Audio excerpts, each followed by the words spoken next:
morning, everyone. It's 9 o'clock, and at City of Las Vegas, we do everything on time. So welcome. And for those of you who have cell phones, hopefully not our Girl Scouts. Hopefully they don't have cell phones. But please put them on buzz or whatever else you do. The February 15th, 2017 meeting of the City Council is called to order. This meeting has been properly noticed and posted in compliance with the open meeting law. These proceedings are being video recorded as well as presented live on KCLV Cable Channel 2 and are closed captioned for hearing impaired viewers. Please note customers at CenturyLink and Cox Communication may view this program in high definition on 1002. That means no more Channel 2? No more Channel 2 unless you have a mini box. A mini box. Then you can see Channel 2. But for everybody now can go to 1002. Standard. Okay, thank you. The council meeting, as well as all other KCLV programming, may be viewed on the internet at www.kclv.tv/live. The proceedings will be rebroadcast on KCLV Channel 2 and the web the Wednesday of the meeting at 8 p.m., Friday at 4 a.m., Saturday at 7 p.m., Sunday at 7 a.m., and the following Monday at 5 p.m. This building is protected by state-of-the-art fire detection and suppression sprinkler systems. If alarms should activate during today's meeting, please evacuate using the exit back of the chambers out to the mezzanine. Proceed out the double doors to the terrace and down the back staircase. For anyone who has difficulty with stairs, please check with one of our marshals or fire official for assistance. Once outside, assemble on the northeast corner across the street from City Hall at Lewis and First Street. Employees wearing safety vests or our city marshals will inform you when it's safe to re-enter the building. For public comment related to items on the agenda, citizen participation and public hearing items, we have available a speaker card which you may complete and submit to our city clerk up front. Cards are available online, the clerk's office, or at the rear of these chambers. If you did not submit a card, does not prevent you from speaking under public comment, citizen participation, or specified public hearing items. If anyone is present today who has need for hearing impaired equipment, please come forward and see our clerk staff. If you parked in the parking garage across the street, please be sure to have your ticket validated before you leave. Our security officials will be outside. Before we proceed with the agenda, would everyone please rise for the invocation given by Rev. Not here. So we will, I think we'll just have a moment of silence and everyone can pray in their own way. And please join us in that.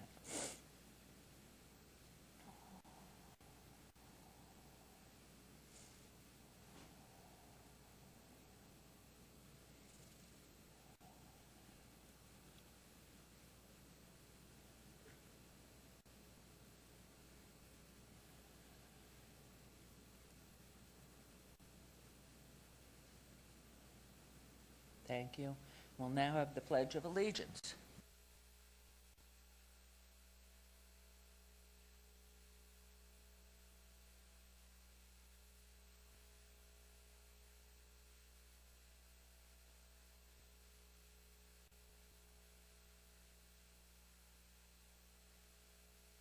Okay, we'll be down to do our ceremonial portion.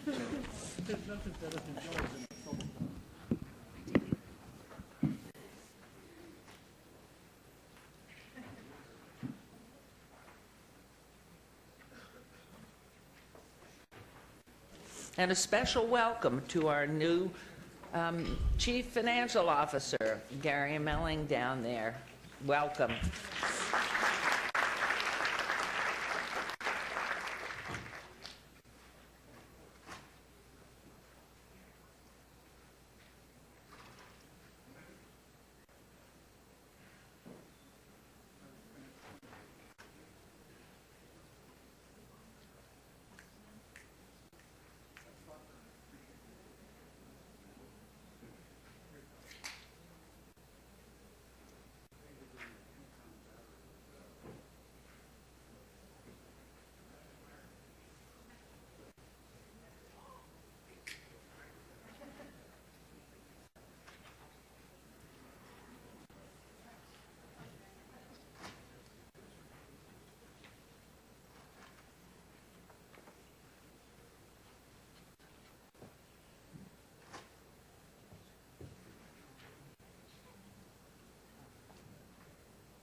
What a great group. How many do we have here?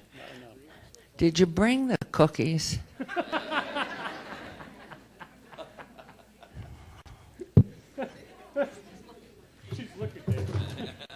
It's filled with water. I thought it might be a box for us. Okay. You can come around, Councilman. He was hopeful that for the cookies to go with his coffee. Okay. All right, so this is the ceremonial portion of our agenda, and our first item, I'd like to invite our Operations and Maintenance Director, Jerry Walker, to join us up here at the podium. Where are you? Where? Why are you so far back? We all have this thing. Did he bring the cookies? Good morning. He looks so nice. Okay. Our employees strive to be superheroes in the workplace, meeting our action values, which stands for achievement, creativity, teamwork, integrity, and ownership now. They build our community to make life better, and today I'm proud to announce that the Employee of the Month is Arlene Eng. Arlene, please join us. Where are you? Here she comes. So exciting. We're so proud of you. Oh, so wonderful. All right, so don't be shy. Come on over. Come on over. Okay, sometimes the smallest gesture can mean the most to one of our residents. In October of 2016, last October, Arlene was working in Lorenzi Park when she discovered a wallet lying near the softball fields. She found that the wallet contained $700. And she started to look for the owner by talking to the members of the teams that were using the softball fields. She was able to locate the owner and return his property. When she found the wallet, Arlene was not in the presence of anyone else and could easily have kept the wallet. That she immediately began to search for the owner speaks volumes of her character, integrity, and work ethic. Arlene, thank you for being such a great example to our community, to our young people, to our old people, and for exactly who you are. So I'm proud to present you with this award, naming you the February... That's sort of pretty. The February 2017 Employee of the Month. And in addition, to your left, you will see a sign that will be posted in front of City Hall on Main Street for the next month. And we want to give you a chance to say a few words. But before I know Jerry Walker will say something. We're so proud of you. Are you lucky? You pick well. Thank you, Mayor. Arlene's a wonderful employee. She's got a good work ethic and a great attitude. She reflects favorably and influences positively any work group she's assigned to. She set a standard at this location for conscientiousness and customer service that we would just hope and expect that all our employees would adhere to. But this was a fantastic response on your part, Arlene. Thank you so much. Good job, Arlene. Good job.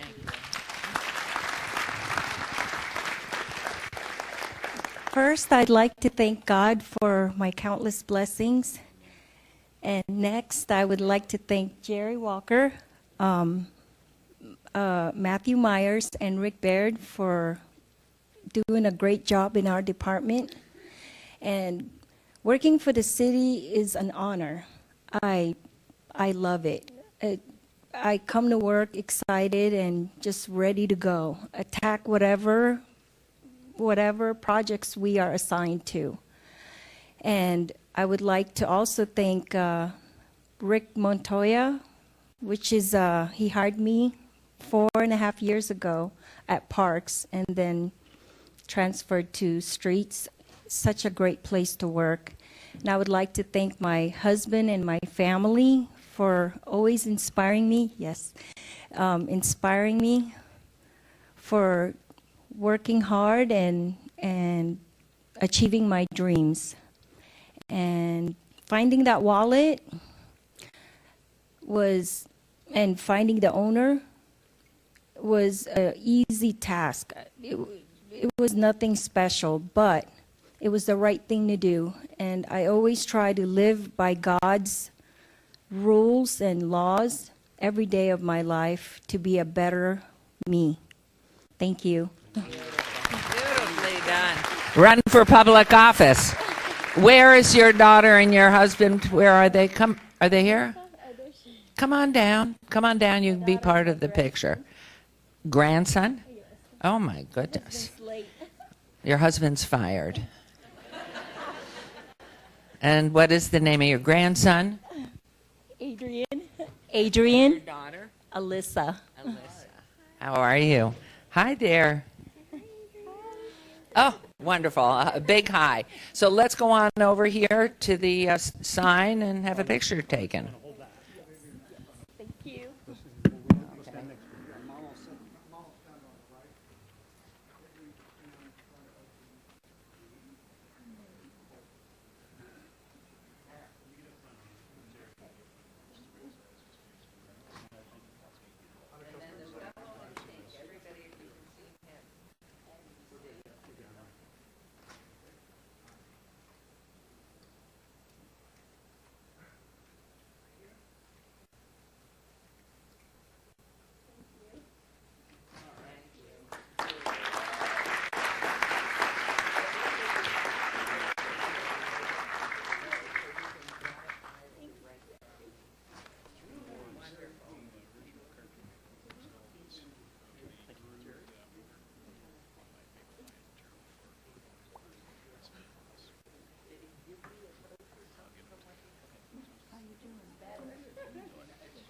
No, you did it for the right reason. Thanks, Jerry.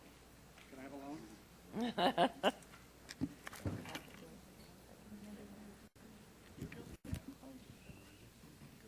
loan? Okay, for our next item, Councilman Barlow, please. Good morning, everyone. Good morning, everyone. Good, good. Mayor, former mayor, how are you, sir? Very good. Good to see you, man. Good to see you. All right. Ladies and gentlemen, I have the honor of once again celebrating the C.J. Watson 8th Annual Black History Essay Contest. And this is a contest that CJ, who's a native of our community, has put together through his Quiet Storm Foundation. And I don't see Kathy. Is Kathy here? Kathy or Charles? No? Okay. At this time, I would like to know if, in fact, Leslie Giza, are you here? Or Katrina Jackson? Okay, come on up. And Madison Willisey, are you here? Okay, come on up, Madison. Let's give these ladies a round of applause as they come. Oh. What's your name? Okay, Leslie. How are you? What's your name? Madison. You can come stand here also. How you doing? Good. Good. The Orlando Magic point guard, as I mentioned, C.J. Watson, is a product of War 5. The Doolittle Community Center and the son of a City of Las Vegas employee. Kathy, you just come on up, Kathy. I was looking for you. You retired? Okay, so Kathy's receiving a check from the City of Las Vegas in retirement. Congratulations. For the past 8 years, they have sponsored a Black History contest and oratorical contest at Kermit R. Booker Senior Elementary Empowerment School, West Preparatory Academy at Charles I. West Hall, and Ernest Becker Middle School, where CJ attended as an adolescent. Hi, how are you? Come on up. In 2009, CJ Watson and his family founded the Quiet Storm Foundation, a public nonprofit corporation here in Las Vegas. The foundation's mission is to provide positive educational and recreational opportunities to youth while developing leaders with an emphasis on health and wellness, particularly those who are disadvantaged. Central to that mission are 4 educational objectives: to encourage and motivate youth to read and write, to help youth develop the foundational skills they need to become great leaders in this community, to distribute books to youth and encourage them to start home libraries, as well as provide reading instructions for parents in family literacy programs. For the past 8 years, CJ and his Quiet Storm Foundation have sponsored this essay contest to not only get students to read and write, but to enlighten young people's mind in American history and preserve influential Black history. More importantly, the contest is designed to develop a greater understanding in our youth that many have paved the way for these young people who are coming up through the ranks today. And one day, one of you ladies will have an opportunity to hold this microphone as the mayor or a city council person right here in the city of Las Vegas as well. So keep up the great work, and you most definitely will have an opportunity to do great things in your communities wherever you choose to live. Today, I would like to congratulate all of the students that participated in the C.J. Watson Black History Essay Contest and recognize the winners from each school and give them an opportunity to recite their essays. So are you ready? Yeah. Okay. So please tell us your name and also the school that you attend and begin with your essay. Hi, I'm Katriana Jackson. I'm coming from West Prep. And here's my essay. I live in a world where I am judged and outcasted because of the color of my skin, where my skin determines how brutal my consequences will be, where the shade of my skin speaks volumes the content of my character will never reach. For more than a century, people of color have been intentionally targeted and hunted until the point of genocide. Scorned, enslaved, and being lynched was the normal for African Americans. Although slavery was abolished in 1865 and discrimination was terminated in 1964, numerous events likewise to the events current in this time period has occurred very recently. Is history repeating itself? During school, every morning, we as students and citizens must recite the Pledge of Allegiance, making sure we finish strong with the phrase, "and liberty and justice for all." However, this phrase completely contradicts what has been going on in our society. Was it justice for all when Darren Wilson, a Ferguson police officer, shot and murdered an unarmed black teenager by the name of Michael Brown? Was it justice for all when Alton Sterling was wrestled, tackled, slammed, pinned down by 3 police officers and was shot in the chest and back 4 to 6 times while selling CDs in a grocery store parking lot? Or how about when George Zimmerman, a watch guard in Sanford, Florida, took Trayvon Martin's life, another unarmed black teenager, down? Or better yet, when a Staten Island police officer by the name of Daniel Pantaleo took Eric Garner's life by holding him in an illegal chokehold for 15 seconds after hearing Garner plead several times, "I can't breathe." To this day, he is still walking this earth as a free man. Acts of injustice sends the community into an uproar. African Americans refuse to sit back and watch their kind drop like flies. Thus, Black Lives Matter, the movement, was assembled. Black Lives Matter is an international movement that campaigns against racism, violence, and injustice towards the black community. In order to get our point across, we lead peaceful protests in an abundant amount of places. Places such as Louisiana, Baltimore, Las Vegas, and even more. We march to mourn our loved ones who are not yet ready to earn their wings and be accepted into the gates of heaven. We march to acknowledge the injustice that has been going on since 1619. We march to make people conscious of the fact that we're humans, just like you, and you, and you. But why? Why should I have to stress to make my life seem as valuable as people with skin like snow? Fear for my life because I am of color. Flinch and tense up when I see red and blue vibrant lights flashing, even if I am not guilty. I mean, we are the same despite the shades of our skin. I bleed like you. I breathe like you. I walk, talk, and cry like you, so what makes you so different? Every day on the news, there's a headline about how another African American is killed. How long will it be before our kind is completely gone, washed away in just another distant thought of what used to roam this earth? How long will it be before we are able to get a peace of mind and sleep in the place comfortably we call home? So no, we will not sit back and watch people of color vanish. We will continue to fight. I am not a disgrace. I am not a burden. I am not a nuisance. I am intelligent. I am an intellectual. I am African American, and I deserve to be here just like anyone else. But am I next? Thank you.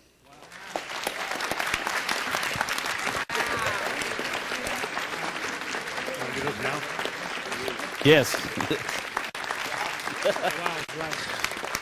Katrina, thank you so very much. What a powerful essay. Thank you so very much. Thank you. Wow. Powerful words. Powerful words. And next up, we have your your name and the school that you represent, and then you may begin your essay.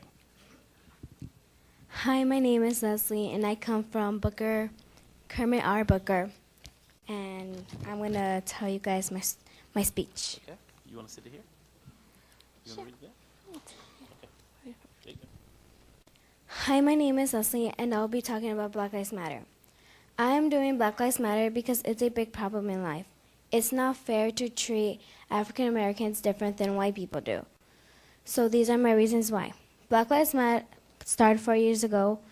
That was in 2014 because white cops were killing black people for their race. It's not fair for them. African Americans have as much rights than white people do. They have the same people, they're the same people but with different skin colors and personalities and families. Black people are criticized for fighting back. The black people that fighted back were criticized for it. But black people were being honest and the same with time they can't. Why can't black people do something without getting criticized? African Americans had a parade in Las Vegas about Black Lives Matter. African Americans were marching in the streets with posters in their hand that said Black Lives Matter. The posters that they had said Black Lives Matter.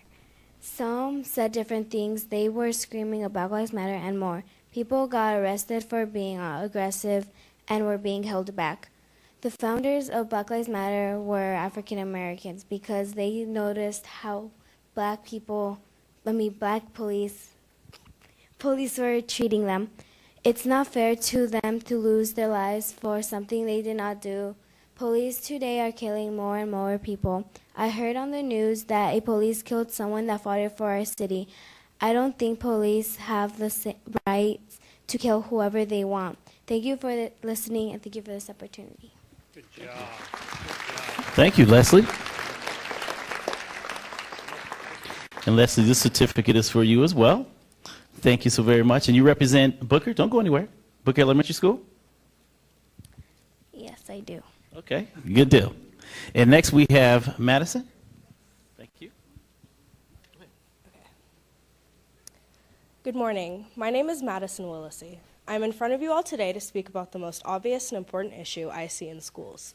Many may choose to speak of the achievement gap or the hashtag Black Lives Matter movement, but I wanted to look at it from another angle. A lack of representation for minority students is something I've noticed since 3rd grade. In GATE, or Gifted and Talented Education, of the 7 to 10 students that qualified, only 2 were African American, including myself.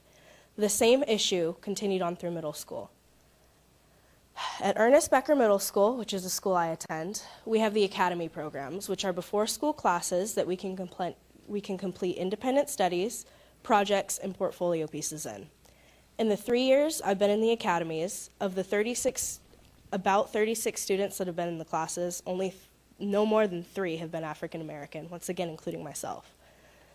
This year alone, there are a total of 36 students, 26 or 72% of which are Caucasian, 5 or 14% of which are Asian Pacific Islander, 2 or 6% which are Hispanic, and then 3 or 8% are African American, including myself once again.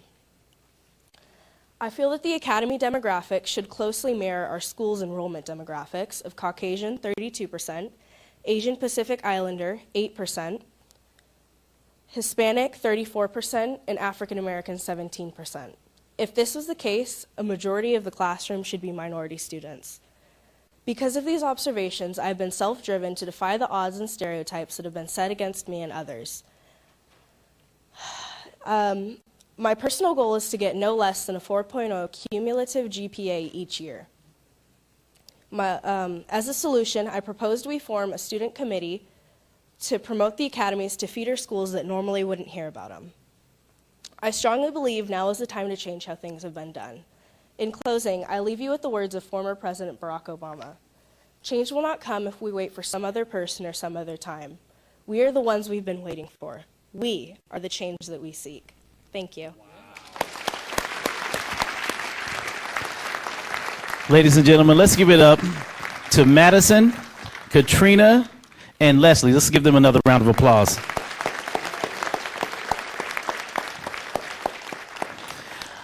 I would also like to present a certificate to the Quiet Storm Foundation in recognition of their 8th anniversary sponsoring the C.J. Watson Black History Essay Contest here in Ward 5 schools. Your dedication to promote literacy deserves great accolades. And so, Kathy, if you would please come forward. And in addition to that, if you will also share a few words in relation to what CJ is up to now, and in addition to the summer program that you all host at the Doolittle Community Center for the youth, as far as the basketball camp, the Hoops for Hope. All right? Thank you. Good morning. CJ is up to working. He plays for the Orlando Magic at this point. He is in his 9th season. As far as the program or the nonprofit itself, for us, Hoops for Hope, we'll be in our 15th year over there this year at Doolittle Community Center with the basketball camp and parent workshop, and that's in July, always the 3rd week in July. But today, we're just honoring our Black History students as they travel to Orlando, Florida, to meet the Orange County's Black History students there. There was a contest there as well as here in our Clark County School District, and we will be meeting with those students at a recognition luncheon, a student recognition luncheon, where we'll have their our speaker will be Dr. Kathleen Gordon, and she is District 5 Orange County Board of Trustee representative. So she would be our speaker this year. But however, I am just so proud of the students of Clark County School District. They have really, really worked very, very hard, and I am so proud to be able to get on a flight next week and travel with those young people to compete against the other students there in the Orange County Public School District. So again, I'm very happy to be here and representation of the Quiet Storm Foundation Board of Directors. And thank you again, Mayor and Council, and to you as well. And this is for you and the foundation, of course. And the follow-up question is, will you be taking the kids to Disney World? Yes, correct. Okay. We want to make sure that you all have an opportunity to go to Disney World if you're in Orlando. So, very quick trip? Okay. Well, make sure that you all have an opportunity to stop by and say hello to Mickey and Minnie for me. Okay. All right. Well, good deal. Well, thank you all so very much. Thank you. Thank you, Mayor. Photo. Please come back for a photo. Thank you. My name is Katriana. Katriana. What's your last name, Katriana? Katriana Jackson. And how do you pronounce your last name? Giza. And is it Leslie? Leslie Giza? Did I say your name correctly? Yeah. Okay, great. Thank you, Katriana. Thank you.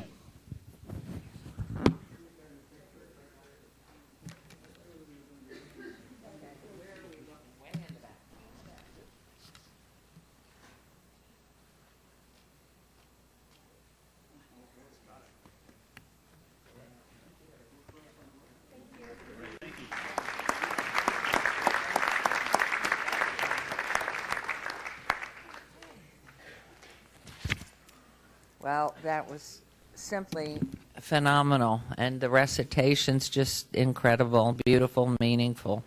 And we're so proud of you young people that you are really making a difference or focused and really treasuring your education, which is so critical, because that, more than anything, gives you the opportunities to succeed in life. So have a great time. Be safe down in Orlando, but come home to Las Vegas. This is your home. Don't fall in love with Orlando.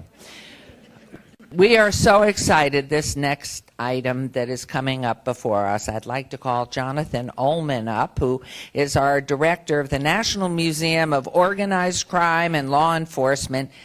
We have a special announcement. But before we do that, are you going to announce your guests, Jonathan? Yes, of course. All right. Thank you, Mayor, Council. So we have with us today our board chair, Jeff Silver, our board member and who we regard as our chief visionary, former Mayor Oscar, our immediate past chair, Ellen Knowlton, and then we'd also have come forward, in addition to our board members, we have our executive team, Mark Achenbach, Kimberly Kindig, Ashley Miller, and Jeff Schumacher. Yes, can we please all come up? Come on up. Yay. So, Mayor, we it's in a different form this year. Sorry. So, Mayor, Boxford Councilwoman, I know she was about to jump in last time. as you know, yesterday was our 5th anniversary. We opened to the public on February 14th of 2012, and For we. our young people, why was that significant besides Valentine's Day? Well, we chose that date because it commemorates the St. Valentine's Day Massacre, which is a really important moment in time with respect to organized crime and prohibition. And we have an iconic artifact, that the actual wall from that event, and we've also just unveiled last week a new collection of ballistics evidence from that crime. So it's a wonderful way of telling the story of the events of that day, but also technological innovation that law enforcement has used to solve crimes and prosecute crimes over time. But most importantly, we have celebrated our 5th anniversary. We had a wonderful free day for locals yesterday. 3,872 individuals came through the museum yesterday alone. And while there is much that we could say about the 5 years of our operation, what we really wanted to do most of all this morning was to express our gratitude to all of you, to the mayor, to the council, to the great staff at the city of Las Vegas, because as much as we celebrate our 5 years of operation, we know that this journey began much earlier than that it was really 15 years ago, not 5, the city, under then Mayor Oscar, first had the idea of acquiring the former U.S. Post Office and Federal Courthouse, preserving it, rehabilitating it, repurposing it for a cultural use, that it was the city staff that facilitated the formation of this group of community leaders, volunteers in the community, who would become the board of directors to govern and kind of shepherd the formation of the organization. It was really the city, so much work from Betsy Fretwell and so many members of the staff, really across all of the different departments, that helped us secure the necessary funding, rehabilitate the building, and create the museum that we have become. So we're grateful for that, and because of that, we come with some tokens of our appreciation. We have here first something that we'd like to present to you, Mayor. That's a wonderful scale model of the Ma Museum, which we hope you will proudly display in your office and up on the. We also have, for the rest of the members of council, we have some commemorative objects that can be displayed in each of your offices as well. And then, of course, we are also here for a financial matter. And we made a promise to the city that we would deliver through the historic tax credits $1.5 million to the city 4 times. And this is now the 4th such occasion that we come before you. And yes. And so for this, we have our former chair, Ellen, who has a big check and a small check. Guess which one you really want, Mayor? Oh, my.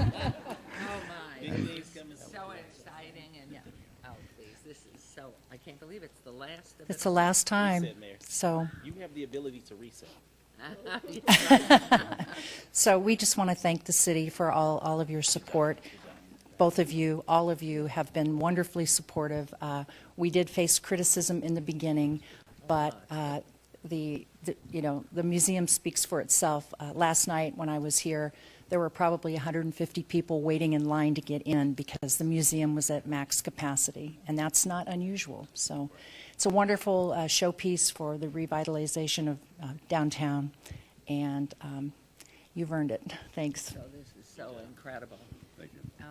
You know, it is amazing, this achievement, to be able to pay back the city, number one, but for the fact that we have this unique to the world museum that people come in from around the world. And it really did, even though I love him desperately and have spent, goodness, too many years, 56 years or whatever, with this man. Really, he had the vision and the determination not to open an art museum, but to do something that was iconic for our city. So please, former mayor. Thank you, President Mayor. All I want to do is say one thing to my friend, Councilman Beers. Keep your pants on, buddy. I missed that. Anyway, I mean, this really, and Mrs. Knowlton, for those of you students, really representing the law enforcement end of this museum's efforts, because we come from a background of crime, organized crime, and your adults will tell you what that was. But Mrs. Knowlton was the first chair. Now we have a new chair who's been involved in gaming regulation and law for his life here in Las Vegas, Mr. Silver. And so it's a wonderful museum that I understand, even though we just ranked, I always say it was 17th best museum in the country as ranked by TripAdvisor. Was it 18 or 19? 19. But can you imagine that? All these museums all around this country, and this museum ranked number 19. So Mr. Silver, please. Thank you, Mayor. We're looking forward to many, many more years of successes, thanks to the team of people that we have working at the museum and the incredible board of directors that we have, and also the support of you, Mayor, and our council. Thank you so much. There's a new program on NBC that's called The Wall, and you can win up to $1.5 million. And we have the wall, the St. Valentine's Day Massacre Wall at the museum, and it's only appropriate that we bring you the check for $1.5 million. It's real. Thank you. And it is signed. I mean, this is the real stuff. We are so proud. So you're debt-free now? That's true. Do we have to turn this into staff? It is very disturbing to me. And tell me who you are and what you do at the museum. I'm Ashley Miller. I'm the Director of Marketing and PR. Thank you. Hi, Mayor. I'm Kimberly Kindig. I'm the Director of Strategic Partnerships. Wonderful. Jeff Schumacher, Director of Content.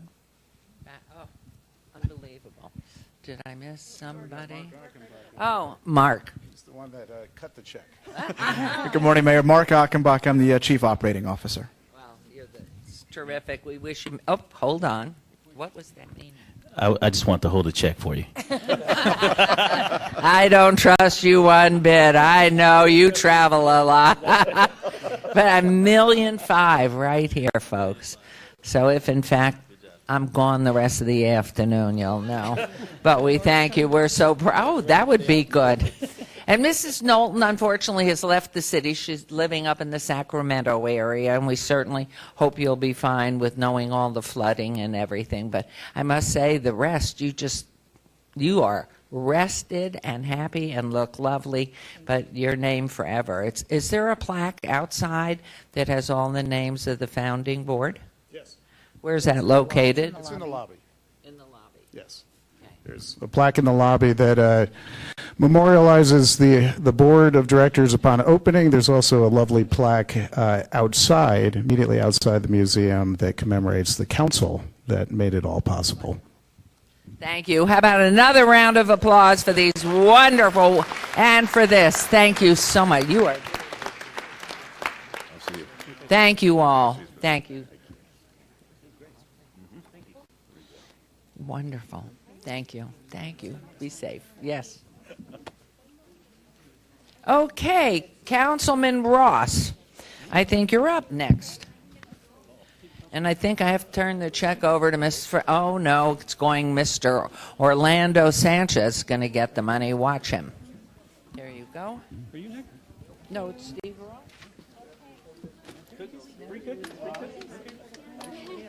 All right, the moment you've all been waiting for. Make some noise. The Girl Scouts are in the house.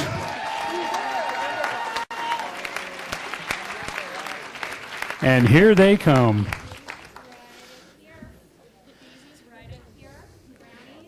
You notice today's all about ladies today. It's all about the women in our community, the young ladies. If you didn't know it, it is Girl Scout cookie time, and these are the Girl Scouts of Southern Nevada, and it is their 100th year anniversary selling Cookie Scouts, or selling Girl Scout cookies, I'm sorry. We have we have a lot of girls here today with us.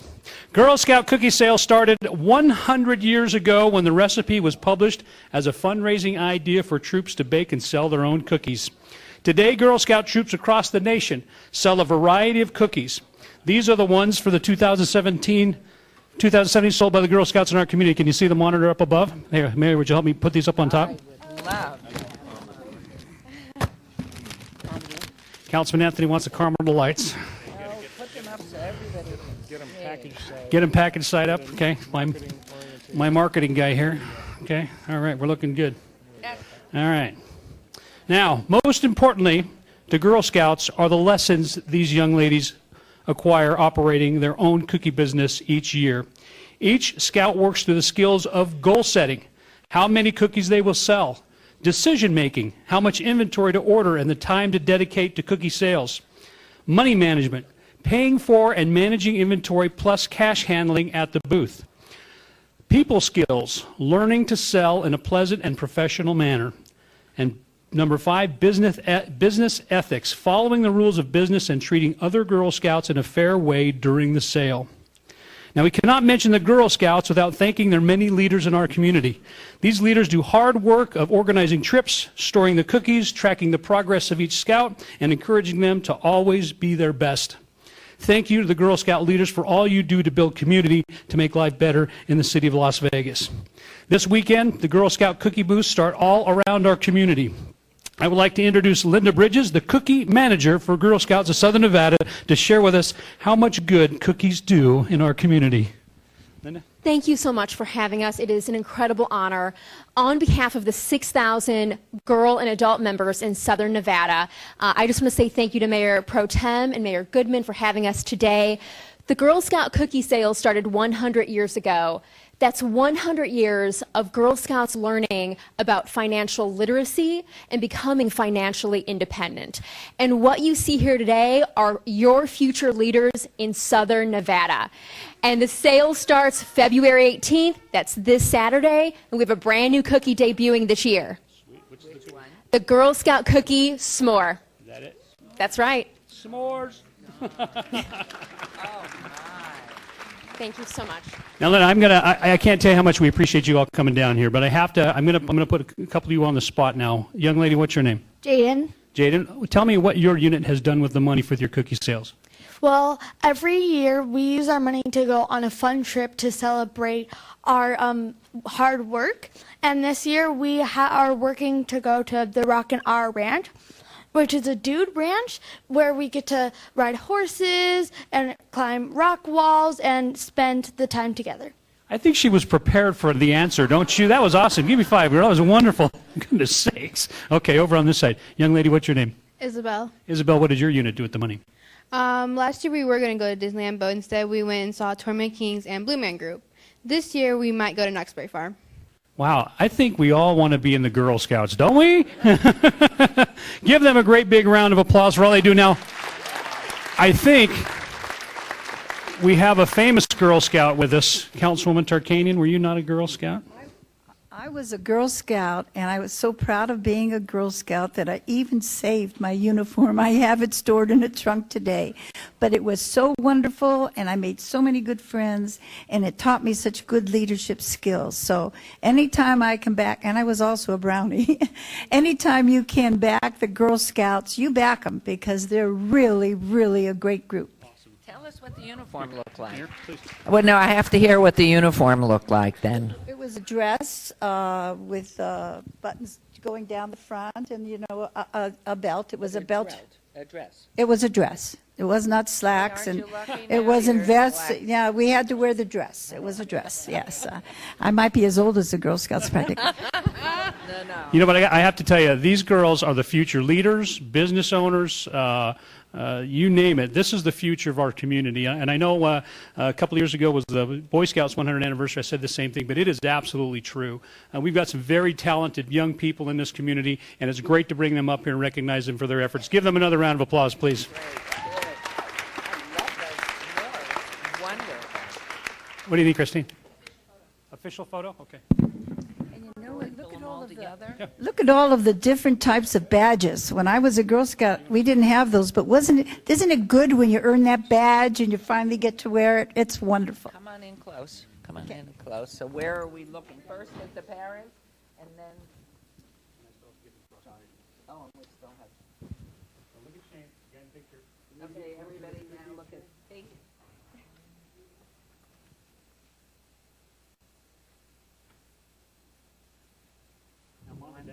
Okay, now here you go. Oh, we did moms and dads. One more time, moms.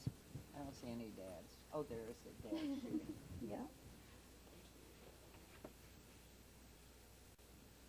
Yeah. Wonderful. And you have more.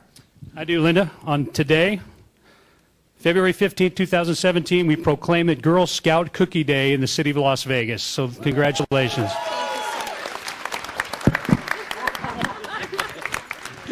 Councilman Barlow says free cookies for everybody. No?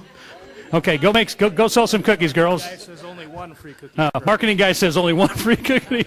Thank you, ladies, for coming up. Give another round of applause, folks. Thank you so much. It was so wonderful meeting you. Thanks so Great to meet much. fellow alumni. Nice to meet you. Thank you. Our props. Congratulations. No, they're full. It's a pleasure meeting you as well. Thank you.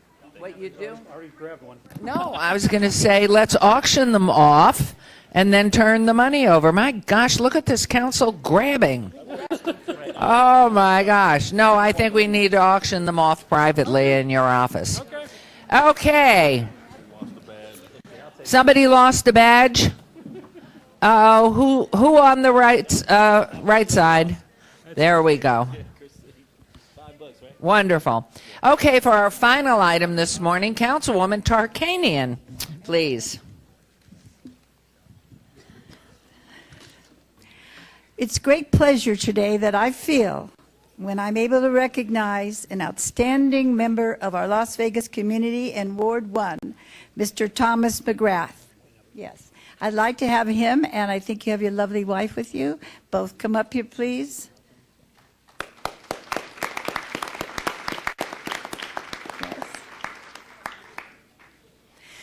For the nearly 15 years that I have known him and his lovely wife Elizabeth, I have found Tom McGrath to be a tireless advocate for not only the quality of life in Ward 1, but for all of us in the Las Vegas Valley.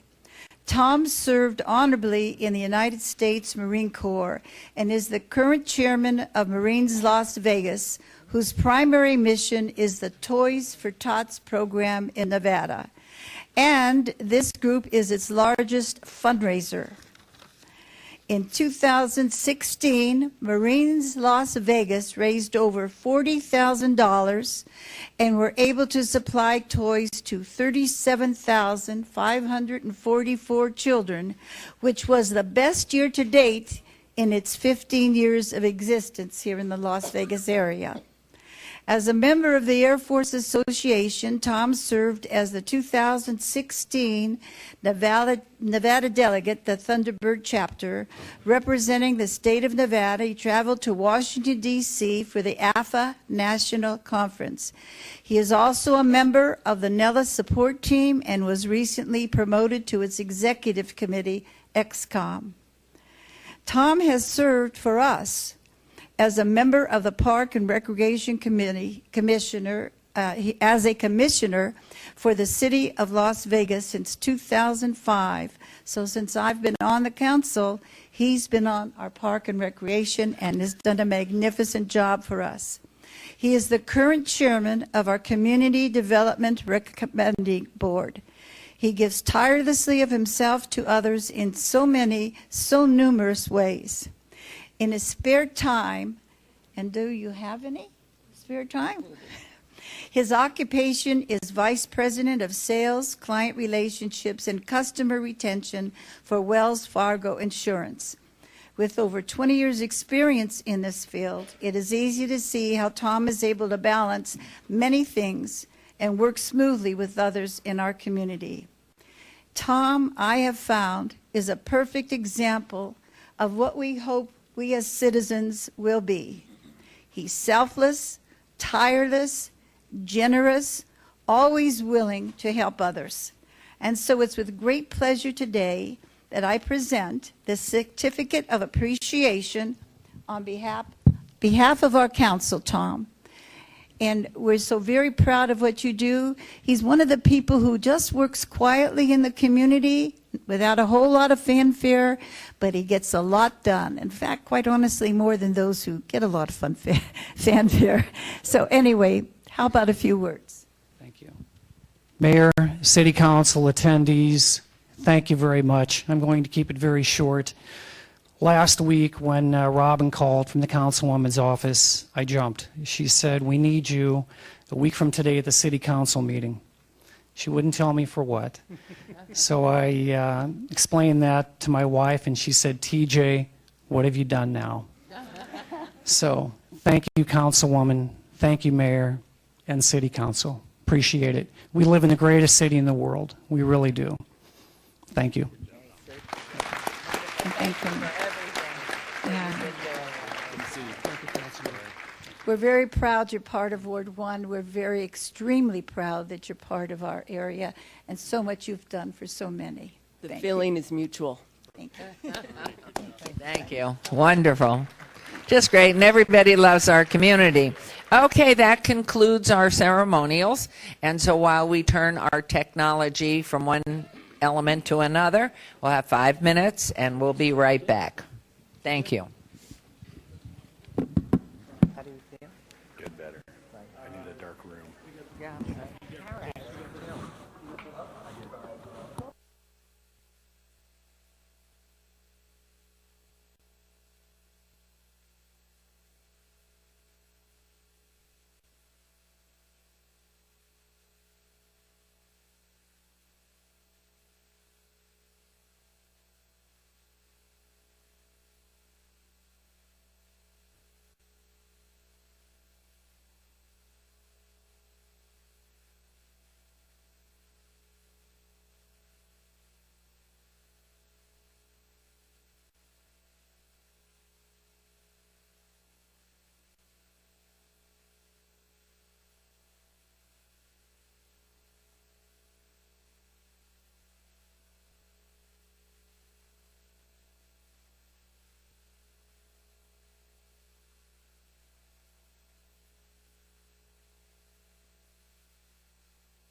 We recently found a cell phone. If somebody's missing their cell phone, come up and see the city clerk, please.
So we're on 10? 10. All right, ladies and gentlemen, we're ready to roll it out now. So if you'll take your seats, please.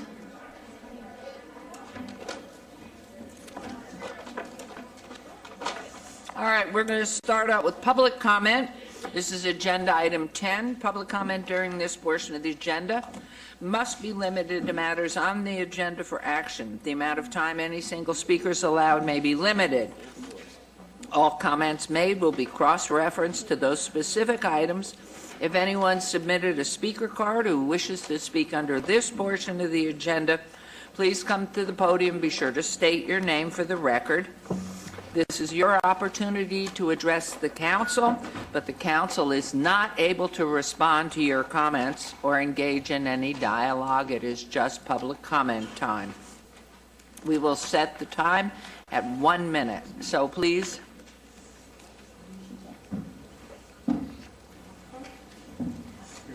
Your Honor, I just got here. I didn't file a card with the council. I'm sorry. That's fine. You're absolutely fine. If you would state your name for the record. My name is Pat Spilatro from 8177 Bay Colony in Silverstone Ranch. I'm adjacent to the golf course there. I'm speaking on items that are concerning Badlands today. That's items 100 through 102.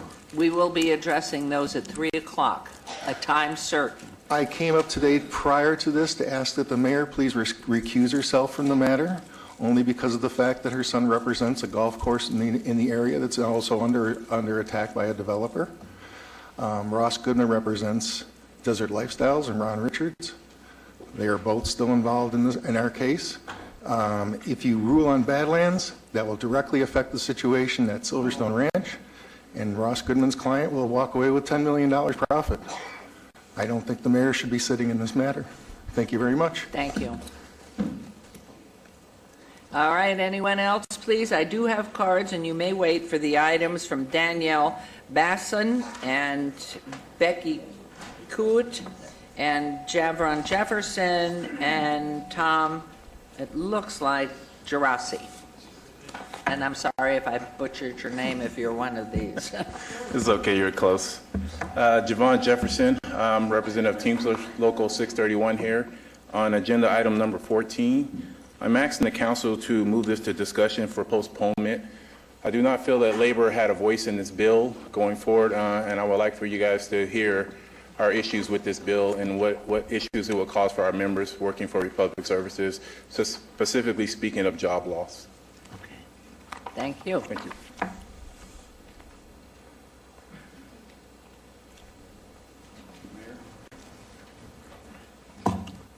Good morning.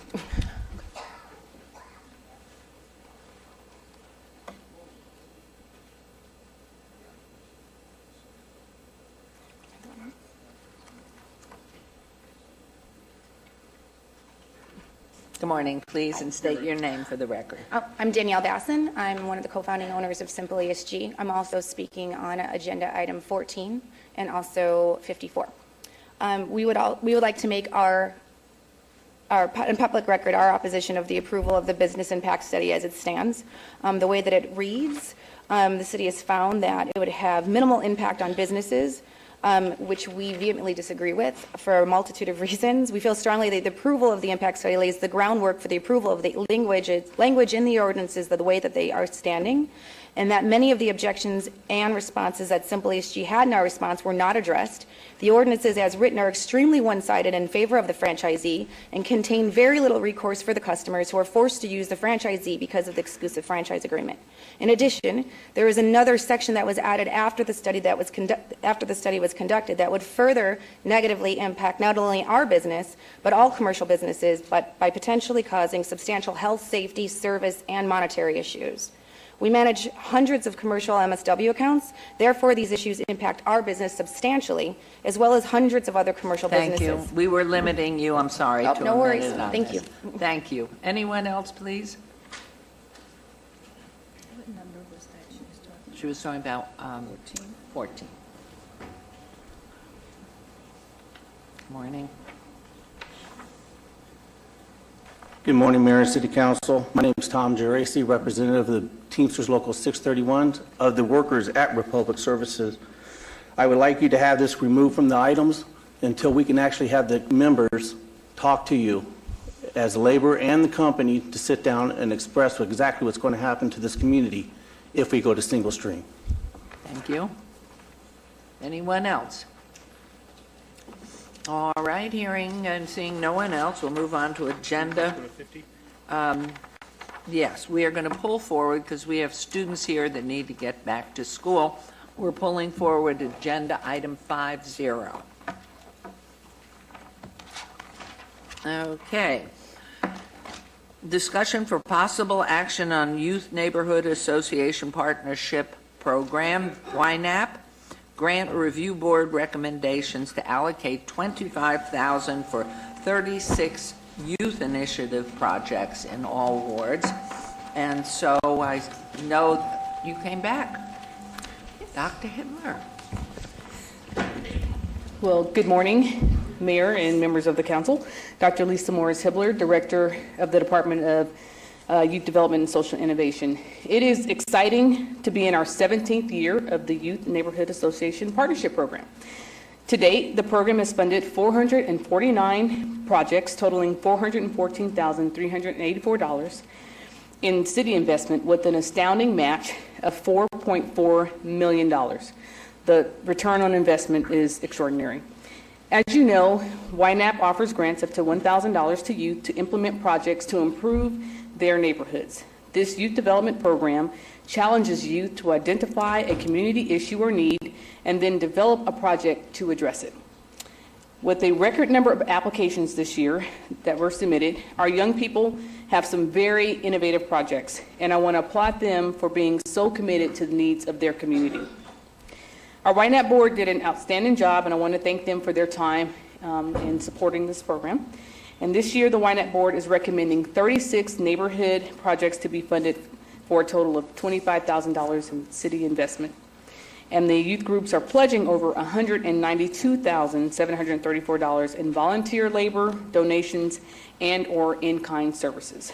With me today is Nico Majid Christian, the YNAP board chair, and Angel Rose Gonzalez, the YNAP board vice chair.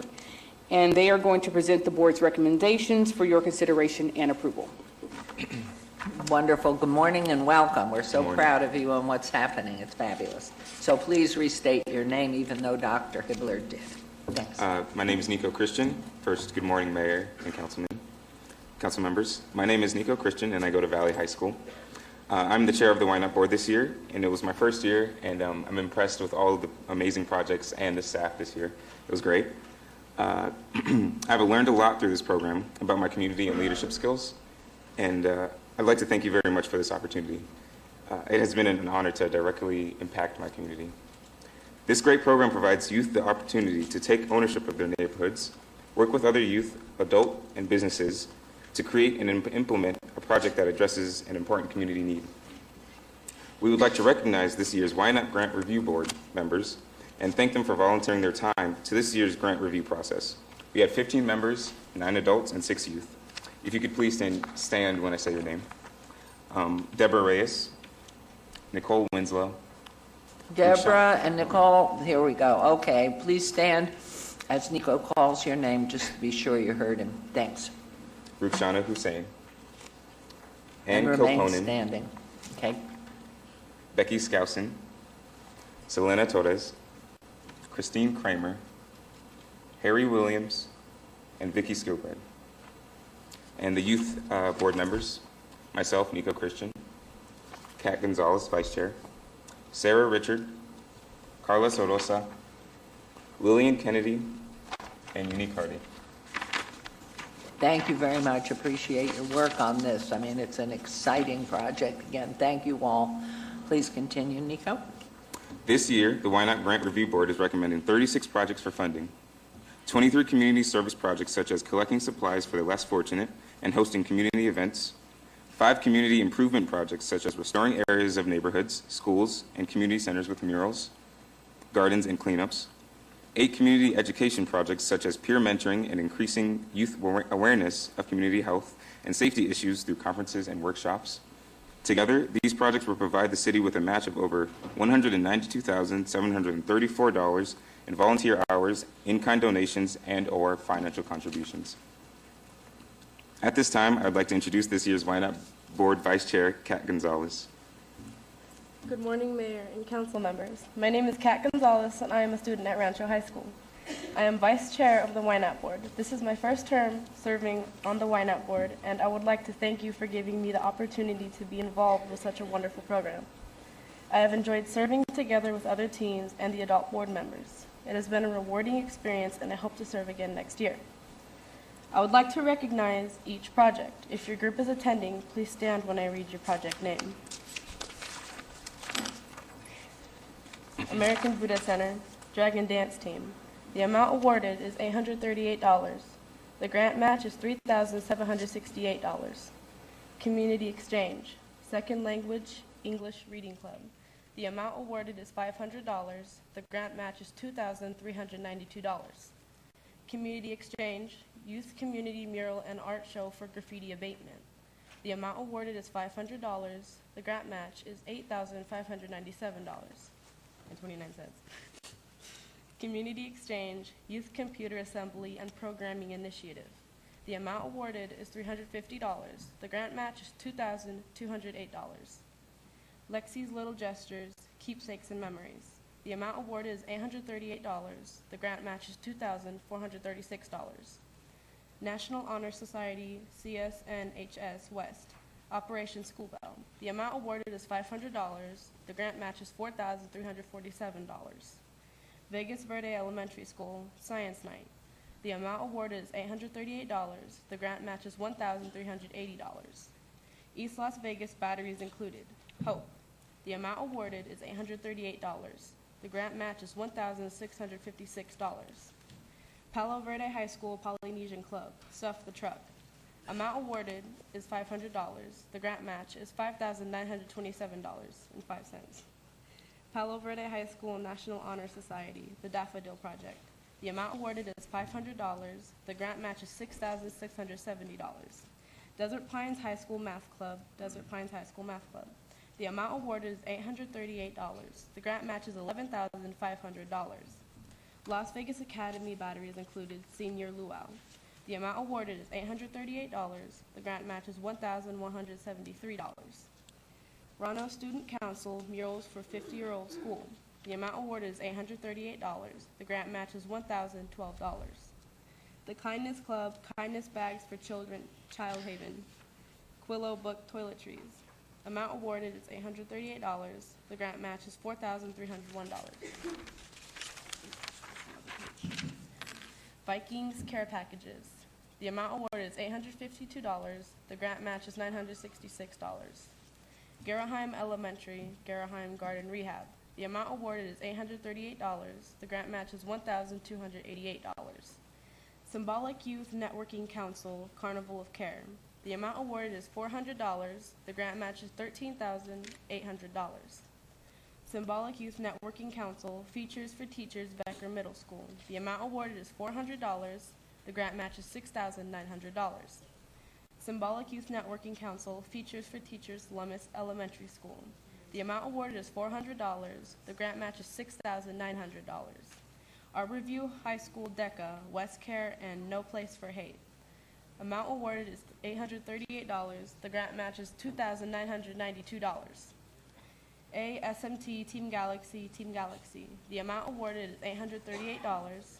The grant match is $2,333. Batteries Included, West Prep High School, Support for the Homeless and Literacy for Young Kids. The amount awarded is $650. The grant match is $1,150. Canyon Springs Batteries Included Student Council, Unity Cookout. The amount awarded is $838. The grant match is $5,253. CSNHS West Student Council, Project 150 Hygiene Kits. The amount awarded is $500. The grant match is $2,668. Doolittle Leaders of Tomorrow, Family Fun Resource Drive. The amount awarded is $300. The grant match is $2,185. Doolittle Leaders of Tomorrow, Family Fun Resource Fair. The amount awarded is $700. The grant match is $2,794.50. Marty Hennessy Inspiring Children Foundation, Free Tennis Community Clinic. The amount awarded is $838. The grant match is $21,584. Matt Kelly Elementary School, Bundle Up with a Good Book. The amount awarded is $838. The grant match is $13,800. Mother Hubbard's Cupboard Food Pantry. Excuse me. Mother Hubbard's Cupboard Food Pantry. The amount awarded is $838. The grant match is $6,618. Palo Verde High School National Honor Society, Bright Smiles for Las Vegas Youth. The amount awarded is $838. The grant match is $6,049. Okay. Quiet Storm Foundation Youth Advisory Council, Young Outspoken Voices. The amount awarded is $838. The grant match is $11,644. The Legacy Project Youth Council, Stay Prepared for School. The amount awarded is $838. The grant match is $6,800. Valley High School Batteries Included, Spreading Hope. The amount awarded is $838. The grant match is $9,039. VegasRoots.org, Dugan Children's Culinary Kitchen. The amount awarded is $350. The grant match, is $1,173. K. Carl Care Packages. The amount awarded is $838. The grant match is $3,128. Northwest Youth Empowerment Council, Toys for Clarity. The amount awarded is $838. The grant match is $6,303. In total, that's $25,000. Absolutely beautiful. Are there any comments, questions from council? I mean, just fabulous work. Yes, please, Councilman Beers, and then Councilwoman and Mayor Pro Tem. Thanks, Your Honor. I would like to assure the YNAP committee members that it has not gone unnoticed that you had $35,000 of requests for a $25,000 budget. We have asked our staff to get for us the history of requests versus what the budget has been going back for the last couple of years. And the council will be taking a look at if we can figure out some way to get a higher percentage than 60. So thank you all for your very fine work. Thank you all for your very fine work under difficult circumstances. Welcome to government. Great. Councilwoman? Basically, I was going to say something similarly. During the recession, we had to cut back from $30,000 to $25,000, and I was going to ask our city manager if perhaps we could now, since the economy is better, return at least to the $30,000 that we had previously. If we can't get up to 35, we can at least maybe move it up to what we had previously, which would be the additional 5,000. And I'm very proud of all the youngsters and what they're doing, the leadership skills you acquire when you have to go out there and raise money, and the passion you need to feel for the object of your affection. And just thank you all so very much for your hard work. Thank you. And Ms. Fretwell, if you would respond to that request, and it might be included in the motion then. Mayor, we're happy to, this is perfect timing for that information, because this is the time of the year where we start compiling all the budget requests. So we'll weave it into that process and then report back to you what we're able to build into this next year's budget. Thank you. Thank you. Wonderful. Mayor Pro Tem. Thank you, Mayor. Great comments by my colleagues. But all of you that participate in this, you were here earlier when we recognized the Girl Scouts, but this is also teaching you and training you to be the next leaders in this community, the next business owners, you name it. The sky's the limit for all of you. So I'm grateful that you're all participating. Take advantage of the YNAP program. I do the same thing with the Neighborhood Partnership Fund, encouraging neighborhoods to do the same thing and take advantage of these grants. But you're learning leadership skills. You're learning how to plan things. You're learning how to get things together.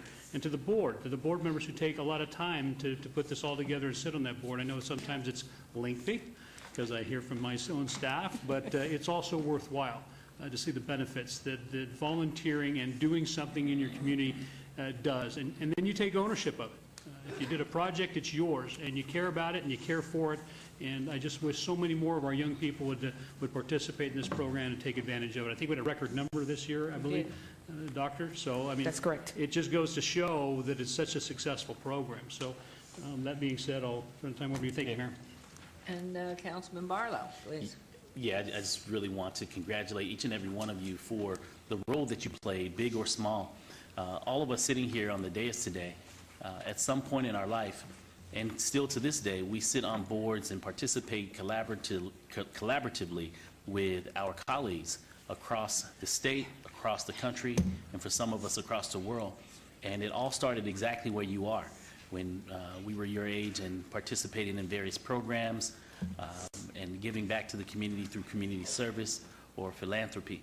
I just suggest and highly recommend that you all keep up the good work, because you all will be the next mayor, you all will be the next council members, you all will be the next leaders running the country, whether it be private, public, or not-for-profit, having an opportunity to serve in some leadership role, whatever you choose to do. And so I couldn't be more excited to have you all here today to actually see government and public policy at its best being ran out right here live on television. So be careful. Make sure that you smile and not rub your nose too much, because it will be rebroadcast. But thank you also very much for what you've done, and to Dr. Hibbler and your entire team for leading the charge in regards to getting the young people involved and engaged in government. And so congratulations, and I couldn't be more excited than to be one of the casting members of this vote, whatever the motion comes down to. I'm pretty sure it will be an affirmative, Mayor. Yes, Thank you. Thank you.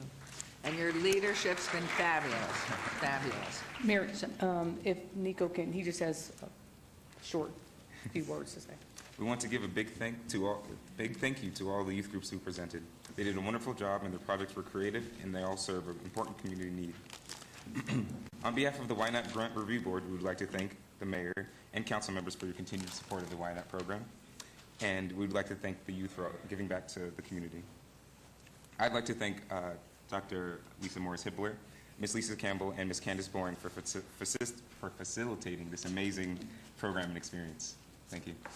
We appreciate those words. I know Dr. Morris-Hibbler does as well, and I know it makes her smile every day she works with you all. So great, and the beauty is you have new friendships, you bring more people in, and it's a continuum. I mean, look at all these years this has been building and getting better every year. So we congratulate each of you and thank you for what you're doing, because we up here believe, as you believe, that we can each make a difference if we work hard and do it with honesty and hope and passion. So thank you. And with that, Mayor Pro Tem, how about a motion? Your Honor, it is my honor to make a motion to approve Agenda Item 50, subject to all of those conditions and Councilwoman's recommendation, or Councilman Beers' recommendation for a report on, including her request. Including Councilwoman's request for feedback from our manager for the budget next year. That's my motion. Okay, there's a motion. Please vote and please post. Yes. Yes. Applause. And now, I'm happy, you may not be happy, but back to school. Mayor, I'd just like to say we're losing Nico, as he has been granted a full ride to Wesleyan University to study international relations. Wow! Oh my God. I know, Wesleyan? Oh my goodness. You are going to work, young man. That is an excellent school. What a wonderful honor. Good luck to you. And just know, we'll be thinking of you. We'll watch you. Make sure on vacations you come visit us. Okay.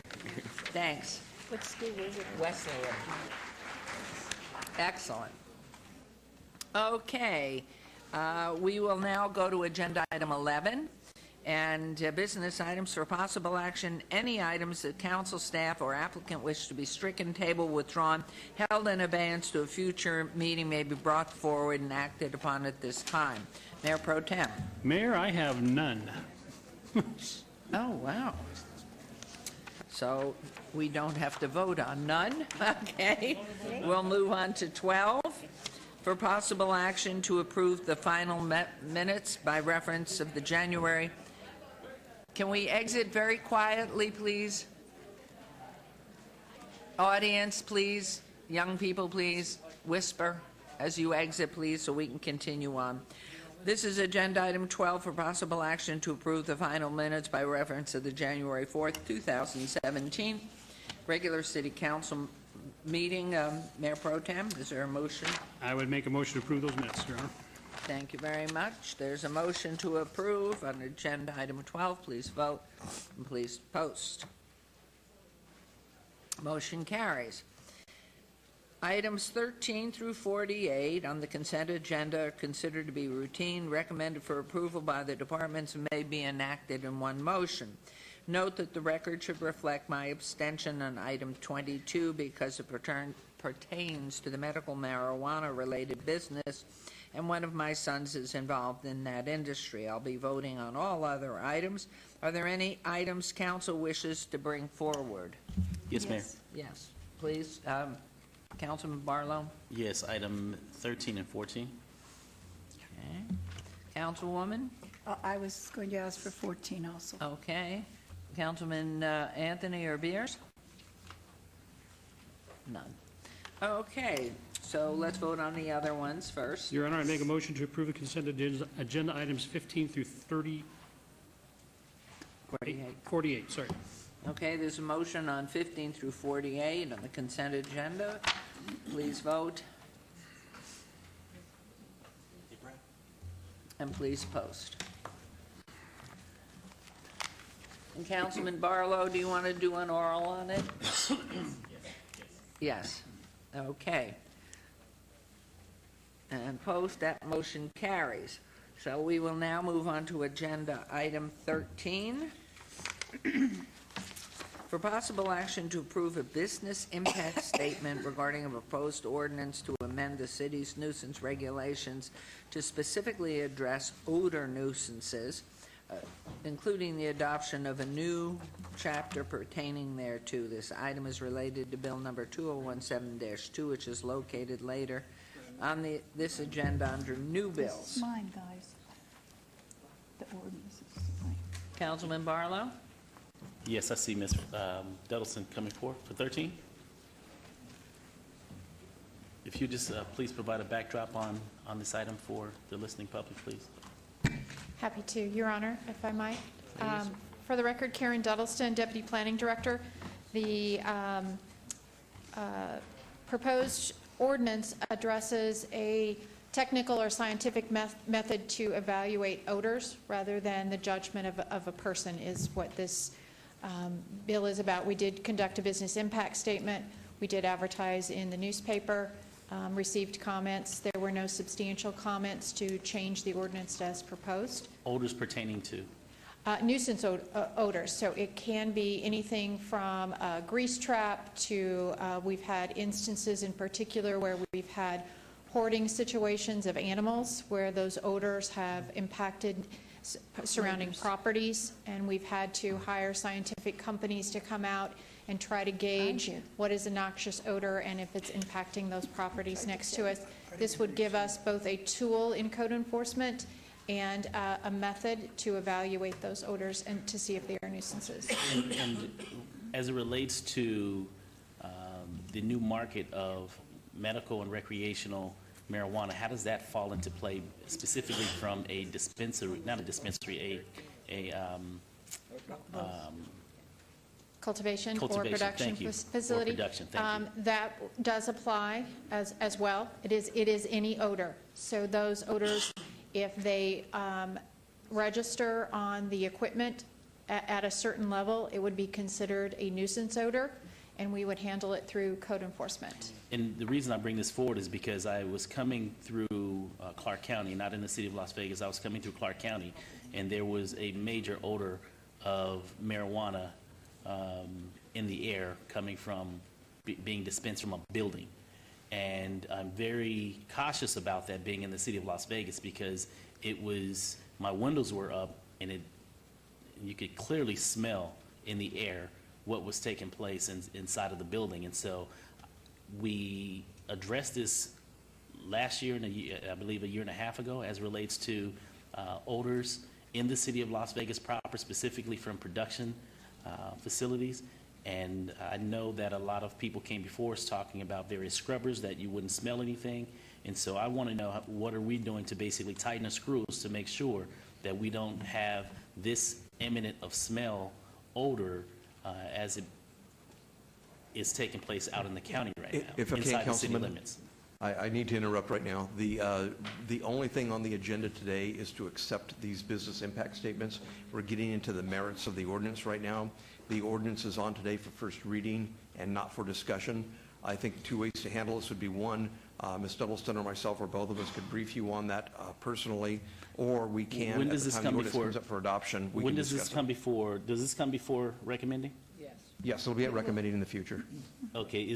Will there be a date today as far as when this comes before recommending? Yes, so the recommending date will be set today. Okay. What is the date? February 27th? February 27th. I may want to push that back because I may have a conflict of travel. So I'm pretty sure we could do that, right, Brad? As far as reassign another date, because I want to make sure that I'm here. And I chair recommending, I want to make sure that I get my comments on the record as it relates to the imminent odor underneath this new ordinance. What we could do is we could either set it for the 27th today and then have the recommending committee move it to another date at that time, or have it just set for another date today. Okay, what is this? What is the next meeting? March 13th? Okay, then I'll let you know. Okay, thank you. It's really tight. Karen, thank you so very much. Oh, I have another question. Madam Mayor? I have a question. Yes, please. Your Honor, thank you. And this may be for legal as well, Brad. Okay. When you have a business impact statement, we only contact businesses. So the question is odor, would a code article on this also apply in residential areas? Well, what we do is we contact the people that we think would be directly impacted by the enforcement of this. What we did in this particular case is we limited the impact statement to the people directly affected by this ordinance. I don't know if there's a neighborhood component to it or not. I'm going to have to ask Ms. Doubleston to... Well, I'm going to say before she speaks, and you and I are still in this dialogue, so there will be disputes because there will be more people growing marijuana in their residences, and so we'll probably have to referee arguments on that. And so I want to make sure that if you see this coming, that we also have to include that at a future time, very close to now. I mean, they're already allowed to grow. So I just hate to have backyard disputes going on unless we have some kind of a real objective parts per billion or parts per trillion sort of measurement, because even a small amount bothers people. So we'll hear from it. The question is what's really important, and that's how can we measure? Thank you. If that's included in this, then I don't need any more answers. Thank you. I just wanted to say, Karen, while you're still there, this is something which I am sponsoring, and the reason why is because in the past, when we've had odors that have bothered people, you have some people who feel, oh, it's not so much. Usually those are the people who have the cats or who have whatever. But you have the neighbors saying, yes, it does. This gives us an objective, scientific, fact-based reason analysis for if it's an odor that we should not have or if it's an okay odor. And that's why this is being done, because in the past it was subjective. We want to make it objective. We want to make it scientifically based. And we have the machine that does, I think, what you want done, Councilman. That's what I just thought I should mention that. Thank you. So therefore, Councilman Barlow, do you want to on 13 and 14? Do you want to go ahead and move on 13 first and then on 14, since you asked for them to be pulled forward? On 13, move for approval. Thank you. There's a motion to approve agenda item 13. Please vote. You're on the next one. And please post.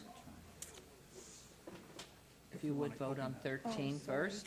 Yes. I'm voting. No, I'm voting. Okay. And Councilman Beers, we need your vote on 13, please. And please Sorry, Your post. Honor, I was Yeah. discussing with counsel whether this smells right. Oh, my gosh. Motion carries. And now Councilman Barlow on 14. Yes, on 14, I was working with staff for quite a few months as it relates to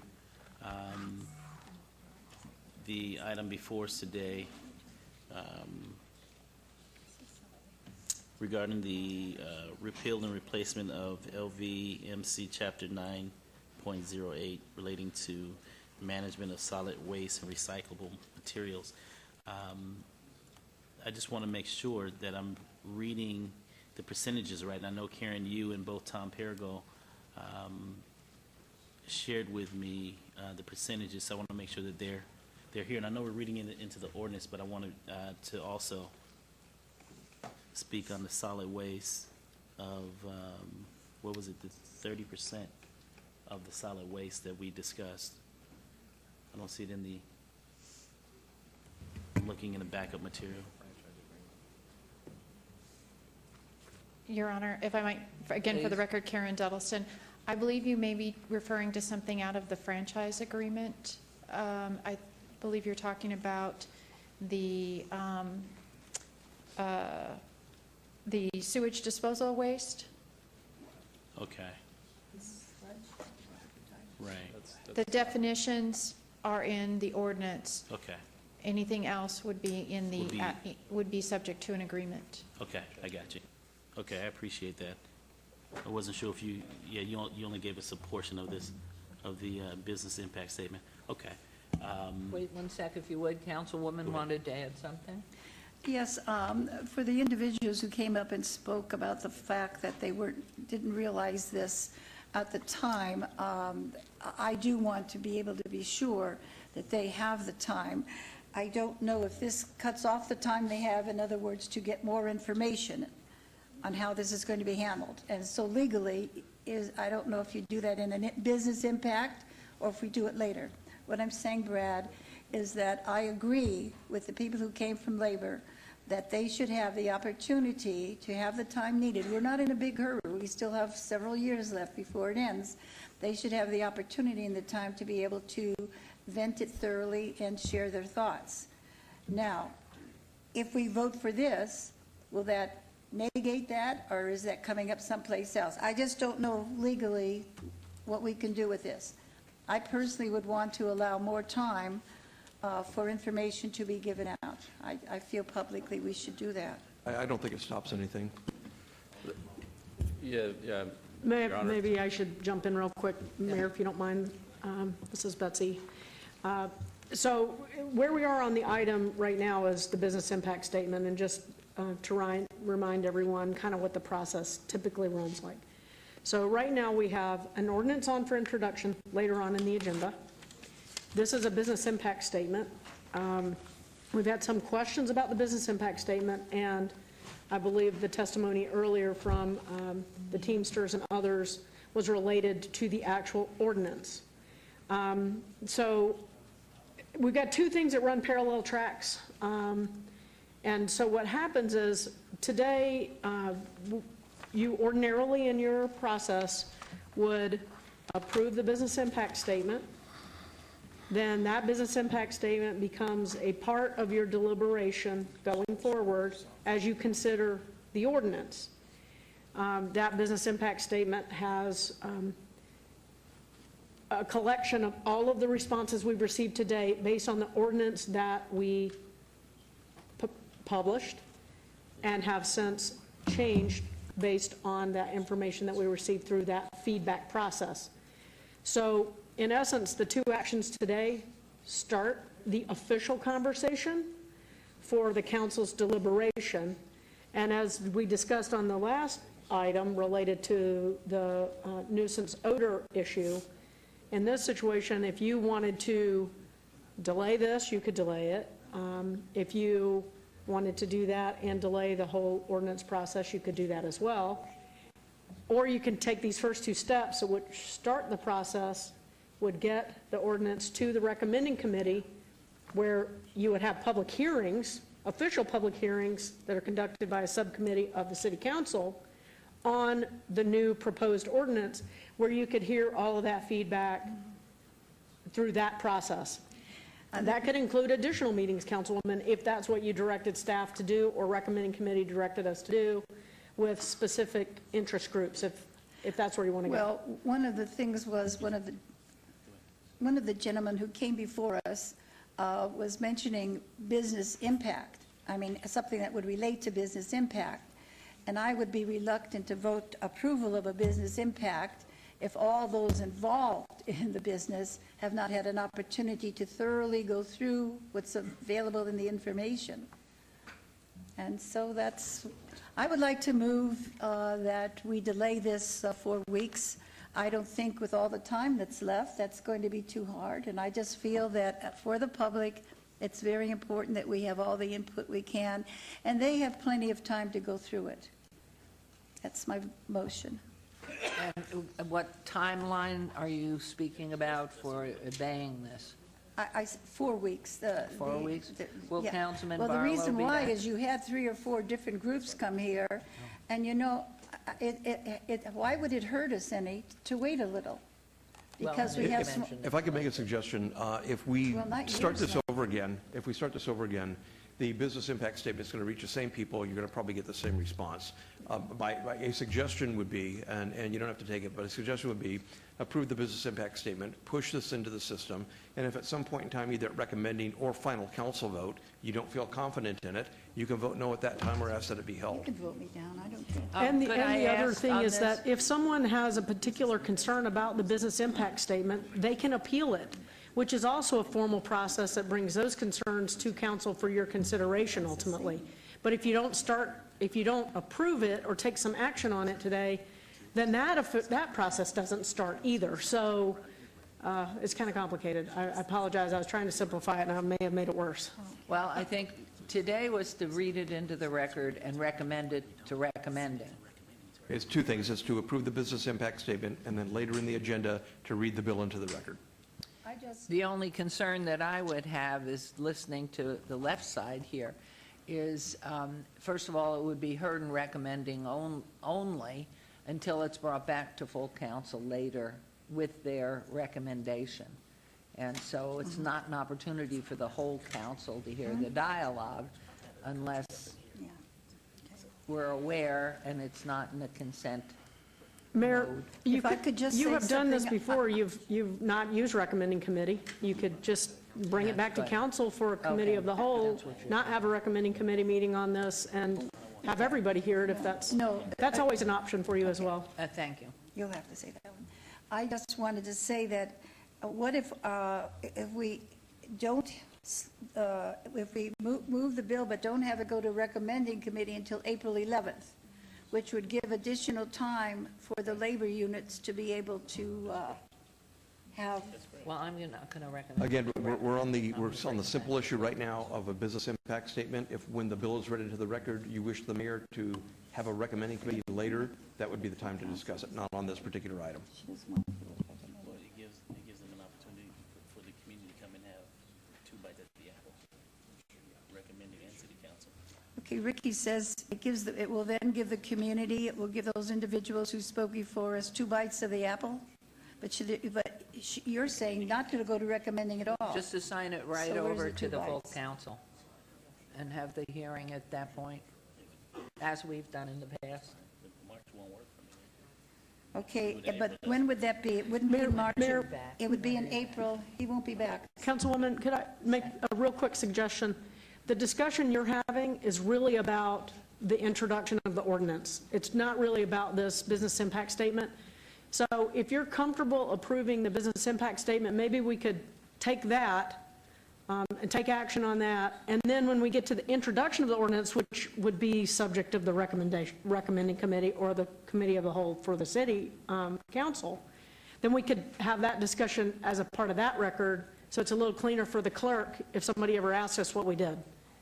I Can we do understand what that? you're saying. I understand what you're saying. My only concern is, I thought that they brought up information, and maybe I'm incorrect, maybe I misunderstood it, that they thought would affect the business impact. But you don't feel that that would happen? But they have an opportunity, if you act on the business impact statement and they feel that there is something in error, they can appeal the business impact statement. There's a formal process in your ordinance that allows them to appeal it. That's one track. The way we ordinarily handle additional feedback that's gathered after the business impact statement is approved by you is at the recommending committee or a committee of the whole of the council, where you hear the additional feedback and the feedback from the members of that recommending committee or the rest of the council if you hear it as a committee of the whole. Would it be legal, according to our lawyer down there, could we just ask a representative of one of the labor unions, would you feel you had enough time then? Can somebody back there answer that, if it's legal for them to answer? April, you said. It would be April 11th that it would come back, April 11th, so it's more than 4 weeks. It gives you time to meet with whomever you need to meet with here in the city. It gives you time to collect the information wherever you need to collect it, because it wouldn't come back until April 11th. So we can improve the impact now and then start the process, but you have April 11th, you can come back, and in the meantime, you can learn what you need to learn and see how it affects what you feel is important. Okay, then. Thank you so much. That's my concern. I just want everybody. So you want to make that in a formal motion, please? I move then that we approve the business impact statement, item 14, and it comes back on the agenda April 11th. Or we separate that? I think you just approved the impact statement at this point. Okay. That was that. So let's Thank you. vote on that, okay? Is that your motion? That's my motion, I'm Okay. sorry. Yep. That's okay. Motion to approve on agenda item 14. And we're missing Councilman Coffin orally. To approve on 14. And then while he's coming, And you have to vote too. Yes. And then- Okay, and post, please. and while it's being posted, I would just suggest to those who came and spoke to us today to be sure and get all the information you need, and I'm sure Betsy or someone from the staff would advise them on where to go, so you have it to go over with and make appointments with whomever you need to make before the April 11th meeting. So you have time to get the information you need. But I think April 11th was recommending. The only meeting on April, excuse me, Is Councilwoman? recommending, and I'm not going to recommend. Let's It's deal with planned. that, Luann, at the next item. Let's deal with that at the next item. It may not be exactly April 11th, but Right. April, we understand. We got Right, it. April. Just say April. Okay. Okay, let's now move on to agenda item 49. Yes? I didn't realize. Yes. Yes. Discussion for possible action regarding the approval of an appeal of a work card denial for Leonard Davis, DB, at 711, number 29659B, 1215 Stewart Avenue, Ward 5, Councilman Barlow. Ms. Duddleston, you're back on front. Thank you, Your Honor. For the record, Karen Duddleston, Deputy Planning Director for Business Licensing. Item 49 is before you as a work card appeal. Business Licensing and Metro has recommended denial of the work card appeal. The applicant's criminal history shows a pattern of disregard for public safety and the law. A work card is not necessary for this applicant to continue in his current employment at 7-Eleven as long as the applicant receives some level of supervision while working and selling alcohol at the business. This request is for the applicant to be in a position of responsibility working with no or minimal supervision. As such, this position requires a greater level of responsibility and judgment. The Metropolitan Police Department Special Investigations is here to answer any questions you may have about their report, and the applicant is here, or should be as well. Oh, there we go, sorry.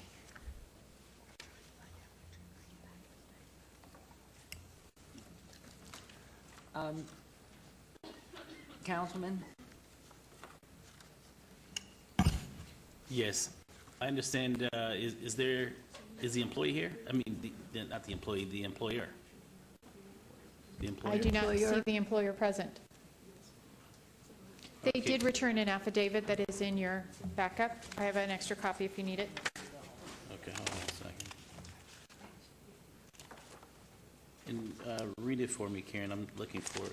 The affidavit of support is a standard form. It says, the affidavit of Karen Moore, being duly sworn and deposed, state that I am the employer of Leonard Davis at 7-Eleven, store 296593, 1915 East Stewart Avenue, Las Vegas, Nevada, 89101. Privilege license number P62-0029. The above referenced employee has applied for the position of on-premise employee. and they've checked the box. I have reviewed the Metro report dated 1/26/17 and checked the box. I support the employment of the above referenced employee and will attend the scheduled city council meeting. And it's signed Karen Moore. And might It I is, ask, it is not, it was witnessed by a business license officer. It is not notarized. might I interrupt and ask, is the gentleman and lady with you the employer? I will ask them to introduce themselves. This is the representatives of the Metropolitan Police Department. Oh, all right, thank you very much.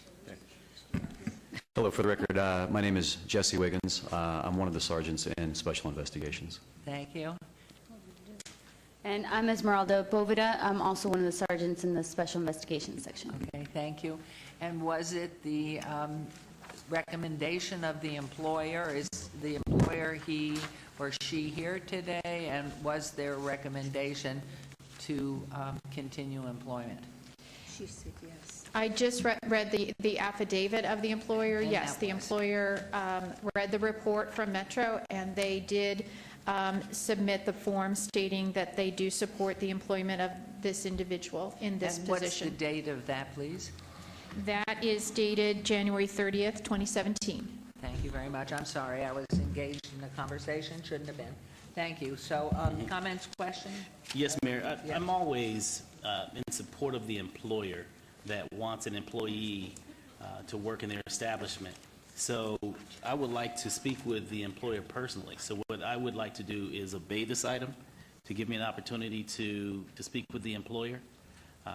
Because if the employer is standing behind their support of someone that's going to be working for their establishment, I traditionally lean towards the employer's position, being that it is their place of employment, and they know better than we in relation to who's working in their establishment. So I was hoping that the employer will be here today. Traditionally, they are here.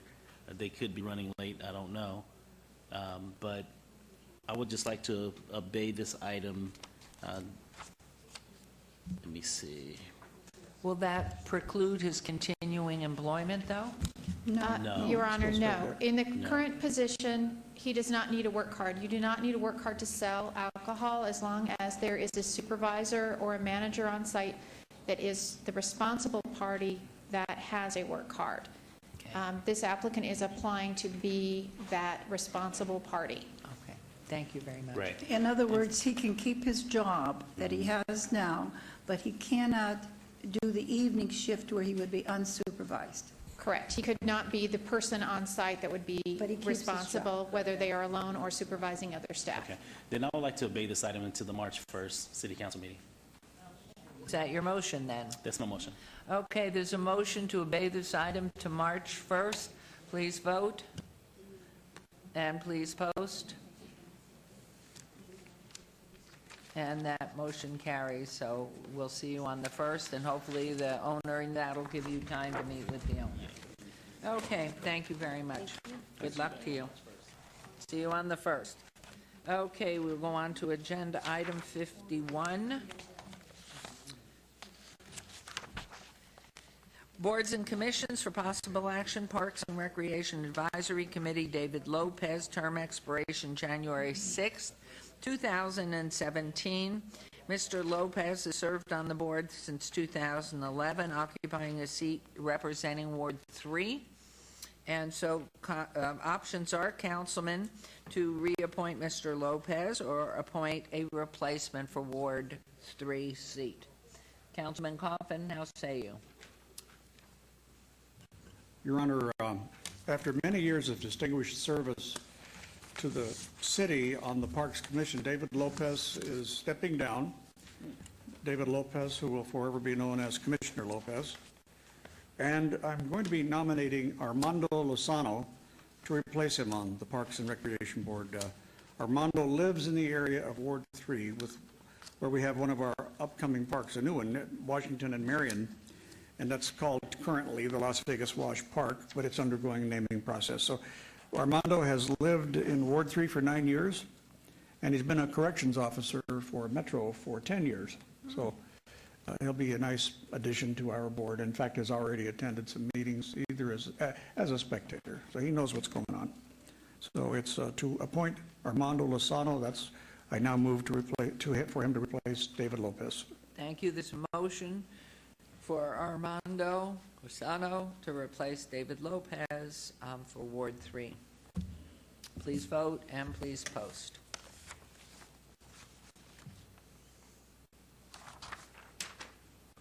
Motion carries. On to agenda item 52, recommending committee bills eligible for adoption at this meeting. Bill number 2017-1. Councilman Barlow, would you like the bill read? Yes, Mayor. Thank you, Your Honor. Thank you, Councilman. Bill number 2017-1, in order to extend the boundaries of the city, particularly described line to be annexed to make its establishments of laws, obligations, and benefits of the city, and to provide for other related matters. Move for approval. Thank you. There's a motion to approve agenda item 52. Please vote. Please post. And that carries. Now here we are on agenda item 53, new bills. Items 53 through 55, bill number 2017-2 through 2017-4 will be heard at recommending on Monday, February 27th. Is this the one that now I want to bring back to the committee of the whole? Yeah, Mayor, this is what I'll do. I'll make a motion to bring... Well, I was going to do that, Okay. just to go ahead and bring that back to the committee of the whole on the 5th of April. That would be 54. Right, it doesn't require a motion. You merely assign the bill to a committee of the whole on a particular date. So if Okay, you want to so single I them will- out individually, Okay. which go to the regular recommending and which come back to a separate recommending. Okay, so I'm going to recommend to the committee of the whole on April 5th. On bill number, 54. this is bill number 2017-3. That's 54, so Yes. 53 we would move to approve? Yeah. And we're not Leave it. recommending, you just Oh, assign. no, because these are all being sent over. So 53 will go to recommending. Right, And 53. 5. Okay, 53 and 55 will go to recommending on the February 27th. And those bills, Councilman Barlow, are you in town on the 27th? February. No, that's the one we wanted to make sure. Okay. You are here. Okay, so the recommending committee on 53 and 55, Councilman Barlow, Anthony, and Coffin. If there are any designated and unable to attend, the clerk's office will coordinate finding substitutes as necessary at my direction, please. So thank you. And for the That's record, to be clear, number 54, which is bill 2017-3, will go to a committee of the whole on April 5th. Okay, That said, I'll read the new bills. please. Bill number 2017-2, in order to extend ordinance to amend the city's nuisance regulations to specifically address odor nuisances, including the adoption of a new code chapter pertaining thereto and providing for the related matters. Bill number 2017-3, an ordinance to appeal and replace LVMC Chapter 9.08 relating to the collection and management of solid waste and recyclable materials and provide for related matters. And finally, Bill number 2017-4, an ordinance to authorize the city through its development of youth development and social innovation to develop and provide and operate pre-kindergarten and early childhood education programs within the city and to provide for related matters. Thank you. So now we'll move on to agenda item 56. I think we're in afternoon session now, right? Is this, oh my gosh. We're in afternoon session. So what we will do is adjourn and return at 1 o'clock, and with a time certain for items 100 and through 101, 100, 101, 102, beginning at 3 o'clock. So we are adjourned until 1 o'clock, where we will start with agenda item 56.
Okay, we are back in business here with agenda item 56, correct? Correct.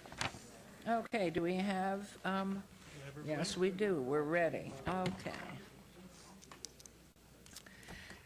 Agenda item number 56, for possible action. Any items council staff or applicant wish to be stricken, tabled, withdrawn, or held in advance to a future meeting may be brought forward and acted upon at this time. Mayor Pro Tem. Thank you, Your Honor. The applicant has requested to withdraw without prejudice agenda items 79 and 80, that's VAC 67939 and TMP 67940, applicant owner Deer Springs Village LLC et al., south of Deer Springs Way, east of Hualapai. And the applicant, has also requested to withdraw without prejudice agenda item number 93, that's SUP 67911. It's a public hearing. Applicant owner Thorne Rogers at 549 East St. Louis Avenue. That's my motion. Thank you. Without prejudice? Your Honor, I think we might have to take a second and listen to the applicants on that withdrawal without prejudice request for 79 and 80. Oh, okay. Good afternoon. Liz Sorokak, 8965 Southeastern Avenue, Suite 382, here on behalf of Mosaic Land 1. We are one of the co-applicants on items 79 and 80, and my client is requesting to withdraw the application as to his property. These applications consider 4 separate properties, so he's just asking to withdraw the application as to his particular parcel being considered in these applications. Your Honor, if I may, would you state for the record with or without prejudice on that as well, please? Oh, I'm sorry, without prejudice, please. Okay, thank you. Thank you. Thank you, Your Honor. Your Honor, members of the council, good afternoon. Bob Gronauer, 1980 Festival Plaza Drive. On items 79 and 80, which Ms. Sorokak has mentioned, I'd like to see if we could have that discussion along with all the other items. And the reason is I believe we're in agreement on the item number 80 to be withdrawn, but that's only the portion for her client that she's representing. But that application, I believe, would have to be held for 2 weeks so we could give staff a revised site plan for the commercial subdivision map. So we don't withdraw the application totally. And so we could have that discussion now, or we could have it along with all of the items that we're going to be hearing. Mayor Pro Tem? Your Honor, I'd refer to Mr. Perigo and get his thoughts on that. Your Honor, I think that's probably a good idea, so then this housekeeping item would just be related to item 93.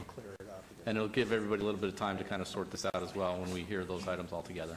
So you're suggesting that we obey these items for 2 weeks, Mr. Gronauer? No. Have them heard in normal due course. It's a part of the application. I'm going to work with Ms. Sorokak, just make sure we're both on the same page, and your staff to see what is going to be withdrawn and what's going to be held and what's going to move forward. And on Your Honor, those we've got a 2 minute to items. get there, so that ought to give them enough time to figure that out. So, excuse me, but on agenda item 80, are you in agreement, or is that part of your discussion? Yeah, that's part of the discussions, but I'd rather have everything heard together so we could explain it to you as all the applications are there. It's just the easiest way to handle that, so we don't make a premature decision now and find out we got to recall it and go back through the process. Yeah, let me modify, let me rescind that motion to make another motion to withdraw without prejudice agenda item number 90, SUP 67911, public hearing applicant owner Thorne Rogers at 549 East St. Louis Avenue. That'll be the motion. It's just agenda item 93. Just 93, correct. Okay. But don't we have to pull back what we just voted first? Oh, we didn't. Okay, so that's the motion, and Councilman Barlow and Coffin on agenda 93 without prejudice. And then please post. Okay. All right, so now we're on to agenda items 57 through 60. Okay. May be considered in one motion, one vote. They're considered routine, not public, and public hearing items with no condition changes. Any person representing an application or a member of the public or a member of the council not in agreement with the conditions and all standard conditions for the application recommended by staff should request to have that item removed from this portion of the agenda. So I'm going to read these, and then if you'll let me know if you have an issue. Agenda item 57, RQR 68066, applicant Lamar Central Outdoor. Oh, wait a minute. Councilwoman's not here, and these are hers. Yeah, but they're all hers, and so we are, except for number 60. Let's get Councilwoman back. Let's just have another pause for a moment, please. Yeah. All right, and there may be an issue which we don't know about. But I can go ahead and read them. I will do that. All right, so RQR, did I do this? 68066, applicant Lamar Central Outdoor LLC, owner Teddy Enterprises and Associates, and a required review of an approved special use permit. SUP 1555 for a 40-foot tall, 14-foot by 48-foot off-premise sign at 3421 West Sahara Avenue, C1 Limited Commercial Zone in Ward 1 with Councilwoman Tarkanian. Our number 58, RQR 68067, applicant owner John T. Tuman on a required review of an approved special use permit U0300-94 for a 40-foot tall, 14-foot by 48-foot off-premise sign. It's 3720 West Desert Inn Road, M Industrial Zone, Ward 1, Councilwoman Tarkanian. Note for the record that TLC Properties LLC has the access easement and should be listed as the applicant property owner for the billboard. Agenda item 59, RQR 68068, applicant Lamar Central Outdoor LLC, owner Beard Family Trust, and a required review of an approved variance V03695 for a 40-foot tall, 14-foot by 48-foot off-premise sign where such use was not allowed at 3920 West Sahara, C1 Limited Commercial Zone, Ward 1, also with Councilwoman. An RQR 68070, applicant Lamar Central Outdoor LLC, owner Masonic Memorial Temple Lodge, and required review of an approved special use permits U0010-02 for a 55-foot tall, 14-foot by 48-foot off-premise sign, 2234 West Mesquite, CV Civic Zone, Ward 5, Councilman Barlow.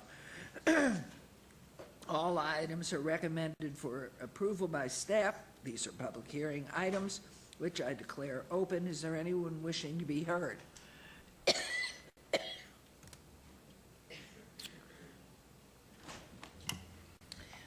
Seeing none and hearing none, I will close the public hearings. Councilwoman. Are we taking these separately, or we're going to No, take this is them all? one motion, one vote. motion. This is one motion, one vote. And if I may, Your Honor? Yes. I must disclose and abstain on agenda item 60 as I'm a member of that Masonic Lodge. But I'll be voting on the other items. So would I be making the motion for You Ricky's? may, because they're all yours except for Councilman Barlow. I thought you had an issue with one of them. So No, that's why I wanted you to these come are already established signs, and it's for 3 years, and I move to approve 57, 58, 59, and 60 with Councilman Barlow's consent. Okay, fine. Thank you very much. This motion to approve all agenda items 57 through 60. Please vote and please post. And I'm sorry, I thought you had told me there was an issue with one. Motion carries. Agenda items 61 through 65. GPA 67898, a request for a general plan amendment from SC Service Commercial to MXU Mixed Use on .13 acres south side of Charleston Boulevard, approximately 105 feet east of Jones Boulevard. Number 62, SUP 67953, on a request for a special use permit for a gaming establishment, general business-related use at southeast corner of Charleston Boulevard and Jones Boulevard, C1 Limited Commercial Zone. Agenda item 63, SDR 67899, on a request for a site development plan review for a proposed 1,400 square foot general retail store, convenience store with fuel pumps, with a waiver to allow a building to not be oriented to the corner and street frontages with such as required on .79 acre portion of the 2.55 acre site, southeast corner of Charleston and Jones, C1 Limited Commercial Zone. Agenda item 64, VAC 68131, on a request for a petition to vacate a portion of the 10-foot wide public drainage easement on the south side of Charleston Boulevard, approximately 105 feet east of Jones Boulevard. And agenda item 65, TMP 67900, on a request for a tentative map for a one-lot commercial subdivision on 2.55 acres southeast corner of Charleston Boulevard and Jones Boulevard, C1 Limited Commercial Zone. The applicant is Murphy Oil USA, and the owner is LVG Number 5 LLC. The Planning Commission and staff recommend approval on all items. These are in Ward 1 with Councilwoman Tarkanian. In public hearing, which I declare open, is the applicant or representative present? Yes, Mayor. Jennifer Lazovich, 1980 Festival Plaza Drive. Okay, and well, let's hear from you first, and then we'll go to Mr. Paragon. Again, as I indicated, Jennifer Lazovich representing the applicant, Murphy Oil. We have before you on the overhead the site plan. The interesting thing is the reason for the general plan amendment is for a narrow strip of landscaping on our eastern border that is really for a landscape buffer. It's zoned the right way, but it was a little technical issue that we had to file. So in order to map this parcel all as one, we needed the general plan amendment for literally a very narrow strip of property right along that boundary. We appreciate staff recommending approval of everything. We did conduct a neighborhood meeting, no areas of concern. But perhaps the one thing I wanted to put on the record is in working with Councilwoman Tarkanian's office, from the Planning Commission until now, we have submitted for her review as well as to staff revised and upgraded elevations that use more of the decorative stone elements that she wanted to see. There's been some redevelopment of the building that's located south of us where Asher College now is. It looks quite nice. And so she wanted our building to complement that. So we've turned those elevations into staff, and your condition number 3 on the site plan review referenced those upgraded or updated elevations. So with that, I'd be happy to answer any questions. Thank you. Mr. Paragon. Thank you, Your Honor. A general retail convenience store development is appropriate for a corner lot along 2 major arterial streets. The site is adequately screened from adjacent multifamily residential development to the east, and screening will be enhanced by a proposed landscape buffer along the east property line. Therefore, staff is recommending approval of all applications, and I will note, as Ms. Lazarus said, that we did receive the updated site plan with the additional stone veneer on the building. Okay, thank you. This is a public hearing. Is there anyone who wishes to be heard on any of these items? 61, 62, 3, 4, and 5. I'll close public hearing. Councilwoman. I'd like to say, did you want me to take all of them at one time or separate? Separately. All right, then on item number 61, moving to the mixed use, I think is going to stimulate that area, which does need stimulation. I think it's very important for the area, for what's been occurring recently there. I move to approve. Thank you. There's a motion to approve on agenda item 61. Please vote and please post. The motion carries. Thank you. On agenda item 62. And I move to approve item number 62. Thank you. There's a motion to approve on agenda item 62. Please vote and please post. You have to vote. And on item number 6, okay, we'll wait and see. Okay, motion carries. On 63. On item number 63, I want to thank Murphy Oil for following through on our recommendations. I think they really made a nice upgrade there, and again, we're trying to make improvements in that district and the aesthetics and everything, and I appreciate that, as I do know the people who live near there appreciate it, so I move to approve. Thank you. There's a motion on agenda item 63. Please vote and please post. And Ms. Lasovich, where is the oil company from? They are originally out of Arkansas. They're based, I should say, they're based out of Arkansas, and there's a representative, Wayne Gibson, here. And is this their first Nevada entity, or Las Vegas? In Las Vegas, technically the first one that I came before you in the city of Las Vegas was over near Rancho, Craig and Rancho area. That's their first location, and this is the second location in your jurisdiction that we're bringing forward at this time. Thank you. Welcome again.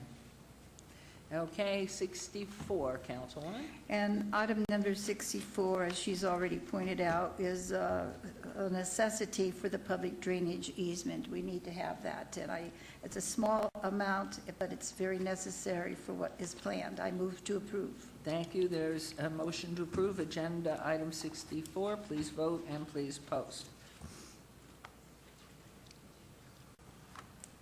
And on that motion carries, and on agenda item 65. In item number 65, I move for approval with all conditions.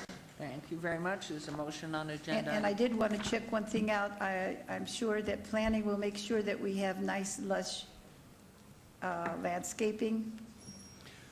Your Honor, through you, absolutely. We will make sure that the development is in conformance with the plan that you see. Right, and that would be a condition. Thank you, and that's all right, that condition. Thank you very much. Move to approve.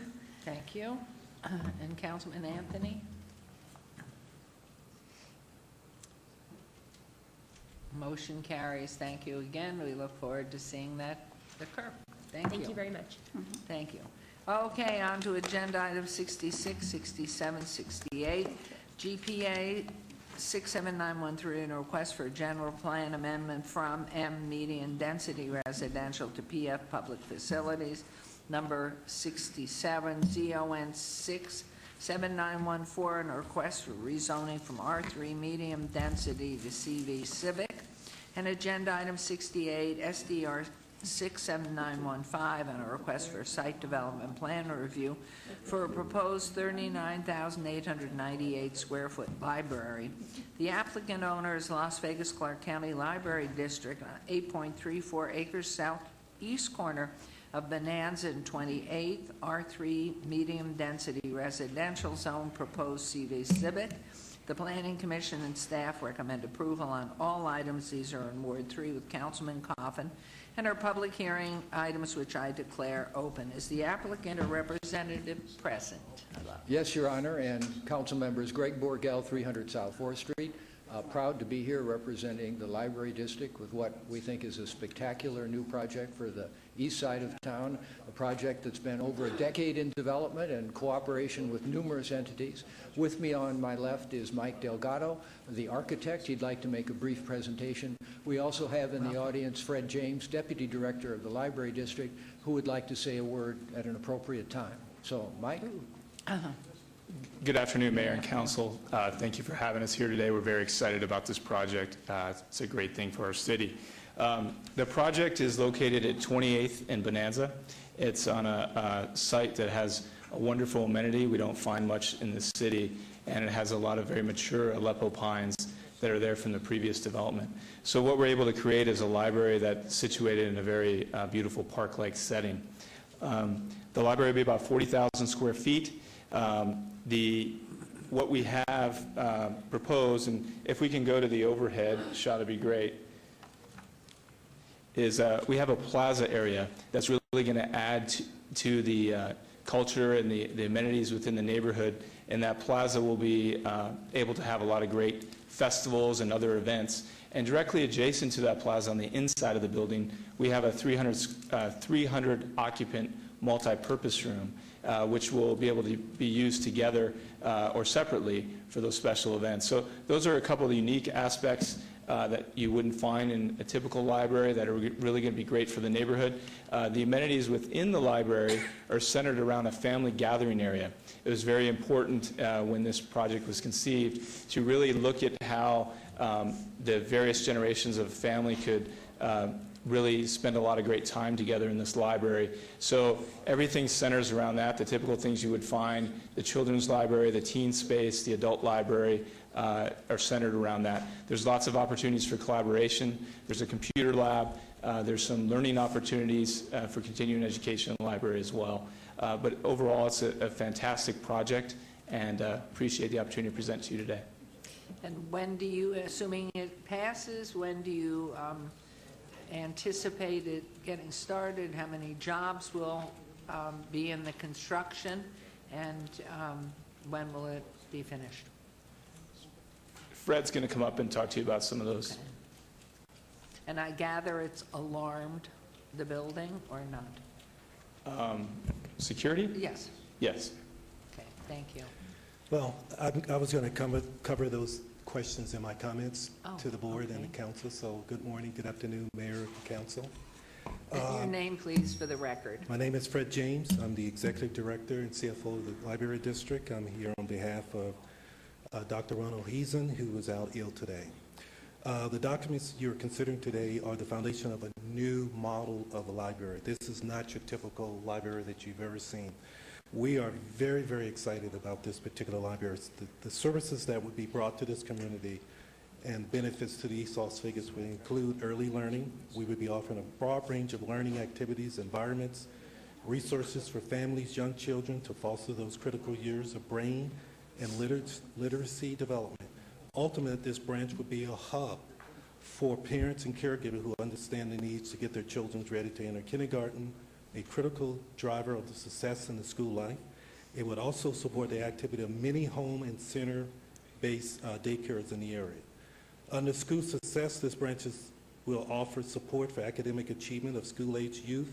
The plan reflects spaces and equipment for homework help, access to technology, and special maker spaces where youth can gain experiences in science and technology and engineering. The library would also be partnering with Workforce Connection to access and develop youth career paths and skills. As the architect mentioned earlier, we have an intergenerational community living space. The library space's collection, technologies, and furnishings, what you see in the plans, are designed to be welcoming to all ages and cultures with an understanding that this is a predominance of residents in this immediate neighborhood are hardworking, low-income, and low-literacy households, including many families with young parents and young children. A community gathering also was mentioned. One entire wing of the building will have after-hour extended operating hours. A large part of that area will house a flexible multi-purpose community room that can be used with a wide variety of private, public, and community events, theater, dance, and recital, etc. We also have limited learning. Also, another part of the after-hour space will house a computer lab and classroom for adult literacy, English language, citizenship, workforce, and small business and career related. We have civil spaces, as the architect mentioned earlier, a plaza and outdoor spaces designed to promote neighborhood walkability and use of mass transit, extend library programs outside the walls. And we anticipate that this library will be a source of neighborhood pride, foot traffic, use of facilities and library sets, and the activity for our generation will make the neighborhood a node of activity and accomplishment and an anchor for the neighborhood stability. We are, once again, we're very excited about this project, but we couldn't have not gotten this done without your help. We first want to thank the City of Las Vegas, the Councilman Coffin, Ward 3. With the councilman help, we were able to meet with over 250 community members to get input for what this library branch needs to be as a community hub for the library. We thank Mayor Gutman and City Councilman for your support for the land transfer agreement in April 2015 and consideration of those plans today. We know that our mission of education, neighborhood stability, and regional development align in this project. We also like to thank the city's Department for Development Services, Economic Development, as well as Las Vegas Community Investment Corporation, their work on the plan permitting and helping with the application of new market tax credit. We thank the Southern Nevada Housing Authority, which was instrumental in the second land transfer that resulted in the current 8.34 acre site. We also thank the RTC for the new bus stop and many community partners we're working with now to develop a program area described above, including Workforce Connection, the Clark County School District, and the Nevada Department of Education, the city's Office of Youth Development and Social Innovation. Special thanks to our Library District Board trustees who are a strong champion of this project, especially the leadership of trustee Felipe Ortiz, who has worked tirelessly behind the scenes to help Councilman Coffin shape and move this project forward to where it is today. Finally, we'd like to take this opportunity to invite you to the groundbreaking ceremony, which is now scheduled for November 2nd, 2017 at 10 a.m. Also, the completion date of this building is expected to be January 2019. Thank you. Thank you. That's wonderful. Mr. Barrago. Thank you, Your Honor. Staff lines the proposed public facilities general plan designation and the associated civic zoning district to be compatible with existing surrounding zoning districts, and the proposed library land use to be compatible with existing surrounding land uses. Therefore, staff is recommending approval on all items. Great, thank you. Anyone wishing to be heard on these items, please come forward. Looks like a beautiful building. And please state your name for the record. Hi, Mia Rose, 1103 South 6th Street. No, it's a beautiful building. I just had a question, kind of with what you said with the alarm system, but at night, are they going to close some of these at night? Because I see all the parking is hidden, and that's where you get the people who sleep in the car or hang out. So I just wondered for security purposes, if they've thought about that, because that area, et cetera, I don't think I have to go into that part, but just for the alarm security and safety of, The building will be alarmed, and we do have security, 24-hour security. okay, thank you. Anyone else wishing to be heard? Just me? Mayor Pro Tem Crew, just me? I'll be quick, okay? I'll be quick. Mr. Riggle, I think one of you mentioned you're going to keep those trees there, because I mean, those are huge assets in that area right there. Yeah, so the charge all along has been to maintain as many trees as we possibly can that's feasible. So there are a few trees that are not able to be saved, and there are a few that are in the way of construction. But for the most part, our solution that we proposed as part of the design, we did keep the location, all the trees in mind throughout, so we can save as many as possible, because we do see that as an amenity as well. You're welcome. Thank you, Councilwoman. I just want to say architecturally, it's beautiful, and it blends in so well with what the library district is doing as far as making it not just a library with the books and the technology, but also a library that's reaching out into the community and having them very community friendly. And I just wanted to compliment you on that. Thank you. Thank you. And one question I would ask on I guess it's the south side of the building, outdoor opportunities for events, anything like that? And I'm always looking for a Latino village or something to be able to find a home somewhere. Yeah. And, outdoor gazebos or entertainment, something. Sure. Excellent question. So we'll start here, and then we'll move to the next rendering.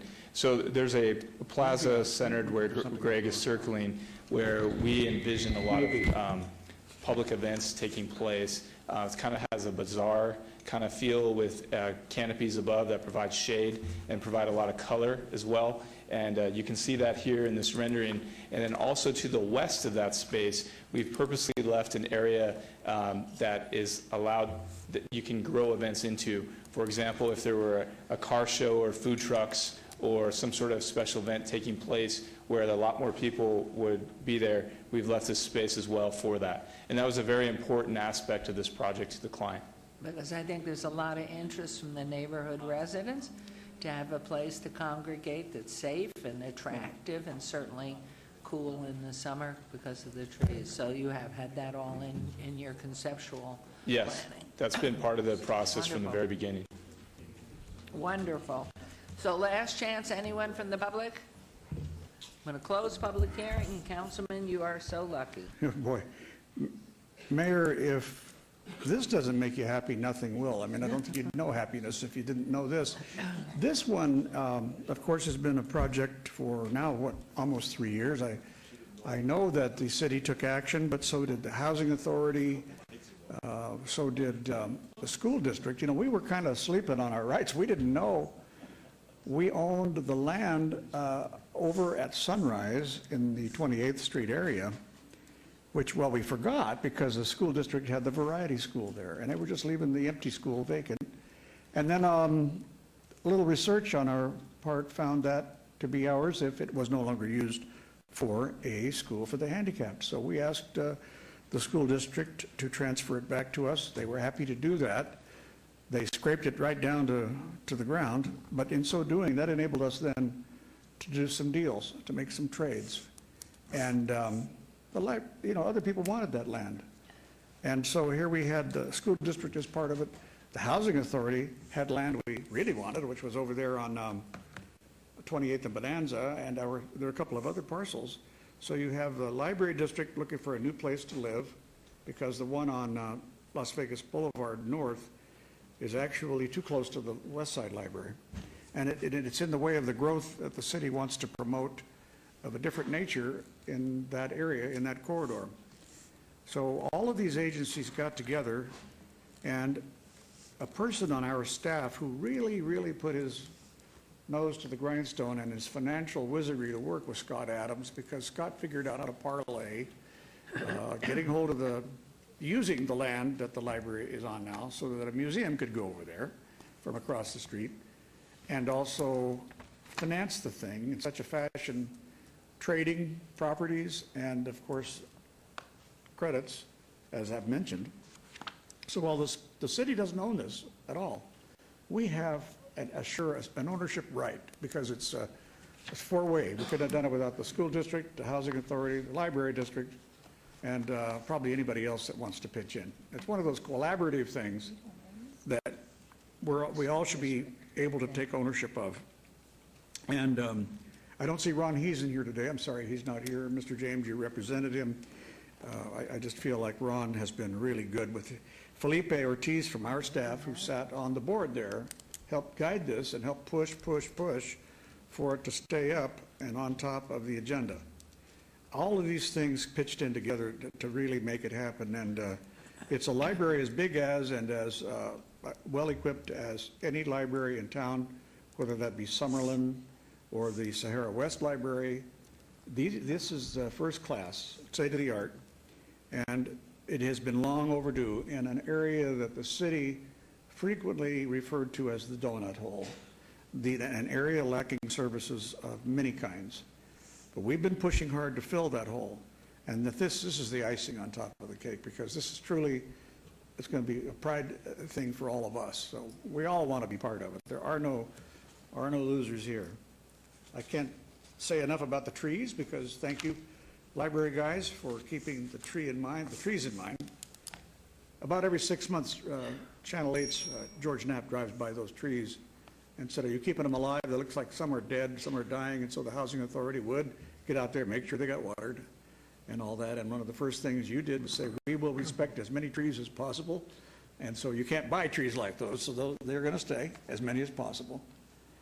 I don't know what the housing authority is going to do with the rest of that land that they own down and around there, but I'm sure we could think of ideas for it.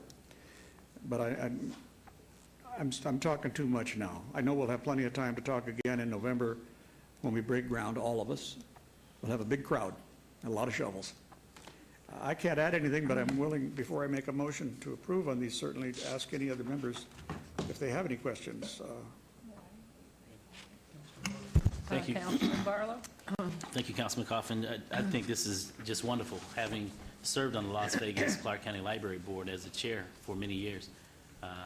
This most definitely is something that we attempted to do many years ago when I was on the board, was basically try to figure out the funding source at that particular time to identify how, in fact, we were going to fill some of the donut holes, if you will, within the system of the library district.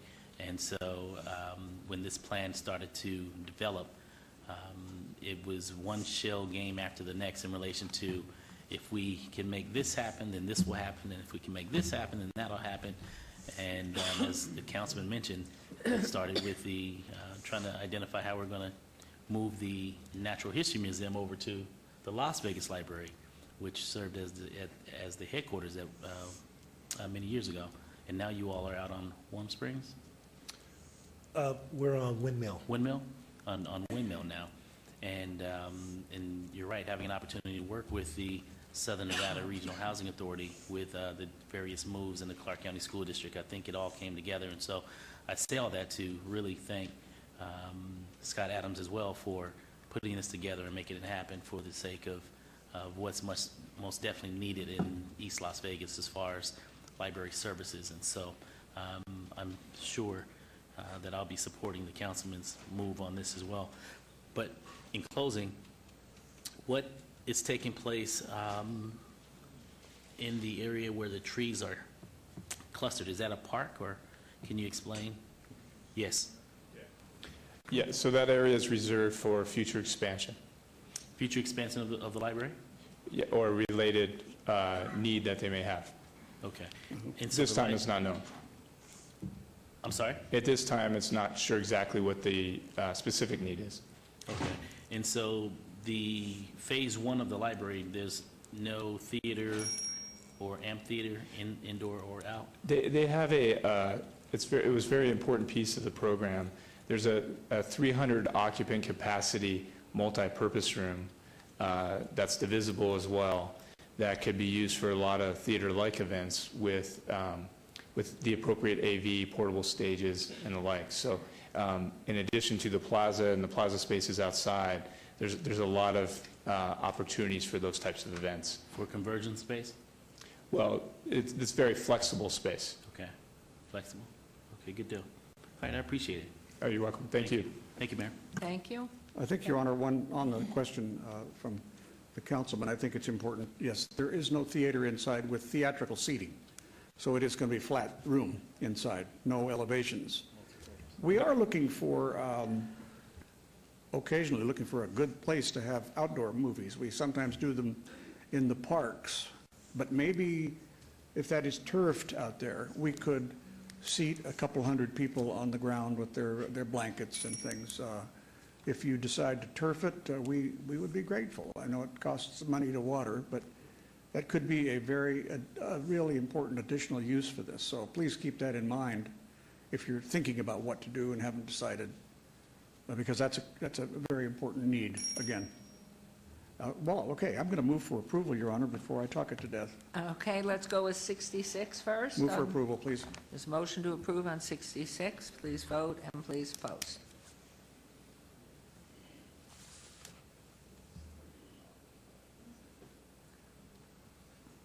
He's not here. Motion carries. And on 67, please. Move for approval. Thank you. A motion to approve on 67. Please vote and please post. Motion carries. And on 68, please. I move for approval of item 68. Thank you. There's a motion to approve on agenda item 68. Also, Councilman Barlow told me that he wishes to be recorded as an aye vote on all three items. Okay.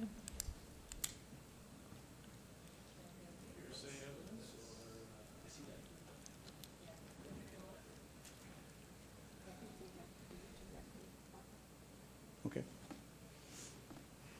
It's beautiful. Very exciting. Here he comes. Aye on each one. Aye. Aye. Triple aye. Brian, It's a you can triple come aye. back. Aye. 6, Three times. 6, 7, and 6, 8. Okay. Aye. The ayes have it. Ayes have it. Unanimous. Thank you. Very exciting. No, thank you very much, and thank you for putting up with what we thought was a valuable presentation and letting us do a little bragging about the project. We're very thrilled. Thank you. Thank you. Beautiful work. Okay.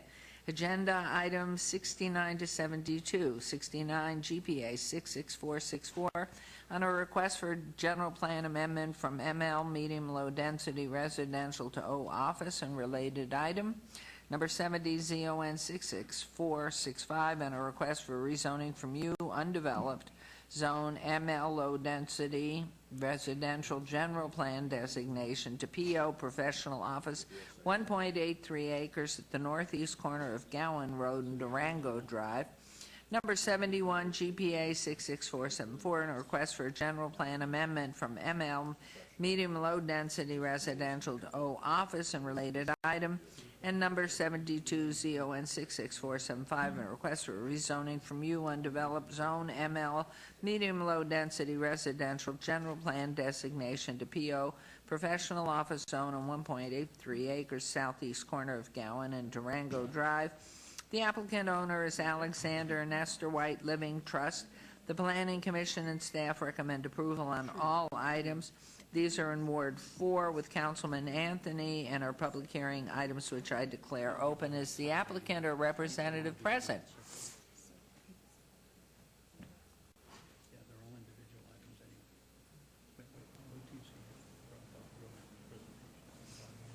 Good afternoon, Linda Pearson, and I reside at 6540 East Redmont Drive, number 21 Mesa, Arizona, 85215. And I'm here as the applicant representing Esther and Alexander White, who are present. Thank you very much. Mr. Perigo? Thank you, Your Honor. The applicant has amended the general plan amendment request from service commercial to office, with the subject site being located on a corner fronted by Gowan, a major collector, and Durango, a primary arterial. Staff finds the proposed office general plan designation to be appropriate as the office category provides for small lot offices.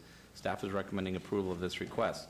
Staff finds that the professional office zoning district is appropriate for the subject site, which is intended to allow for office uses in an area which is predominantly residential, but because of traffic and other factors is no longer suitable for the continuation of low-density residential uses. Furthermore, the professional office zoning district is designed to be a transitional zone to allow low-intensity administrative and professional offices that typically have a low volume of direct daily client and/or customer contact, and therefore we're recommending approval of all requests. Thank you very much. This is a public hearing. Anybody wishing to be heard on these items? Hearing and seeing none. Councilman Anthony. Mr. and Mrs. White, would you please come down here? I want to look at both of you because this has been a long road that we've been down here. Yes. And these two pieces of property have been sitting there empty for, what, 30 years you've owned them? I think about 72. Okay. 40 plus. So I think we're finally there. We passed the SID some time back to get the improvements in there. And you asked for commercial, and that wasn't going to work. We changed it to office, and then the Planning Commission made it office professional, which looks like the neighbors are in agreement. So I think we're going to be done here, and I hope you get to sell that piece of property and make the money you deserve for your retirement, and we build something there that is going to be useful to the neighbors. So I just want to thank you. I know you were a little frustrated at the beginning, but I just told you we were going to eventually get somewhere. Okay. And I hope you're pretty good where we're at. Oh, I thank you very much. Okay. I'd like to say I'm so happy I could cry. Okay, I'm glad to hear that. God bless y'all. Thank you. Yes. Councilman Pierce? You may want to have your tax person look into if there's any benefit to having the longest term, long-term capital gain recorded in 2017. You've already got me for taxes for 45 years. Well, I'll go ahead and make my motions, and hopefully everything gets approved, and good luck to you. So we'll start with item number 68. I will make a motion. 69. 69, I'm sorry. I'll make a Okay. motion to follow Planning Commission and staff's recommendation for approval. Thank you. There's a motion on agenda item 69. Please vote and please post. Okay. Motion carries. And on 70, please, Councilman. Item number 70, I'll make a motion to follow Planning Commission and staff's recommendation for approval. Okay, there's a motion on agenda 70. Please vote and please post. Motion carries. And on 71, Thank you, Mayor. I'll make a motion to follow Planning Commission and staff's recommendation for approval. motion on 71 to approve. Please vote and please post. Motion carries. And finally, on number 72, 72, make a motion to follow Planning Commission and staff's recommendation for approval.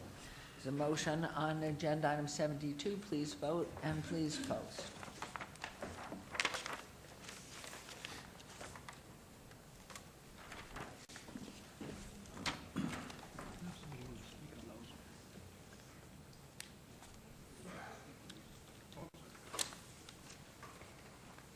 And Councilman Barlow, didn't it work? Your vote. You're having too much fun. Motion carries. Congratulations. Ride into the sunset. Have a good time. Thank you. Okay, we're on to agenda items 73 through 80. And you're going to handle however this is going. So here we go. 73, ZON 67938, a request for rezoning from RE Residence Estate to C1 Limited Commercial on .36 acres on the north side of Clark County 215, approximately 360 feet east of Wallapai Way. Agenda item 74, VAR 6643, on a request for variance to allow a 15 foot rear yard setback where 20 feet is required on 9.63 acres southeast corner of Deer Springs Way in Wallapai. C1 limited commercial and RE residence estate zones proposed C1 limited commercial. Agenda item 75, SUP 66444 and a request for a special use permit for a car wash full service southeast corner of Deer Springs Way and Wallapai Way. C1 limited commercial and RE residence estate zones proposed C1 limited commercial. Agenda item 76, SUP 66445 and a request for a special use permit for a 4,000 square foot liquor establishment tavern with a waiver to allow a 339-foot distance separation from a school where 1,500 feet is required, and a related item, and 77 SUP 66446 and a request for a special use permit for beer, wine cooler, off-sale establishment use with waiver to allow 339-foot distance separation from a school where 400 feet is required at the southeast corner of Deer Springs Way and Wallapai Way, C1 limited commercial, and RE residence estate zones proposed C1 limited commercial. Agenda item 78, SDR 66447, a request for a site development plan review for a proposed 98,759 square foot shopping center with waivers to allow buildings to not be oriented to the corner and street frontage where such is required, to allow a 0-foot perimeter landscape buffer along a portion of the south property land where 15 feet is required, to allow a 0-foot landscape buffer along a portion of the east property line where 8 feet is required, and to allow a car wash bay to face public right-of-way where such is not allowed on 9.63 acres. The southeast corner of Deer Springs Way and Wallapai Way, C1 limited commercial, and RE residence estate zones proposed C1 limited commercial.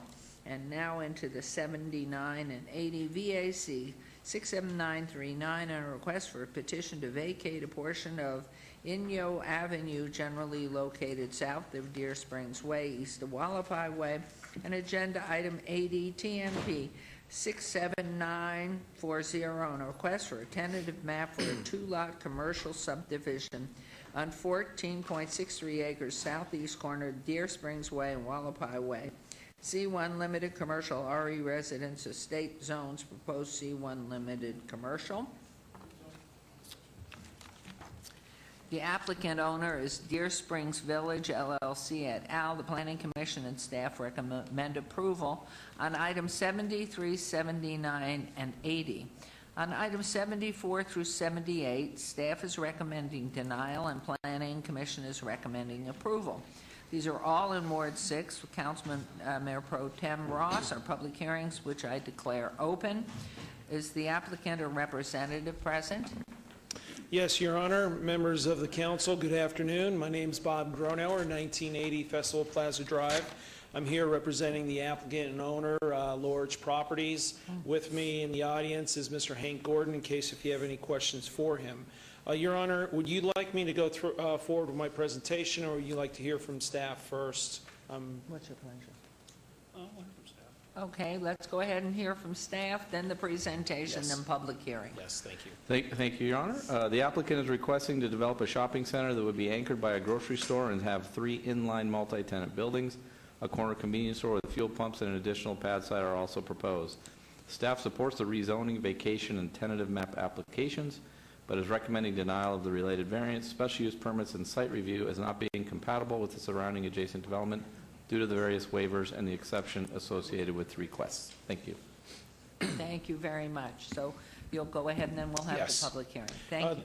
The first thing, if I could get your attention to the overhead, please. I have a few exhibits I'd like to go through. The first thing that I want to point out to you is the location of the property on the overhead here. We have approximately 10 acres of property that is crosshatched here. We are north of the 215, which is to the south of us, located here. Wallapai runs north and south along the west side of our property, and to the north of us is Deer Springs Way. Deer Springs is approximately an 80-foot right-of-way road. Wallapai is a 100-foot plus right-of-way road, an off-ramp exit located right here. Years ago, back in 2008, to give you a little bit of a history of where we've come to where we are today, This property that's crosshatched, along with the properties as I'm showing you here with the residential development, there was a planned unit development in this area for approximately 24 acres of property to be zoned for commercial. That was approved in 2008. It's very important to know that because in 2008, the plan was to come in for over 200,000 square feet of commercial development at this intersection. And the rationale for that at that point in time, which still stands true today, why we still are coming in with commercial, is because you have the Providence Master Plan community just to the north here. And if you look at the area when we zoom out later on, you don't have any of those commercial services and uses that are needed for neighborhood convenience. So that was the reason why in 2008, these properties, as I'm showing you here, these additional properties in here, were approved for a much larger, grander commercial shopping center. As you know, as we've gone through the recession in 2009, 2010, and 11, things have changed. I stood before you representing Cal Atlantic on this approximately 8 acres of property, and actually I believe that was in about 2013, 2015, in between those times, actually 2013 if I'm not mistaken. We came in here and we rezoned the property from a PUD to an RCL. Now the reason and the rationale for that at that point in time was that we mentioned that no longer are you going to be able to see post-recession a big 24-acre commercial shopping center at 200,000 square feet. And I remember because it was Mayor Pro Tem asked us to make sure we talked to the potential developer on this corner, which was Mr. Hank Gordon was looking to do a development here at this intersection. And because of that and those discussions with Mr. Gordon at that point in time, he was fine with us putting in some residential in this area because you have the Las Vegas Valley Water District that owns property over here. So it was understood as Cal Atlantic came in, rezoned the property, and people are there today, that this would be acting as a buffer to future types of development for commercial in this area. With that being said, Mr. Hank Gordon has come in with Orch Properties to develop on this 10 acres of property here that's before you today. As a matter of fact, we started the process back in August, September of last year in 2016. We're not required to have a neighborhood meeting because we weren't coming in with a general plan amendment. But what we did is, because we know in working in the area in the Northwest, you better have a neighborhood meeting. That's the one thing that Mayor Pro Tem has always expressed. Those are the things that we do automatically, and your staff does such a great job in making sure, if you even read in the staff report, it's highly recommended that you have a neighborhood meeting with everybody out in this area. So that's what we did. We had a neighborhood meeting back in August and September of last year. As a matter of fact, we laid everything out for the neighbors who showed up at the neighborhood meeting. We went through all the uses on the shopping center itself, and I'll show you, this is the revised layout that we had, that we were showing a similar, similar layout of the shopping center itself. The first thing that we mentioned is you have the grocery, which is an Albertsons.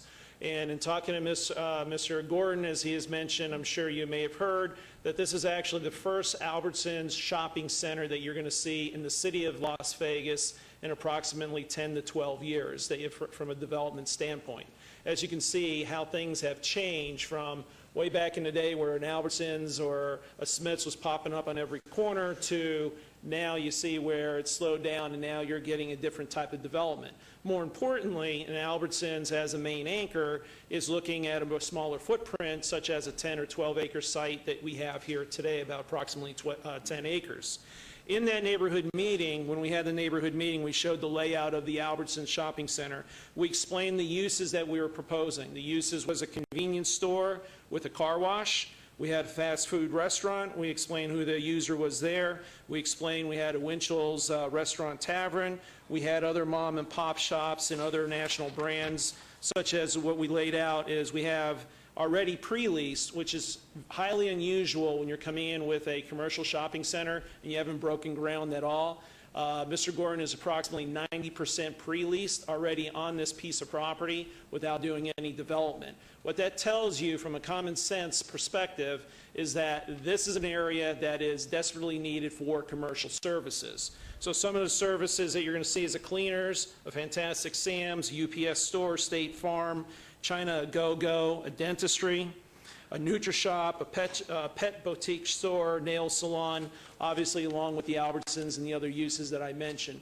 But for the most part, I think it's important to note that the property here today is proposed for a commercial shopping center.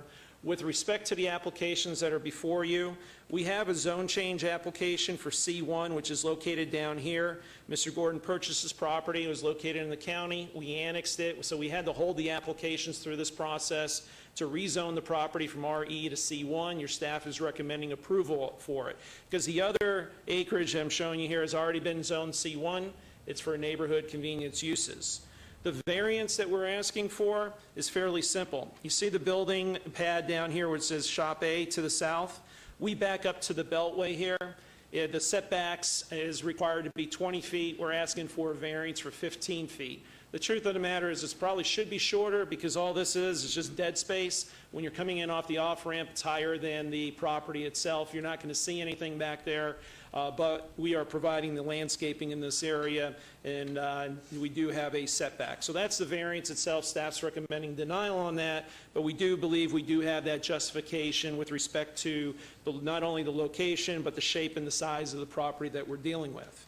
With respect to the car wash, we have that angled out here facing Deer Springs. Two things why we think this is appropriate is you already have commercial already approved across the street here for the convenience store, and Mr. Jim Hammer came in with a mini storage facility. We have increased the landscaping in this area, as I'm showing you, along Deer Springs. The other issue is a waiver to not have the convenience store up adjacent to the corner on Deer Springs and Wallapai. Many of the commercial developments that you have approved over the years have buildings off the corners. We're asking to do the same thing, and if anything, it becomes more of a safety issue too. The more buildings that you have blocking the views into the commercial shopping center, the less likely you can see from a security standpoint from the street to have eyes into the shopping center itself. With respect to the landscaping, one of the things that we've also done here in the back of the building here, we're providing 10 feet of landscaping along the building elevation itself. We feel that we're doing this for the adjacent property owner, but 330 feet away, you also have the residents that I also pointed out to you in the residential subdivision. With respect to the tavern, and now I'm going to go through in the tavern itself of what we're requesting, and I'm going to go through a few examples here because as we've gone through the process, there's been some concerns as we went through the Planning Commission, and then just recently as yesterday, we've heard that there are more concerns than where we started out in the process of the tavern use itself. It's a Winchell's Restaurant Tavern. They have a couple of locations throughout the valley itself. The locations proposed to be located here. But what I want to show you, and I think is important, is if I show you on the overhead here, the exhibit, this is approximate location of our site on our property here. Code requires you to measure from property line to property line. If you measure property line to a school, it comes out to a little over 339 feet in linear distance. But if you really take a look at it and you go from front door to our property line of Centennial High School, where we exceed about 2,300 feet distance from the opening door of Centennial High School to our location. But more importantly, what we do have here, you have a physical barrier. Because if I show you in the next exhibit, if anyone in this area is going to walk out of a high school to go across the property itself and to come down Wallapai, you're going to need to walk over a on and off ramp in this location, walk over a bridge, walk across another on and off ramp to come to our location, our commercial property. And just by doing this distance alone, a walking distance, it comes out to be approximately just over 3,000 feet in distance. So the argument's going to be you do not want to have a tavern near a school. Well, let me let you know that with respect to other schools in the area, in the valley, we do have taverns located near schools, and they work perfectly fine without any negative impacts. For example, up in the Summerlin area off of Charleston and Desert Foothills by West Tech. I'm showing you West Tech, which is located here just south of Charleston in this area. We have a John Cutter's. John Cutter's is directly across the street from West Tech. And I can tell you there are no impacts from a John Cutter's with the school and the children who cross in this area and use this shopping center And ironically, I believe this may be an Albertsons shopping center also, if I'm not mistaken, in there. With respect to other schools, we have the private school, Gorman High School. And if you're familiar where Gorman High School is located, Wallapai and Russell. In this area, if we took the distance from the school property of Bishop Gorman to where the PT's is, it's far much closer than what we're asking for today. And I could assure you once again, the PT's pub in close proximity to Gorman High School has zero impacts on the students in this area. With respect to another school, and I just only have a couple more examples here, we have Green Valley High School. With Green Valley High School in the Henderson area, we have Chili Palmer's, which is located actually sort of in the parking lot of the school itself, of a public school. And again, as far as we know, zero impacts with respect to having alcohol uses within 1,500 feet of an existing school. Another example that we have up in the Summerlin area is the Meadows High School. If you take a look at the location of the Meadows High School, where the PT's is located, if you went from property line to property line, you do fall within the 1,500 feet within that area. And I could assure you that the PT's pub that's located off of Rampart and Lake Mead, that there is zero impact. And then finally, the last example, because I do have some personal experience with this, this is the location of Faith Lutheran High School, which is off of Charleston and Rampart. I have two children that go to Faith Lutheran High School, and I can tell you that there is a tavern right across the street here, which is the Pint. And I could actually tell you, if I asked my kids tonight if they knew where the Pint was located, even though they walk past here every day to go to Firehouse Subs and to the Cracked Egg for lunch and for dinner afterwards, dinner for Firehouse Subs that is that they wouldn't even know that the Pint Tavern is located in this area. The point that I'm making is there are a lot of kids that travel across the street here in Wallapai, go and eat breakfast and lunch after sporting events during the day of their practices, and at night they go to Firehouse Subs in this area. And located right here across the street is an existing high school, middle school, which is Faith Lutheran. So the reason why I'm giving you those examples, because I know some of the information came in late yesterday with respect to others coming in that are going to be here to speak in opposition to the tavern itself. So I wanted to hopefully illustrate to you with the examples I'm showing you that there are other uses out there that have taverns closer to a school without the barrier that we have, which is a 215. As I said, for someone to walk, and you can walk, you got to go across an on and off ramp and on and off ramp and a bridge to get to where we are. But being a part of a commercial shopping center such as an Albertsons is going to have zero impact on anybody from a school from across the way. And then finally, the last thing I do want to mention is Mr. Gronauer, Excuse me, yes. if I may just stop you right there, because it's a pivotal point for me. You showed the distance, the separation. Was it 1,000 or 1,500 foot separation that you were speaking to, as far as from? Yeah. 1,500 foot? Yeah. Would you show the map as far as the current application so that we can understand that one as well? Here's the current application. It's in your backup. If you zero in here, this is the location of the end cap for the Winchell's. And as I mentioned, this is Wallapai, the 215, so the 1,500 distance cuts across. I believe this is the football field location in this area. So that's the 1,500 foot distance that we fall into. Okay, so in essence, the others that you've shown were separated by either Rampart or a major street, right? Yeah. And this particular application is separated by a highway.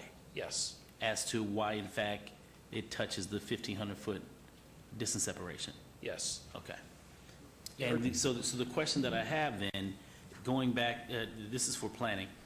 I know that in Title 19, it speaks to distance separations that have a highway or roadway 100 feet wide. It would not fall within that, or let me rephrase that. A distance separation that has more than 100 foot wide sidewalk,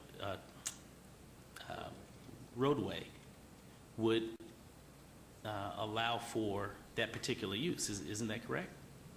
Would not fall under that rule. It would fall. I'm sorry, would not. Thank you, Council. Would not fall under that rule.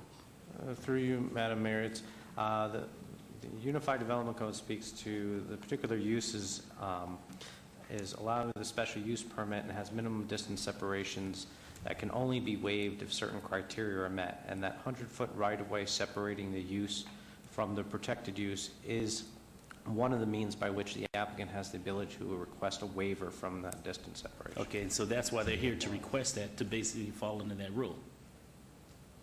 Right? Correct? Yes. Yes. Okay. Yes. All right. Thank you. Councilwoman?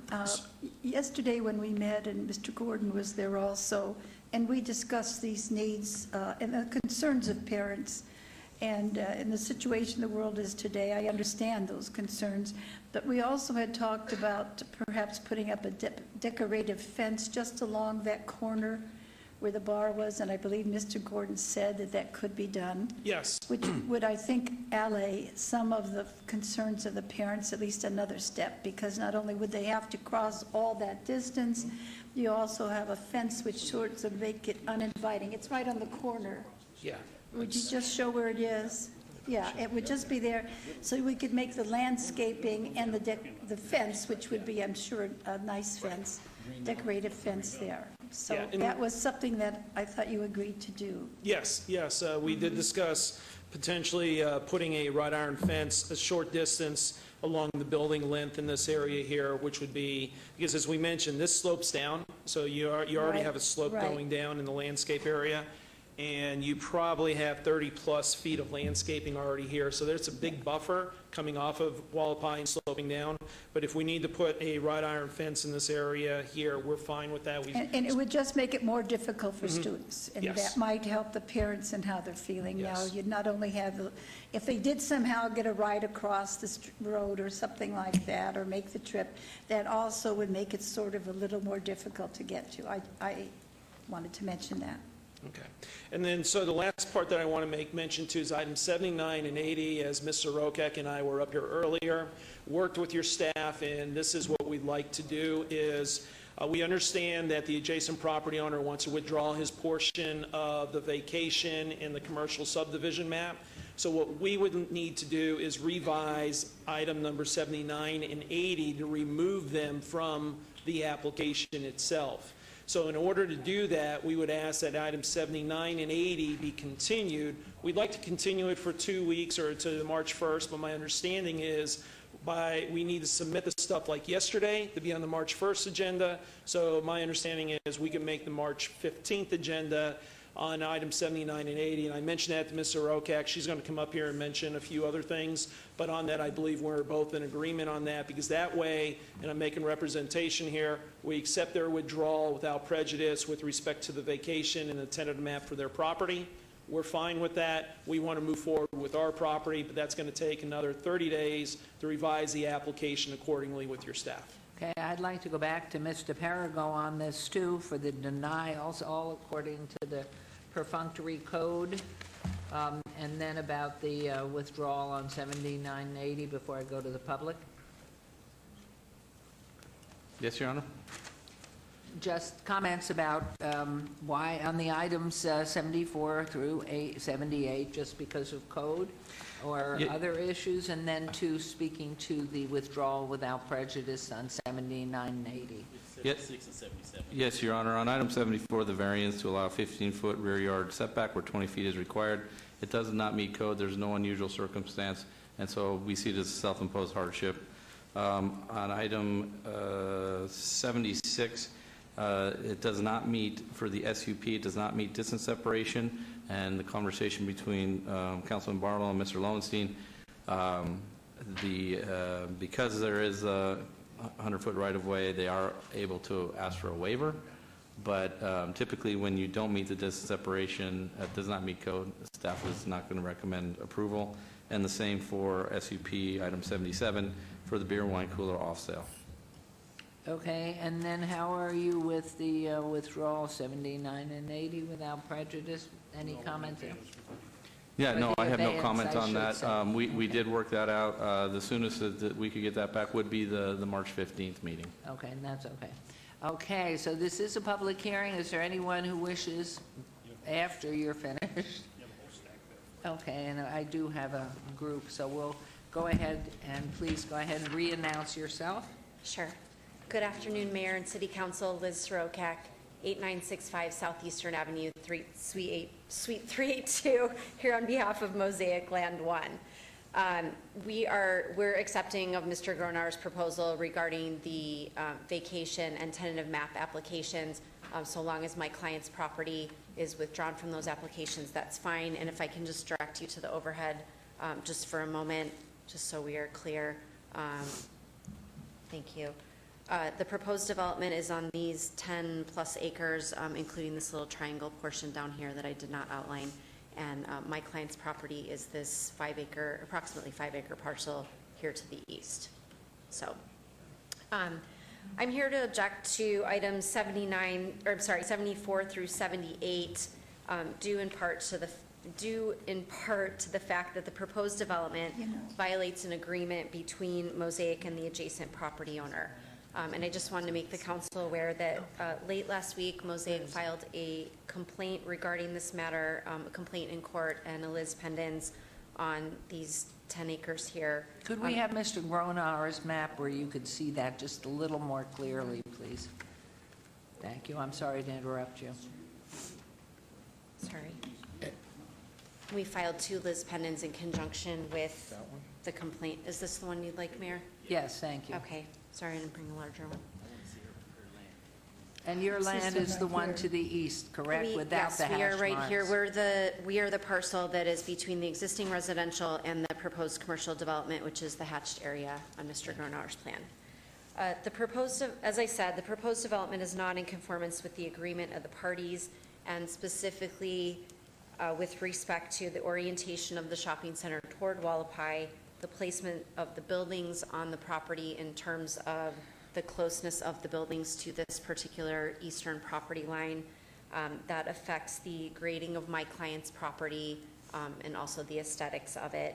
It also, the orientation of the shopping center toward Wallapai, which is the street to the west, also affects the visibility of my client's property, the marketability and developability of my client's property. We're objecting with respect to the aspects of the proposed development that harm my client's property, and to the extent that use of my client's property is required or cooperation is required, my client does not intend to allow it or agree to it at this point. So we would request that the City Council follow staff's recommendations with respect to items 74 and 78, and specifically regarding the requested waivers, exceptions, and variants related to landscaping and setbacks. And with that, if you have any questions. Thank you, Councilman. Thank you. Thank you. I'm sorry, ma'am. Is it Liz? Yes. Liz? Yes, Councilman. Okay. The question that I have in relation to your client's property. Yes. What was the last application that your client brought in relation to developing this site? The last application, I believe he was part of a tentative map that was approved in September of last year, and also a general plan amendment. And I think there was maybe a zone change, associated zone change. So what is the proposed development that your client has for the parcel? Well, I realize that the merits of the specific lawsuit are not necessarily before this City Council in terms of it's sort of outside I'm not asking the merits of the lawsuit. I'm right, asking, but just not to get into that. But we were going to do a commercial development that would cover all 3 of these properties. It's commercial. It will be a C1 development on this parcel as well. Okay, so your client was looking to do commercial on this site? Correct, and it is already zone C1. Okay, and it's currently zone C1. Yes, we'd have to come back for a site development plan review and then any other associated applications. And so access to the site will come off of, any future access to this site will come off of Deer Springs? It would have to, yes, if we're Okay. not able to reach an agreement with Mr. Gordon. Okay. I appreciate it. And Sure. the question that I have for Mr. Gronauer, being that you worked on this development also previously, this entire site, these are residential properties to the east? Yes. Yes. How many units to the acre? I'm going to say 8 is 60, so you're about 7.5 units to the acre. Okay. And these are single-family detached? Single family, detached, yes. Okay. and the ingress off of, into this development comes in off of, is that Centennial in Deer Springs? It's, you'd come off of Wallapai, Deer Springs, and this is Conquistador. Oh, Conquistador. And Bristol Falls, yes. Okay. So everything pretty much rolls off of Deer Springs as a major entrance? Yes. Okay. And these developments have been there how long now? This has been there just recently. It was approved around 2013. So these are new homes probably built within the last couple of years. Okay. Fully improved roadway system. Yes, sir. Thank you. Okay, thank you. Okay, so at this time, I have cards. It doesn't mean anybody else can come to speak on. I'm going to limit each, since I know we have a number, to 2 minutes each. We'll set the clock, but we have Kirk Anderson, Dana Matthews, Georgianne Ray, Adam Shepard, Donna Teleferry, and Patricia Tu. So come any order, and if you try not to be repetitive, but come up with something new. Are these also on this? No, these are on one. Okay. Thank you very much, and please restate your name for the record. We do not need an address. Okay. Good afternoon, Your Honor, and members of the council. Linda Perry, representing the Clark County School District. I've been asked by the district to appear here today and put the district's position regarding item number 76, SUP 66445, and item number 77, SUP 66446 on the record. The district opposes both these applications as they propose to place a tavern 339 feet from Centennial High School, where a 1,500-foot separation is required, and place a beer wine cooler off-sale establishment 339 feet from the school, where a 400-foot separation is required. The district's concern is for the safety of the school children. Approval of these two use permits and corresponding waivers would place the two establishments involved in the sale of or offering of alcohol too close to Centennial High School. Moreover, currently there is not a sidewalk on the west side of Wallapai Way, so school children will be compelled to walk immediately next to these establishments. Given the recent DUI-related death involving an Arborview student, the district has significant concerns with forcing students to walk by and near liquor establishments. For these reasons, the district agrees with staff's recommendations of denial of these two applications. While I understand that the precedent has already been set and there are quite a few taverns next to established schools, I just kind of wanted to show you the actual boundaries of the zone boundaries of Centennial High School and Escondido that's over to the east. So we're also trying to promote a lot of safe routes to schools. It's in the Southern Nevada Strong program and the RTC multimodal study that we worked on as well. So we were really trying to look closely into having students walk more to school, and there is a 2-mile radius of walking where they walk. After that, they start busing. So I also want to just show this one as well, where it shows, even though as the crow flies, we know it's property line to property line, but we do have a lot of these students that actually walk, and they're going to have to walk by this location from going either to Escondido or Centennial. So you have all these children up here that are zoned for Centennial. The yellow line is Centennial, the red line is Escondido. Okay, I'm going to have to stop you. We've given you 3 minutes, but thank you very much Thank for you. coming. It was only because we forgot to get the clock going. Next, please come forward, and I also do have Kenneth Resendez and Natalie Bond's cards came in. Please, and your name, please? Adam Shepard. Hi. I won't hit on, she hit on basic the points, the walking as far as the tavern goes. The other thing I would like to bring up, and I don't have a map, but a little history he left out, the two adjacent lots to the Bristol Falls community, that would be the two directly west, were eventually set at one time as residential lots with a lot plan. They argued to change it based on doing all 3 commercial lots together, and I think that they should have to stay. Yeah, she's got the little map. These 2 lots were originally residential.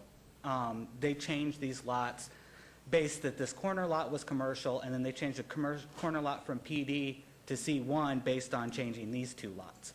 And they were all supposed to be done together.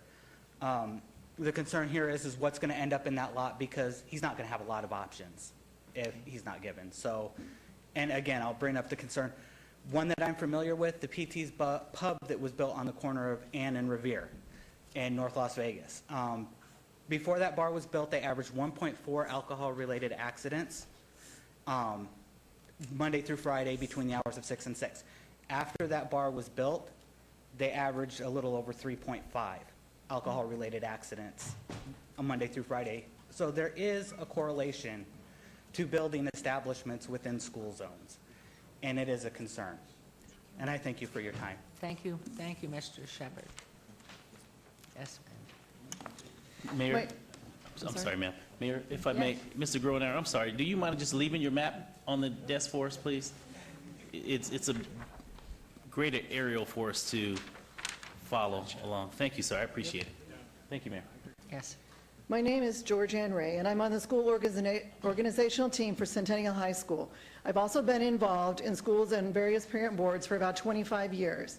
The Centennial High School family and community have provided great accolades and notoriety to Las Vegas through some of their sports teams, ROTC, and other activities that have gotten national recognition.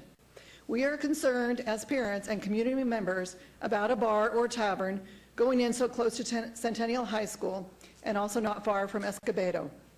The principal of Centennial has also expressed much concern about the proposed tavern at our school organizational team meetings.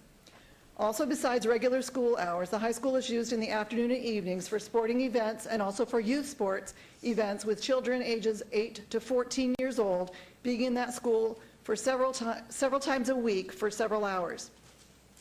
I believe that there is a strong reason for having minimum distance between bars and schools. That's for the protection of our children. I strongly oppose the waiver or special use permit of the distance of 1,500 feet being reduced to 339 feet, regardless of whether it's as the crow flies or not. I am also concerned about the fact that notice is only given to those who live near the actual location of the proposed bar, but what about all those families who send their children to school there 5 days a week for 7 hours a day minimum, plus all those extra hours they are there for additional events? I feel that parents of Centennial students also should have been notified. Many more parents and community members would have been here had we had more advance notice. We just found out last night or this morning. I would also like to add, this is also about more than this particular incident. We know there are high-powered lawyers here who win all of their cases, but we want you to know from the Centennial High School community that we are interested in what goes on in and near the school and how it will affect our school community and thereby our children. Thank you very much. Appreciate it. Time's up. Thank you. Next. Thank you. And there are many students, scores of students who walk that across the freeway. Don't listen to anyone who says there's not. Go up there and see the dozens and hundreds of kids. Thank you. Your name, ma'am, please. Hi, Madam Mayor. My name is Dana Matthews, and I would like to make a few comments. First off, in response to the applicant, where he's referring to the taverns but with schools, I happen to know that a lot of those taverns existed before those schools were built, so I don't know that that's a fair assessment on what he's saying. A little history lesson. I was involved 30 years ago when the Phoenix Pub was built across from Kinnegwin Junior High School. And that was a big ordeal, and we spent 3 years going back and forth to court. And I suggest if you want that issue again, then go ahead and pass it. But we ended up going to the state Supreme Court, and they lost, because not only are you going to have problems with the liquor licenses, they are also going to be applying for gaming licenses. That is not, the 1,500 feet is because of what we did at that time. That is when the county adopted that, and the city and Henderson, North Las Vegas all went forward and adopted those same policies. The bar owners, I don't know these people. I have no idea who they are. So I'm not saying anything against them personally because I don't know them. But I do know the ones that I battled against before, because I taught a class that had 23 kids in it. Going to that school was the reason I did it. It was not for business. It was not for politics. It was out of concern for those kids. And I know that these people, by the time they were only open for about 13 months out of the 3-year period. And they had not only the police after them, they had the Gaming Control Board after them, and they also had the FBI after them. And I know that because the night after they closed, I ran in to pick up a pizza, and a friend of mine who happened to be an FBI agent said, well, I see you got your wish. And I said, yeah. And he said, I wish you hadn't. And I said, why? He says, because we had them staked out. And I said, really, why? And he said they were running drugs through there, and it had to have been an awfully big drug case for them to have the FBI involved crossing state lines. You know, and we have had a lot of problems with things like this. Thank This you. ordinance has been in effect nearly 30 years. Thank you very much. So I hope you'll Appreciate your keep it coming going and down. avoid problems. Thank you.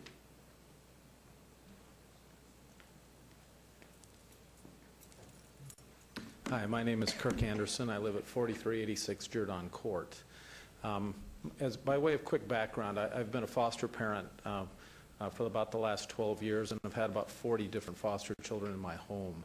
I also helped create an athletic community here in Las Vegas, and have worked in that coaching kids for about the past 12, 14 years. The biggest single problem that we face in our community among the youth is substance use. Alcohol is rampant among the athletic community, and as my children move off to college, I find out that most of the behavior has begun in high school. And my biggest concern in this is, as everyone else, is watching out for the needs of the children, but perhaps in a slightly indirect method. You know, we're talking a lot about kids walking back and forth and kids getting access to alcohol, but what we have to remember is that the brilliance in this business concept that Mr. Gronauer and Mr. Gordon have come up with is that this is an exclusive area business-wise up in that edge of the community. There just isn't much up there other than what they're in the process of developing. And I guess the core question we have to ask is, do we want the main gathering place for the youth and the kids that are up in that area and their families and parents after sporting events and other activities to be a parking lot with bars and other locations that can actually have a negative impact on their lives? In addition, you know, where are they going to gather after they get finished with a football game, and the percentage of that population that heads into the Winchell's bar and restaurant to be able to eat, and then what the implication is afterwards as they get out and go into the only exit that they have really, which is back towards the school and then back on the 215 after having been drinking after celebrating that evening. So there's some rather dramatic implications associated with the location and its exclusive nature. From my somewhat limited perspective of this as a businessman and also working in the community, my primary concern is that the actual use case of this has implications to the school and the population in the neighborhood. And while there may be other locations that have perhaps service similar in terms of distance, I don't think there's another area in Las Vegas that is as exclusive to this sort of situation where there is one commercial development within this entire area, and what we're dealing with is a bunch of kids going back and forth, both in cars and otherwise. Thank you So very much for coming and speaking. Anyone else? Because I'll close public hearing. Anyone else? Please come on down, state your name. No address, just name, please. Good afternoon. My name is Natalie Conover, and while I don't have children that are of school age, my children are grown, I want everybody to understand that I was raised to believe and to know that it takes a village to raise a child. And we need to be a village. And we have these laws and codes, you know, in place for a reason. And for purpose of money, we're going to change them and not look at our community as a whole and our children. To me, that's unacceptable. Just down the road, there are pubs, there's places to go, not just for the children, but for the other homeowners and the community. This is a neighborhood. We're talking about turning a beautiful, up-and-coming, thriving neighborhood into the hood. We have enough of that. We don't need that. We need to stop and look at ourselves. There's alcohol everywhere. Our children are important, and our neighborhoods are important. The gentleman who was up before said, oh, they just walk this way. They'd have to cross over this, that, and the other. I have a rooftop deck. I see these children, and I say children even though they're in high school. They're children. There's tons of them, and it's a hop, skip, and a jump. I walk it every morning. It's just a few feet. It's not a long walk. They walk right, they have to walk that way to get home. They cut through different places. They're going to be right there. There's so many more things we could put there. We need the shopping center. It's going to be great. But a pub, really? These are our children. This is my neighborhood. I don't want to live in the hood. Thank Your you. Honor. Thank you. Yes, please, Councilman. I just wanted to ask a question of anybody who comes up as opposed. Albertsons will be there according to the lease. They sell beer and wine. I know they do, and They may even sell spirits. I don't know what the, what the plan is there, but that's usually what these big box stores do sell. So that's going to be in there for sure. I can answer that, but I don't want it off my 2 minutes, if that's Well, okay. No, But because we don't want to I'm get not asking into a you for it. dialogue. We have a Well, very heavy agenda okay, this I just People wanted don't to go to say that Albertsons if to someone get, to could drown their spell it sorrows out. in alcohol. They also don't go to Okay, can we Albertsons. please, wasn't I'd like asking you a to, question. please, I think you've made your point, Councilman, if you Yeah, I please just need- take your 2 minutes. Right. Please go ahead. Yes, yes. Mayor, we need her mic on. On? It's on now. It was on. There we, are we okay? You're loud and clear. Okay, so we will see you this weekend. Very excited about that and hope to be back. My daughter was #1 in the nation in the hurdles from Centennial High School. We have Troy Brown, who is #1 in the nation as a high school basketball player. We had Nick Hartle, who was an 800 runner, who was the #1 runner in high school, went to UCLA. Out of Centennial High School, we have amazing athletes, and a lot of them. It's very unique. That doesn't happen on accident. That happens because we start them young. We start them at elementary. We start them at middle school, which is called Escobedo Middle School.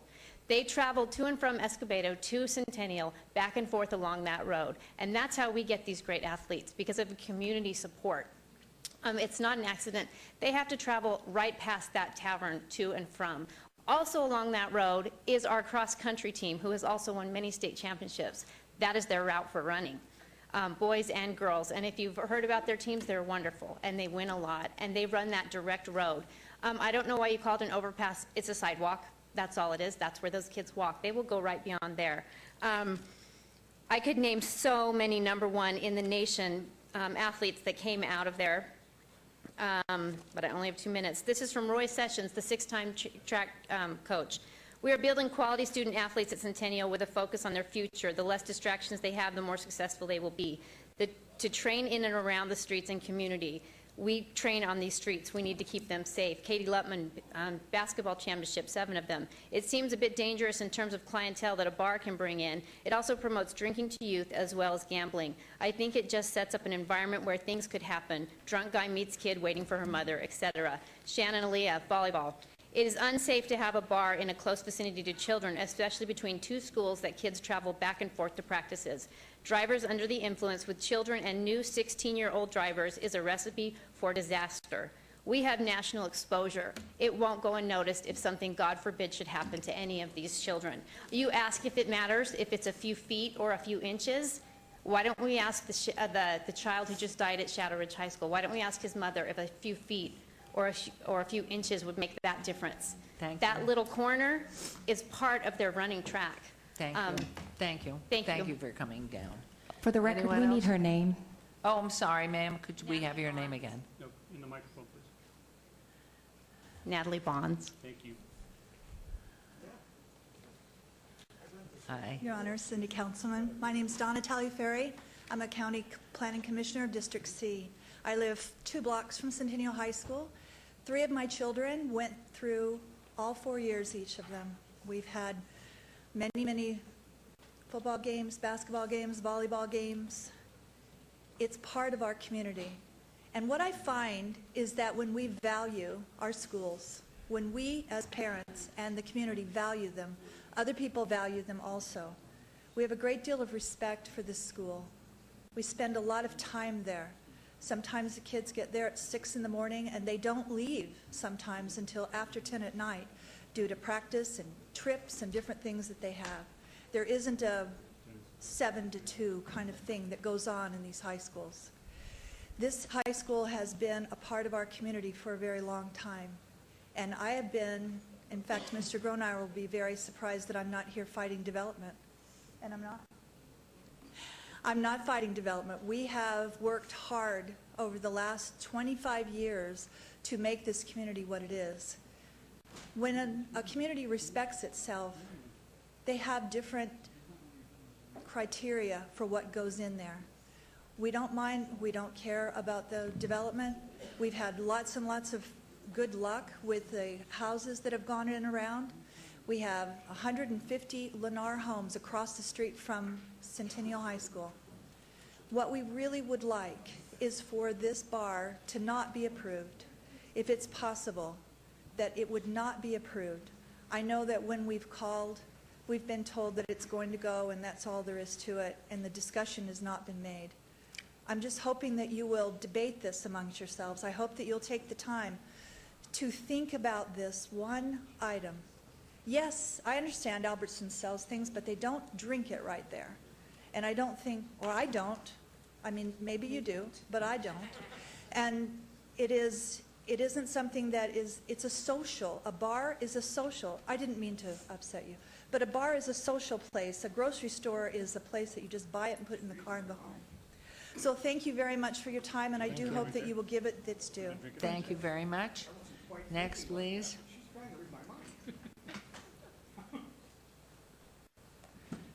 Good afternoon, Councilman, Mayor. My name is Bridget Salvi. I was going to speak on a couple of different items in this whole package of 77 to 80, but it looks like everybody's hitting this 1-2 point. I would like to add that I am not really thrilled about the idea of a bar tavern being there. Earlier on your agenda, you just probably, I'm assuming, because I wasn't here, Umami has just requested an in-house liquor temporary license, and that's an establishment. Distill has just opened up down on Durango and is just a bang hit. People in Providence are loving it. I'm hearing reports on their Facebook page. This location for another bar further into the community could probably have been better thought out by not being introduced. I am not in support of a tavern. I think taverns and bars and pubs are better located on Durango, on that corridor, which is where they are. You've got Shucks, you've now got the Umami, you've got the Distill that just opened, you've got a couple of others, taverns all along Durango. That's a better location for it, not near the schools. If it's possible, can I come back and speak on some of the other items? No, I'm sorry, limited. Okay. Yep. The other item that I was concerned about is some of the landscaping issues. I know that they've been addressed as far as the increasing from the 10-foot to the 15 on Deer Springs. I was looking at the grading plan on the TMP, which is item number 80. I'm not sure if 80 is going to be revisited in the first part of March. It sounds like it might be.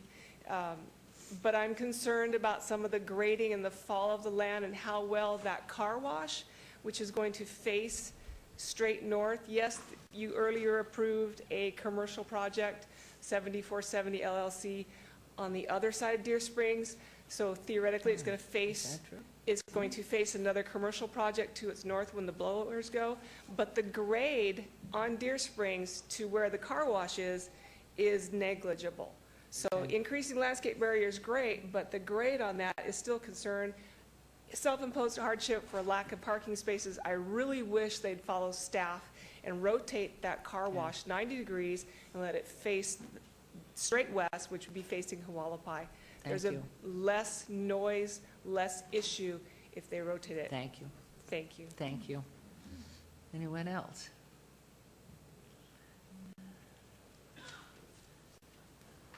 Kenneth Resendiz, 8308 Pond Heather Court, Las Vegas, Nevada 89149. I hope you'll indulge me for just a minute because I'd like to start today with talking just a little bit about basketball.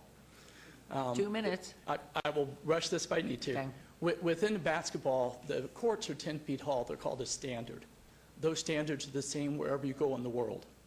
Within our communities, we have master plan communities. We have developments that are set to a standard, which is an expectation of how and what we can expect when we're there.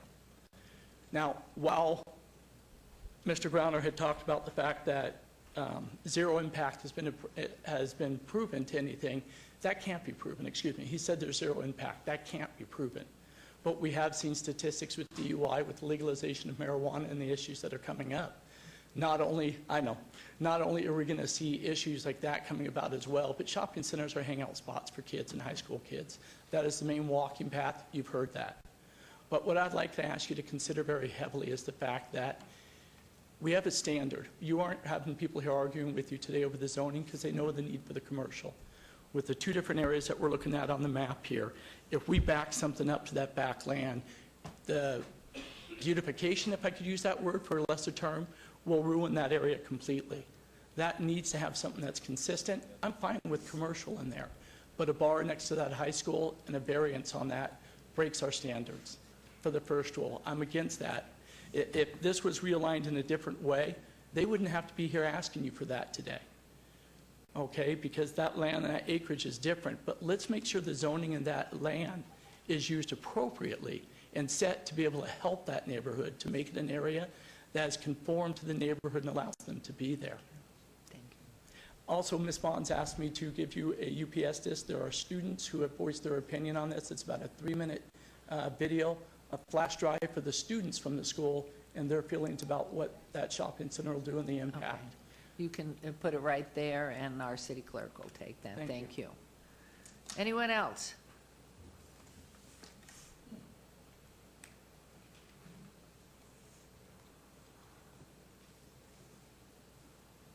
Thank you, Your Honor. Hi there. It is a pleasure to be before you. My name is Patrice Tu. I come as a constituent, a former CCSD trustee, and I would like to say that Trustee Garvey, who is with CCSD, made us all aware of this, and it sort of caught like wildfire because the notice that was given was not enough.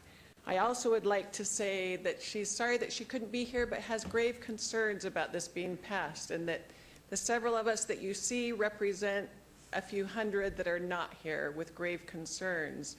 Some of the issues that were brought up is that precedent an overwhelming precedent was trying to be shown. In these instances, it's a case-by-case basis. I have too much attorney in me to hear Mr. Gronauer talk and unequivocally say there will be no incidences with this variance. I've never had that kind of 100% guarantee.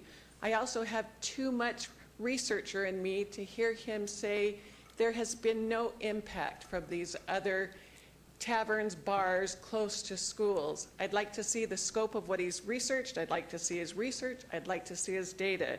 But a statement is not good enough for me. As to Albertson selling, that is an on-site buying as opposed to going into an establishment, buying liquor and on-site consumption. So the comparisons are not good there. Also, we need to talk about children. You were so overwhelmed with some of the accoutrements, the shrubbery, the trees at some of these other developments. It is my hope, and I know it is because I've seen so many of you be champions of education, that your regard for children, students, lives, and families is as significant as your impression with landscaping. The children we're talking about, Escobedo is a middle school. If you don't know the ages, it's like 12 to 14. Escobedo has 1,225 students there. It's right close there.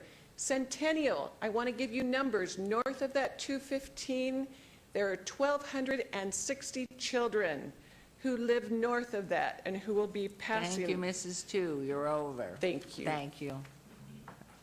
Anyone else? Okay, I'm going to close the public hearing and turn to any comments from council before I turn it over to Councilman Mayor Pro Tem.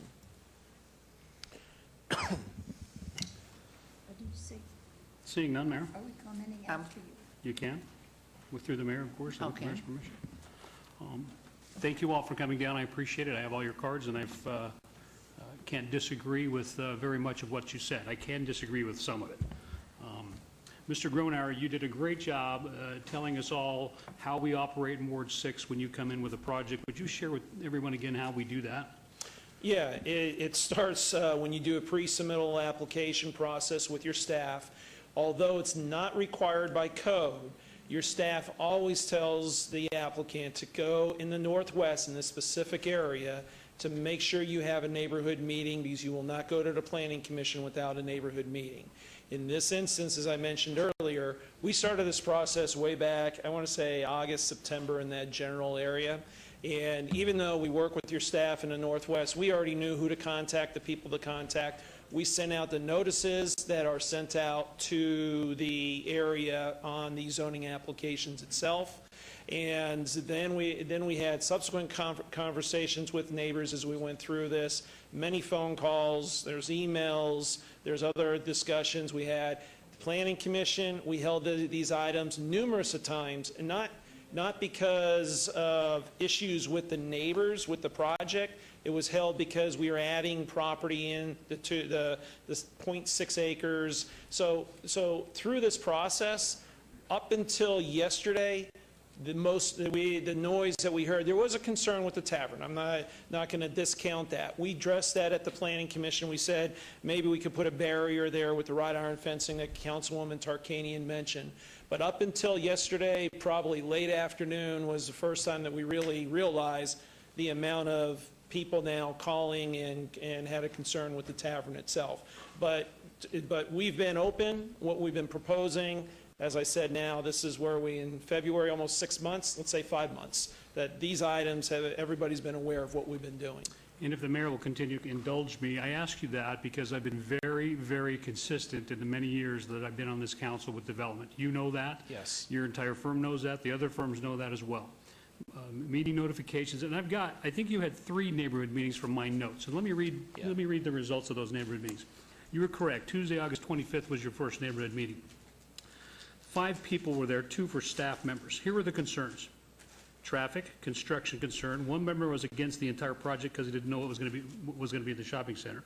And one member from the neighborhood was in favor of it, of commercial. The next meeting you had was on June 30th. There were 20 members of the public. They were concerned about the traffic on Deer Springs Way, the timing of the proposed project, whether the site could be graded to reduce views from homes north of Deer Springs Way, which I think Ms. Solby spoke about, or the left turns would be allowed from Deer Springs Way into the site. Those in attendance were generally supportive of the proposal. There were no other major concerns or opposition. Traffic, grading, and what's going on. And then I have another meeting. I don't know the date. You had another one. 13 people from the public attended. Concerns. The variance on the landscaping, the trees and the buffer, the grocery was at 24 hours, traffic, shift the car wash, that was mentioned, and the triangle parcel that you guys had annexed, yes, purchase and buy. There's no evidence from staff's report in any of the 3 neighborhood meetings you had about a tavern until last night. Yes. That's what concerns me. Yes. Someone mentioned great athletes from Centennial, and I recognize them every chance I get when they come down here. Mr. Day, I spend a lot of time with him, work very closely with him. He hasn't called me. The school was notified. Every HOA within the area was notified. It was in my newsletter, I think probably a couple of times knowing Christine. And I want to talk about half-street improvements. There's nothing there now but dirt. And I tried to explain this to someone yesterday. This project is going to get those half-street improvements done. Curbs, gutters, sidewalks, street lights, the whole 9 yards. Mr. Anderson from Public Works, if I may, Your Honor, ask Mr. Anderson a question. We own the dirt on the other side of the street, Mr. Anderson. Is there any plan for the city ever doing the improvements there? Because I'd like to see traffic flow through there more smoothly than it does today. We worked very diligently with the county to get those signals taken care of years ago. That took a long time as well, but do you have any comment on that?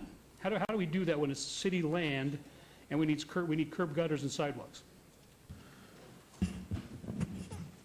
Well, there's certainly ways that we can put that in through either RTC-funded improvement projects, capital improvement projects. I'm not sure if this particular area is part of that. I'll certainly look into it and get back to you on that result. But there are ways for the city to do that if that is a priority that the council wants to identify. Well, the more I'm looking at this area, the more we need that improved. And if it's city land, I'd certainly like you to get with the Public Works Director and get me an idea how we can get that finished. That will take care of a lot of the safety concerns in that area, especially with children walking. Because right now there's no sidewalk. They're walking either on the roadway or in the dirt, but I think Mr. Gordon has a fence put up around the parcel right now.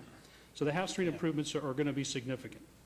Councilman Coffin is correct in regards to Albertsons selling alcohol, liquor, wine, beer. I mean, should we not let them go in because they sell those things as well? I appreciate all the comments that were put on the record today, but this is an allowed use.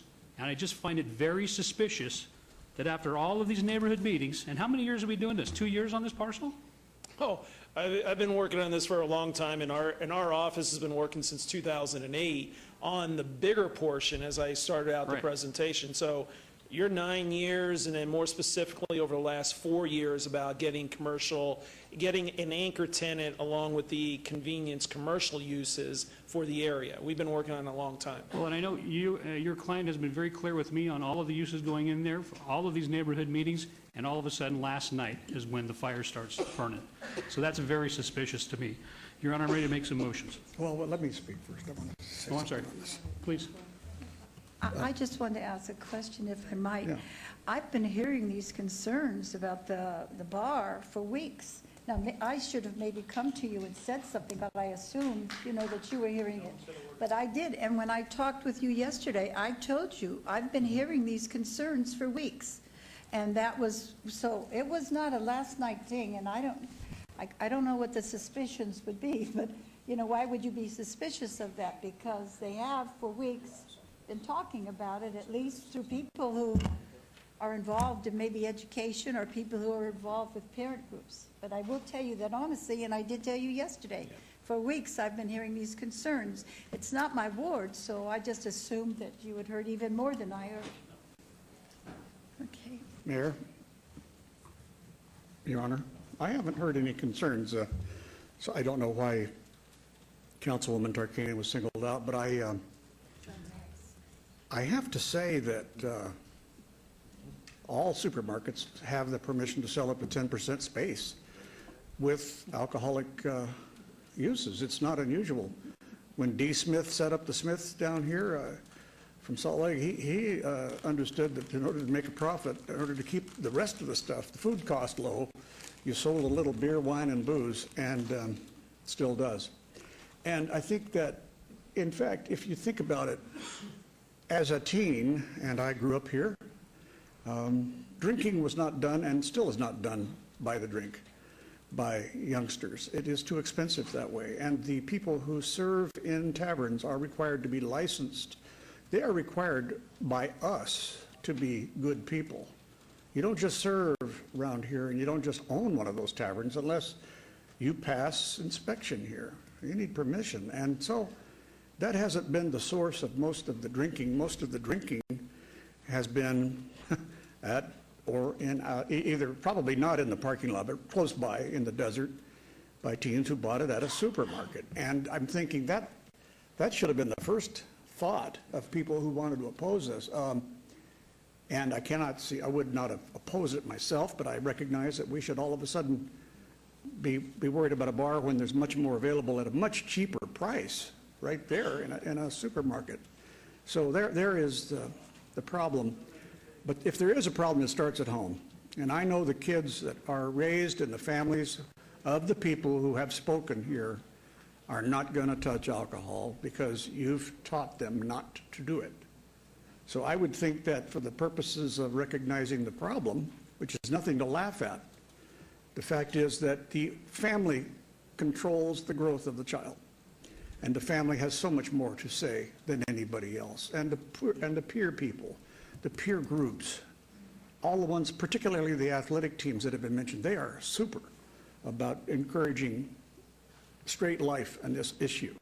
So I'm not inclined to worry about the tavern, I guess, and that's the point. That the problem already exists in terms of being able to sell it. Nobody wants it to be sold freely, but it is sold freely here. And that's why we are pretty much of a libertarian city. So I thank you very much for that time, and I intend to support the motion if it is a motion to approve. And thank you, Ross, for letting me talk. No, certainly. Thank you. Okay, please go ahead. It's tragic. We just experienced a tragedy in the Northwest. A 16-year-old young man was plowed by a drunk driver, devastated, a mile from my house. So we're all still stinging from that, and I get that. One thing I've learned in public service is we cannot legislate behavior. It doesn't matter if the guy, and in my report was the guy was drinking somewhere down on Las Vegas Boulevard. It wasn't one of our local taverns. And that's always a big concern of mine. I've got 5 children. I've got 14 grandchildren. I'm very concerned about the welfare and health and safety of our children in this community. I get that. But this is an allowed use. We've worked on this for quite some time. We've given the public every opportunity to say something. And Mr. Groner, you know if there were issues, what do I normally do if there's issues with one of your projects? You would have had us go and meet and talk to whomever those people have concerns with. And you work it out, or you meet Yes. somewhere in the middle. And that's how I've always operated this office, and I will continue to do so. Yes. It's about meeting in the middle and making things work. My constituents in the Providence area, unlike these constituents in the Providence area, have been begging me for this development. They're waiting for it to happen. I get phone calls, when's that thing gonna get done? We need a shopping center. We need amenities up here. And this is a unique project. Mr. Gordon, almost over 90% leased already. I mean, that's unheard of, but it says something about this location. I can't disagree with Mr. Anderson, I believe, in regards to the uniqueness of the Northwest in that area. It is. And Mr. Gordon, do you have the elevations before I start making motions on this? I want people to see what these elevations look like. This isn't the hood or a product built in the hood. No. No, I think you need to address the fact that this is going to be a licensed bar. Yeah. Lose its license if it serves minors. Well, and the mayor brings up a good point. Any tavern I know, and I don't associate in taverns, but I did look at the one that we just approved out in Centennial Distill on the corner of Centennial Parkway and Yes. Durango. My wife and I walked in there yesterday just to see it because I hadn't seen it. And it was interesting to note that the restaurant area was entirely separated from the bar and the smoking area. I peeked my head in the bar area, and it was just full of smoke, and I couldn't stand it. But it was unique to see that even that operator understood, allowing families to come in there and eat. And the Winchell family, somebody talked about who these operators are. Number one, the Lorich Properties, great family. I mean, the Gordons have been, stakeholders in this community for decades. They're not going anywhere. The Winchell family the same way. I know them personally, and they're just good, solid operators.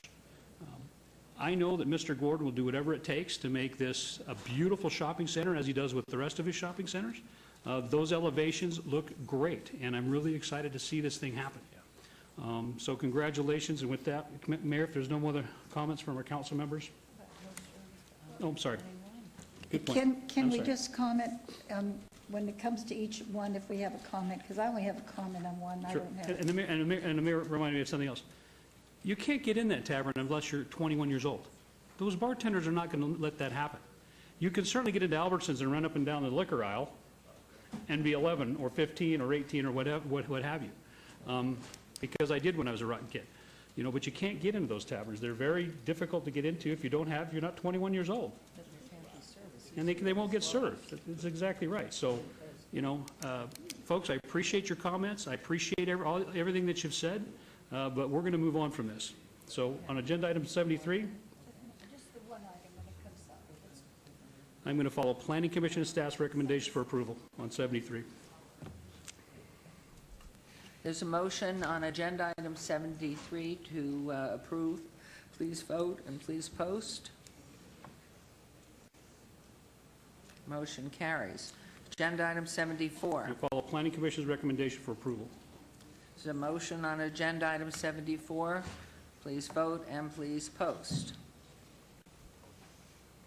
Motion carries. 75. And another note, Mayor, before we get all the way down here, I did speak with Commissioner Moody about this too, to see if he'd heard anything on the tavern issue, which he had not. And he was at this Planning Commission meeting as well. So at 75, we move to follow Planning Commission's recommendation for approval. There's a motion on agenda item 75. Please vote and please post. And 76 was where I wanted to. Do you want to hear from first? Sure. Yes, please, Councilwoman. And on agenda 76? Yes. Yes. When I met yesterday with Mr. Gronauer and Mr. Gordon, I certainly, I was leaning through what different, how would they make it that long walk and why would they do it? But I heard things today that changed my mind, and I'm just going to go over a little bit. First of all, I do want to compliment Centennial on that excellent academic as well as athletics that they have done. I want you to know, you may not notice that, but there's a big bulldog in your yard that I donated because of my high respect for Centennial High School. Wow. Yes, go see that bulldog sometime. But no, it's a Centennial bulldog. And that was even though Centennial beat my granddaughter's team in a state championship playoff, which was very hurtful to me. And I also want to say that, Mr. Gronhauer, I told you yesterday how much I respected you, and I told you how many other people have told me how much they respect the way you make presentations, and you do an absolutely excellent job. So you know how highly I think of you. And Mr. Gordon, for decades, you've been maybe the most highly respected developer here in the Valley. So you certainly do magnificent work. You're a very honest person, and I know you do what you feel is right. But today, what came to my attention was that yesterday when I was talking, I was thinking of students walking to school. And I was thinking of how difficult, I wouldn't make that long walk, and I don't, maybe I might have when I was a high schooler. And then, but that isn't the major concern, really. The major concern is the number of people who are going to be at that tavern drinking. And they're going to be drinking and maybe going at lunchtime and maybe going out when the kids get out of school at 2 or 3, many of them at the junior high and at the high school level. And they're as much of a problem, far more greater problem, than I think the students making that long walk there. We just had at Clark High School, you probably saw it in the newspapers, the young man who was driving to school in the morning, and he was rear-ended and was pushed into the traffic, and with a collision, he died. And I think that's a big worry we have to have about bars and things like that. Also, Mr. Gronhauer, one of those schools you mentioned, I will tell you, I know for a fact that the drinking there from places, this does cause a problem. And so you really, I guess somebody else mentioned you can't tell. It's a fine school, good reputation, but the drinking is a problem in situations like that. So we have 2 schools there, and you worry about what they might do, but even more so what the others do that drink there. And next I wanted to say that 90% of this is sold. Why couldn't something else come in? I'm sure you have so many that want to go there. If you have 90% sold, couldn't we easily, or you're the developers, so I don't know. And I'm sure that this is probably going to pass. And maybe my thoughts come from being on the school board, but I would have to say that I feel very strongly myself that it's not good to make these changes when you have a situation of not just 1, but 2 schools near that area, when you have the consideration of not just students walking to school, but you have consideration of the drivers that are out there drinking, and they are there long hours, and they drink heavily, and that's one of the problems we have with the high number of deaths we have from accidents. So I will vote no on this, just because that's what my conscience tells me to do. But I also want to say, Mr. Ross, I know you do what your conscience tells you to do, and as does Mr. Gordon and Mr. Gronhauer. So that's what I wanted to say. But I do understand the pits. Thank you, Mayor. With your permission, thank you, Councilman. I certainly respect your opinion and your thoughts on that. And I wish there was a way we could legislate behavior, but that just is not going to happen in our lifetime. On agenda item 76, Your Honor, I would move to follow Planning Commission's recommendation for approval. Thank you. There's a motion on agenda item 76. Please vote and please post. Motion carries. On agenda item 77, I would also move to follow Planning Commission's recommendation for approval. There's a motion on 77. Please vote and please post. Me?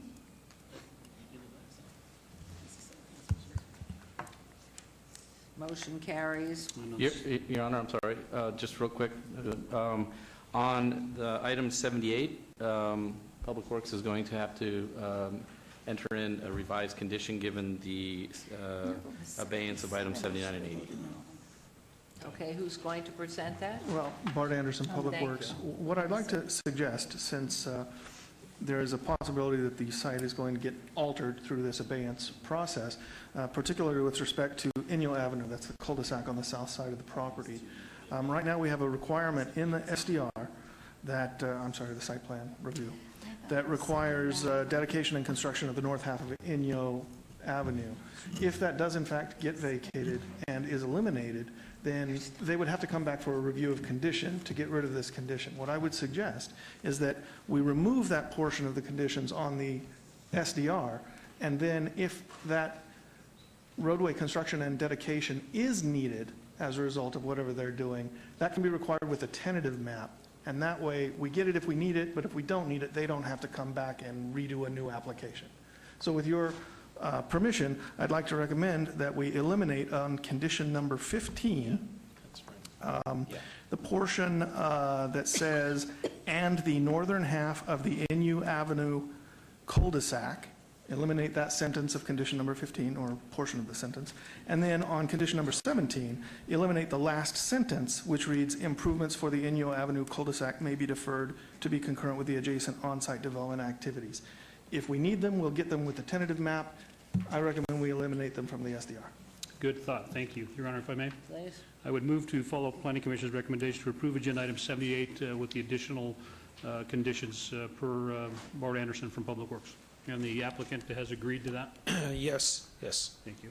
Okay, there's a motion on agenda item 78, subject to the conditions stated. Please vote. And please post. In agenda items 79 and 80, Mr. Scott, can I go ahead and just obey both items? You to can. the March 15th city council meetings to give them time to take care of their private business. That would be my motion. And that's agreed to? Until, yeah, we agree to March 15th. Okay. Okay, and that's okay Yeah. with Liz? Liz, you're the Yes. March 15th? Is Yes, that yes. okay? She's saying yes. Okay. Sorry, I was writing. Yes, we agree to the March 15th date. And your name And I'll be is? back. Sorry, One more Liz time. Sorokak, here on behalf you. of Mosaic. Thank you. Thank you.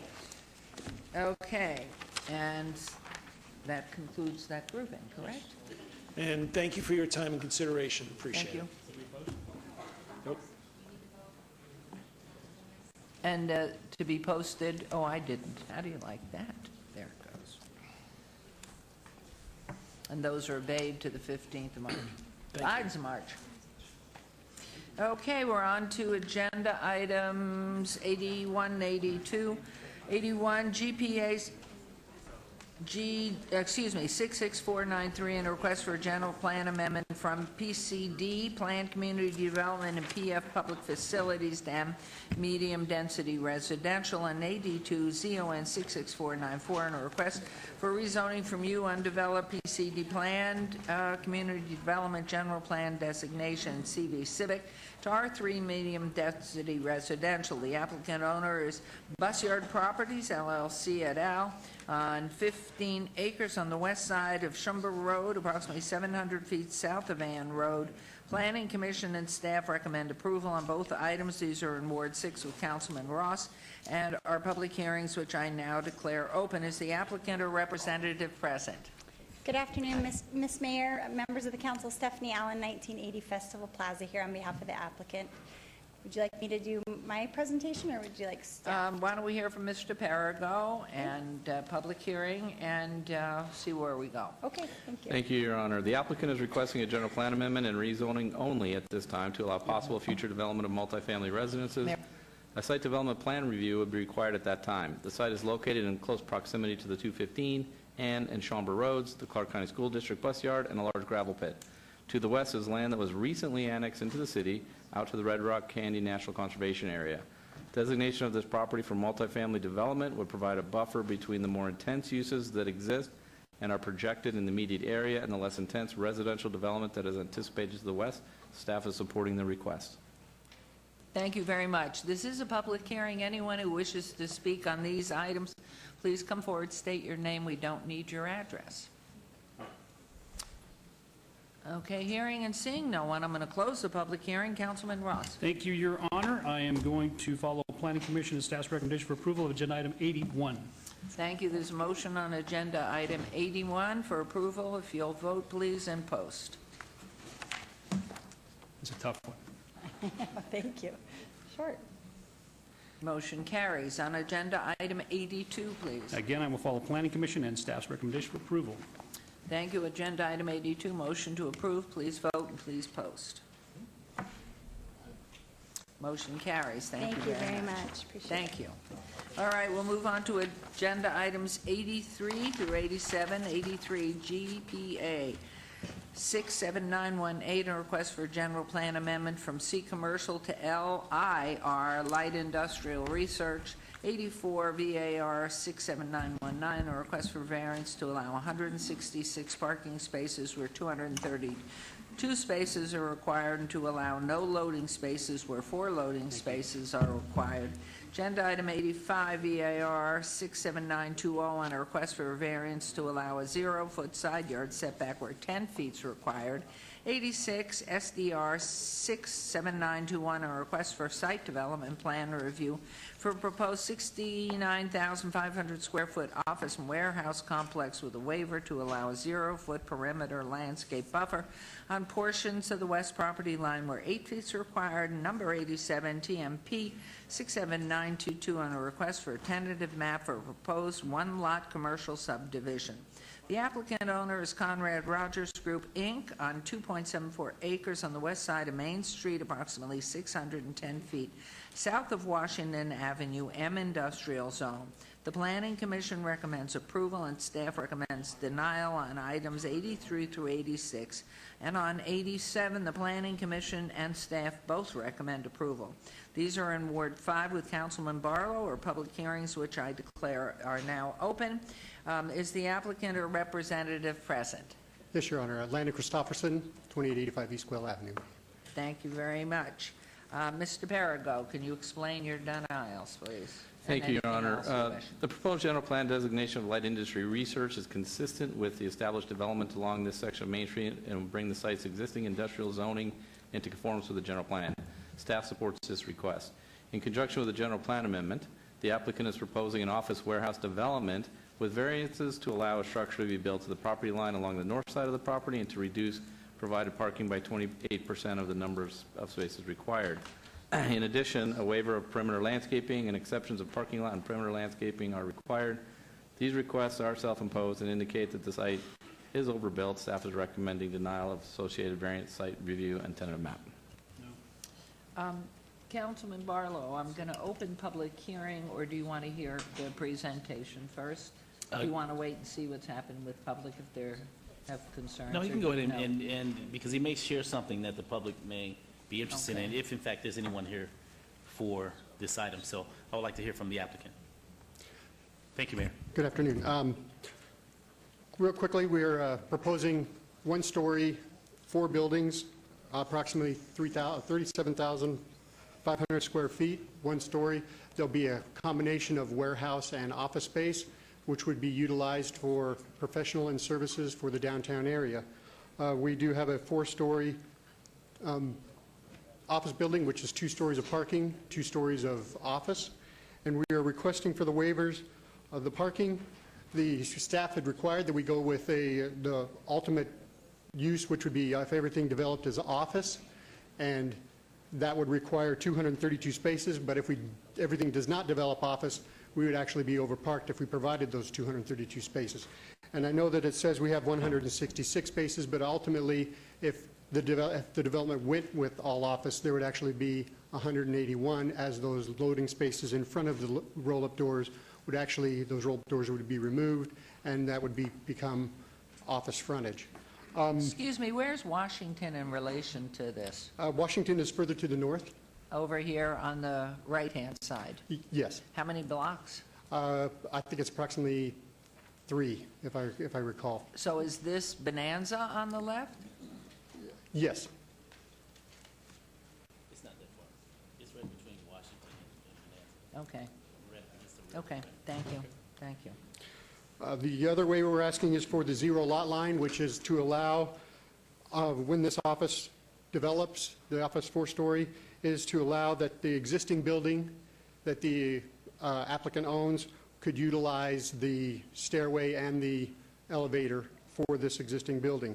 The other waiver is for the parking lot landscape and the 0 lot, for the 0 landscaping, which is along the railroad, which we actually do have landscaping along there with the parking.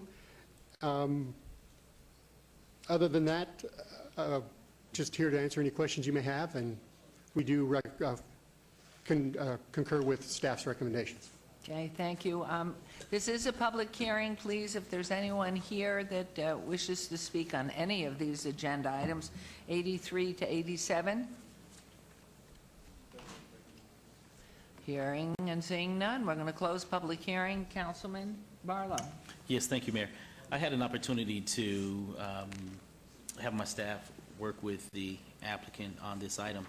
The question that I have is the reason or the rationale for overbuilding the site. There's an opportunity for you to scale down the buildings a little bit in order that some of the variances that you're requesting wouldn't be a inflicted hardship to the application. So what was your rationale for overbuilding the site from? Again, it was always going to be a mixed use. It was never going to be office. That kind of caught us off guard with staff as saying, well, let's do the parking all as office. We believe that using the Institute of Traffic Engineers fourth generation parking analysis is that we wouldn't require the waiver, as it only requires 172 spaces at all office. So therefore, we feel that it is adequately parked. Some of the reasons that we could add in those landscape areas, we feel that along the railroad, we could provide that 8 feet, but we'd lose parking spaces. Staff felt that those parking spaces were better utilized than landscaping. And as a compensating factor, we do have, if you look, we have 15 feet and 10 feet respectively along Main Street.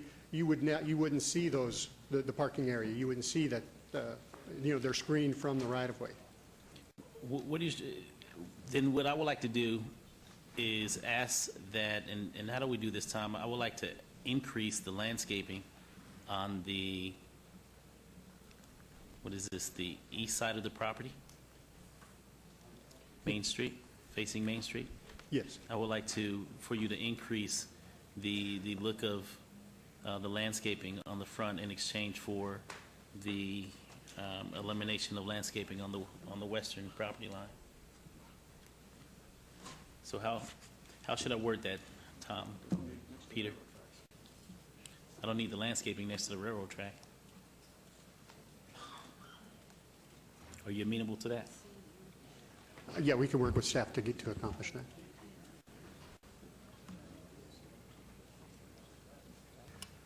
I believe, Mayor, through you, Councilman, the landscaping along Main Street does meet code. I believe we could add additional plant materials, shrubs, that kind of thing to really kind of spruce that up. Right. And maybe Peter has a thought on a condition. Sometimes, and I don't want to throw your department under the bus, but sometimes meeting code looks very scarce. Meeting code is very scarce. As far as the landscape. When applicants come in and they meet the code requirement, when the landscaping goes in, it looks very bare. If I may, Councilman, through the mayor. Through you, Madam Mayor, for a condition of approval, we'd add on the site development plan review that additional plant materials shall be installed within the landscape buffer adjacent to Main Street to exceed minimum standards. Standards. Yeah. And you agree with that? Yes. Okay, good deal. All right, I appreciate it.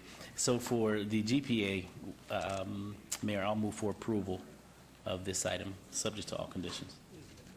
So we are going to start with agenda item 83? 83. Okay, there's a motion to approve on agenda item 83. Please vote and please post.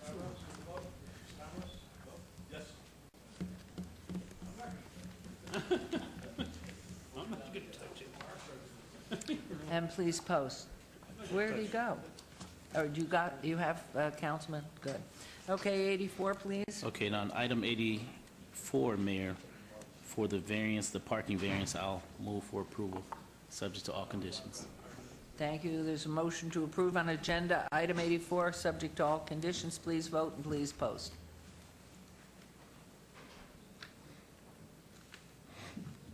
Motion carries. 85, please.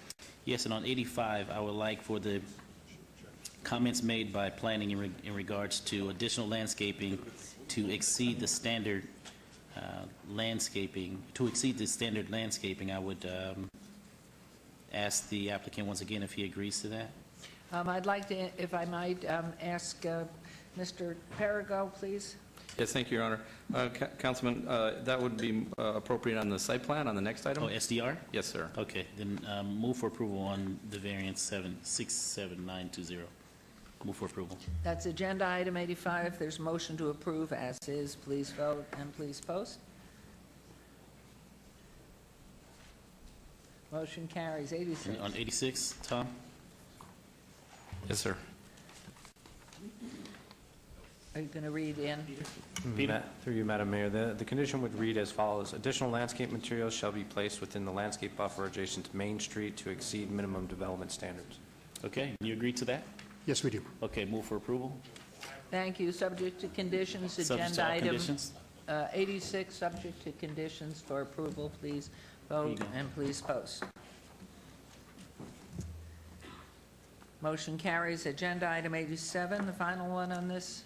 Yes, on the tentative map. Move for approval. So on agenda item 87, there's a motion to approve. Please vote and please post. Yeah, right. And that motion carries. Thank you very much. Okay, we'll move on to agenda item 88. And ZON 67798 on a request for a rezoning from PR Professional Office and Parking to C1 Limited Commercial. Agenda item 89 SUP 67799, a request for a special use permit for a proposed auto dealer inventory storage use.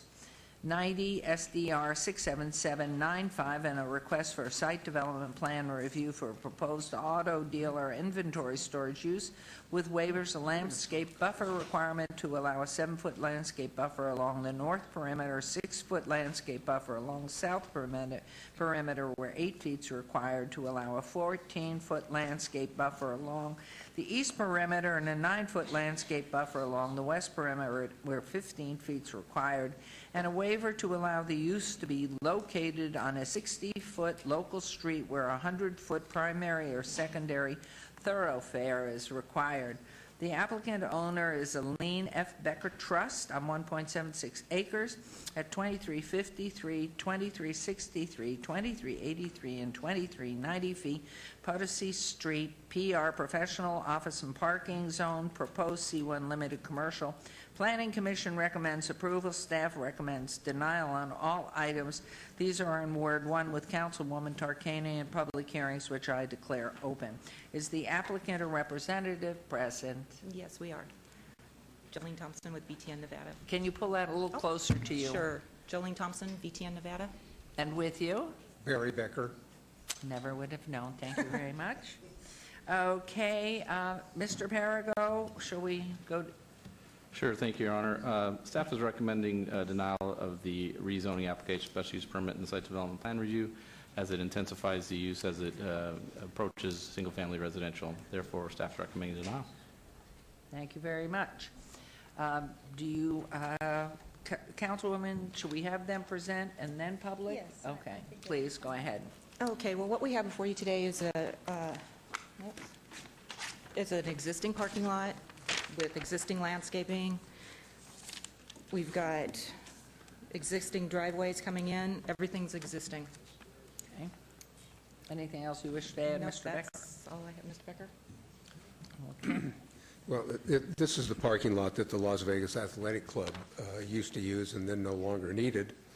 And it's pretty much surrounded by commercial or professional on all sides, with the exception of the north, and that's the McDonald House that we helped build years ago. And it's an appropriate use, for a parking lot for a parking lot. I think it makes sense. Thank you. This is a public hearing. Anyone wishing to be heard on these items, please come forward, state your name for the record. Hearing and seeing no one. Councilwoman. Would you please put the first item that you had showing here. Would you put that on, the first page? I just wanted to... This page, or what was... the one before that, that showed that where was- it's placed. I believe that was from your... Basically, what you're requesting is to take away what was a parking lot for a nightclub and make it into a storage parking lot.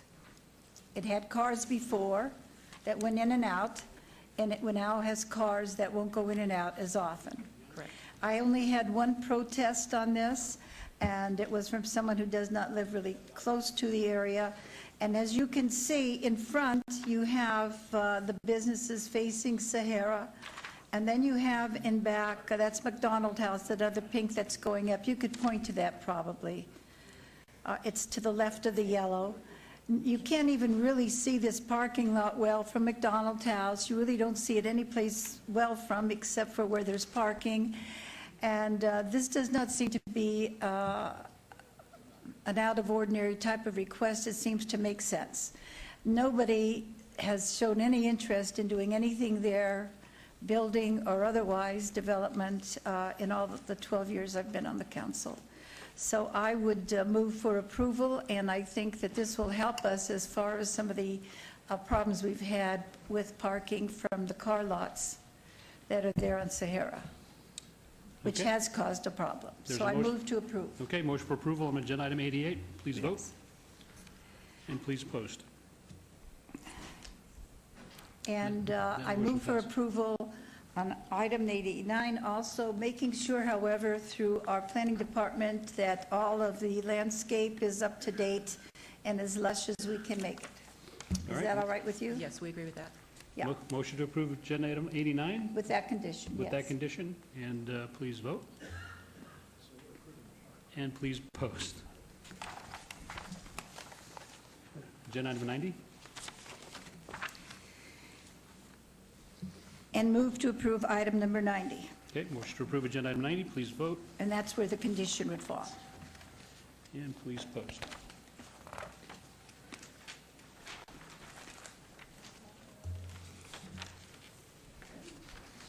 And that motion passes. Thank you very much. Thank you. Good to see you, Mr. Becker. We are now on agenda item number 91. This is VAR 67606. This is a public hearing. Applicant owner, My High Pond, for possible action on a request for a variance to allow an 11-foot front yard setback where 18 foot is required for an existing carport at 4,000 Red Pony Court. This is RCL, single-family compact lot zone in Councilman Coffin's ward. Staff recommends denial. The Planning Commission recommends approval. This is a public hearing, which I now declare open. Is the applicant present? Seeing no applicant, Mr. Lowenstein. Mayor Pro Tem, this item is before you as a result of a code enforcement action related to the construction of carport within the front yard without obtaining building permits. As no evidence of unique or extraordinary circumstances has been presented and that the applicant has created a self-imposed hardship by constructing the carport in the front yard without permits, staff is recommending denial of the request. Thank you. Thank you, Mr. Lowenstein. Councilman Coffin. Honey, I've got a thing coming up here, just a second. I am surprised it got past the Planning Commission. It doesn't look good to me, and I didn't think that I sent any word in a positive way to anybody on the Planning Commission.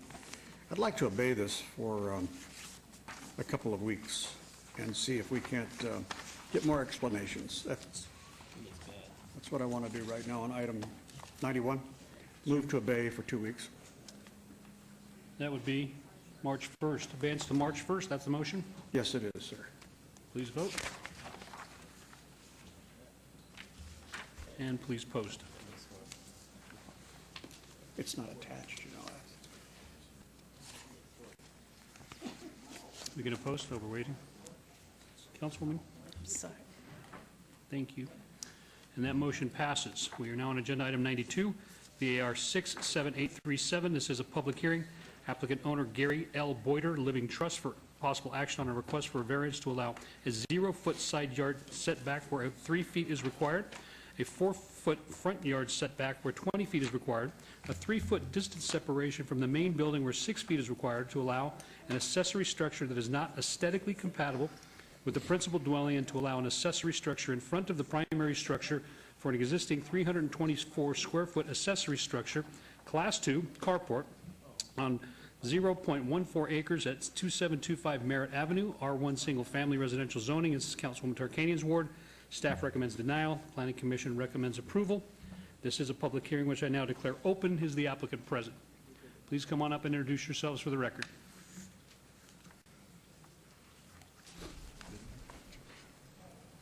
My name's Gary Boyder.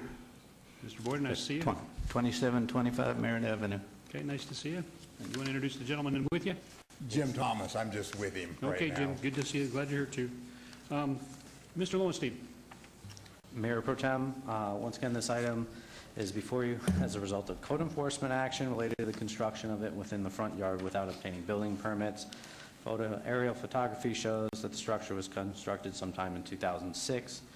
There is an absence of any hardship imposed by the site's physical characteristics, and it's concluded the applicant's hardship is preferential in nature, and therefore staff is recommending denial of the variance. Thank you very much. Did you guys want to make a presentation before I have anybody from the public comment? I've been at the same residence well over 50 years, and I had it put in, and I figured everything was done properly. Okay, thank you. I got stuck in the middle. Okay. But I want to keep it, and I've had no complaints in the last 10, 12 years. So. Okay, Mr. Boyder, thank you. This is a public hearing. Does anyone wish to be heard on this item? Sir? Yes, no, maybe? I'd like to show you his picture. It's right here, too. We're looking at it on the screen. No, it's a different one. Oh, It's right okay. here. Can we get the overhead, please? That shows you the actual location. Here's the Palace Station right here. It's 4 houses down from the Palace Station. Okay. So it's not like there's a whole bunch of problem there, I wouldn't think. All right. Thank you very much. Sir, did you wish to speak? I saw you stand up. No, you don't? You, sir. Did you wish to talk on this item? To oppose it? You come on up here, state your name for the record in opposition. You can take either microphone, it'll work. I'd like to scan these 5 photos for the records. They're carports on the same street that are built correctly. These were shot by Paul Whiting next door. He shot these, and you scan these for the records for your decision. This is another one here. And pursuant to misrepresentation to the Planning Commission of the facts involved, that number one, this is not a hardship case because he sold a business for over $500,000, and because that was on the records, and that garage is full of equipment in there. There's no way to get the vehicle in there, but if you clean the garage out, it would go right in there. This is another one, photo 3 of 5. Paul brought these over to me, so you could probably put these into record. I can't see it. Is that going too fast, or you got You're them? good, you're fine, but you need to give your name if I missed that for the record. And this is the last one here. And this was taken by Paul. Sir, would you give your name for the record, please? Pardon me? Your name for the record. Ron Rockwell. Thank you, Mr. Rockwell. Okay, if you'd like to scan those for the records, that's fine. Pardon? Does anyone else wish to be heard on this item? Thank you, Mr. Rockwell. Seeing none, I'll close the public hearing. Councilman Tarkanian. Mayor Pro Tem? Oh. Mayor Pro Tem, I'm sorry, did that Mr. gentleman Scott? want to leave those pictures with the clerk? Mr. or- Rockwell, do you want to leave those with us?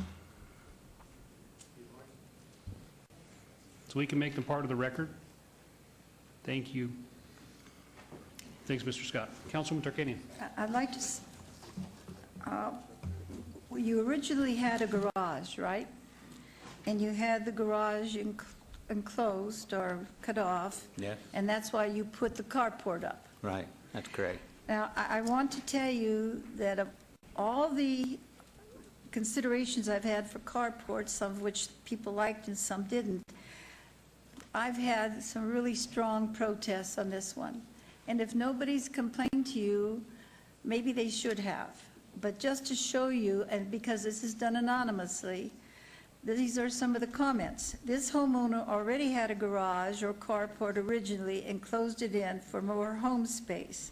The metal carport they now have is ugly and may be dangerous in high winds. This is insane. I'm just taking parts of it. How can this request be allowed to further disfigure our community and disregard so many variances that the rest of us have had to follow? And then we had all these that opposed, and we had 2 that were in favor, 2 people who lived at the same address. So it was one family in favor, and all the rest were not. The property has an attached garage. The structure currently being utilized is an eyesore and not to code. I don't want my property devalued and allowing this request to be made. Of all the above notations, please do not pass this. I went out to see it. I had staff go see, and we all have to come to the same conclusion. You did not have a permit, did you, when you had this built? No permit when you had it built. Could I say something? Certainly, sir. Mr. Boyer, I thought he hired a contractor. When they filed a code thing against it, that's the only reason he found out that it wasn't. When we researched it, there was no permit pulled. Mr. Boyer is number one, he's 81 years old, and he thought if you're doing everything right, it looks right, except people don't like it. But you also notice it's only, when you were out there, it's only house on the block with lawn and trees and any kind of decent landscape. And So- that was right. So it was the best looking house out there anyway. I don't know why these people are complaining. Sir, it is not very attractive, I have to tell you. I Well- found it ugly myself, and so did my staff member that was with But me. your staff was out there and approved it, your planning committee. Excuse me, I couldn't hear you. So your planning commissioner was out there and approved it. She thought it looked nice. My planning commissioner, Vicki Your Quinn? planner. Huh? Well, you know, she has her thoughts, and she's my planning commissioner, she's not my staff. She gives her thoughts from where she Okay, comes true. from. But I wanted to say, I wish the other people in the area had talked to you, because maybe you would have a better understanding. I don't, of course, want to share this and cause people embarrassment, but maybe they would feel embarrassed sharing these thoughts they have. But what I've read to you is in the handwriting of neighbors that you have. And the problem we have is, even if your construction person was there, no permit. Again, sir, no permit. How about for enclosing the original structure? Was there a permit for that? I couldn't find one, but there might have been one. That's not enclosed. Oh, it's not enclosed. No. Okay, then. But you've got this then in front of that? You have it right close to the front, Yeah, is it's what in I'm trying to front. say. It's in front. And I have to say, I wish I didn't have to, but again, this is, you had so many protests, so few that agreed with it. The only family was one that I have to move for denial of this request. There's a motion for denial on agenda item 92. Please vote. Mayor Pro Tem, if I can, before you vote. Sir, if you Mr. Scott? want to say something else, can they say something else? Did you want to say anything else? You sound like you wanted to say anything else. Mr. Scott, did you have a comment? We probably need to put a time frame as to when it should be taken down.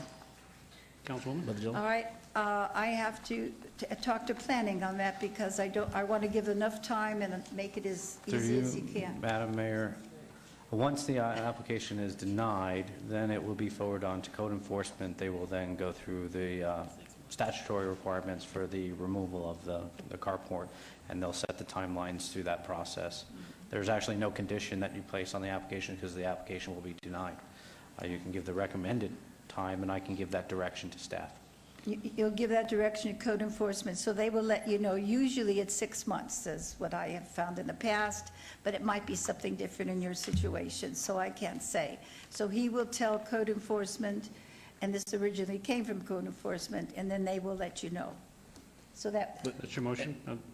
that's my motion. My motion is to deny and to have code enforcement contact the owner and let him know what the time would be that they would have to take it down. The statutory requirements. Mr. Scott, is that good enough?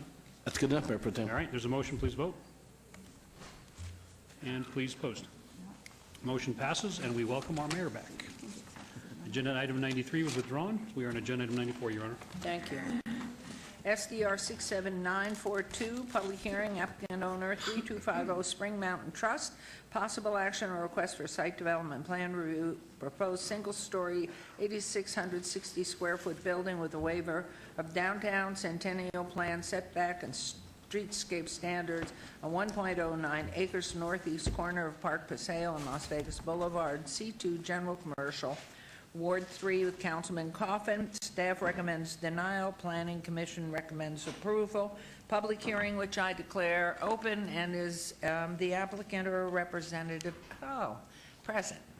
Yes, Mayor and Council, how are you? Bradley Mayer. For the record, 6077 South Fort Apache Road, Suite 130 of Argentum Partners. We are representing the applicant. If I could draw your attention to the overhead monitor, I just want to give you kind of a quick overview of where the site is. So here we have Las Vegas Boulevard and Park Paseo running along here. Charleston Boulevard would be over this way. This is the actual parcel right here. It's about a little over an acre lot. It has an existing building on it that is about 8,000 square feet, constructed in the late 1940s, early 1950s. This is another view of the actual current site from the back. As you can see, a big vacant parcel here, very dilapidated building, which we'd like to replace with the new development, which I'll show you in a minute. This is the rendering of the proposed new building that we would propose to construct on the site. It's roughly 8,800 feet and depicts several tenant spaces out here. This would be Las Vegas Boulevard along here. Park Paseo would be back over off the right-hand side of this shot. So in regards to the site plan, again, here this would show the existing building that I showed you earlier. This is where the new building would be constructed about 8,800 feet. As part of building out this new retail unit, the existing building would be partially demolished. We've already pulled a demolition permit for that. And so that would make room to build this new structure here. I want to draw attention to a couple waivers that are being requested. The first waiver is to waive the setback requirement. Our property line actually goes into the middle of the sidewalk, and so we cannot comply with having a zero setback at the property line. However, as you can see, the way the building is designed here, it actually matches up with the line of the existing building on the parcel. And then the other waiver is in regards to the sidewalk width on Park Paseo. So we're requesting a 5-foot sidewalk with a 5-foot amenity zone where a 10-foot sidewalk is required. But as you can see, we're complying with all landscape requirements from staff. And to address some of the neighbors' concerns that they had about traffic coming out of Park Paseo, we propose to make the entrance one-way into here, to where all traffic would essentially exit onto Las Vegas Boulevard.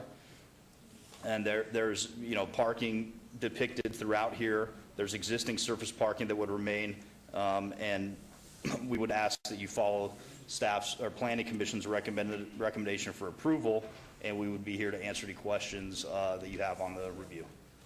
Thank you very much. Mr. Lowenstein, since Mr. Perigo, wherever he is. Mr. Lowenstein, if you would, and isn't part of our public works plans and infrastructure to widen all those sidewalks? Yes, it is. Well, and Mr. Cervantes, isn't both sides of this property? Mayor, Jorge Cervantes for the record. We amended the master plan street highway several years ago to make Las Vegas Boulevard a 9-foot right-of-way. So as development comes in, they're required to dedicate the additional 5 feet and widen it, but just on Las Vegas Boulevard, not on Park Paseo. Okay, thank you very much. And we are complying with that, Mayor, along Las Vegas Boulevard. There will be a 10-foot sidewalk and 5-foot amenity zone as is depicted here. Okay, thank you. Okay, Mr. Lowenstein, how about all the denials? Thank you, Madam Mayor. The applicant is proposing to partially demolish the northern portion of the existing building on the subject site and construct a new inline retail building along the north property line. Waivers of the downtown Centennial Plan Build 2 requirement and streetscape requirements have been requested. Staff supports the requested waiver to allow the building to be set back from Las Vegas Boulevard, as this will allow room for the installation of the required streetscape element, including a 5-foot amenity zone and a 10-foot sidewalk. However, staff does not support the requested waiver of streetscape along Park Paseo. In addition, the proposal would provide only 45 parking spaces where 82 are normally required. Although locations in the downtown Centennial Plan are not subject to the automatic application of the parking standards, this reduction in parking is significant as there is no parking allowed on Las Vegas Boulevard, and the parking available along Park Paseo is very limited before it would spill into the adjacent residential development to the east and south. The requested waiver and limited parking indicate the site will be overbuilt, and staff will and will not be compatible and harmonious with the adjacent residential development. Therefore, staff is recommending denial. Thank you. Okay, thank you very much. And Mayor, may I address the parking issue very quickly? Yes. Okay, so the existing building, even though it's about 8,000 square feet, it is vacant except for one tenant space. There's an existing SOB in that tenant space. The other 3 spaces are vacant. And so as part of a potential phase 2, you know, we've been working with the neighborhood on hopefully relocating that business, which is not part of this application. It would be part of something else, but relocating this business into the new building, which would then allow us to demolish on the entirety of the existing building. And we have been speaking with some national tenants who are very recognized, are interested in potentially a pad site through there, which would significantly reduce the number of square footage that is going to exist on the site and would change those parking requirements at a phase 2 of this project. As it is now, obviously we're along Las Vegas Boulevard. There's a lot of foot traffic along there, a lot of transit as well. So even though functionally there's this much square footage, I don't think that the occupied square footage is a different story in terms of what's reasonable. No one really wants to lease this existing building because, as you saw, it's very dilapidated. And I'm not sure that, and we'll wait to hear from Councilman Coffin as to whether something conditionally going forward can be put into the agreement. But this is a public hearing. Is there anyone here who wishes to comment on this particular item 94? Please come forward and state your name. Michael Ganson, good afternoon. Hi. Council members. I'm the Vice President of the John S. Park Historic District, and we're by and part in favor of the development there. What's there right now is blighted and needs to be taken care of. It's also a hazard when we're pulling out of Park Paseo, accessing Las Vegas Boulevard in the north and the south direction. So it's essential that we demolish the building and build a new building there. And also get it paved, and also have a fence, a proper fence put up between the applicant's property and the Monterey Hotel. Right now, it's not code. And it's just a definite eyesore that attracts, let's call it the other element that plagues downtown. And we're in favor of this. And we'd like to see this project move forward, and the applicant has a right to use the building and use this property as he sees fit. So thank you very much. Thank you for coming forward. Anyone else? I'll close public hearing. Councilman Coffin. Your Honor, I move to follow Planning Commission recommendation of approval. Okay, there's a motion on agenda item 94 for approval. Please vote and please post.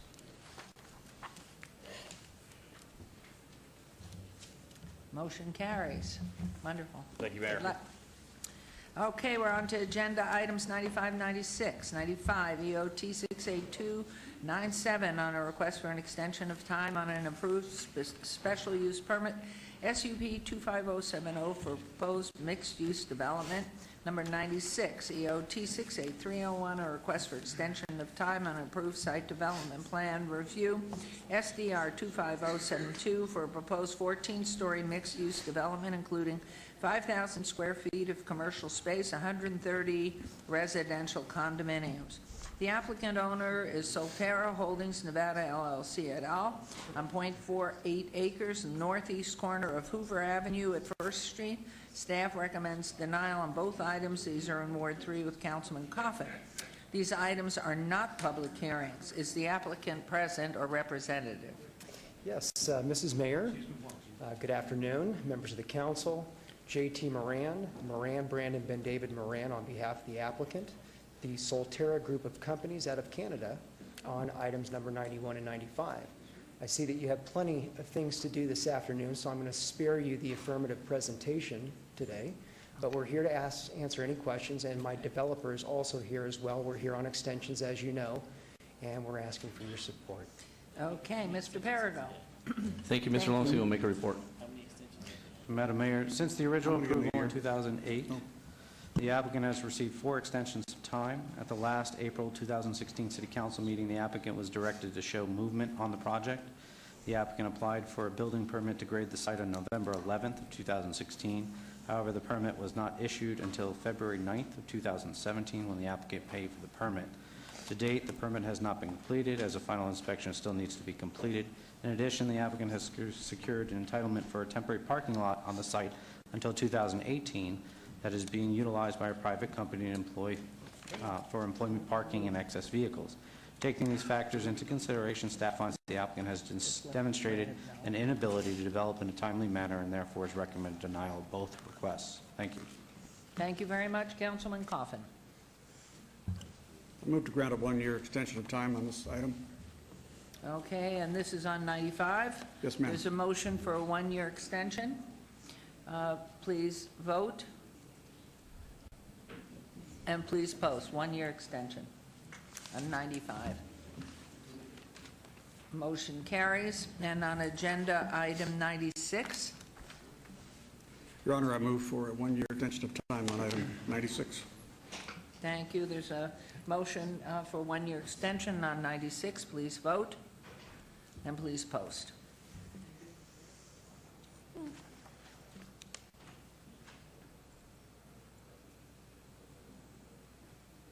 That motion carries. Thank you very much. Thank you, Mr. Moran. Okay, agenda items 97, 98, 99. EOT 68303 and a request for an extension of time on approved special use permit SUP 25267 for a proposed 550-foot tall building within the A-O Airport Overlay District where height limitation is 200 feet. Number 98 EOT 68304 on a request for an extension of time of an approved special use permit SUP 25268 for proposed mixed-use development, and agenda item 99 EOT 68306 on a request for an extension of time of an approved site development plan review SDR 25265 for a proposed 50-story mixed-use development including 15,000 square feet of commercial space, 700 residential condominium units. The applicant owner is Solterra Holdings, Nevada LLC on .80 acres southeast corner of Gas Street and First. The Planning Commission recommends approval and staff recommends denial on all items. These are in Ward 3 with Councilman Coffin. These items are not public hearings. Is the applicant or representative present? Yes, again, Madam Mayor, members of the council, J.T. Moran, Brandon, Ben David Moran, 630 South 4th Street. On behalf of the applicant, the Solterra Group of Companies, we are asking for your approval. Again, no affirmative presentation today, and extensions of time, and we're here to answer any questions, and we appreciate your time. Thank you very much. Mr. Perigo? Mr. Lomsey will report. Thank you. Madam Mayor, this is the 5th request for an extension of time. As no forward movement on the project has occurred, staff is recommending denial. Thank you. Thank you very much. Okay, Mr. Coffin, Councilman, please. And I will now move for an extension of time of 1 year on item 97. Thank you very much. There's a motion to approve with an extension of time for 1 year on 97. Please vote and please post.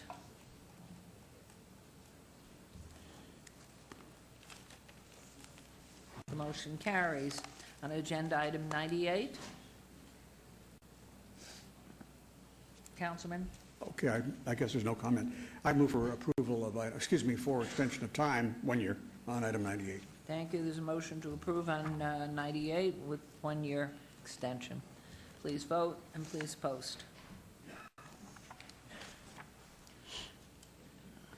The motion carries.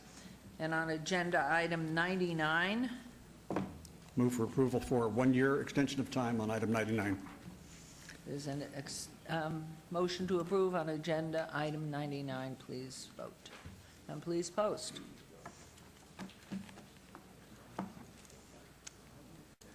Thank you. Motion carries. Okay, we are on to only an hour late. Agenda items 100 through 102. Agenda item 100, GPA 62387 on a request for a general plan amendment from PROS, Parks, Recreation, Open Space, to H, High Density Residential. 101 ZON 62392 on a request for rezoning from R PD7 Residential Plan Development, 7 units per acre, to R4 High Density Residential. And agenda item 102 SDR 62393 on a request for a site development plan review for a proposed 720-unit multifamily residential condominium development consisting of 4 four-story buildings. The applicant owner is 70 Acres LLC on 17.49 acres southwest corner of Alta Drive, Rampart Boulevard, R-PD7 residential plan development, 7 units per acre, zone, proposed R4 high-density residential. The Planning Commission and staff recommend approval on all all items. These are in Ward 2 with Councilman Beers, are public hearing items which I declare open. Is the applicant or representative present? Yes, Your Honor. Chris Kempfer and Stephanie Allen here on behalf of the owner and applicant. Also, should you have questions appropriate for their consideration, we have our traffic folks in the audience. We have Mr. Pankratz here, Mr. Lowy as well, Greg Borgell. So we're all here if there's any question that needs to be answered that Stephanie and I do not have an answer for. If I could, before Mr. Kempfer begins his presentation, Your Honor, I need to bring to everybody's attention that Councilman Barlow has a flight tonight where he has to be at the airport for check-in at 6:30, which means he has to leave City Hall no later than 6 o'clock p.m. So that's 2 hours. I'm saying that because I was there, as you all know, last night. It went well over 2 hours because there were legal presentations and stuff like that. So I'm bringing it to the mayor's attention so that when people ask for time to speak and make their presentation, keep in mind that we're going to probably lose Councilman Barlow after 6 o'clock. Thank you very much, Mr. Jervik. I'm sure I do not have to remind you the last time. Oh, okay. I'll slow down a little bit. Okay. Well, sometimes but I speed's appreciate that very much, and I will be as quick as I can. And Stephanie actually is just supplementing some of the comments I'm making, so we'll be brief. I'm sure I do not have to remind you that the last time we met on this exact same item, we had a 7-hour hearing, something that we are not going to duplicate tonight, I trust, after which, at the request of Your Honor, the item was continued for further discussions to be held between Mr. Frank Pankratz and Ms. Shauna Hughes. The purpose of those discussions were to hopefully reach some kind of universal resolution to this issue. Those discussions have occurred and they are continuing to take place, but no such resolution has yet happened. That does not mean that with regard to the project before you today, that we have not been honoring the admonition of Your Honor to work in good faith. And I can honestly say that we have. And it certainly does not mean that we have not been listening to the dictates of Councilman Beers or the legal opinion of Mr. Jervik or the opinions and recommendations of Mr. Perigo and Mr. Lowenstein. My grandfather used to tell me in German, of course, right after he would hit me in the back of the head, that you don't have to hit a good mule twice. And we would hope that in that same spirit of understanding and cooperation, we have listened to Councilman Beers, who has told us unequivocally that we have to significantly reduce the density of our previously proposed project. In that same vein, we've also listened to Mr. Jervik, Mr. Perigo, and Mr. Lowenstein, who emphasized to us and to the neighbors and to anyone who took time or interest to listen that the importance of compatible and comparable zoning. We have also listened to our immediate neighbors who have expressed concerns about traffic, height, density, schools, and for rent as opposed to for sale condominiums. And as a consequence, Your Honor and members of the council, and especially Councilman Beers and Mr. Jerbick. As a result of that, that listening, we are advising you today that as required by Councilman Beers, we are hereby reducing the number of units in this project from the 720 to which, for which we applied and for which Planning Commission granted approval, to 435.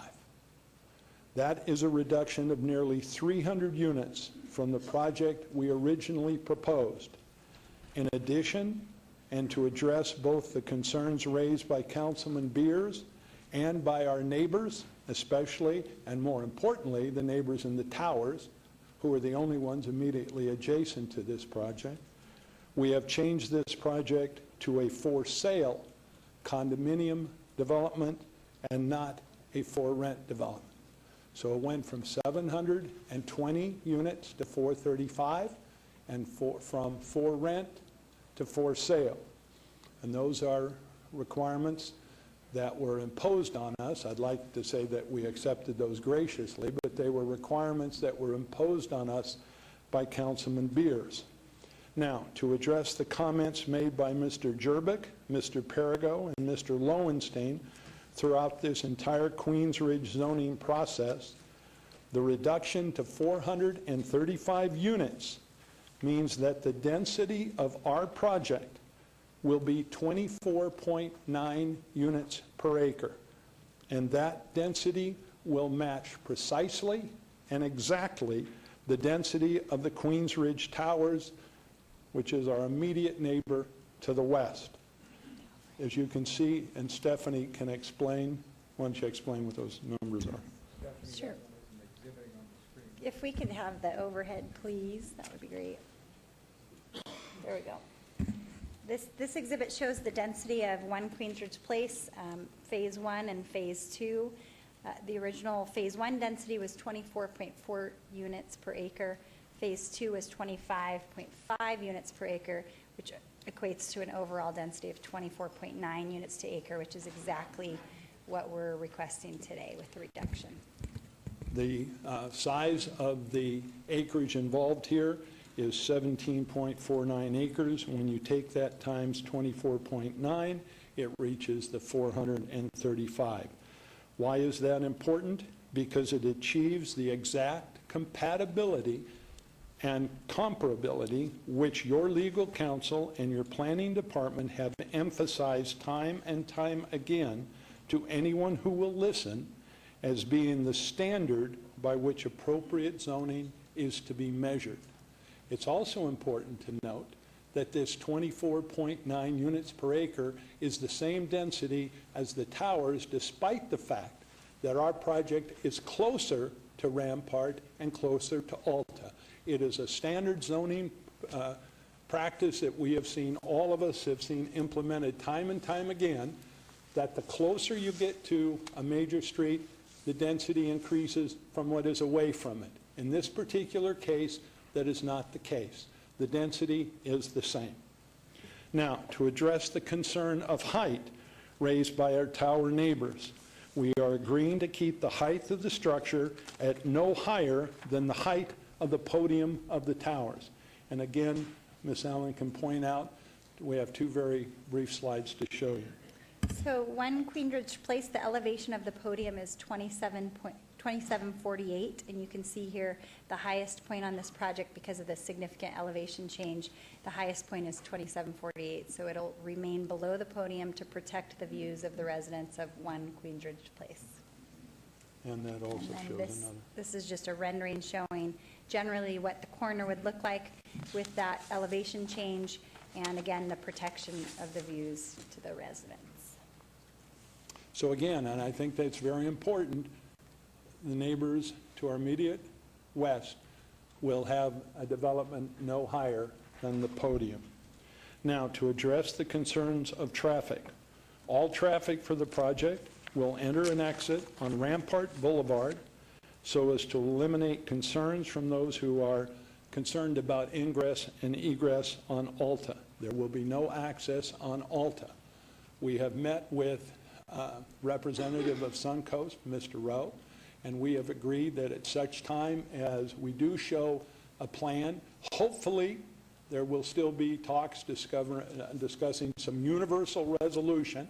And at such time as there is an access, ingress, or egress point on Alta, we agree to not just work with the Suncoast, but make sure that that traffic study is part of the public hearing process that comes before you.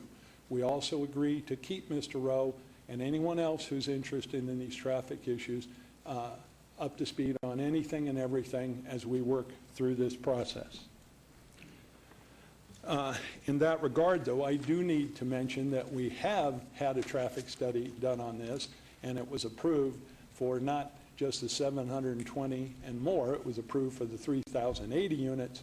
So obviously, this 435 units fits well within the traffic study as previously approved. I think it's important, let's go back and show the ingress and egress points, and Stephanie, maybe you can explain that. Sure. So the access point will be, as Chris mentioned, on Rampart. This will be a right-in, right-out access point, and there will be just left turn access into the property if you're heading north on Rampart. So access will be limited to this location. As Chris mentioned, nothing on Alta except for an emergency crash gate right here. Is there a light there? There is not. Okay, just a question. Thank you. To address the concerns of schools, Stephanie Allen has had conversations over this whole process with the school district as recently as this week. And while we are continuing to talk with the school district, Stephanie can indicate to you what the school district has advised with regard to this particular project. I spoke with Agnes Hanley, who's their counsel, and have continued to have dialogue with her through the process. She understands that this plan is moving forward today. She understood there was a possibility density could be reduced and was not concerned at the moment from an impact standpoint with the 435, much less the 720 units. She also understood the Planning Commission item that went forward last night, which was 61 homes within the golf course, and again, they're monitoring this application. We've told them we'll continue to keep them involved. Should we come back with a global plan, then they certainly will want to meet with us further and discuss the impacts that the project would have on the school district. Could I just ask, I couldn't hear part of that. Are you saying that the school district now feels they can handle those students, or are you saying that they'll have a plan for handling them? She said they're just monitoring at the time, so they're not concerned with the proposed units that we have today, but should we come back with more units and a global plan, then they want to be at the table to discuss whether they need additional resources. Your Honor, just a couple of final points as I want to keep with Mr. Jerbick's suggestion that we move this right along. It's no secret that more than a few of the businesses that were operating in the area surrounding Queens Ridge have either left or decided to go not renew their leases at this point in time. They've gone to places like downtown Summerlin or whatever, and I want to show you a we haven't got the renderings yet. I just want to show you something. Where Queens Ridge is and all of these other uses that are around it, all of these businesses, Boca Park, Suncoast, Tivoli, Renaissance, the Rampart Commons, all of these will benefit from the additional residences that come into this neighborhood. There's no question that commercial benefits from residential, and residential goes essentially where it needs to support that commercial. So this is a working together. It's something I think that will be of great benefit to the city. I also want to show you the renderings of this. We previously showed you these, but again, since this is doing the hearing again, this is the structure. The inspiration for this is the Parisian French mansard style, you see, with the roofs. And then here is that's the inspiration, and this is the actual rendering of the building that is proposed to go there. Now, I know it was and is everyone's intention to achieve global development, but the development before you today must stand on its own merits. It would be unfair, candidly, to treat it otherwise. Before, when the density was 720 rental units and all the questions persisted, it was one thing to make this relatively small 17.49 acres interdependent on the development of 250 acres. But now this development matches perfectly the density of its most immediate neighbor. Now that we know it is for sale and not for rent, exactly like its immediate neighbor, now that we know that the height will remain exactly as previously proposed despite the nearly 40% reduction in density, now that we know that schools are not overly concerned at this point in time with this particular development, that we know that traffic issues can easily be addressed, now that we know that this project meets your city attorney's and your planning director's definition of comparable and compatible zoning, and that is why it carries with it staff recommendations of approval and planning commission recommendations of approval, that this development is entitled to be judged on its own, its standalone merits. And we have something we want to show you here. Just to show you why this is standalone, that is the location of what are now the 435 units. And Stephanie can read to you the distances from the various projects or people that might be affected by it. So just to orient you, this is Alta and Rampart, the 17.49 acres. Immediately to the north is the one Queensridge Place. The furthest point on the property to Tudor Park is 1,030 feet away. The closest point to the development in the northern portion of the Queensridge Golf Course is 1,645 feet away. In the center of the property is 2,035 feet away, and to the southernmost closest point of the property is 1,475 feet. So it's a significant difference, significant elevation change, and an appropriate use at the corner of Alta and Rampart. And you can see that it's nestled on its own. It's its own project, deserving of its own consideration. Now, one final point. I want you for 1 minute, forget that this is Queensridge. I want you to forget the history. I want you to forget the fact that this was once a golf course. I want you to forget all the legal issues that have been and will be thrown at you from both sides. Forget the acrimony that exists, unfortunately, on both sides. Very respectfully, and I mean very respectfully, you have never let legal disputes get in the way of your city council decisions on a zoning matter. You never have. In all the years I've been here, you've never had somebody give any, they may be right, but you never give them credit when they come up and they say they can't develop the property because I have an easement on it, or there's a promissory note that secures it, or I have a right to enter it, or anything. Your city attorney says, the county attorney says, everybody says, those are legal issues which are not to be addressed here. This is a zoning board, and it has to look at zoning. So I'm asking you this. Forget all of those things. Forget all the things you're going to hear on this side. Forget what you're going to hear from our side. If somebody were to come to you and say, I have a project that matches exactly the density of the project, existing project right next to it. I have a project that your staff's recommending approval on, that your planning commission recommended approval on, that your traffic study has approved, that's lower in height than the parcel next to it, and it's closer to Main Street. You would, if anybody stood up and said, I object to it, why? You'd say, why? It meets all the requirements of a project that needs to be approved. And we would respectfully ask that this project stand on its own merits and be approved that way. Thank you very much. Thank you. Thank you. You have something to introduce. Mr. Kemfer, before Thank you walk away, Excuse me? I don't know if I'm taking this out of sequence or not, and if you'd rather address it later, just let me know. But in doing so and reducing your unit count from 720 to 435, are you amending your applications under 100 from high density as a GPA to medium? And are you amending your application under 101 from RPD 4 to RPD 3, or would you rather address that later?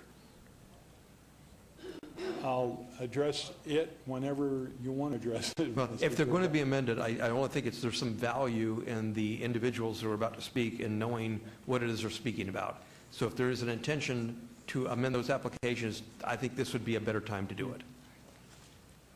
Absolutely. R3, by going to R3, it guarantees that there can be no higher density, obviously, than the 25 units, 24.9, whatever it is. With regard to the high, the only concern we have about the reduction of the high is if we do reach some kind of global settlement, we don't want the argument to be made that, well, you have medium on Rampart, so off of Rampart, even though we'd like to help you out, we can't let you have higher density in the center of that 70 acres. So if that's not really a concern, then we would agree to go to the M and the R3.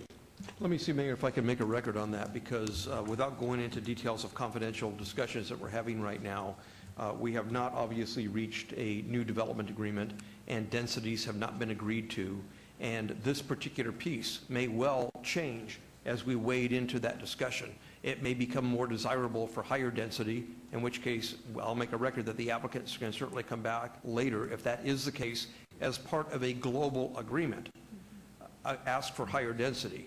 They can also come back as part of a global agreement and ask for high density next to this medium density.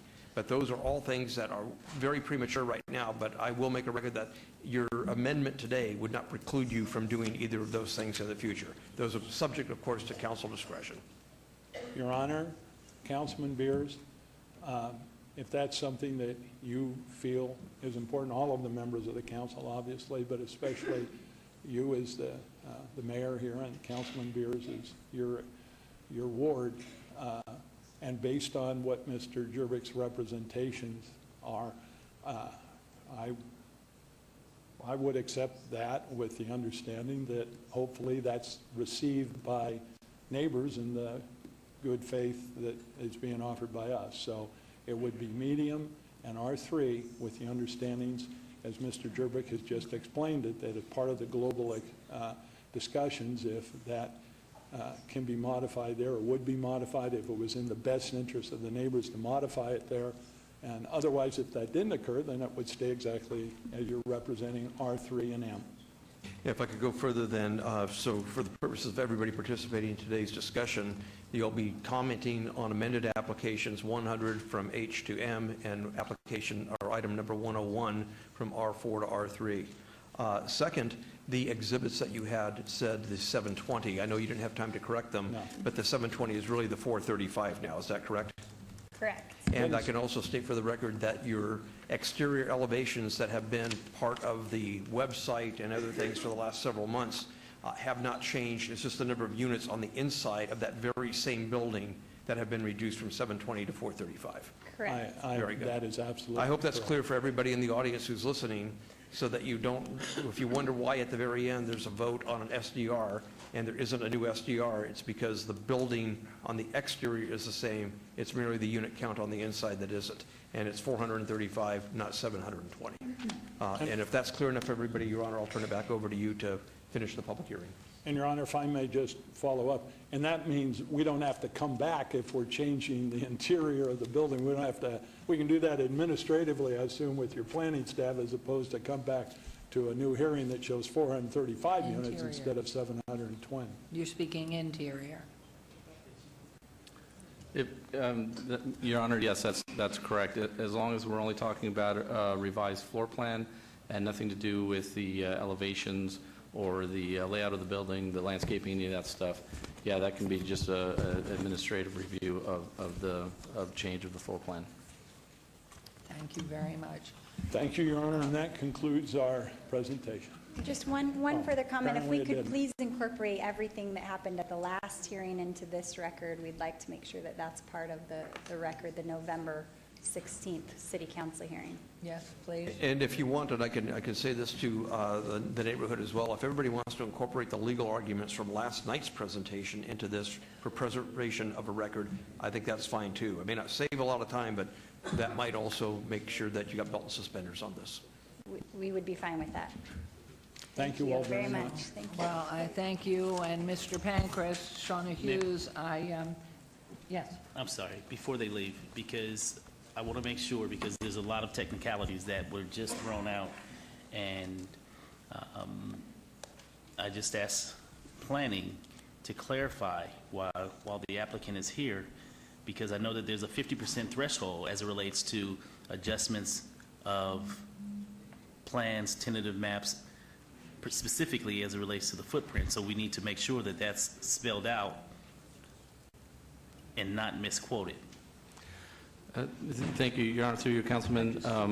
That 50%, and Mr. Lowenstein's looking up the code references in relation to SUPs and the footprint of the area the SUP is for. But in relation to a site plan, what I heard was that the footprint, the elevations, the landscaping, everything about the site plan will stay exactly the same, with one exception. The layout, interior layout of the units, where there's a one-bedroom, now, or where there's 2 one-bedrooms, now there will be 1 two-bedroom, and that sort of thing. That is something that can be done administratively. So we're talking about the interior of the structure, meaning pony walls can come down in order to increase the percentage of space inside of a unit. Yeah, that's my understanding of what they said, is that instead of 2 500-square-foot one-bedroom units, there will be 1,000-square-foot two-bedroom unit, for example. That's what I heard. Okay. That kind of thing. And so I pose that because I want to make sure that everyone is. Yeah, the inside amenities may change as well. If you have 435 for sale, you may offer more and different amenities to people who are buying than you necessarily would people who are renting. But the inside of the structure is what we would be playing with, not the outside of the structure or the look of it or the landscaping around it. So the footprint of the size and scale of the structure won't be affected, won't change? Correct. Right. I just wanted to make sure that that was clear because of that 50% threshold. Thank you. Thank you, Councilman. Thank you. I want to thank you very much. We're going to hear from Ms. Hughes here and Mr. Pancras. I don't know if it's a miracle taking place, but I think there might be a small miracle here, and I want to thank you. You can brag about this, hopefully going forward as you did at Anthem. So this would have been a higher mountain to climb. So, Mayor, if you would indulge me for 3 minutes, I'd like to read the comments into the record that I plan to meet before the announcement. only after you say your name. Okay, Shauna Hughes, thank you. 1210 South Valley View, Suite 208. Mayor Goodman, members of the council, I am submitting this letter to you and for the record to summarize what has occurred since we were here last before you on this entire development. During the last council meeting on November 16th, I was directed to meet with the developer's representative, Mr. Pancratz. The following day, I contacted him and we agreed to have our first meeting the following week. We've met thereafter on 11/30, 12/21, 12/28, and 1/6. My meeting notes indicate the first meeting was attended by Frank Todd Davies, who's inside counsel for EHB, George Garcia, planning professional at my invitation, and myself. I was told at this meeting that the golf course would be closing, which it has since closed. I asked for a maintenance plan and a security plan, concerned that with the golf course closed, they would need their own security, as the HOA contracted security had been asked not to enter onto the private property of the golf course. But I have not yet received either of those plans to this point, and they still remain a concern. I made the following points. The neighborhood and members of the city council want a complete development plan for the entirety of the land to be developed, which I'd like to remind you is 250 acres. The neighborhood and members of the city council want a development agreement so that all of the issues are clearly set forth in an enforceable contract. We want to preserve the maximum amount of open space. We need density reductions to maintain the compatibility with the existing neighborhood development. I indicated the neighbors are very concerned about traffic issues. While this list is not exhaustive of the issues covered in the 2-hour meeting, it is what I repeated in each of our subsequent meetings. 2 hours into the meeting, Mr. Lowy entered our meeting and threw Mr. Garcia out. At our next meeting, which was attended by Frank, Todd, and myself, we basically went over the history of the project and had nothing new on either side to add. On 12/21, the meeting was attended just by myself and Frank after the mayor intervened with Mr. Lowy to insist that we meet alone. This was also a repeat of a previous meeting summarized above. Mr. Pankratz asked me for specific suggestions to change the proposed development. We concluded that meeting with a promise to meet again with a proposal to address many of the issues. Thereafter, we met on the 28th. Unfortunately, no changes were suggested or offered by the developer. As I was leaving, I happened to ask if the developer had filed anything with the city and was told that they had filed for tentative map approval of 61 lots on 35 acres in the northwest corner of the property off Wallapai and Alta, and were planning to file a GPA that very day. I expressed my surprise and disappointment that they chose that path in the middle of our negotiations. I told Frank that the filing of tentative map and GPA was problematic as it violated the critical concern of the neighborhood that a development proposal for the entirety of the land be submitted. I also reiterated again density concerns. On the 6th, Mr. Pankratz and I had our final meeting that I'm allowed to talk about. There actually were more. Nothing new was discussed or proposed by the developer. During the course of our negotiations, Mr. Lowy directed his staff to remove security cameras that had been purchased and placed on flood control structures owned by the City of Las Vegas and installed by Queensridge HOA. The HOA had received the only permission they thought they needed, which was from the city to place the cameras on their structures. Security cameras were delivered to the HOA office after their removal. These cameras were used to spot entries onto the golf course by unauthorized persons, yet they were removed ostensibly because the HOA had not received permission from Mr. Lowy in advance of their installation months before. Mayor, I am very disheartened and disappointed that we were not able to make any progress toward a resolution as we'd been directed to do by this body. I have been publicly and falsely accused of not bringing anything to the table, and I want to assure all of you that I tried my best to emphasize the need for the reduction in the proposed density. Unfortunately, nothing, not even a single unit, was offered during any of the meetings that Frank and I had. In truth, not a single suggestion toward meeting any of the goals was ever brought to the table. I would like to state publicly that I do not blame Mr. Pankratz for this at all, as I do not believe he was given the authority by Mr. Lowy to make legitimate offers. He is a building development professional, and I'm sure would have had plenty to contribute if he had been allowed. Unless and until Mr. Lowy understands the need to work with the neighbors and reach a global solution, I do not believe that anything further can or will happen. It is incumbent on this body to convince Mr. Lowy that he does indeed need to work with the neighbors of this already existing master plan community, if we are to have any realistic opportunity for mutual resolution. As you no doubt recall, we made a substantial case against the apartment proposal before you tonight prior to the modification at the last council meeting, so I will not go over any of those points again. However, I'd like to make one or two final concluding remarks. I know the tone of my comments are negative, and as the point of our last meeting, that is exactly how I felt, and I believe I've accurately represented the situation. Subsequent to our last meeting, your city attorney strong-armed all of us into a room, which we appreciated, actually. However, we were all asked to sign, including myself, a non-disclosure agreement about what was discussed in that meeting because it was in the guise of settlement negotiations. And that was the first time that I ever heard of the proposal that you heard about tonight. I don't know when you maybe have heard about it before, but we first heard about it a week ago, the reduction from the 720 to the 430. What was the final number? 435, which more corresponds to the density that is adjacent in the towers. However, we were not allowed to talk about it. We were not allowed to pursue it. We were not allowed to see any documents that may need to be modified as a result of that reduction. And I do not want to sound negative about that being a legitimate step forward. It absolutely is. However, it's one of probably 100 steps.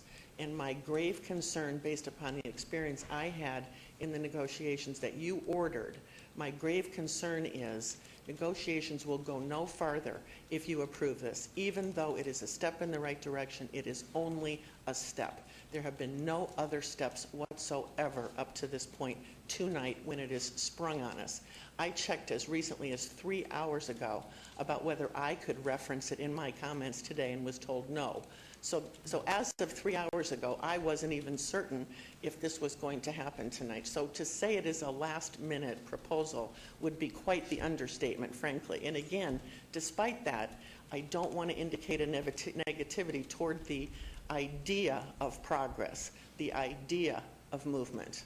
However, there was another meeting, which I don't think I'm relieved from discussing, which took place yesterday, where information was brought forward about unit counts that make me extremely skeptical about this modification in front of you tonight being a sincere, legitimate indication of what more is to come. And because of that feeling I have, which I have very strongly got, I would really beg you to continue putting the pressure on the developer, which was exactly what happened at our meeting a week ago. And lo and behold, we have a legitimate step forward. I don't believe, and I wish I didn't feel this way, but I sincerely do, that if the pressure is not kept on the developer, this will be it. This will be it, and we'll be back to piecemeal development. As I explained to you, in the middle of our negotiations about a global settlement, literally, they file a tentative map approval for 61 lots on 35 acres. In my opinion, I mean, maybe I'm a little pessimistic at this stage in my life, but I took that as a, well, that's that. So much for the global solution promise. I mean, it just put a complete knife in the idea of a global solution. And I think this does the same thing. Again, emphasizing that to the extent I can be appreciative for some movement, I am. But I think it's dangerous for you to naively assume that without continued pressure that only this body can be expected to bring to bear, we're going to have a continuation of this. We're going to have another map filed in a month for the next 61 lots on the golf course while we're in the middle of, you know, maybe discussions if Brad can keep us all at the table. And I don't want that to happen, because with each piece that's pulled from the whole, we become less and less able to really achieve what I know your goals are, and I know the neighborhood goals are. So I just would like to caution you about that. And to the extent that I sound negative, I apologize. I try not normally to do that. But this is my view of the reality of what has gone on in the last 3 months. Well, Rome wasn't built in a day, Ms. Hughes and Mr. Pancras. We all know you have to crawl before you walk, and it actually started with you, with your good faith efforts, even though you felt nothing was happening. Here we are today, and there has been movement, and I think I can speak, even though I haven't spoken with them individually, I think that I can first of all say thank you for this movement. I think it is incredible and really is sensitive to the issue, because we are all very sensitive to the homeowners, being homeowners ourselves somewhere, and maybe some of us with you. But I think we all do see the merits of a global development agreement. I think we know that. I think it's been said enough, and hopefully with very strong urging, the dialogue continues to make that happen. I think where we've come today, and sometimes it does take to the last minute, I can tell you, dealing just with this one issue that's on the table right now, to go ahead and have that reduction and keeping the lines as that have been shown to us. I mean, I can't believe it. I really can't believe that we've come to that. It's a matter of record, therefore it's a matter that will hold. And my hope is that the global development agreement will come to be. And I know that both sides absolutely know how important that is. But what we see is homeowners who really have life savings into their areas. I know Mr. Lowy has his properties there himself. He lives there. And I think we've just climbed part of a mountain. I think it's just been incredible. And it wouldn't have happened if you hadn't started it, even though in the beginning nothing was happening. And I'd like to turn to both Mr. Perigo and thank Mr. Perigo and Mr. Jerbick, because I really think trying to moderate, not be for the city, and really keep that even keel to make something happen has resulted in a record that's been made today. And being an optimist, I mean, my gosh, the Cubs won the World Series. And if they can do that. And my Cavs won too, so. Okay, so I am going to open for public hearing. I think we've come so well. This is a calm time. We've done something wonderfully. And no, this isn't a courtroom, and so legal matters we are not judges. We are not trained. We are not lawyers. We shouldn't be involved in any of that. But it wouldn't have happened without the two of you at least agreeing to do this for us to make things begin to move forward. And again, I'm speaking on behalf of all of us. I'm sure I could ask for a vote. Do we want a global development agreement? You would hear that same thing too, because then but this is the start. So I'm first going to turn to Mr. Your Honor? Perigo. No, or am I going to start with Mr. Jervik? Mind if I ask you a question? Yes. Your Honor? Please. Yeah, I'm prepared to stay, as long as it takes, and so I hope we're not rushing, the hearing, because I sense that because you indicated Councilman has to leave town, that's unfortunate, but I really do want to hear what has to be said. And I have some things to say myself that may take a little while, because I injected myself into this personally and in my role as a council member too, and have had 2 extensive meetings with EHB that I'd like to report back to you on too during this discussion. So I just don't want you to rush it, that's all. Okay, the only thing I want to ask, and we're going to hear from Mr. Pankhurst, who didn't get a chance to even say anything yet, and then to hear from public after hearing from Mr. Perigo, Mr. Jervik. I want to make sure we stay on point of these specifics as they have been amended today, and stay on that, not go further out with new ideas, more information. Stay on focus of where we are today, which if we do it, we will be able to get Councilman Barlow out of here, and we will be continuing. There'll be plenty of time for new ideas, more things to happen, but this definitely is a first step. So I'm going to start actually with, I'm going to flip it on you and start with Mr. Jervik. Let's go with Mr. Pankhurst first, then Mr. Jervik. Thank you, Frank And thank Pankratz, you, Mrs. 901 Hughes. Alta Drive, Las Vegas, Nevada.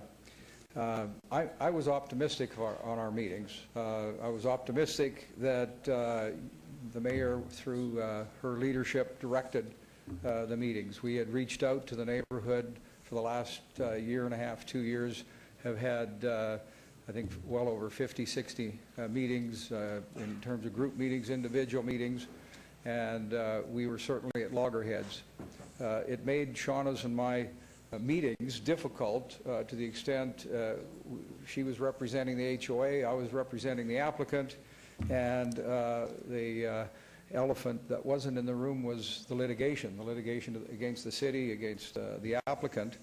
And to the extent Mr. Jervik and Mr. Perigo over the past couple of weeks have really engaged themselves, it has been very significant. We appreciate that. This application came to the city in November 25th, 2015, and we've obeyed. Many of the abeyances are because the neighbors had requested more time. And sometimes we requested more time because we thought we were making some progress. And so to the extent we have, in the meetings that Mr. Jervik and Mr. Perigo have facilitated, to the extent that the member of the litigants was in attendance, that certainly was important, because all 3 parties that are involved are at these meetings. Again, because we signed confidentiality agreements with respect to those discussions, I can't elaborate more, but we've had many meetings with Councilman Beers. I live in 1 Queensridge Place. I've had a number of the homeowners come to me and more than whisper in my ear. Mr. Terry Holden, the 8:30 or 8 o'clock the morning after our November 16th meeting, he says, "I'm a developer, Frank. I've known you for a long time. Can we sit down and talk? I'm not opposed to development, but I've got some things that maybe I can add." And so That's an example of many, many, many, many meetings that we've had in addition to Shauna and I having our 5 meetings and the subsequent meetings that we've had with Mr. Perigo and Mr. Jerbick. With respect to the security, and I know Shauna wrote her letter, as she indicated, before the more recent events, but with respect to the security, members of our team have met with the homeowners team with respect to the security cameras. Months ago, we had sent the HOA a letter indicating that they recognized that it was our property, and with respect to the security cameras, we didn't want trespassing, but if they signed a hold harmless and so on and so forth, that any business person would want with respect to people coming on their property, that we would work with them. We never heard back from them. They trespassed on our property. We took the security cameras down, delivered them back to their property, and we subsequently have had meetings. I don't know, because I haven't personally been involved in those, but I know some of our executives have been involved with the HOA members with respect to security, and so hopefully that can be amicably resolved. I could go on and on, but in the essence of time, we're happy with where the progress has been, and we hope that the council, mayor and council, will approve the application that's before you today. I think the progress that you heard made here should be an indication of what's more to come, but this global solution, we didn't get here quickly, and it's going to take some time. And again, we can't have our hands tied again, and we're here in good faith. So thank you all very much. Well, I thank you, and on behalf of the council, I thank you and Mrs. Hughes for this, everybody that's been participatory. Most importantly, this is going to continue. Hopefully dialogue continues, even council, as they have ideas of ways to move forward. I want to make sure that they're directed the right way in the right place, but I want to stay on task here. We are not going to entertain anything that is going to direct this body as a judge and jury of anything. But reality is we have come to where we are today. Whether it had happened 2 weeks ago, I know these meetings had been with the signed confidentiality, and I think that was appropriate.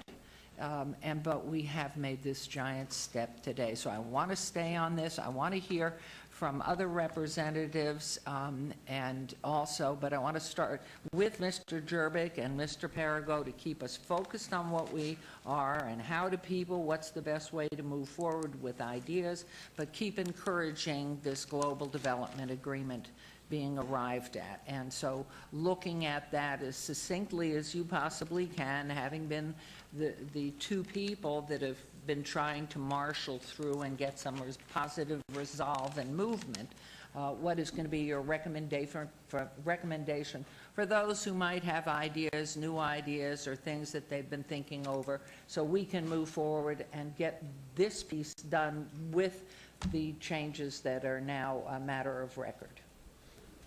I'll be very, very brief, because I think it's more important that the people who got on buses and came down here all have an opportunity to talk tonight. So let me just say very briefly that while Shauna was right, to the extent that it feels like we just took 1 step and there are 100 more to go, I used a similar analogy. I said it's just 1 second on a clock and we have a whole hour to go. But I do think if you sit in somebody else's shoes, this feels differently. To the neighborhood, I have no doubt that this concession doesn't seem very big and doesn't seem very significant. And I'm sure to someone like Mr. Lowy, who has put the last 18 months of his life into it, this feels like a very significant move and a genuine sign that he's willing to negotiate. So I urge everybody to step in somebody else's shoes for a moment and ask yourself how you would feel if you had to make these kinds of concessions. They're not easily given, and unfortunately they're not easily taken. But I do believe that we are going to make progress, because I think the alternative is horrible. And I think you all know it. And I'm talking to the audience and to the applicant and to the council. And the alternative is obvious, and that is piecemeal development of one of the most beautiful neighborhoods in Las Vegas. And that is a reality. And if that's what everybody wants, that is what will happen if we don't come to the table and make an honest effort to try and resolve this through a global agreement. And having said that, Your Honor, I'll turn it back over to you. I don't know if Mr. Perigo has anything to add, but I think it's time to hear from the neighbors. Thank you, and Mr. Perigo, any comments? And then I'm going to ask for your comments. We're going to open up the public hearing portion of this, but we have we have moved. Yes, thank you, Your Honor. I completely agree with everything that Mr. Jervik just said. And would you like me to make a staff report at this time, then? On the items? Okay. So since these items were before you last, I had the opportunity to put them back before the case planning team. The case planning team evaluates every single item on every agenda that comes before you. And so this report is based on them evaluating this as an independent standalone project. The proposed development is located at the intersection of two primary arterial roadways and is adjacent to multifamily residential to the west, a hotel casino to the north, general commercial development to the northeast, and limited commercial to the east. The project is designed to provide increased density while minimizing impacts to neighboring properties through the use of a podium-wrapped construction method, thereby increasing the amount of open space and amenities offered on the property. This is in contrast to the traditional multifamily development construction method that precipitates large areas of surface parking. The building elevations are compatible with the Parisian architectural style employed by the One Queenswood Place buildings to the west of the site. Furthermore, the buildings would be situated at a lower grade than the surrounding area, thereby preserving the existing views from the adjacent residential areas. The development as proposed would be consistent with goals, objectives, and policies of the Las Vegas 2020 Master Plan that call for walkable communities, access to transit options, access to recreational opportunities, and urban hubs at the intersections of primary roads. Staff finds the proposed development to be compatible with the surrounding development and is in substantial conformance with Title 19 and is recommending approval of all applications. Thank you very much. Okay, so what we're going to do now is move ahead with the public hearing portion. I'm going to ask you if you can. I mean, if it really gets tight on you, I don't know if it's possible. We'll certainly give you 5 minutes, but hopefully as the public comes up and anybody wants to speak, to keep it to 2 minutes, because I'd like to be able to take a vote, and I would like Mr. Barlow, Councilman Barlow, to participate in that. So, good afternoon. You're not on. Thank you, Madam Mayor. Michael Buckley. I'm 300 South 4th Street. My client is here on behalf of the Frank and Jill Fertitta Trust, the owner of a home adjacent to this property. The thing I just wanted to, that struck me last night at the Planning Commission, when the Planning Commission voted 4-2 to approve a 166-acre general plan amendment on the golf course, the beginning of the piecemeal taking apart of the golf course, is that basically the city is saying that RPD zoning in the city is meaningless. If any parcel of property within an RPD district is entitled by right to the number of units in the overall district, then RPD zoning has no purpose or benefit. Likewise, if the land that was approved by the city more than 26 years ago as golf course, open space, drainage in the Piccoli Ranch Master Plan can be developed without reference to that master plan, then that plan and any other special area plan has no meaning. How can this plan, followed by the city for so many years, suddenly vanish? The city's adherence to the notion that any parcel in an RPD district is entitled by right to the density permitted in the gross acreage of the entire district flies in the face of the plain language of the Development Code, which ties density in the district not to any single parcel, but to the gross acreage of the district. There's been conversation that the hard zoning for Badlands is unique. That's not true. Canyon Gate is RPD 4. Los Prados is RPD 9. Silverstone is RPD 3. Even the lake at the lakes is RPD 3. As the city attorney stated at the Planning Commission meeting on October 18th, quote, "If there is another golf course in town that is hard zoning like this one, then they would have the same rights as this applicant." The actions the city takes here will reverberate throughout the city, affecting not only the communities mentioned, but every other RPD district in the city, enabling development of open space in other areas, turning upside down expectation of homeowners throughout the city. Thank you. Thank you so much. And now from this point, I'm going to ask people to try to hold their comments to 2 minutes, please. Madam Mayor and members of the council, I understand your dictate, but we have been sitting here and coming to meeting after meeting, and we have some important things that we want to impart to this council before you take a vote that can destroy our community in the first step.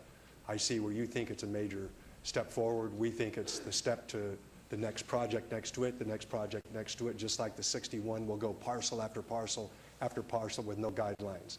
So we do have some presentation we want to make, and I'm sorry Mr. Barlow may have to catch a plane, but we have certain things that we would like to say, and we've been sitting here patiently for an hour waiting to say them. But I'll be as quickly as I do as quick as I can. I would appreciate that then, if you will, because... What I want to deal with is the fact that there is no application in front of you for a major modification, which is absolutely required for you to approve this. Your name. Oh, I'm sorry, Frank Schreck, 9824 Winter Palace Drive. Pecole Ranch is a master development plan, and Queens Ridge is a master plan community in the city of Las Vegas.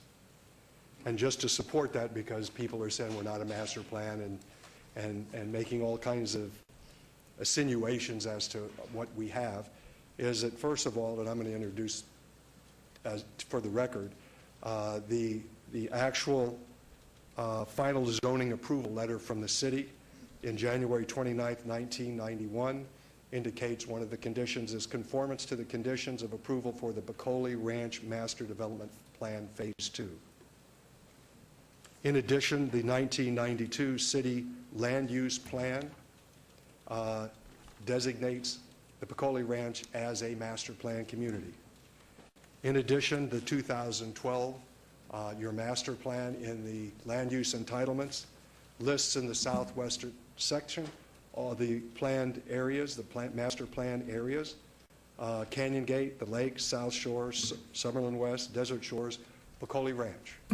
There can't be any question that we're a master plan development. And what does that mean to you today? It means that under your ordinance 19.10, you're required to have a major modification before you can take action on these applications. I'll read to you from Section G of that ordinance. The development of property within the planned development district may proceed only in strict accordance with the approved master development plan and development standards. Any request by or on behalf of the property owner or any proposal by the city to modify the approved master development plan or development standards shall be filed with the department in accordance with paragraphs 1 and 2 of this subsection, and the director shall determine if the proposed modification is minor or major, and the request or proposal shall proceed accordingly. After that is a definition of what a minor modification is. Believe me, this is not a minor modification. It doesn't fall with any of those issues. So what does Section 2 say? Major modification. A major modification includes any modification which does not qualify as a minor modification, and this doesn't qualify as a minor modification. A major modification shall be processed in accordance with the procedures and standards applicable to a rezoning application as set forth in subsections blah, blah, blah. Okay? Now, this application was filed in November or October of 2015. And in January of 2016, it was placed on the Planning Commission agenda. And at that time, the Planning Department, who has been praised for its hard work and diligence, prepared a staff report. And that staff report, and I'll introduce that, of January 12, 2016, dealing with this specific project, 720 on 17.49 acres, says analysis. The site is located within Phase 2 of the Pecole Ranch Master Plan area, so that can't be of a question. But more importantly, it is the determination of the Department of Planning that any proposed development not in conformance with the approved Pecole Ranch Master Plan would be required to pursue a major modification of the plan prior to or concurrently with any new entitlements. The findings in this staff report with respect to density and intensity, which they found was compatible, okay, so it wasn't in our favor. But it says, the proposed general plan amendment would result in the modification of the Pecole Ranch Master Plan, just as this will. Without the approval of a major modification to said plan, no finding can be reached at this time.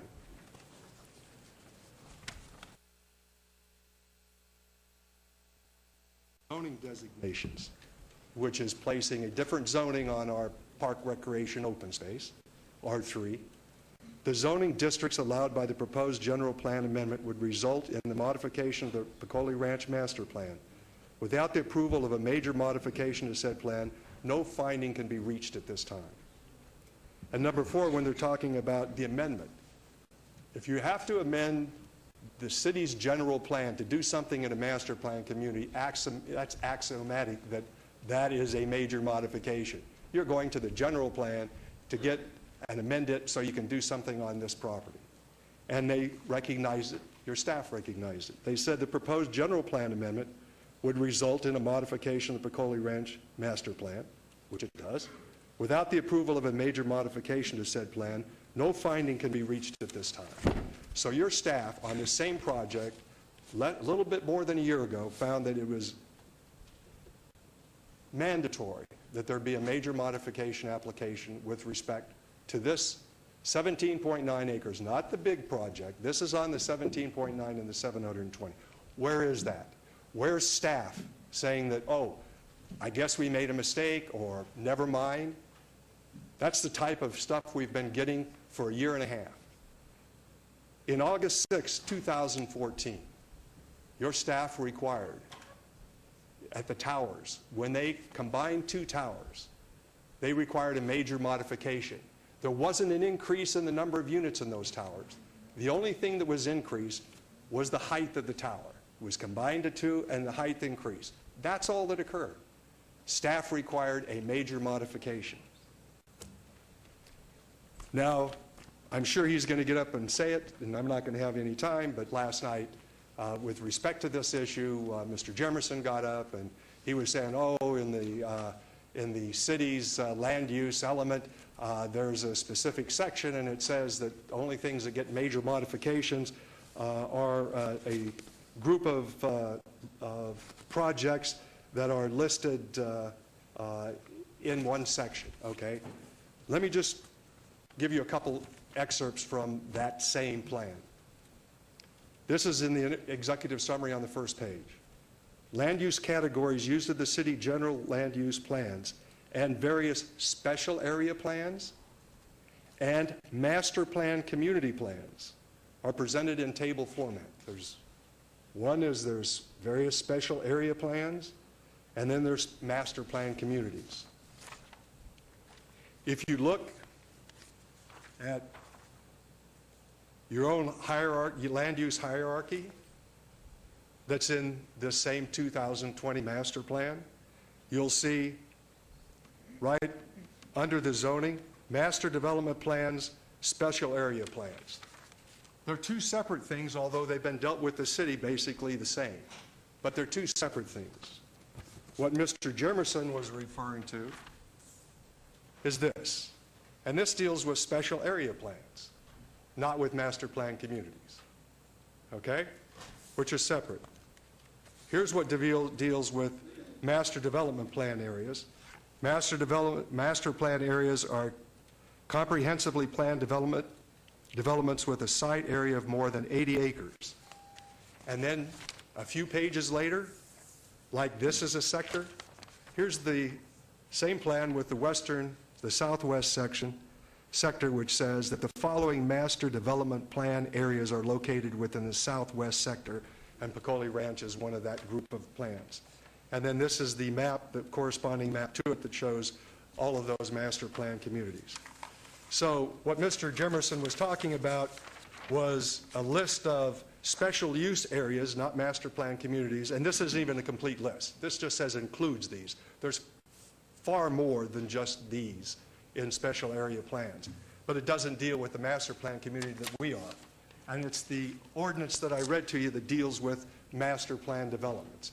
And that ordinance says that if there's a modification of this size, it needs to have a major modification application, and your staff on this very project a little bit more than a year ago said that that's what had to occur. And we don't have one. We don't know why there isn't one. We'd like to have some understanding of what kind of game is being played now, because it clearly is required under your ordinance. It was pointed out by staff, and now it's disappeared. Thank you. Any comment there? Mr. Perrigo? Is your question, Your Honor, why is there not a major mod accompanying this particular application at this point in time? I'll turn that to Mr. Perrigo if he wants to answer, but I can also just briefly read for the record. I am resisting, because I respect your arguments, Mr. Schreck. I respect you as an attorney. I respect the fact that you have a lawsuit pending right now, but I also know that these aren't judges and they're not going to decide it. And so my silence isn't assent to anything, but at the same time, there is an answer for just about everything that's been said. I will give you a flavor of one of the things that we will argue is that the City of Las Vegas land use and rural neighborhoods preservation element of the Las Vegas 2020 Master Plan adopted by the City Council on September 2nd, 2009 in ordinance number 6056 as revised on May 8th, 2012, ordinance number 6152 says that, quote, special area plans in which major modification is required to change a land use designation include the following: Grand Canyon Village, Lone Mountain West, Grand Teton Village, Las Vegas Medical District, Cliffs Edge Providence, Kyle Canyon Gateway, Lone Mountain, Summerlin, and Town Center. It does not include Peccole Ranch. There are arguments for just about every point that I respect both sides in this, but these will be decided by a judge. If you want That's more what I mentioned. That's special area plans. We're talking about master plans. In another section, if you look at the southwest sector, it talks about master plan developments. And it's the master plan development that the ordinance directly talks to, which supersedes and which is more important than something in your land use plan. It speaks directly by ordinance to the requirement of a major modification in a master development plan, which we are. I went through the beginning showing we're a master plan development. The And on that, area Mr. Schreck, sector I'll let you have the plans last is word. irrelevant. I will not engage in this debate because this is not the appropriate forum. Well, Your Honor, I need to say something here, Your Honor. Yes, Councilman. I'm very familiar with what happens when elected bodies essentially surrender their work to courts. And so it's been my policy over these nearly 40 years of public service to hear it all out and work it all out before it goes to courts and before anything possibly can go to court, because it never works for anybody. And it just we end up with egg on our face if we move too fast. Thank you. My only argument is your ordinance requires on a master development plan, if there's a modification, irrespective of what the land use says, and I've given you my distinction from what he said, your ordinance, which is far more important to this proceeding than the land use element. The ordinance says if you have a major development plan and it's modified, and it's not a minor modification, it's a major modification, and your staff found that, wrote their report a little bit more than a year ago, and required that developer, before he could go forward with that application, the same one that's before you today, same general plan amendment number, to have a major modification. Thank you, Mayor. Mayor, members of the council, George Garcia, 1055 Whitney Ranch Drive, Suite 210. Let me pick up first on a couple items before I go into the presentation to respond a little bit. First off, the request, as I understood it, was going to be for 435 units, but with high-density master plan land use designation. I think you all know that if the high-density designation is there, an applicant can come back at any time and request a higher level of zoning and go back to whatever the maximum allowable under the H land use designation is. The idea that this is somehow would be a reduction would basically be a complete illusion. It would all go away. I understand it's subject to your review and approval, but coming back in and saying it's H would open that door for basically unlimited height and density allowed under the H designation. So the 435 looks good, but it's not binding. It would be an M land use that would match closer to what has been proposed.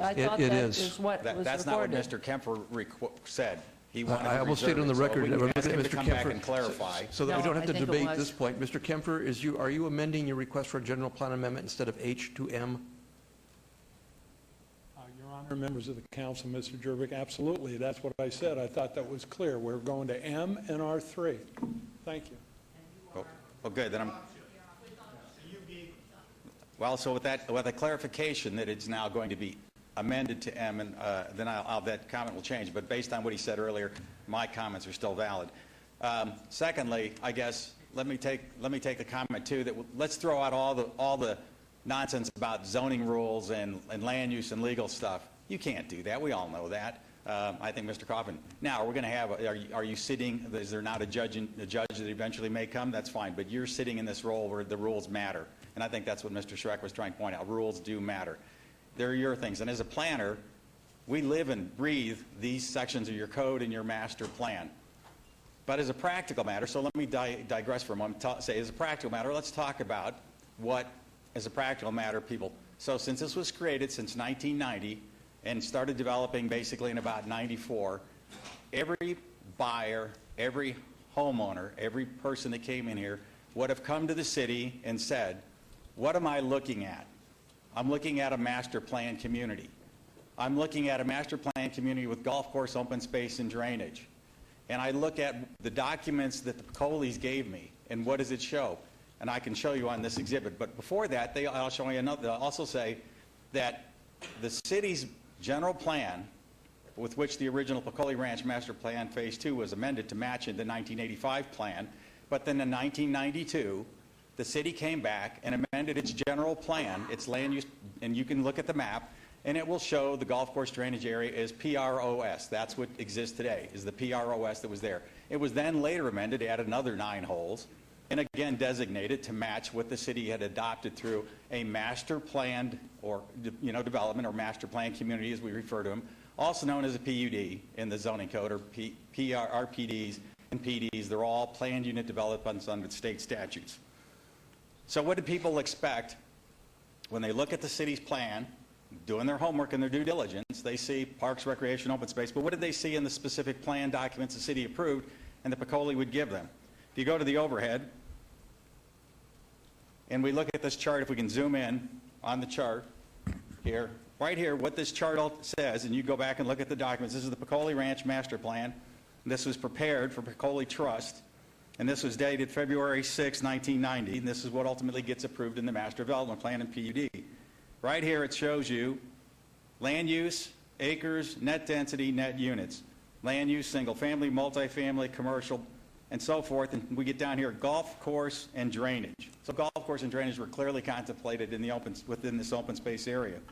This time it's only 211. As I said, it grows to 250. What does it show? It shows that there are no units provided in the area, no density, none. And if you look at your PROS designation in your comprehensive plan, it also allows no residential units under PROS. Every reasonable person is going to think when they're buying it's PROS, and that's what I should expect. Now, the master developer early on had a lot of flexibility. Today, that master developer is gone. Nevada Legacy 14 LLC does not exist anymore. It's been dissolved. That was the Picolli Ranch. The city's bonds have all been released. There are no bonds. It is a completed master plan, no longer conceptual in planning. All of it has been built and sold. The rules change at that point for what happens in a completed master plan community. And under NRS 278A, there are provisions for protecting people, and I'll leave this here, but I'm just going to read you real briefly what it says. The enforcement, and this is right out of, and you can look up 278A, this is 380 in particular. The enforcement and modifications and provisions of the plan must be to further the mutual interest of the residents and owner of the planned unit development, and in the public preservation and integrity of the plan is finally approved. The enforcement and modifications of the provisions must be drawn to ensure that modifications, if any, in the plan will not impair the reasonable reliance of the residents and owners upon the provisions of the plan or result in changes that would adversely affect the public interest. There is no question this is a modification. And there's no question that people have told you what they would reasonably rely on, as I told you, and that they believe it will impair. Further on, in 278A 400, the plan shall run in favor of the residents of the planned unit residential development. Clear instructions from your legislature, the superior body, in terms of legal concepts. Modifications of the plan by city or county, 278A 410. No modification, no such modification, removal or release of the provisions of the plan by the city or county may affect the rights of the residents of the planned unit residential development to maintain and enforce those provisions. And it says further on that basically no modification, removal, or release of the plan by the city or county is permitted, except upon a finding by the city or county, and it goes on, and it has to be, says here, under B, does not adversely affect either the enjoyment of land abutting or, so it's not affecting, and it's granted solely to confer a benefit on a private person. This is the last point. There's no question. This is not for the benefit of the community. It is for the benefit of the applicant.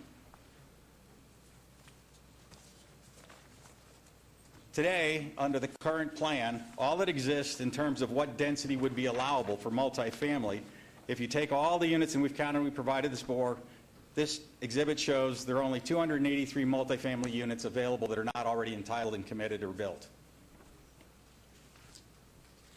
As I've said before, this is precedent setting. Representatives from Silverstone were at last night's meeting and previously. As it was indicated previously, RPD districts, Suncrest, Los Prados, Silverstone, and many others, RPD is what golf courses and open space are designated. The approval of this basically opens a door for any golf course, any open space in a master plan community to go the same direction. It will create a golf course gold rush. There is a hedge fund that operates some of these golf course companies. What is the intent of a plan? These are the subdivision, basically, regulations, because part of what we're looking at is that we're looking at maps that were basically done illegally. The judge has not dismissed that case. So we would basically object to the fact that we're basing this in part on maps. Subdivision procedures that are required.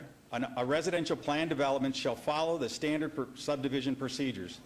The tentative map, that's a tentative map, not an administrative map. The tentative map shall include public and private street designs, lot designs, dimension, and the final map shall indicate, and goes on. This is right out of your zoning code. There's no provision for administrative mapping, parcel mapping. It says has to follow standard subdivision procedures for tentative maps. That has not been done. Along with that is the requirement that basically that there are supposed to be application requirements for what is before you, and we don't believe those have been met. As we see today, we have a new application, essentially what is a new amended application, as Sean indicated. You don't have the details provided for that. Drawings and plans that are required, they're not provided, and I can enumerate those. The Director of Public Works is required under Title 20, and Title 20 also specifically says that it recognizes 278A. Doesn't ignore that, but it says this section requires the Public Works Director to review any zone change request and file a written report. To the extent that we've reviewed every file, there is no written report. And this is in a 100-year floodplain, whereas we provided before evidence how damaging that potential is. The provisions for that, and I won't go into all the details, but just give you that quick. Here we have the map that, again, we don't believe was created properly, but this shows you those drainage easements that exist. There are drainage easements here, and basically have yet not been addressed. How the flooding is going to occur or anything else. And this is, again, quoting the section that 278A applies out of Title 20. It's 20.08370. It says specifically NRS chapters 278 and 278A are applicable. So there's no question that sections I quoted before apply. I'm also going to leave you with some provisions of a commentary. Our city clerk? I'll leave all this for the record. Some basic principles on planning and zoning that we discussed last night, and as Mr. Jervik said, all the items that would previously been discussed at all these hearings, all the associated Piccoli history going back to 1990, and including the most recent application that was discussed last night will all be in the record. But to give you just briefly some points out of here, here's where I want to show you the land use designations of your own plan.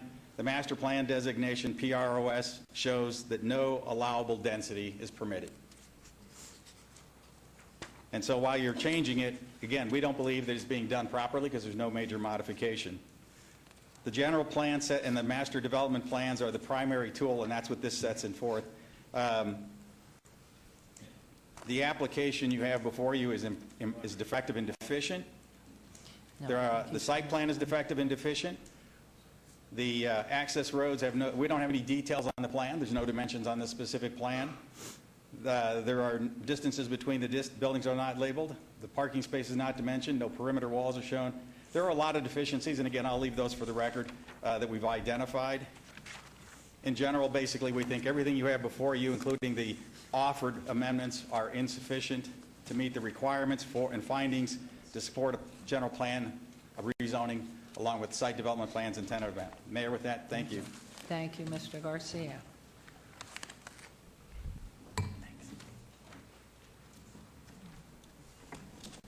Hi, I'm David Mason, 9103 West. You can go to the middle one. I think the mic's on there. David Mr. Mason, 9103 West Alta. Okay, so I'm going to ask now that we try to stick with the 2 minutes as best you can. I'm pretty sure I can. Good, thank you. Okay, part of the staff report dated today, Luann. one section of it, which is on page SS, says the current general plan amendment, rezoning and site development plan review requests are dependent on action taken on the major modification and related development agreement between the applicant and the city for the development of the golf course property. This is coming from the staff. Major modification that needs to end a development agreement. Separately on there, it says, on a separate page, it says, however, without prior approval of modification to the Pecoli Ranch master plan on this area, residential uses would not be allowed. This is from the staff, dated today. So everything that's been spoken about is even still coming from the staff. Now, separate from that, I'm just going to make a general statement. And the general statement is we're reacting to a developer who, on his own accord, spent a lot of money buying a drainage ditch, a golf course, open space, and a master plan where I live. He came to you guys, not like a typical developer would, and said it's subject to me getting my zoning, because I've heard sympathy come from different people. Well, he's already got the land. He should have a right to develop it. I completely and totally disagree. This action could be looked on nationally and embarrass this city for such a dramatic change where we're going to let people build in a drainage ditch in a master plan fully completed development and put high-density residential where one day, very possibly, people are going to die. Now, that's part of what you're looking at today, and that is the fact, where have we let anybody in this valley build on a drainage ditch?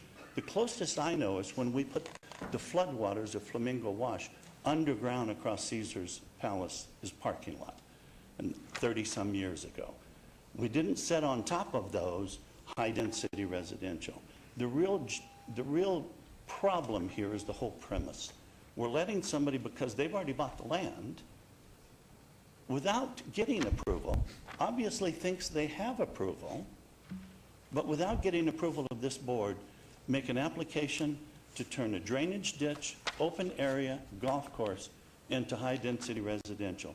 And the last number I heard that they want to eventually accomplish here is 3,000 units.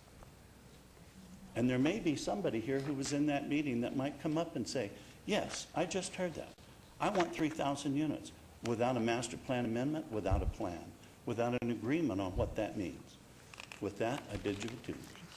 Thank you.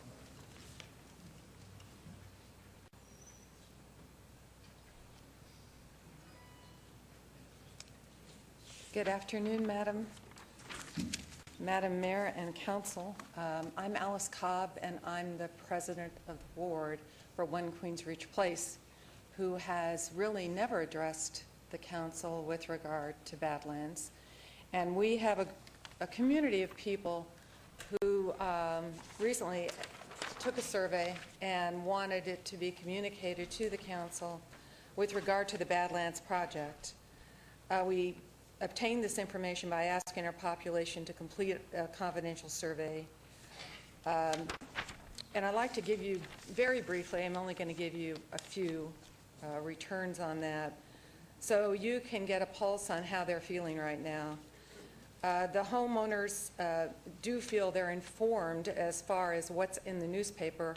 As far as the Badlands development, it's quite the opposite story. The homeowners indicate their greatest concerns about the project are as follows: 73% traffic, 67% on density, 51% on loss of views, 45% on crime, of which we've already, just because of the traffic and increase in population around Rampart, having more crime problems, although One Queensridge Place is a stellar example of keeping a safe environment. We're starting to have problems. 37% had other issues, also including school zoning. 76% of homeowners opposed the project, flat out. Homeowners were asked whether they would be in favor of paying a special assessment for legal fees associated with hiring a land use attorney and/or pursuit of legal action. 49% of them surprisingly said yes. 39% responded no. When homeowners were asked what impact the project had on their future at One Queensridge Place, 33% responded they already have or will take action to sell or lease their homes if the project is approved. Finally, one of the biggest concerns raised by homeowners in HOA meetings is that there is no overall Badlands development plan, a common theme apparently. Rather, there have been continual changes, proposals tabled in a piecemeal fashion. Therefore, homeowners are understandably worried about the possibility of many years, and you know how long these construction projects take, many years of continuous construction that could reduce the property values of One Queensridge Place for years to come. I would also have a comment on what I heard earlier in the meeting in going over something about a lot of confidential meetings with confidentiality agreements. And I would strongly caution that the governance requirements and obligations of running neighborhoods and high-rises create obligations to our homeowners that are critical. And if they heard this type of discussion, they would be quite alarmed. And the first question would be is, who's at the table? And how do we create transparency? Because the governance and the power in at least One Queensridge Place belongs to the homeowner. Thank you. Thank you very much. Mayor, could I address that real quick while Elaine Yes, is walking please. up? I quite agree with what Alice just said, and it's something that is very much on our minds as we go through this.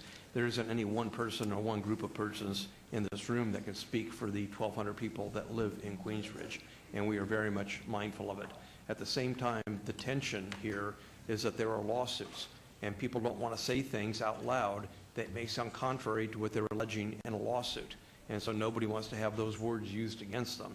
So I can assure you the only reason for the confidentiality is so that words are spoken freely in a room that aren't used in a lawsuit.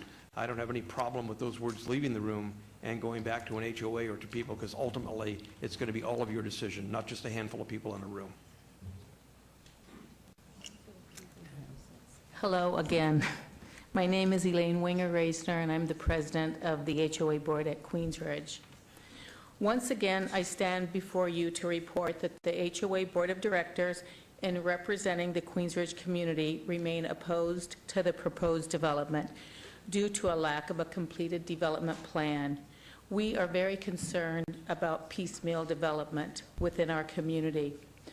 The Queensridge community appreciates the time we were afforded by the mayor and council members for the opportunity to negotiate with the developer via Shauna Hughes and Frank Pankeritz.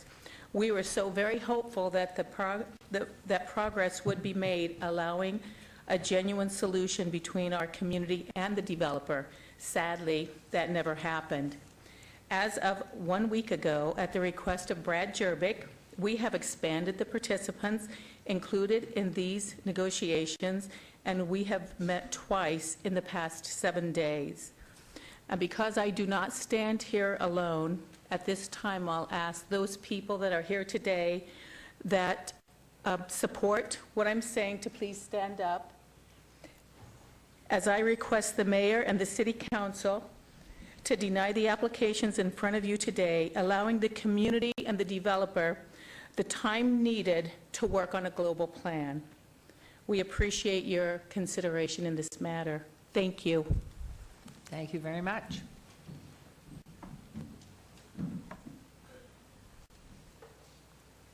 My name is Herman Allers. I live at 9731 Orient Express Court. I've lived there for 16 years, plan to retire there after I turned 80 the other day, and I plan on staying there. My only comment is that I'd like to make a quick comment about the global plan. I think this is a great idea, and the majority of the homeowners there that I have talked to prefer that. But the problem is the developer, in order to get his densities, 2,700, 3,000, whatever, he has to cluster high-rise in some areas. Then he can afford to do the preserve type thing with low density, acre lots. These people love that. Like where I live, that's much better for me. But there's a conflict. That type of a global project is negatively affected by the high cluster units that they need to do to get their overall requirements. But I think that's the real challenge and why it hasn't gone anywhere. Now, when they do the piecemeal, I think this is a good idea. And in this particular project, I would just like to make the comment that if any council person approves this tonight, that they would make one stipulation, that until this approved project, say these 435 units, until they are built and until they're 80% sold, so we can see what we got and we can see what negative or good effect it has and see how these builders are going to do what they say they're going to do. Before they approve another phase, this one has to get completed. I'd like any council person who's voted on this to make that contingent upon their approval. Thank you. And I think, too, what we are asking and continuing to urge is the Global Development Agreement. Good evening. I'm Chris Engelstad McGarry, and I come before you just confused. I was confused 18 months ago. I am even more confused after how many meetings and how many abeyances and all the discussion. The last time I was here, I had asked specifically about the parking. If there is some projection of the parking structure that will be admitted into the record, where will it be? What will it look like? Does it raise? I heard right tonight what the level of the building will be. Where's the parking structure? I am confused about the construction equipment. I hear that it may be staged someplace, it may be staged somewhere else. Where is it going to be? Just an answer. You know, Mr. Lowy and his company have built Queens Ridge and built Tivoli, and they are leaving behind two buildings that are riddled with construction defect. What is he building now? I'm happy they look beautiful. We bought in it. My mother bought in it. We bought in it for a reason. Nonetheless, that's what's happened. You know, this isn't about somebody's ability to buy in there, to live in there, or to relocate. I've heard time and time again millions of dollars that Mr. Lowy has tied up in this project, and I am certain that that is true. But what about the hundreds of millions of dollars of people who are residents there and are looking at their real estate assets? What happens with those? I also hear that the Clark County School District last meeting didn't have any commitment. Tonight they're monitoring it. I'm a great proponent for the education in Nevada, and I know that you are. But do you really think that this school district, this overwhelmed, underperforming school district, is going to be able to accommodate what's coming in that area? I don't. Last night I sat and listened to Mr. Jimerson and Mr. Tobridge call us collectively arrogant, hypocrites, unappreciative of staff time, we operate in bad faith, and most of all, we're not smart enough to read our own deeds. We have operated in good faith. We continue to operate in good faith, and we operate in good faith with this city and the funding and partnerships that we personally have had. The Animal Foundation, CSN, Opportunity Village, UNLV, the beginning of the UNLV Medical School, 200 running active scholarships, and that's to name a few. I don't bring those up because I'm trying to tell you our accomplishments or what we've done. I bring those up because it has been our honor to be able to partner with this city.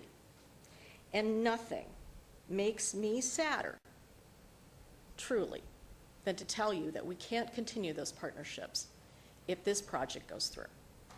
Thank you.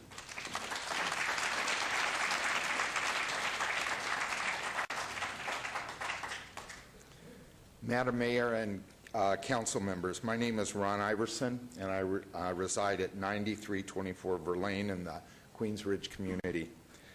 About 7 weeks after we started a massive renovation on what we thought would be our retirement home, Mr. Lowy purchased the Badlands Golf Course, and our world has not been the same since that time.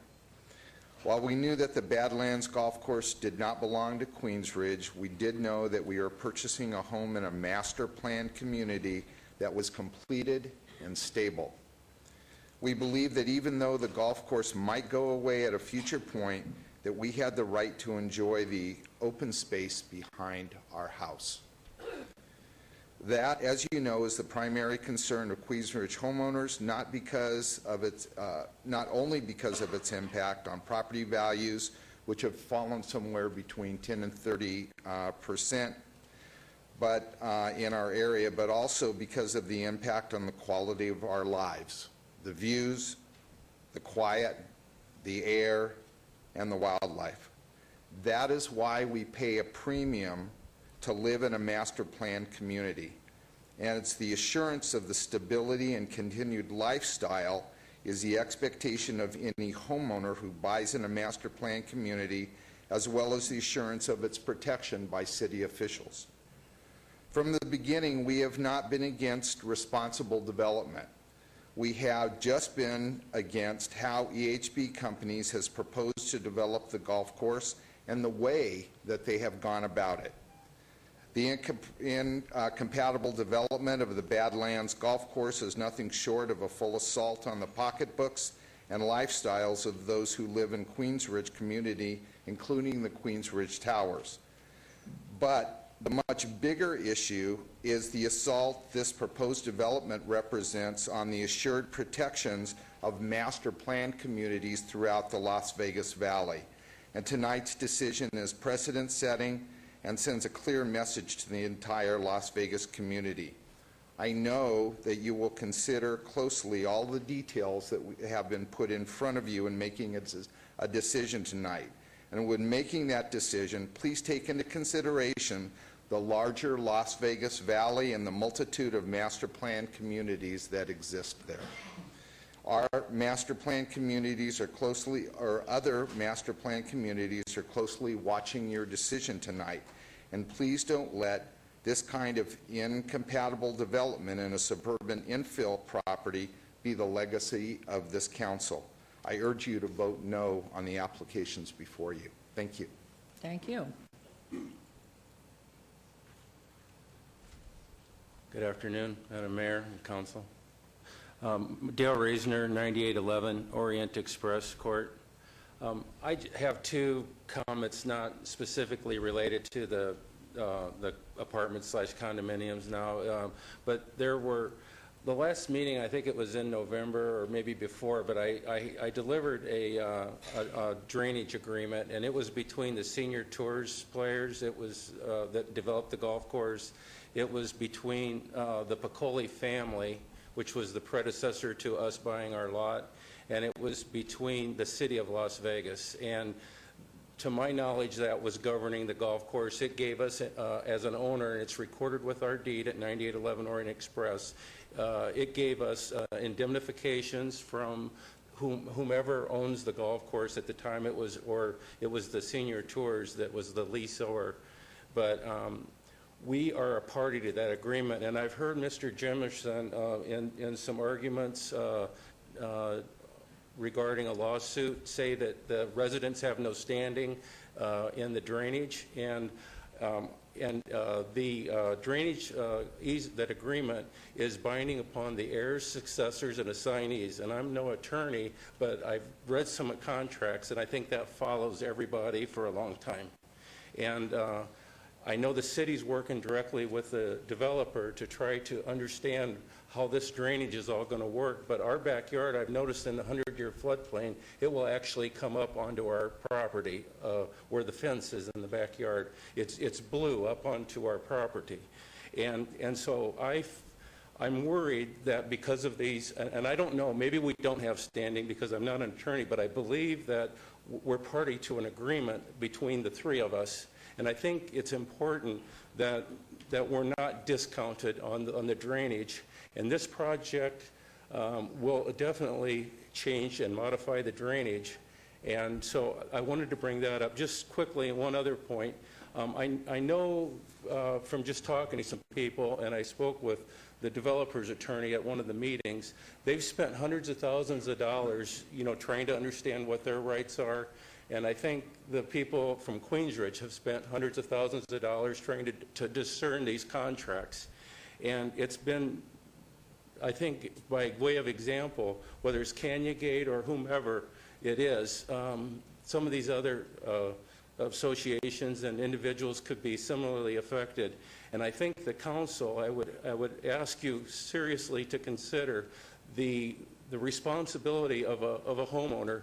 Does the average homeowner have a couple $100,000 to go out and dissect a stack of agreements to get lawyers, and maybe get the right lawyers, because we've got two lawyers with different interpretations of reality here, whatever it might ultimately be. And I think you're putting a burden on society that is totally overwhelming. $200,000 is more than most people's equities in a lot of their homes, and I don't know how things can progress. And so I ask you to seriously consider the ramifications of this decision, and try to think of the pragmatic, practical, issues related to a homeowner in Las Vegas and how this is going to reflect on everything. Thank you. Thank you.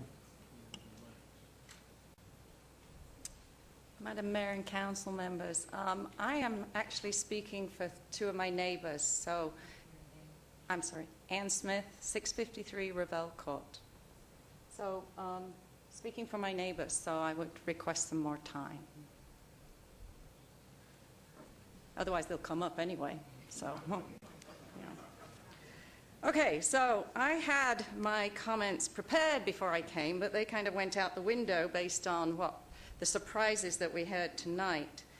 So, based on that, we echo Shauna Hughes's concerns about the negotiations progress and the last-minute surprise that we heard tonight about the 720 going to 435.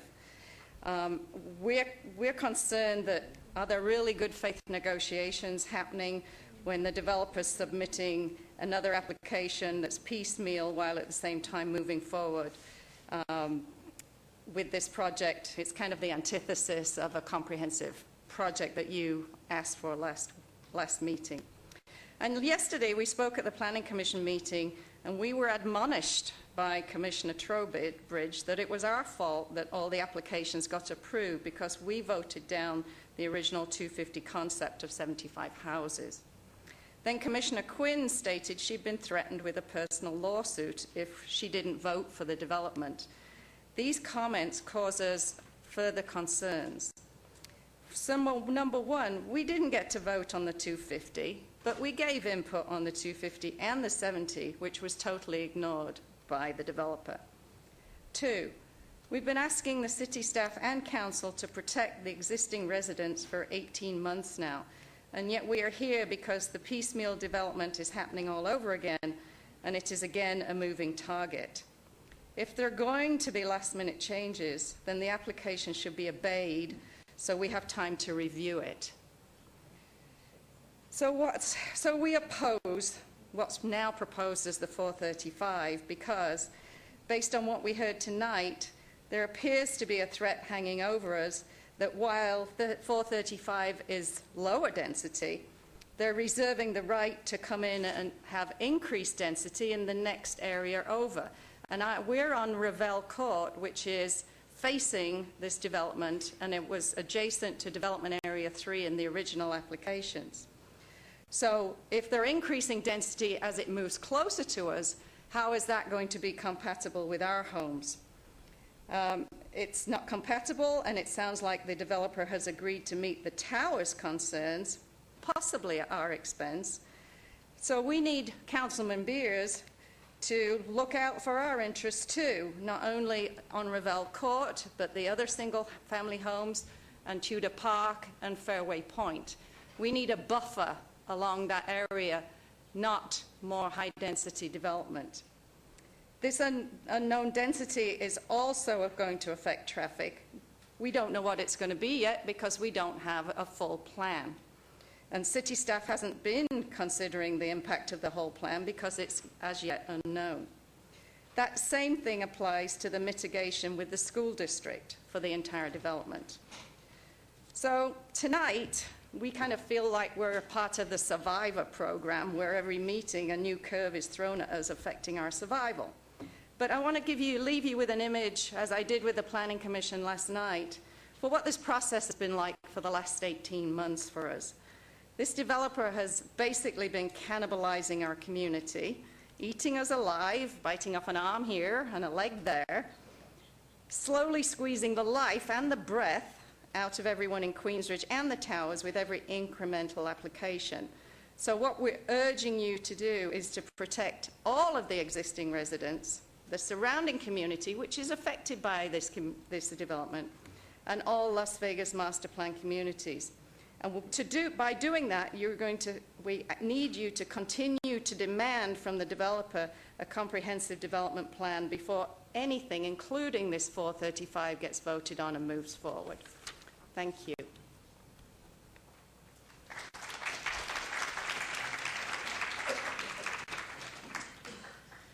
Paula Qualiana, 9621 Orient Express.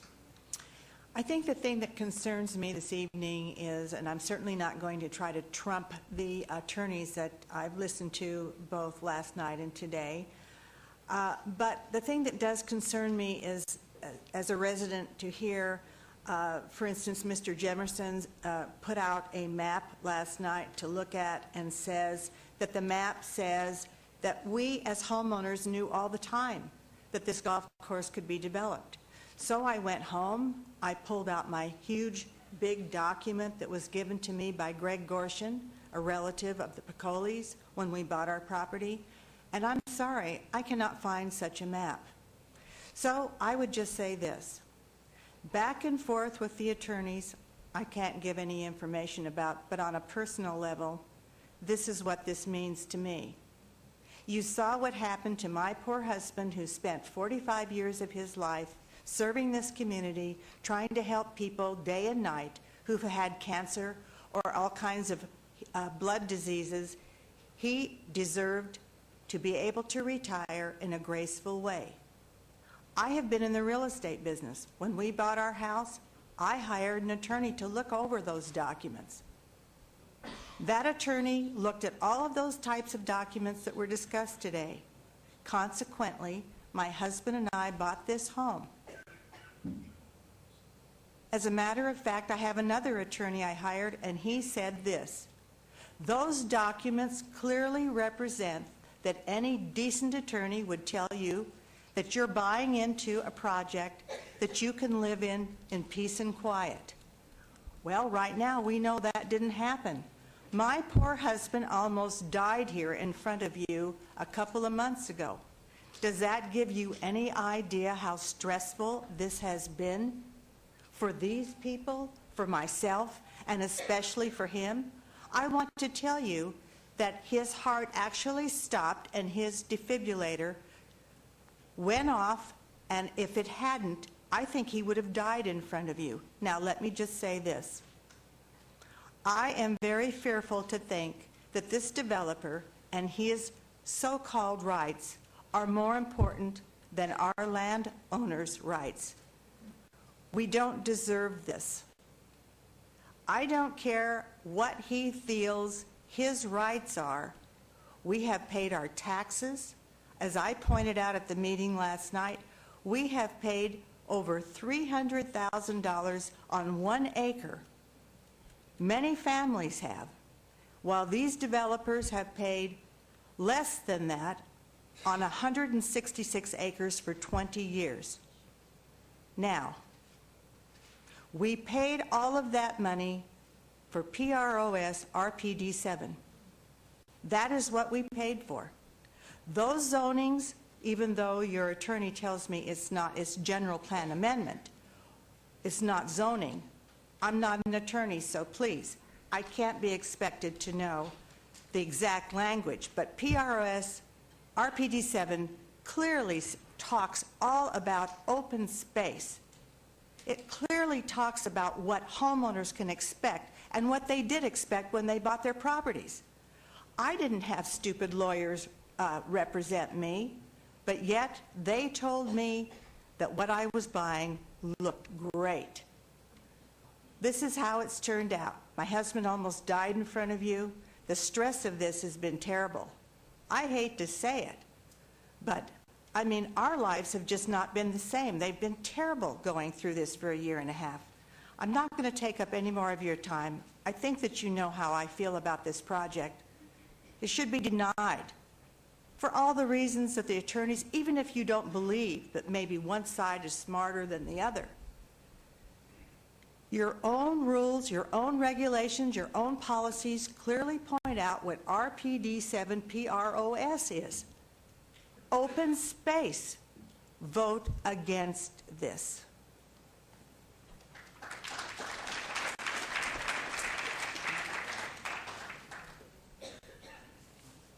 Two minutes? Yep. Thank you, Mayor and Council. My name is Gordon Culp. I'm an 18-year resident of Queens Ridge. I would like to use this exhibit, my comments will be very brief. I have one point I'd like to make. Well, first, I would like to let you know I am opposed to the application that you have before you, especially in light of any global plan.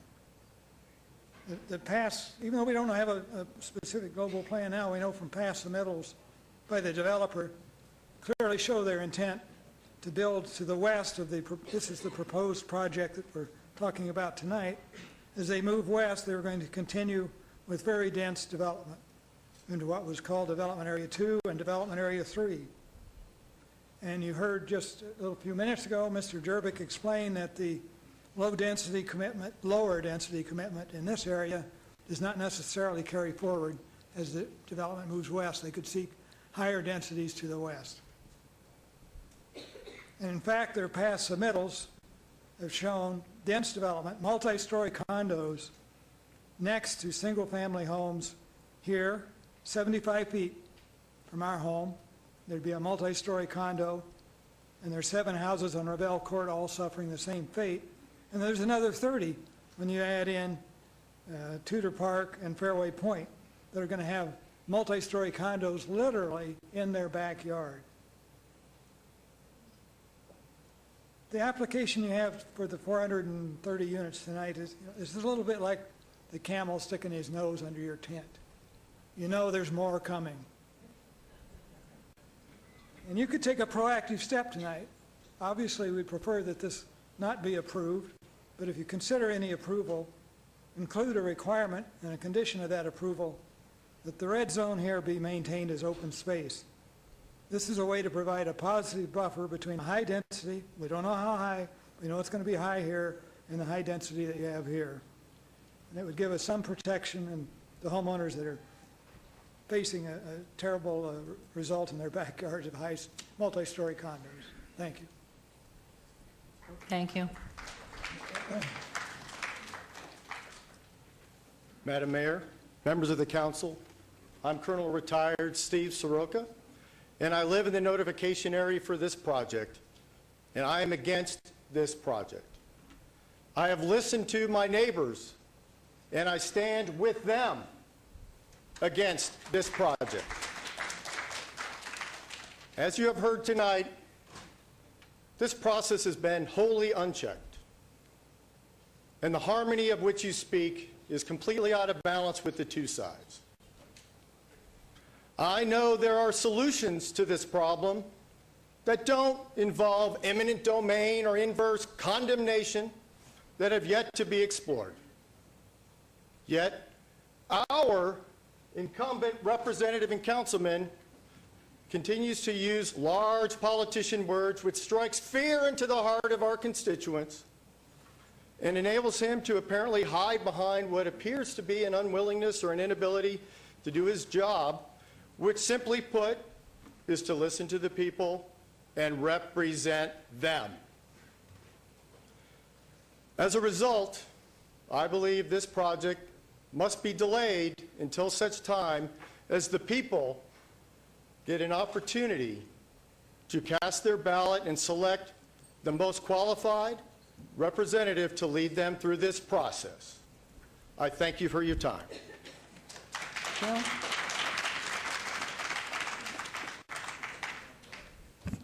Mayor Goodman, members of the council, my name is Duncan Lee, and I live on 9631 Orient Express. For almost 2 years, my neighbors and I have bore the consequences and punished for the miscalculation and bad judgment. In the previous comment by the applicant in this chamber, it seems that there was an understanding and implied consent with the city representative for the development of the Balance Golf Course. Thus, naturally, he purchased 250 acres, according to my calculations, approximately $60,000 an acre, within taking consideration of the water rights, where premier new residential development has sold for millions an acre.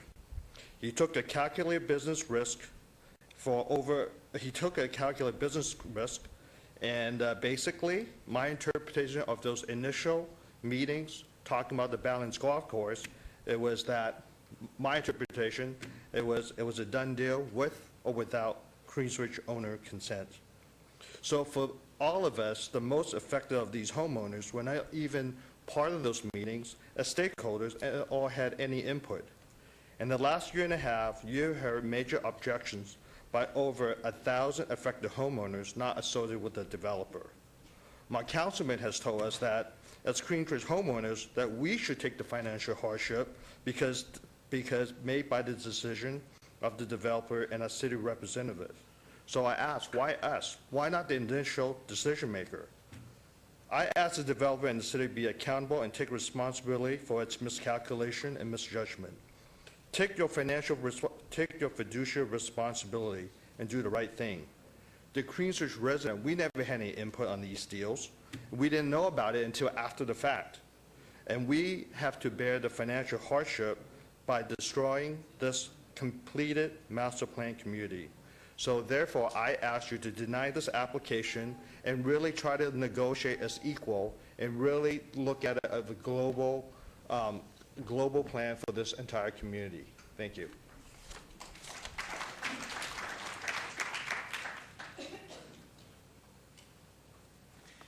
Greetings, Madam Mayor, honorable council members. My name is Raj Opal from 9221 Painswick Avenue in the Queensridge subdivision. I want to just leave the council with just one thought. Imagine 1,000, just about 1,000 cars being unleashed on Rampart Boulevard every day.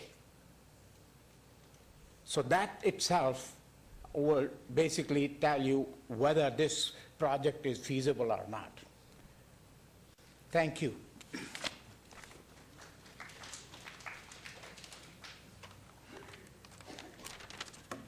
Good evening, Mayor Goodman, Council. Deborah Kainer, 660 Revelle.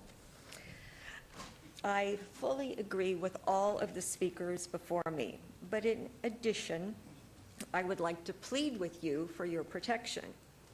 Clearly, Mayor Goodman, your King Solomon plan that you tried worked, but it took until about 2 hours ago to be slightly successful, but we made a little step.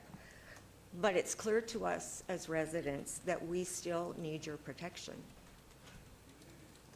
It's my understanding that if you approve the 435, you are in essence setting a precedent for what goes behind our homes. And each Queens Ridge resident stands to lose something different. If you abandon our plan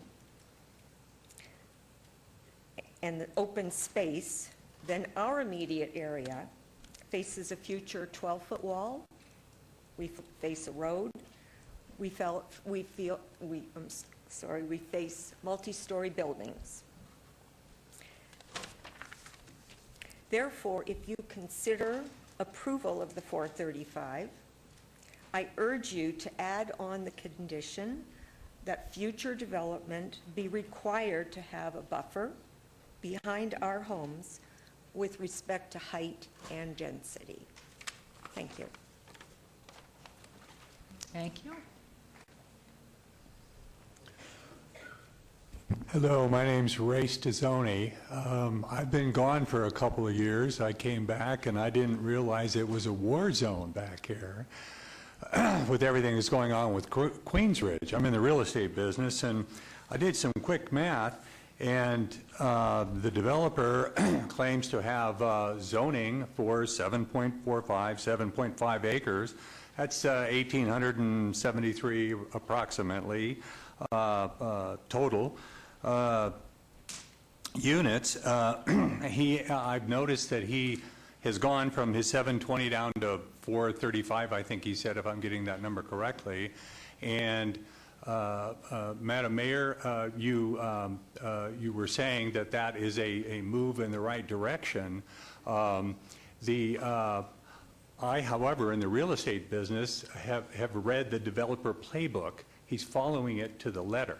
When you have density, you go from 7.5 to 25 units an acre on 18 approximately of the 70 acres. There's a precedent set for the rest of the 52 acres of that, what he called the 70. In allowing, more density on there than the 7.49%. It looks good, but, I'm seeing it as kind of, duping, the mayor and everybody into thinking he's doing something good. If you have a global plan, which is any city council that I've dealt with that has demanded the global plan to show this is exactly on all of the acres. This is what's going to happen. This is the density, and these are the units that we want to build here, so that everybody, including yourself, Madam Mayor, and I think you requested that last time. I wasn't able to be here last time, but you requested the global plan. And I would think that would be in everybody's best interest is to have that. And in this particular case, I've noticed that I played the Badlands Golf Course before, and where they want to put these 435 units, my goodness, that would take some engineering for drainage. I mean, some major engineering. And so I would think that it would be in everybody's best interest before you approve anything to take a look at the engineering for the drainage. I mean, if we have a 100 or a 500-year flood and those people living in those the bottom part of those 435 units, I wouldn't want to be there, unless there is a major drainage system to be able to handle that. And, you know, I mean, what if somebody died because of that? I don't know, you know. You can play a lot of what ifs, but I'd want to have this is a big deal. I would want to have it very carefully, you know, have a global plan for this thing, and so that you can see, everybody can see exactly what you're dealing with. Sorry I couldn't be here, you know, for the beginning of the fun, but I'm here now, and I'm asking you to hold off any decisions until you get to that global plan.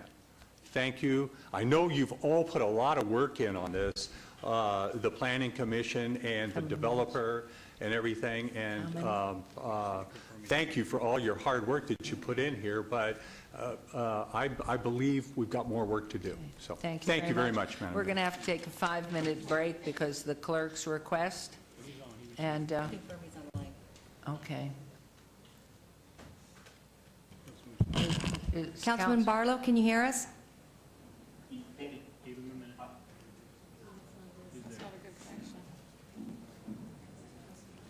Councilman Barlow, you're breaking up. Yes, I'm still on. Okay, thank you. All right, please go ahead then. We'll just go ahead. That was fine. Thank you. Good afternoon, Council, Madam Mayor. Tim McGarry, 9101 Alta Drive. Sometimes, you know, we make good deals and bad deals, and sometimes the best deal we make is the one we don't do. Mr. Lohi shouldn't have done this deal. I think we all kind of know what happened. He got the best at 2 consultants. They got way out ahead of this deal before it was ever known to the public. They worked the staff, they worked the council, and they got way ahead of themselves and started making commitments. And you were, I think, the city was making commitments to these guys, and now they're trying to use that against the citizens of this city. As you know, I made a run at the Las Vegas Country Club. I think you and your husband voted for us. We came in second place in a 4-team horse, and the race is not over. So I know what the values are. Eric Dutt, who opened Badlands Golf Course, and I worked together for 3 years on the due diligence of trying to put that deal together. I myself have a lot of history with this golf course because I was the person who found the 400 acre feet for the Piccoli family and executed that transfer from the Tropicana Golf Course with the Jaffe family out of Chicago over to the Badlands Golf Course and changed the place of use and the point of diversion. And I can tell you that Bill and Wanda would be rolling in their graves if this was being considered. I mean, they helped me through school. So in this application, Eric and I started talking a little more. We said, Eric, what could you generate back up there? Because right now he's the GM of Cascada and Rio Seco and has run those courses in the black for about 17 years for Harris. I said, how could you do on this project up here? He said, Tim, we can do about $5.5–6 million a year. We could net about $1.5 million a year. The multiples aren't as good as they once were in the golf industry. But he says the golf course is probably itself as a business deal worth about $8 to $9 million. Those water rights, those 400 acre feet, because another 280 some have been transferred away out to Los Prados, or in the process of being transferred. Those 400 acre feet, those can be sold all day to the water district at about $9,000 an acre foot. If you sell them in smaller compartments, you might get more for it. What I'm saying, it's not a bad deal for this gentleman. It's just not maybe what he has penciled out in the tens or hundreds of millions that he thinks he's going to make on other people's backs for all these people losing equity. Every administration wants a landmark deal. For you, Madam Mayor, this isn't it. Thank you.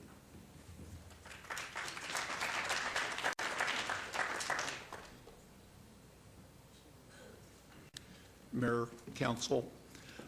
My name is Terry Holden, live at 9101 Alta, 1 Queensridge Place. My name was mentioned a little bit earlier. Frank Pankratz brought up that we had a meeting. Actually, we had a couple meetings. He was partially correct. I did say that I'm not against development, but I'm not for this development. This is the wrong development at this time. I said the overall density, we're kind of looking at the 720, the 435, but the global comes back to they want 3,000 units. They kept saying that. They keep coming back to that. And basically, it comes back to what we've been talking about, everybody. We need a master plan. We can't do this thing piecemeal. And I guess the point that I really want to hammer home, a zoning change is not a privilege, it's not a right. It's something that a developer has to earn. They are entitled to 7.5 units to the acre, max, barring any other litigation. They were at 40-something, now they think they're a hero coming in at 23, but they're not entitled to that. They should be begging us for, for the privilege of getting that. And what my point is, we're saying we want not this piecemeal, we want a master plan. If we give up the big bargaining chip right now, and we can't get a master plan out of them at this time, how are we ever going to get a master plan out of the developer? We will be stonewalled. Thank you.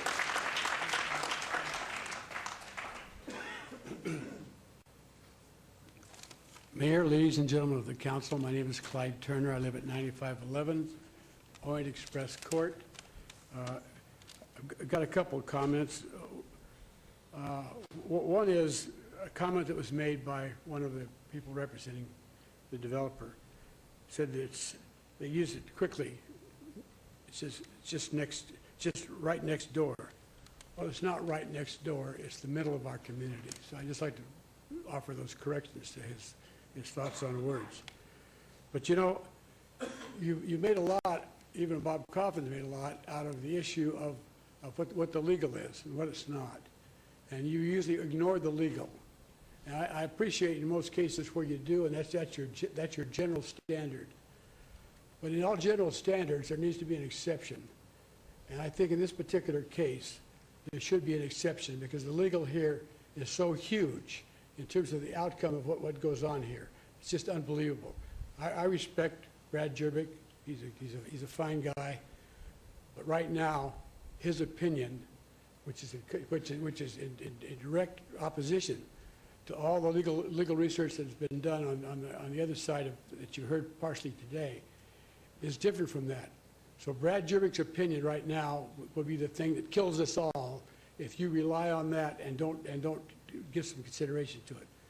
What I say to you is there's a few elephants in the room. It was mentioned earlier today.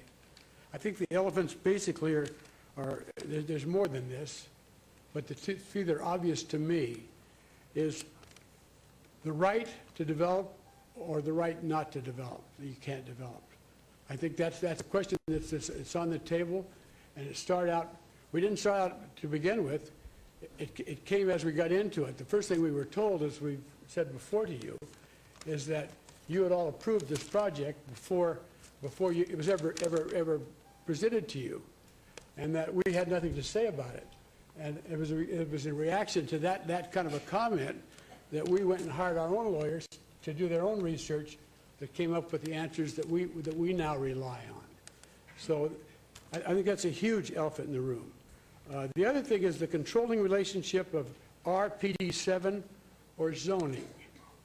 That's a huge elephant in the room because there's an interpretation there, again, by Mr. Jervik, and there's a different interpretation by a slew of attorneys that we've hired, not just one, but an array of them, that have a different opinion than Mr. Jervik. Now, the point is, it's again, an item so big in terms of the outcome of what we're talking about here, that it's just got to be adjudicated somehow. Either here, as Mr. Coffin said, you can do it here, I don't care where you do it, or you can do it in court, it happened there, but I think maybe it should be done, it'd be better if it's done here. I'm okay, I'm all for that, Bob. But to do that, you're going to have to make the meeting a little longer. The next thing has to do with the master plan, and that has to do with whether you have an overall master plan or whether you get the piecemeal building here. it's crazy you've heard it all. You've heard everybody tell you what it means. It reminds me very much of the magician that you probably remember, Mayor. We used to have the Golden Nugget. And he would come to your table, and he would do the sleight of hand. And what's been going on with this developer, as far as I'm concerned, just from the very beginning, is he's almost as good as Mike as regards to sleight of hand and what's been going on as far as all this machinations are concerned. So I find that there's no substance in the item tonight, and I'm not against, by the way, I'm not against development. I want you to know that. That's not where I'm from, even though I don't know whether he has the right to develop at all. But if he's going to develop, it should be a whole thought-through plan, and it should be very, very detailed so everybody can know exactly what it is. Thank you.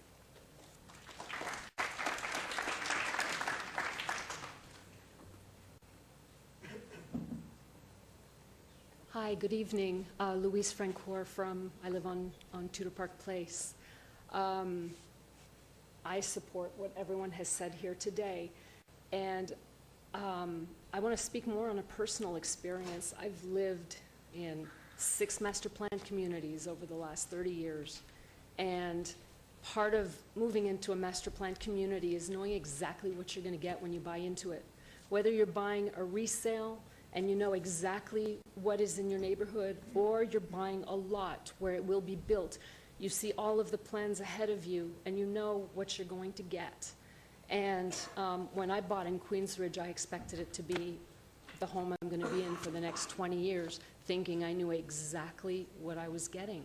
And I lived in the Lakes before. It was the other community I was living in Las Vegas before. I bought a rundown shack just to be on the water. It wasn't my lake, but it was a privilege I enjoyed. And if you remove yourself from this situation now, can you imagine in the Lakes, if somebody bought the Lakes and you were told, don't worry, we're just submitting plans for this finger over here. It's not going to affect the rest of the lake, but we're going to build right here in this little finger. And to me, that almost seems to be what's presented here today with that little, what they're calling a standalone down in the corner.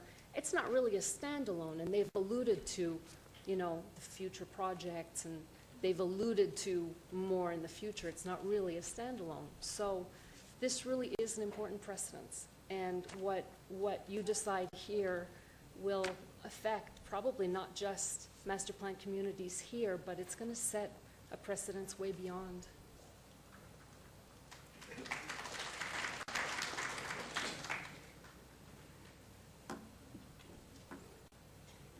Hi, how are you, Mayor? Mayor Pro Tem. Tom Love, 9828 Winter Palace. I want to thank you guys for listening to us today. It's a big issue for anybody that lives in that community, and I do. As I told you previously, I bought my home from the Piccoli family. It took 3 years to actually put a lot of money, all of my money, into remodeling this home before I ever moved in, then only to find out that the golf course was sold and closed. So what I thought would be a place to raise my family and a place to put my money that maybe someday I could get it out has really turned into the biggest mistake in my real estate career. Today I was surprised to hear what they have now changed with the 11th hour reduction on the original 720. My personal opinion is it's nothing more than a sham to make Mr. Beers look good. It will set a precedent not only for that piece, but moving forward for, as somebody said earlier today, the cannibalization of our neighborhood. Very disheartening, very disheartening. And I would ask you, as elected officials, to look at this developer, who we all have said, and you guys have said he's seasoned. He's done all these great things in here. He is not a rookie. And I would agree with some of the statements made today that he put the cart before the horse. He could not resist buying this 280 plus acres and the water rights for $15 million. You just have heard that those water rights are worth a lot of money. He is not going to get hurt. But if he does, that's not the council member's fault, and it's sure not the homeowner's fault. Most people, when they buy projects like this, they buy them with due diligence and ask for the zoning to be part of that. He bought it and closed, and now he's trying to get this zoning. That's backwards. It's not our fault. So I would ask for you folks to think about that. You may or may not remember in November, when Mr. Lowy came up here, when his application was declined, that he was very assertive and aggressive towards each and every member of this council. Personally, I was offended by the way that he spoke to you. But I was also left confused when he said, I personally spoke to you about this prior to ever buying this, and you told me that you would approve this. That's what he said. Then he said, furthermore, we've had more discussions, and we talked about lowering the density, and you said you would approve it. And then he said to you, Ms. Mayor, that I'll remove my application, and I'll go back in and try and get the 7+ units per acre. And at that point, you said, we don't want that to happen, and we kicked this down the curb so Shauna Hughes and Frank Panchgrek could talk. My opinion, you knew that was going nowhere. It went nowhere for 15+ months because he has told everybody here, and you guys got to see what we've been telling you, because Councilwoman Tarkanian said, well, maybe the homeowners are not making this up, when she saw what Mr. Lowy said and how that he responded to you when he did not get his way. We have put up with it for 15 months plus. We have been told by him and Mr. Beers, that seems to be very pro-developer, I'm not sure why, that it's a done deal. Believe it or not, we've heard that, and it appears to be that way. And I was asked for you guys to send a message to the developer today that it's not a done deal, that you guys didn't do any deals previously, as we've been told, that we have a voice, and I would say, do not approve this today. Do not set a precedent so he can do one parcel here and another parcel here and another parcel there. He is taking the equity out of our pockets and lining his. He's sticking it to every homeowner in the community, and I take issue with that.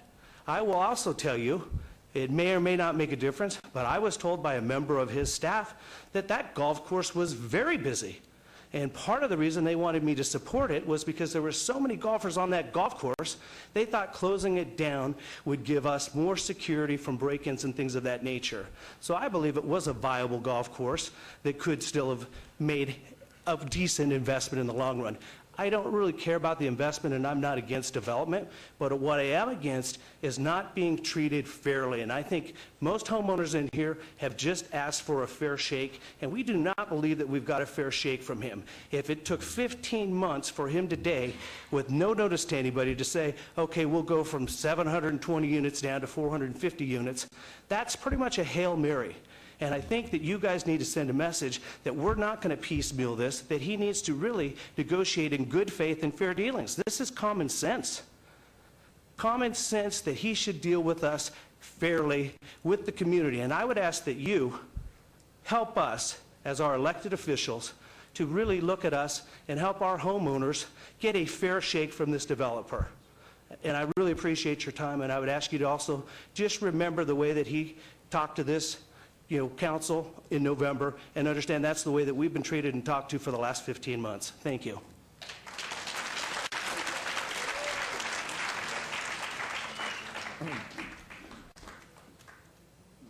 Mayor, council members, Steve Carria, 9101 Alta Way. It's pretty hard. Well, and first of all, I guess I should recognize Councilman Barlow. Are you there? Councilman Barlow, hello. I can answer for you. Oh, no, I just wanted to check in and see if you're hanging around. A question I have, oh, Mr. Ross, thank you. Can you tell me, is this normal procedure to have somebody on the phone? And I don't know. Is that, it is normal procedure? Yeah. Okay, good. Well, very good. It's hard to pick up and to say what everybody else has said here.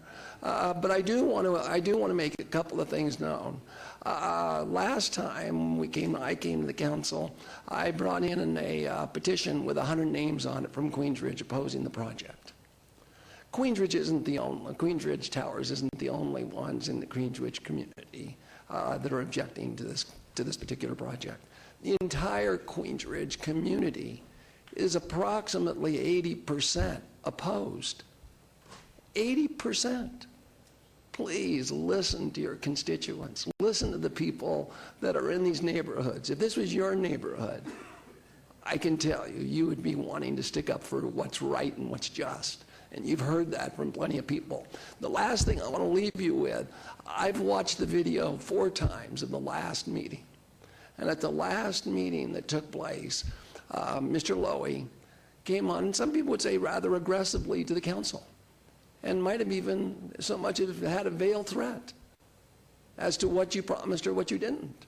Now you know what we've been dealing with, and we're not council members. We're just members of the community. We ask for your support. Vote no. No to the general amendment, and no to 435 units. It's going to bring more development, more egregious activity at this location. Thank you.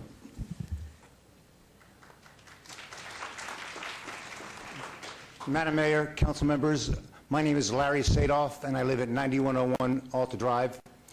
And although I strongly oppose a project, I'd like to leave you with about 3 words. What is fair? What is fair? And I know you have a tough decision to make, but clearly, as Mr. Jervik said, you don't want to piecemeal this thing. But by piecemealing this project and saying, okay, we're going to do from high density to medium density, but we reserve the right for high density later on, how can you make an informed decision without having a master plan showing all 250 acres, the 3,000 planned units, and say, okay, let's get it all on the table, as we say in Vegas, put all your cards on the table. And let's say, what's going to be there, what zoning changes are requested, realize the plans change. So I ask you, what is the reason, what is the benefit not to have that? Who does that benefit? And I think the answer is obvious. So I ask you, as you make your judgment, to consider what is fair. What is fair? Thank you. Thank you. Can I put something up here?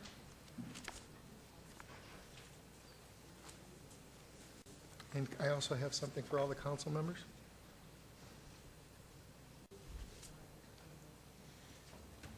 Thank you. If you would start his 2 minutes at this point, please. We'll pass those out if you give them to Mayor Pro Tem. Good evening, council members. Thank you for hearing me earlier. I'm Pat Spilatro from Silverstone Ranch, 8177 Bay Colony. I wanted to bring a couple of maps and some literature for the council members to consider. I want you all to take a look at the very first piece of map that I brought for you, and I'm sorry it's that small. This is a picture of Queens Ridge.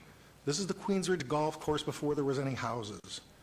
Included in your packet is a picture of Silverstone Ranch before there was any houses. Actually, there was 3 houses because these golf courses were created about the same time, 1994-96. Silverstone Ranch was originally Mountain Spa. Went belly up there, you'll see about 6 houses on there. They fought to get that thing built, but they built it as a planned community development with a golf course at the center of it. In looking at Silverstone Ranch and then looking at Queens Ridge, I'm hard-pressed to find a difference between these two. They're both zoned RPD 3. Now, at the October meeting, when I appeared before the Planning Commission, it was the hearing that actually got this thing to the City Council. At that hearing, they said that Silverstone Ranch was zoned CV. It's not zoned CV. It's not civic. It's not parks. It's not OS anything. We are entitled to 1,873 units. They built 1,526. That leaves us 347. Supposedly, Queens Ridge only has 283 units available. I'm hard-pressed to find out how you're going to put 10 times that amount on open space that was entitled to these people when they bought their properties. These golf courses were built before the houses were built. Everybody that bought these houses, including the subsequent owners, according to every court case I've examined out of like 30 or 40, and I brought some for Brad Jervik also, every single one of those cases has said that the owners of these properties have an equitable servitude. They have an expectation of a third-party interest, a property right in this property. That cannot be waived. You can't get rid of it in bankruptcy court. Okay. Thank you. Thank you. And the clerk missed your name. Would you be good enough to repeat your name Patrick again? Spilatro, 8177 Bay Colony. We don't need the address, just name. Thank you.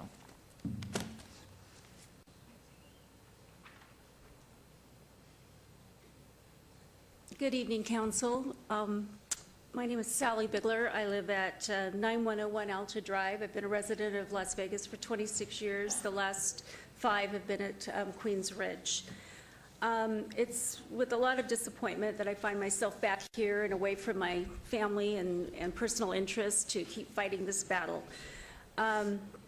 which is just defending my property and a peaceful existence and enjoying the open space in the home that we bought from the developer, directly represented by a real estate agent from the in-house developer, who showed us beautiful charts and beautiful graphics and beautiful models down at their model place on Charleston. The lovely amenities, the open space, the fresh air, the peace and quiet, the tranquility of living on an open space area would be for us. Now I find myself down here arguing that point. I applaud the council members who have the integrity to stand up to this developer. And Ms. Tarkanian, I admire you so much. I think you are exemplary on this board. I watch your face. I watch how you watch us. You are attentive. I love you. We, the people of Queens Ridge, the towers, the residents around that, the Tudors Park, find ourselves being intimidated by a developer that has absolutely no intention of being a good neighbor, yet alone enhancing the community and well-being of our neighborhood. He even sends his thug-looking armed guards to our peaceful meetings. We have never been threatening, but we stand there and there are men with sidearms attached to them at these meetings. Pretty ugly. I didn't bring my gun, and believe me, I have some. We're tired and we are weary of a constant fight to defend what we have purchased and chosen as a community. The target continues to move on this unprecedented project. It's Pandora's box, and you all know it. We are confused and frustrated that some of you have been elected and trusted to our constituencies, and you bear no interest to what we have. Thank you. I just want to say we absolutely oppose this. You know what's right. Mr. Beers, you represent us. You know what is right. Thank you. And Thank you.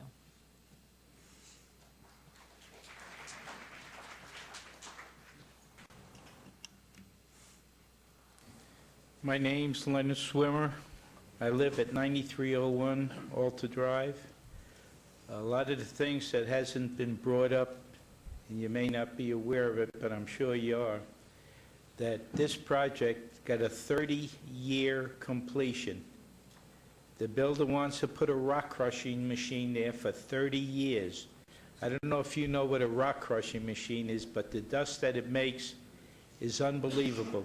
You could never sell your unit. Nobody in their right mind would buy in Queensridge Towers if they knew what the project entailed.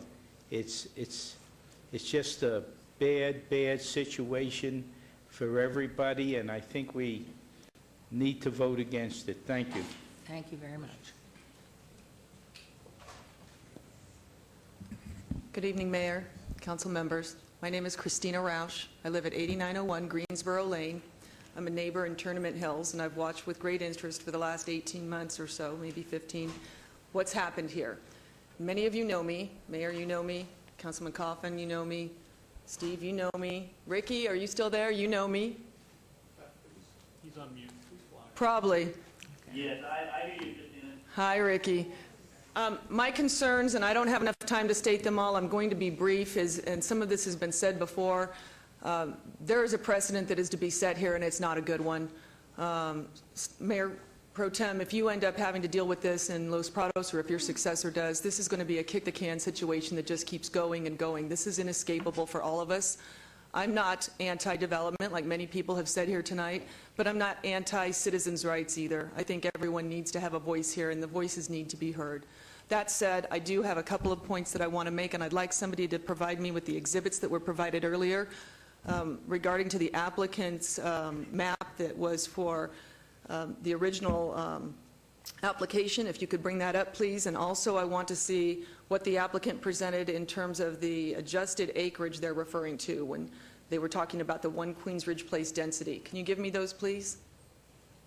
Unfortunately, it's only public comment time, so I don't know if, I mean, it'll take up all your time and... I understand, but I think that everybody needs to understand, is this based on net acreage or gross acreage? Because when I saw the presentation earlier, and I want to make clarification on that, or at least have staff address it, maybe one of the council members can ask that staff address it. I think that we have a discrepancy when it comes to what the net acreage is, what the gross acreage is, and how it's being calculated. Because when there's disclaimers that say concept only, and when there's a discrepancy between net and gross, and zoning is really supposed to be on gross acreage, I think it's misleading. And I want to make a point, and the point is this. What we have here is a breakdown of trust. So when the applicant presents information and it's inconsistent with what's been presented in the past, and then it keeps changing, and we keep going to meeting after meeting, we're in a situation where it sets not only a bad precedent for you to make a decision on, but it makes it impossible to know what we're actually even getting or what you're ruling on. And then the next person that buys the property is just going to come before you and say, there was not proper clarification on this. I can't act on this. So I would encourage you to please have staff clarify that. Thank you.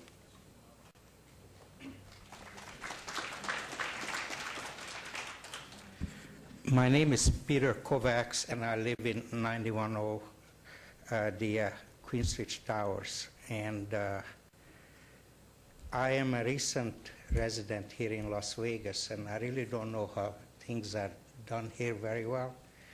But I observed two things today which I would consider highly unusual. The first one is that you have allowed the applicant's representative to tell you what the school board thinks about the effect of this development on the schools in your city. And I would think that you may want to hear and question that directly the representative from the schools, how this will impact it. It's hard to imagine that with the density that is being proposed to come here, it will not be adversely affected. But let them tell you, not the developer's representative. The second is that the city attorney made a statement that the worst possible outcome is piecemeal development. And yet, that's exactly what you're doing. You are proposing to approve this development in a piecemeal fashion. I don't know what my position is on the new plan. Obviously, this plan just been put together without a great deal of thought. They have not even had time to change the labeling on their exhibits. That's how much thought went into it to propose it here. Now, in Queensridge Towers, where Mr. Prankis is our neighbor, we didn't know anything about this. He may have had a couple personal, casual conversation with some residents. But don't you think that the developer has an obligation to tell us what he's proposing, what he's want, before proposing for you to approve this? Thank you very much for your consideration.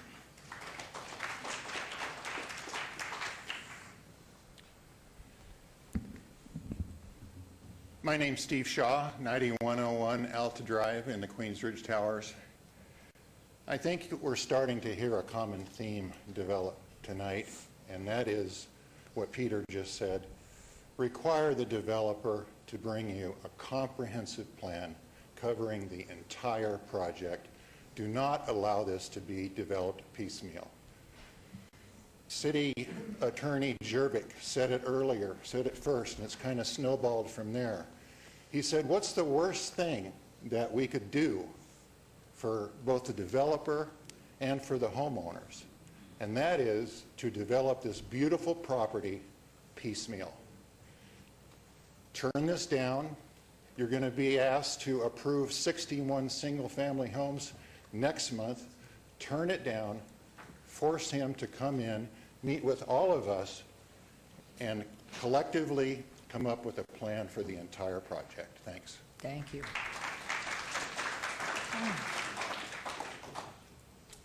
Hello, good evening, Mayor Goodman and fellow councilmen. My name is Irene Lee, and I just want to share a personal story about Queensridge. Duncan and I bought this lot 15 years ago so that we can raise our 2 children to the proximity of the middle school. We had so much great memories, And since we are one of the original buyers from our lot on Orient Express, I have seen the neighborhood developed into a beautiful, beautiful neighborhood.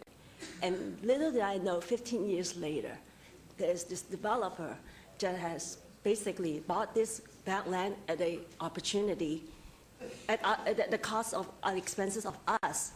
To me, I consider him an opportunist, so that he can take advantage of this development and make this into a nightmare for everybody, as you have witnessed today. So I urge you, Councilman, please do the right thing, and for the people here, and for the Queensridge, and also not to set a precedent to the rest of the golf course communities in Las Vegas. And this is a really important day in our lives, as well as the history of Las Vegas. So I please urge you to seriously consider your decision tonight. Thank you.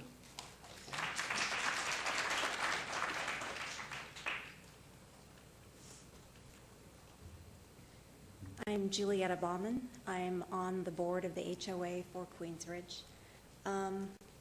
We've heard monetary reasons, starting with the property values, the beauty of the community, how it's going to affect other PUD communities, many, many reasons as to why you should not grant this. Mine is all of those above, but we always forget the children. We forget our school districts, our education here. And I understand many of you and many out here are supporters of the private school system, but I support the local school system. Last night in our commission meeting, Commissioner Tolbridge stated he felt that there were no children or very few children in Queensridge that attended the public schools or that were even living there. It disturbed me. I called the HOA. I asked our property manager. We have over 600 to 700 students, public students, that attend these schools. My daughter-in-law is a teacher at Bonner, which is the elementary school for this area. They are at 119% capacity. She has 39 students in her 5th grade classroom. Last week, the health district was reported to come in and evaluate her class because she had 11 children missing from the flu virus. They asked her, how could you possibly, what did you feed them? What did you do? How could you have 11 students out of this classroom? She said, look, I have 39 students in this class. When you look at the percentage, 11 is not a lot. We are like sardines. So when Christine stated that she spoke with someone from the district, but it was the attorney, I advise you to request someone else, as the previous gentleman said, to bring someone who knows the district, who knows these schools, what the numbers are, and how these children are affected. Thank you very much. They should be one of our priorities. Thank you.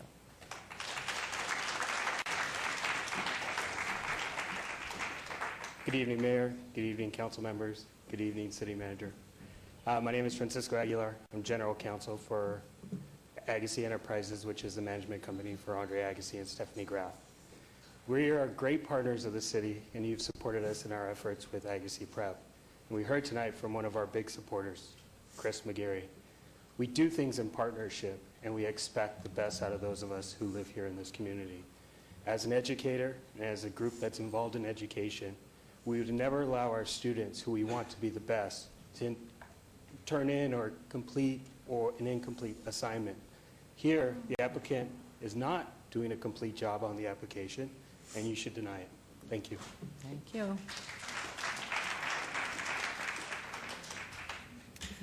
Good evening, Mayor and Council. Terry Murphy on behalf of the Frank and Jill Fertitta Trust.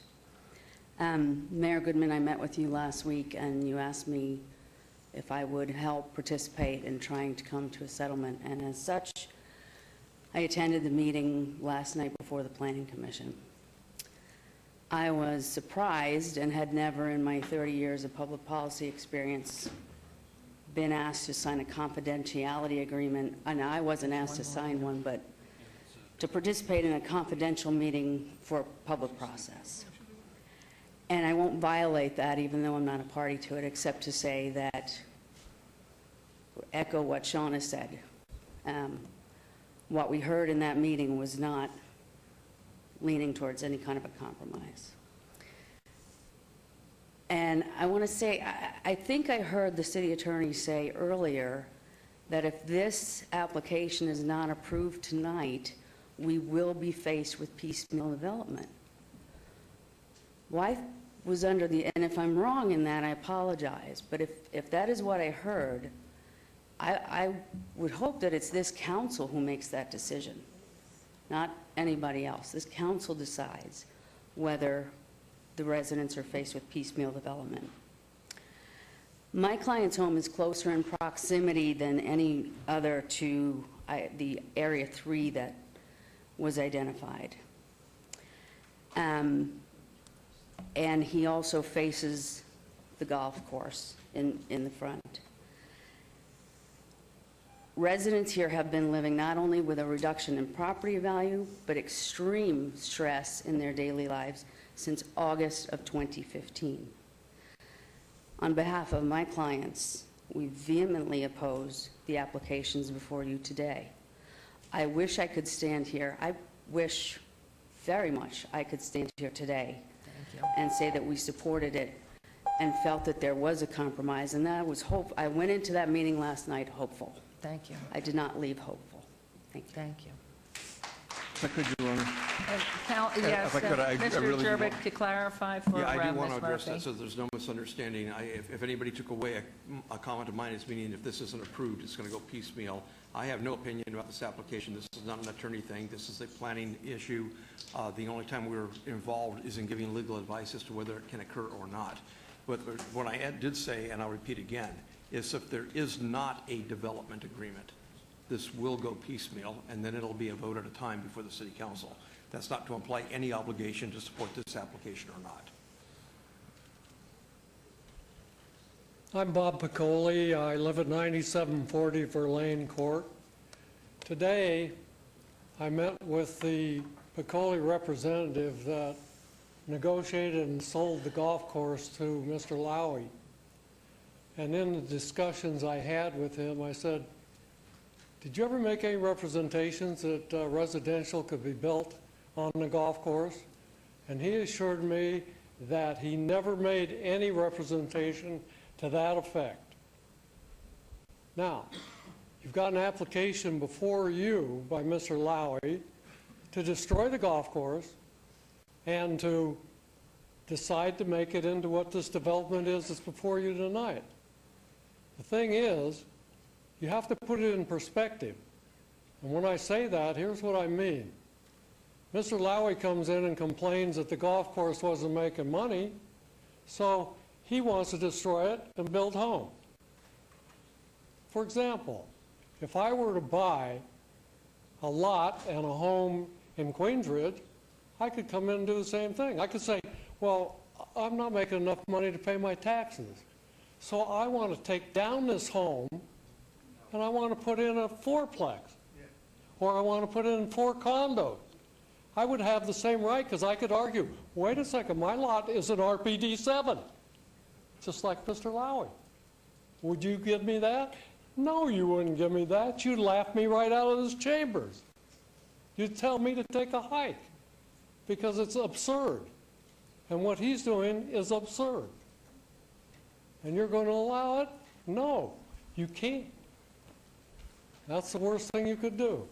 Thank you.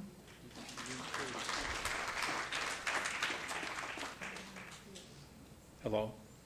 Frank Pontello, 9103 Walter Drive, Unit 1202. This council is held to a high standard, honesty, integrity, and trust. And Mayor Goodman, I was so distressed the last time I was here to see the developer challenge you, and you change your vote, only to have Ms. Tarkanian tell you not to be bullied and you change your vote back. That says a lot about trust. And that's what this whole thing is about, is trust. Do we really trust the people that are on this committee? Do we know what's really going on in your heads? Do we know what's going on in your hearts? I don't know. And I don't think you want to see this come to a point where the population here is going to really rise up and push back. Because I think it's kind of close. People being hurt financially, emotionally. Everyone is overtaxed, from the fire department to the police department to the schools to the hospital, and our emotions are taxed. I'm pleading with you, think really before you cast your vote. Thank you.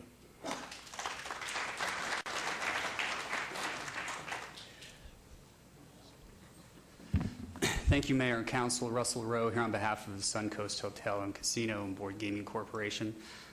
Speaking specifically to condition number 15 regarding traffic impact analyses. It's what Mr. Kempfer referenced in the beginning a few hours ago. And our concern is related specifically to that condition, and the concern comes from what's been, I think, acknowledged on all sides of this issue, which is piecemeal versus global development. Our concerns with respect specifically to the intersection of Alta and Rampart and how that intersection is going to manage future development. Understanding that you cannot necessarily condition a specific parcel for mitigation of potential future unknown development creates all types of problems for how we anticipate these projects. So our effort tonight, and with the language that we gave to Mr. Kempfer, which he said he's accepted, is to modify condition 15 and require a new traffic impact analysis if access from this site is granted to Alta in the future in any way other than non-emergency access. Then there would be a new traffic impact analysis triggered, which would have to be approved by the City Council at a public hearing. So I've given that language to Mr. Kempfer, and I would like to submit it for the record, and if you choose to approve this, which we would ask that this language be included in the condition. Thank you. Thank you very much. So, Mr. Jerwick, that becomes a matter of the record anyway, and had Mr. Kempfer, does he need, on behalf of the client and developer, need to agree to that, or is this just out there? I would think the council certainly impose it, but it would be best to ask Mr. Kempfer if his client agrees to it first.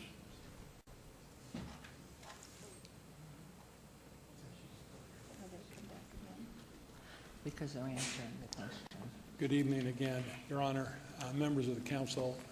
What Mr. Rowe just said is exactly what I offered initially, so we would agree to that. At such time as there is a project that has access on Alta, that would then come forward as part of that project as a public hearing, and I've already pledged to Mr. Rowe that we would keep him fully advised as we go on. And if you'd repeat your name for the record so they know your voice. I'm sorry, Chris Kempfer along with Stephanie.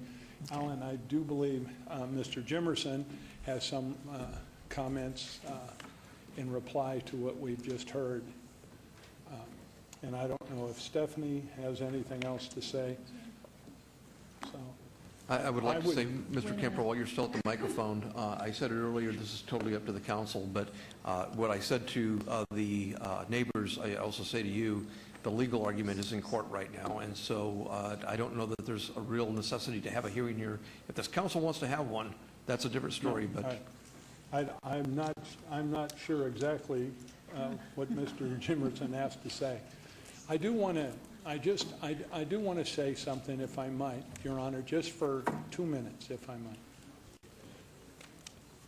The reason that we have this conflict of ideas that has turned itself into acrimony is because initially, when the HOA reached out to get an opinion as to what could be done with this golf course, they were told that there could be no development on the golf course.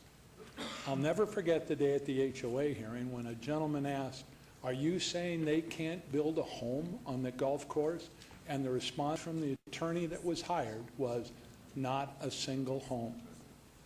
That is the mindset. So I don't blame people for thinking that, that this is overreaching, it's unfair, it's whatever.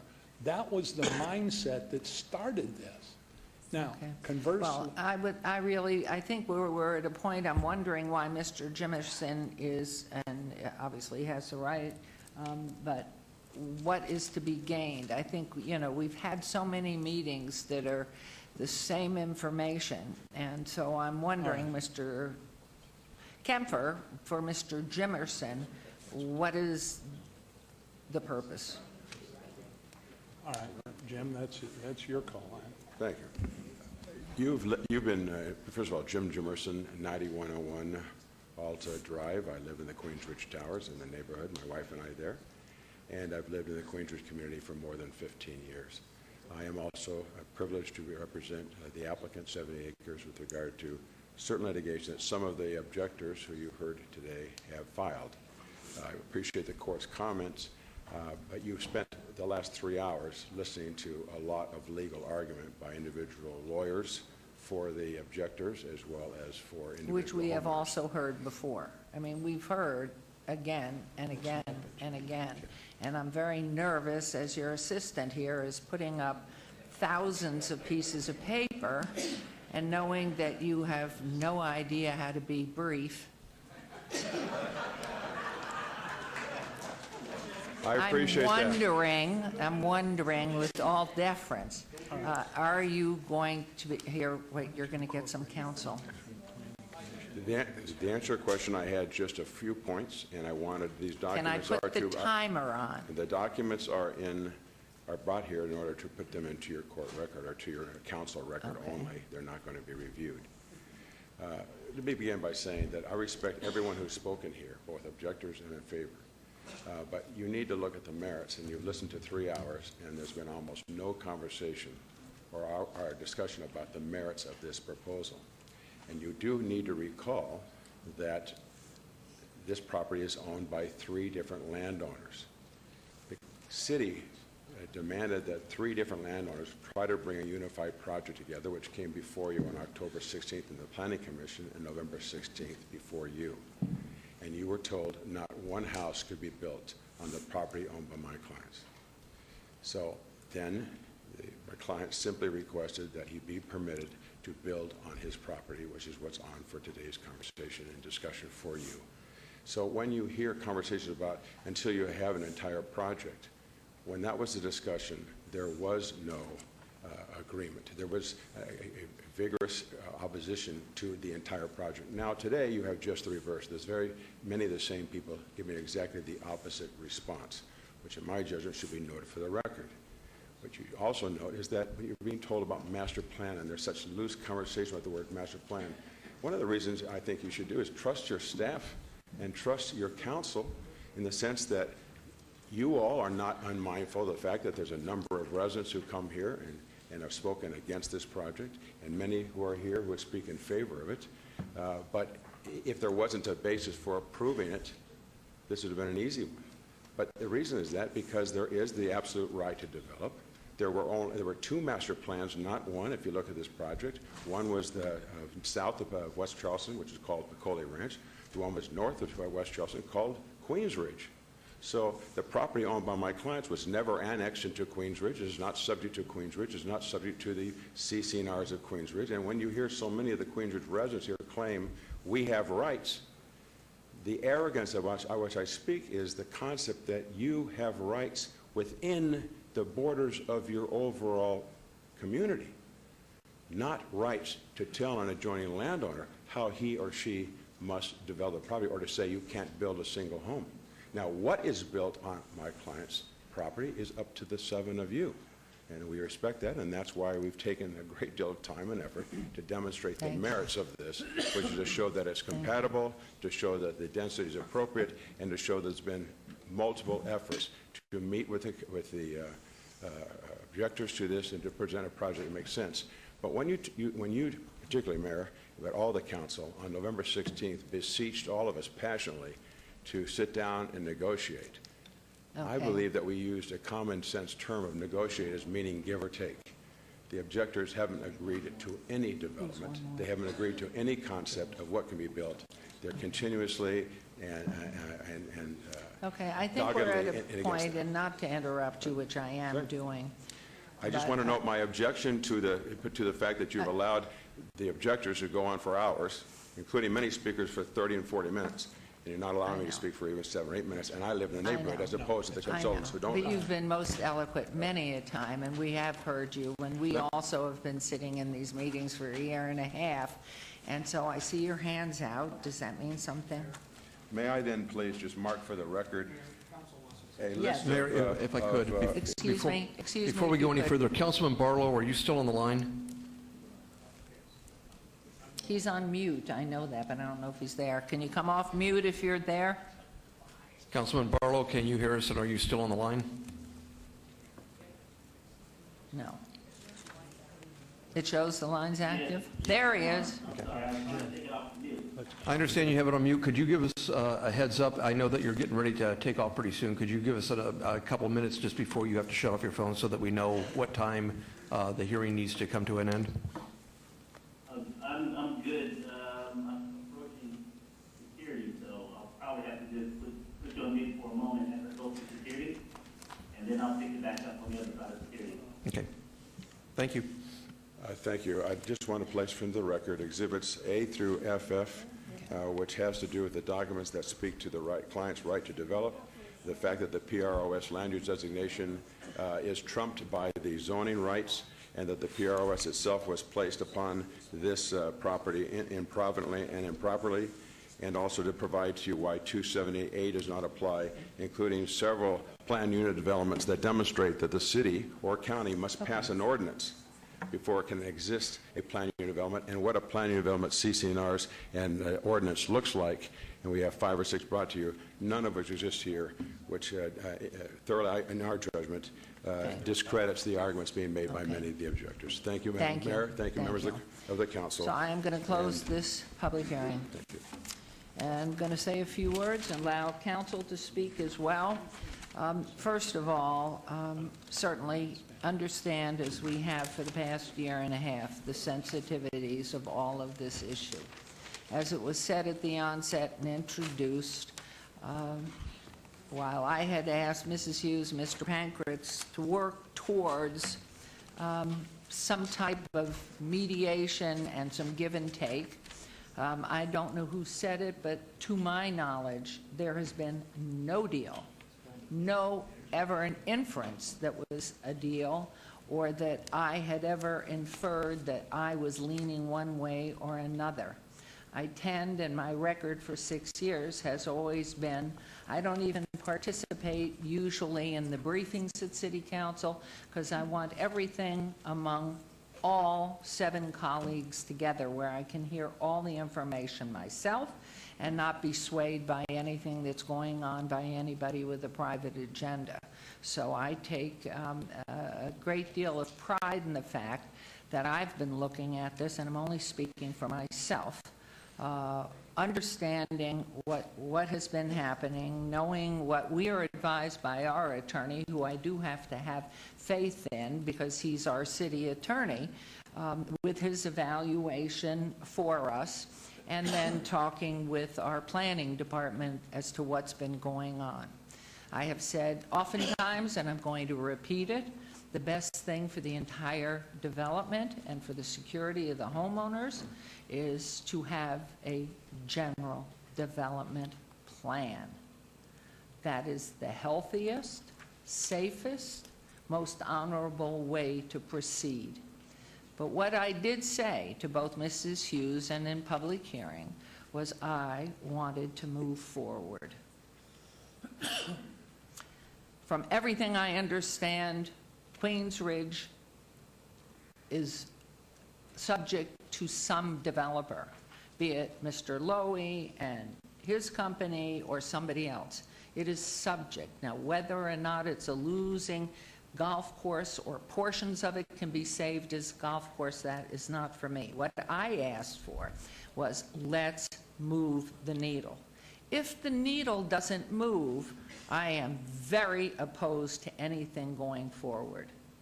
But we heard tonight that we are able to move from the 720 to a 450 on the development of that northeast corner.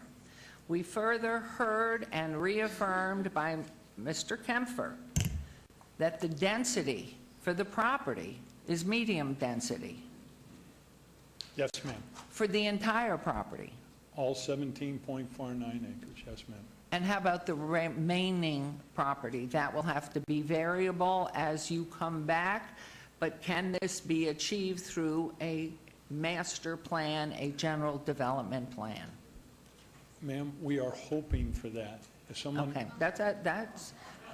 No, you know... No. We've come somewhere, and Mr. Gerbit, I am going to ask for your assistance here on this, because my personal feeling, and I have no idea who's voting with what.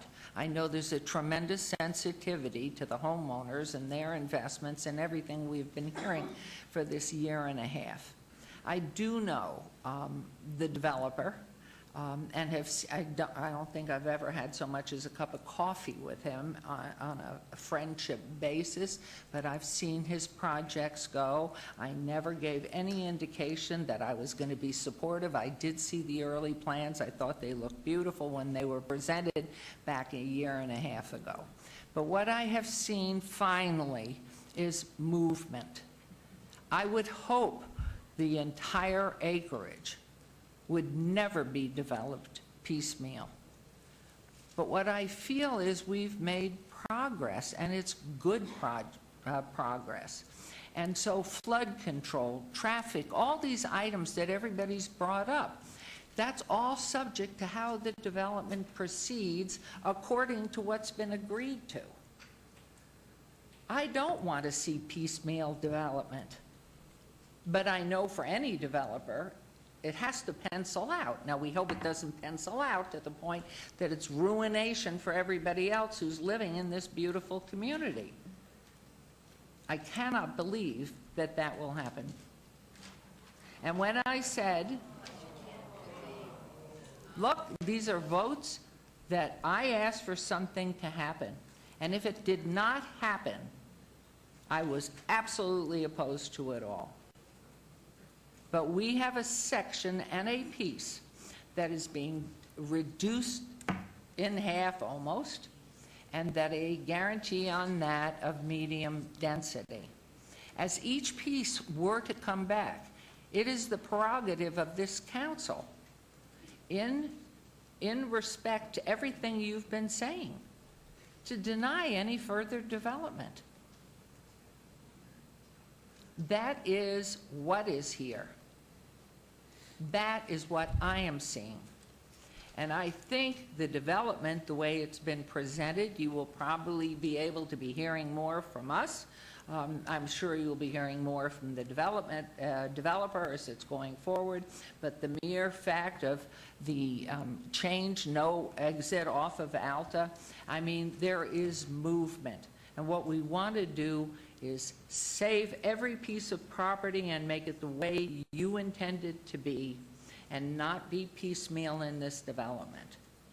And so I wanted you to know there was never any deal, but what I did ask of Shauna Hughes and Frank Pancras as we went through, I kept asking them or our city attorney or Mr. Perigo, is there any movement? And I heard again and again and again, no. And then in my opinion, that was it. And whether it's at last minute, it is in fact here for that development, and that is a step. Everything from that piece on has to come back here. It does, that piece has to pass flood control. It has, I don't know all the parts of everything that it has to go through to accomplish and develop. But I want you all to know that your anger may persist. I know what I was wanting to see happen, and a movement and an acceptable use of that piece. I don't want to see it piecemeal. I don't want that from my vote coming back here as piecemeal. I want to see a general development agreement. So at this point, what I'm going to do is hear from any other council member And Mr. Jerbick or Mr. Perigo, is there anything you want to add?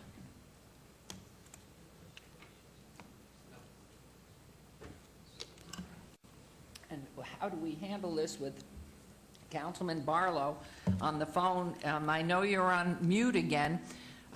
If, in fact, because of the timing, and I have no idea how long everybody will be speaking, my biggest concern is that if this doesn't pass, it doesn't pass. If it does pass, my hope is that the community will still get together. We have great suggestions that have been given to me about the development. I hope those will be put out on the table. We have some suggestions even from council that need to be explored. And the main thing, it needs to continue to work harmoniously on both sides of the table. So, Councilman, are you there? Yes, ma'am, I'm here. And what time is you turn off your phone? I'm still good for at least 2 more minutes. I'm just a kid. Whoopee. Well, then use it. 2 minutes. Yeah, let him talk. Okay, so you want to say something, Councilman Coffin? Any comments, Councilman Barlow, with your 2 minutes? I would like to say that I believe that the development that coming that's before today, that the developer, in my opinion, through the research that I've been able to do over the course of the last 45 days, that they do have an opportunity to develop. I would like to see more of a master plan as what the residents are asking for. And at the same time, I recognize that the residents are very concerned in relation to their property values and also wanting to see a master plan development in full scope, somewhat scale in relation to what they will be looking at into the future. And so I understand that as well.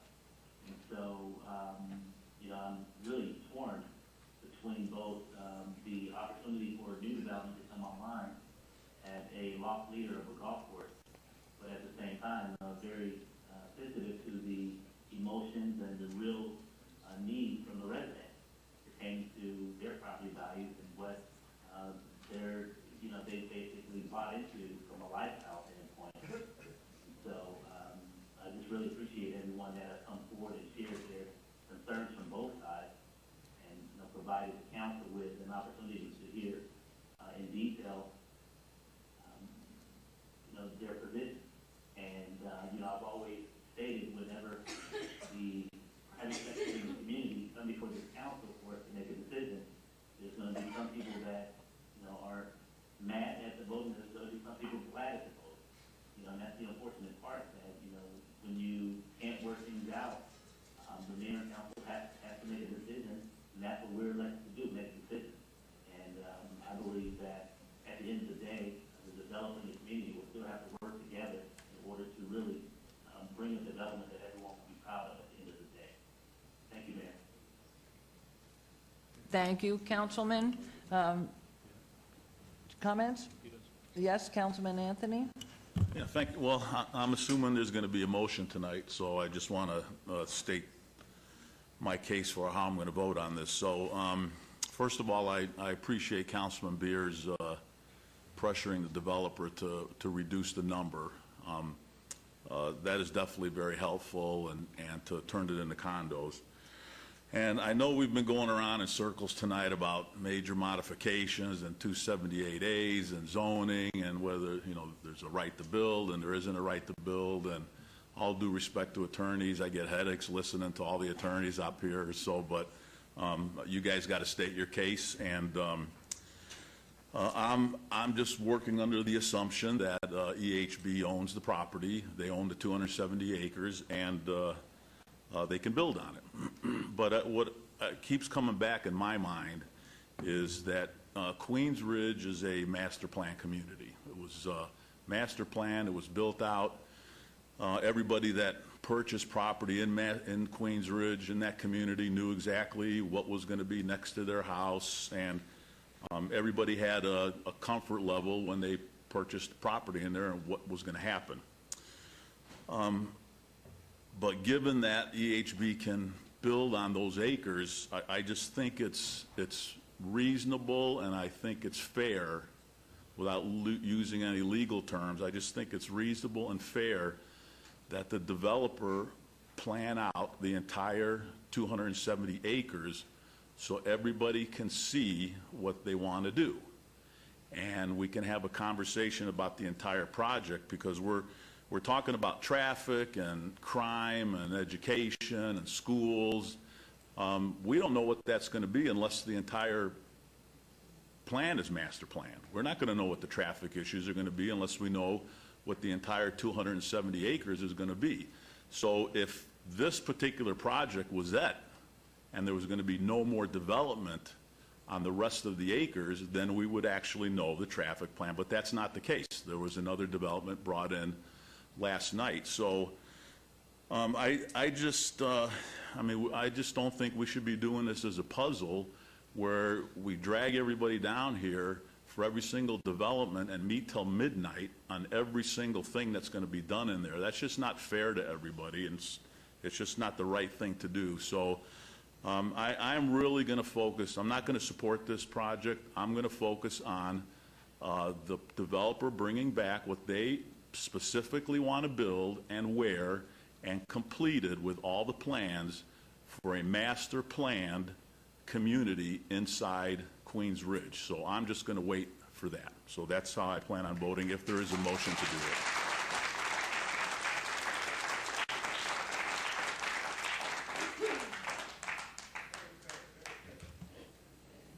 Mayor, thank you for recognition. I don't know if your intention is to hold a vote on this tonight or to hold it over to the next meeting, or exactly what we're going to do. So like Councilman Anthony, I'll state my position, at least reserving the right to, to discuss this and say more, and maybe ask for more testimony the next time we meet if we don't finish it tonight. I am opposed to the development, and yet I am for something. There's not enough movement to break the constipation here. My mother would have said, Robbie, get down on the floor, pull down your pants, because here comes the enema. But I won't. Not anymore. So I'll just say this. This developer owns the property. That's incontestable. He has some rights, and I don't know what they are. Some of them are contestable, and probably some are incontestable. So I'm not a lawyer. I've just seen a lot of these kind of fights. And so this was pretty obvious to me November 18th that I would try to make an effort to see if I could stick my nose into the thing beyond what my charter says. I'm a freelancer. But look, this is Councilman Beer's ward. We tread very lightly before we go in and interfere, or at least try to maneuver something in somebody else's ward. We have great respect for each other for those reasons. And there's a lot of trust up here. And Councilman Beers believed very strongly in the rights of the developer, and I've known him for 20 years, and he's an honest politician. He believes what he believes, and it is there that he makes his mind up. Well, I try to be that way too, but I'm also pretty pragmatic, and I know some of the things I have said may make people who are opposed, the residents, happy, but I have also told in private some things to the developers that are things that might make them happy. So we have to be pragmatic here. I've had 2 meetings with EHB since that November 18th. I think the first one was in, maybe was it early January. And I revealed to them what I felt could be a solution to get my vote to move forward. I obviously want a complete agreement, a development agreement, but you can't always have a full and complete one if in fact that means everything has to be dotted and crossed. It means words exchanged, handshakes occur, witnesses swear to the accuracy of things. And so there are things that can be done on a handshake. Just as Michael Gahn reduced the size of his sign and the wattage to the sign for the Suncoast, for the Picolis, because they asked him to on a handshake. That's how things can be done. So I approached EHB and said, you guys acted like jerks at the meeting, but I think we all have to realize the tensions are high and everybody is a jerk at times, including Bob Coffin. So I said, here's some thoughts I want you to try. And so I met with Frank Pankratz and their chief financial officer, not Mr. Lowy, and we met for almost 2 hours at EHB Properties. And I looked at their maps, and then I scratched out a little sketch or two about how I felt like maybe there are things you could do that could conceivably help the thing go along. And primarily, I said the appearance of everything is just totally unknown to people. There can be no argument that they bought property, and I'm talking about the property owners today, whether it's 10 years, 15 or 20 years ago, they bought property based on sales brochures, which said you are going to live in and you will live in a gated, private gated golf course community with a European flavor. That was an element that seemed to be common throughout all the pitches over the years. And so I said, well, why don't you give them what they bought? Forget what your development will look like on the inside to the new people that you're trying to sell homes to, if you're given this thing, but rather think about what it looks to the people whose front yard are going to face your backyard. That's the intangible that people want. You can make people happy sometimes if you take this pig and put a little lipstick on it. And I'm not trying to deride your development, BHB. What I'm saying is that it's a beautiful development that you want to do, a little big for that area, but I'm going to assume you have some rights. And here's where the diplomacy and the pragmatism has to come in. You have to meet them part way. You have to at least please them in the aesthetics of what you're doing. So build for them. Build for them, not just for the people you want to sell to. A week later, I got a call from EHB, I think, or 2 weeks later. Johan wanted to meet. So I met with Johan and Frank and the COO. There was no, well, there were no lawyers and lobbyists at the first meeting. Jay Brown came to the second meeting to listen. I said, you got to be there just in case Johan wants to throw me out physically.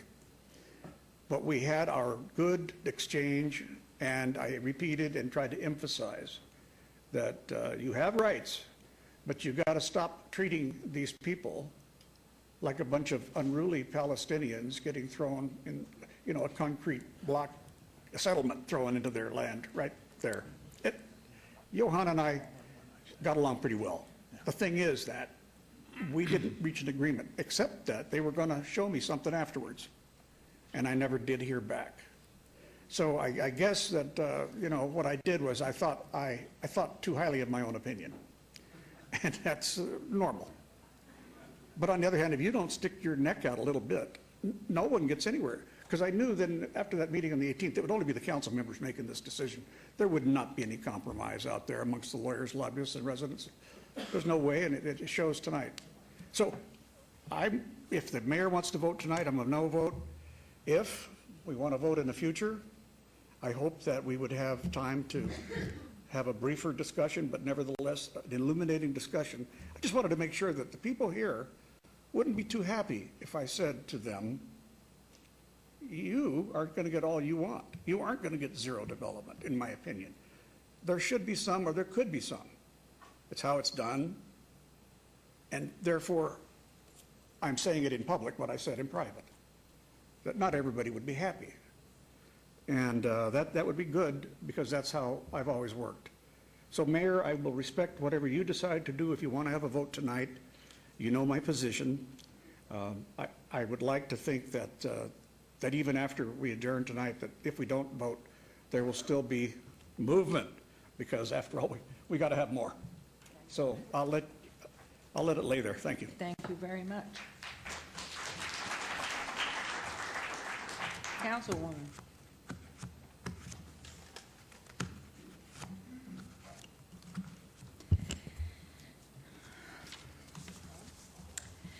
When I met yesterday with applicant representatives to discuss the changes being made that would be announced tonight for this application, It seemed to me a viable solution for a small part of the Badlands.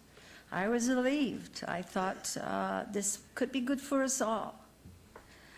Since that time, however, the planning commissioner for Ward 1 called me, told me, and she also stated at the planning commission last evening, although I couldn't get it because of some mix-up with Cox and Channel 2 and Channel 1002.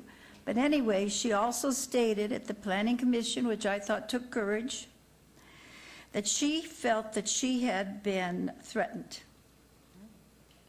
She told me that after meeting with the applicants and during that time asking pointed questions from the application backers, she was told if she voted no on the project, she would be sued. Yes. She regarded this as a threat, as would I. She is a voluntary citizen on a city commission, not a well-funded individual. Being told by a high-powered person that you would be sued if you voted no is something that I think would put a scare in most people. Today, before this meeting, shortly before this meeting, I received a message from a very, very highly respected individual, a professional within our community that I feel a lot of you in this room know. That person felt they also had been threatened. They felt similarly. That makes me think, did the school representatives who gave one answer and now have changed, did they somehow feel threatened or concerned? I can tell you as a school board member who once represented this very area, who opened Bonner Elementary Schools and all the other new schools near there, that if you follow this through without thinking more carefully about the results educationally, you will find a big mess. And I will also tell you that I know that the people at the school district know that. I was part of the group when we were growing so rapidly. We built 16 schools in 1 year. I was president at the time. And imagine that, and how many were in the Northwest area. So I have to feel there was something strange in that answer that came from the school district. And all of this reminded me of a situation in which I was involved as a very new council person. It was an item on the agenda that I didn't feel was quite right. The answers didn't all mesh together.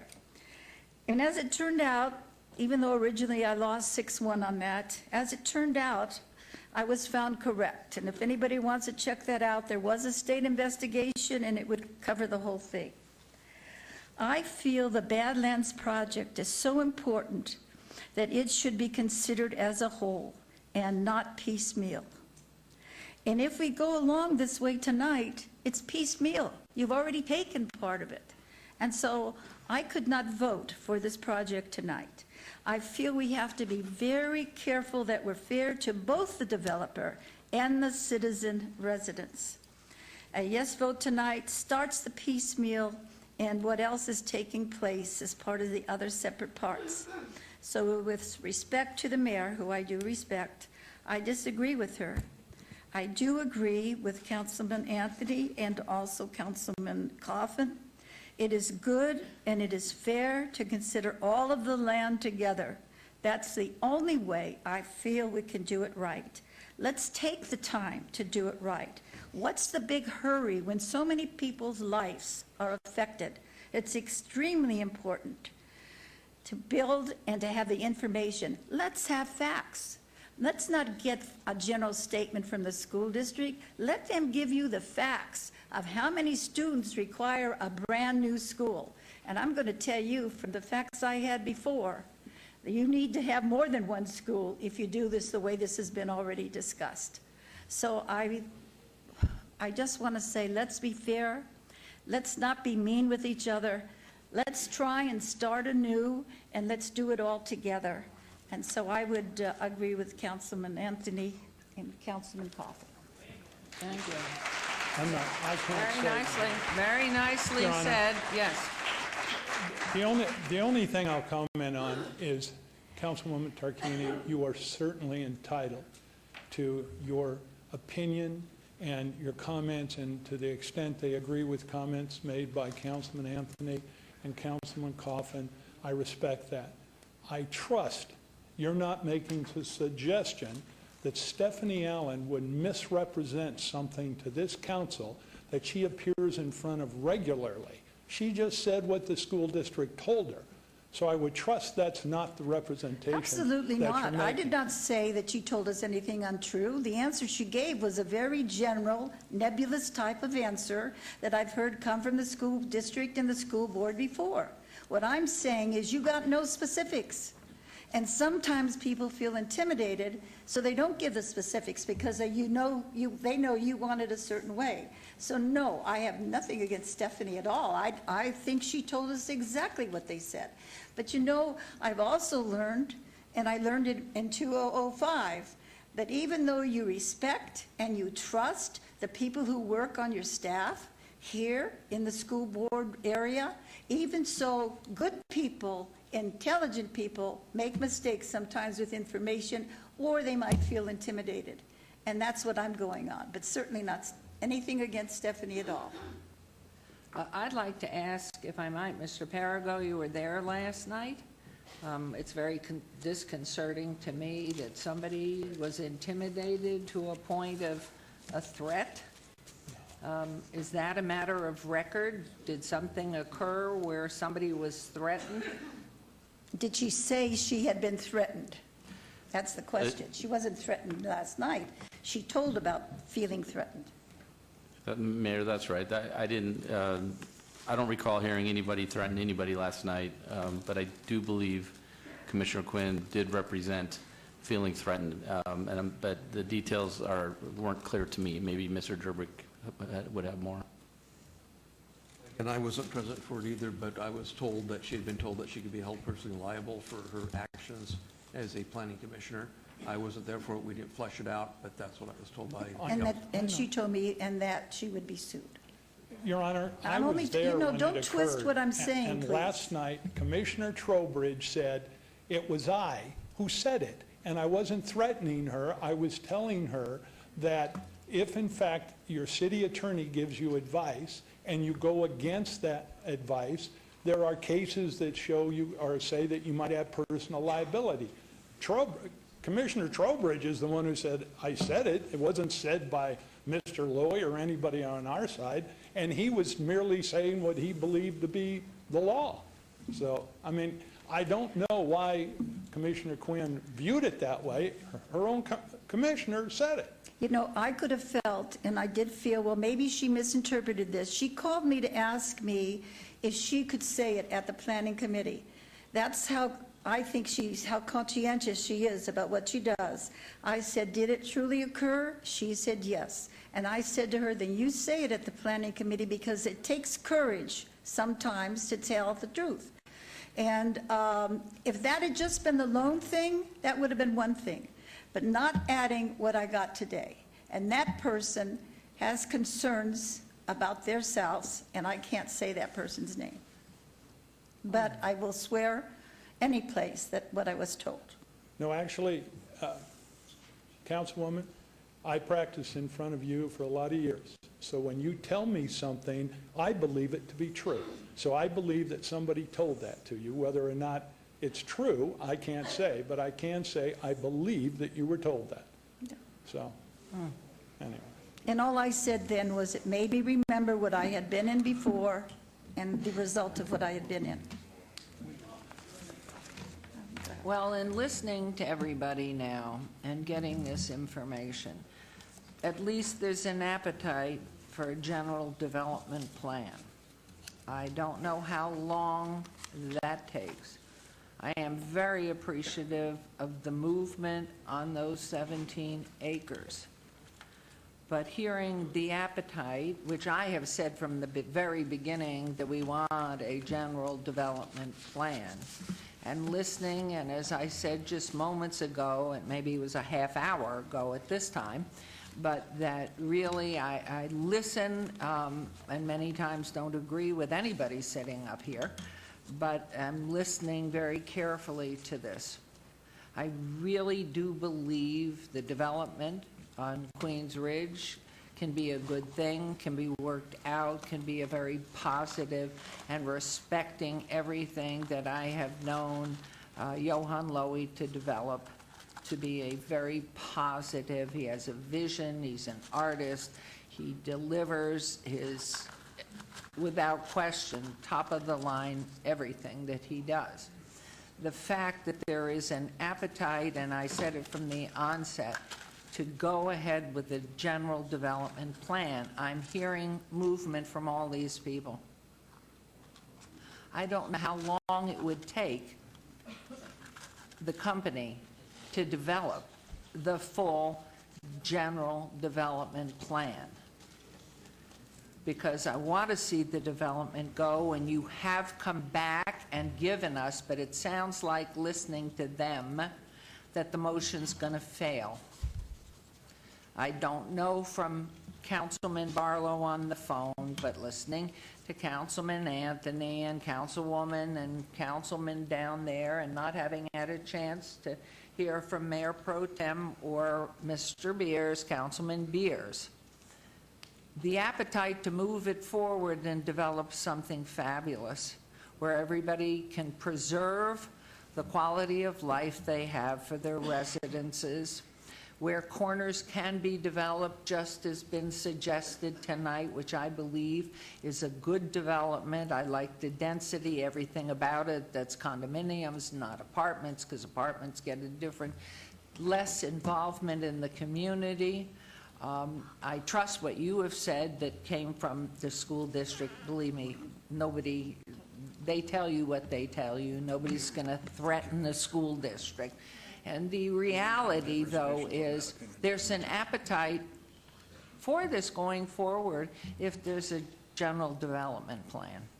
I don't know how long there is for that to take place.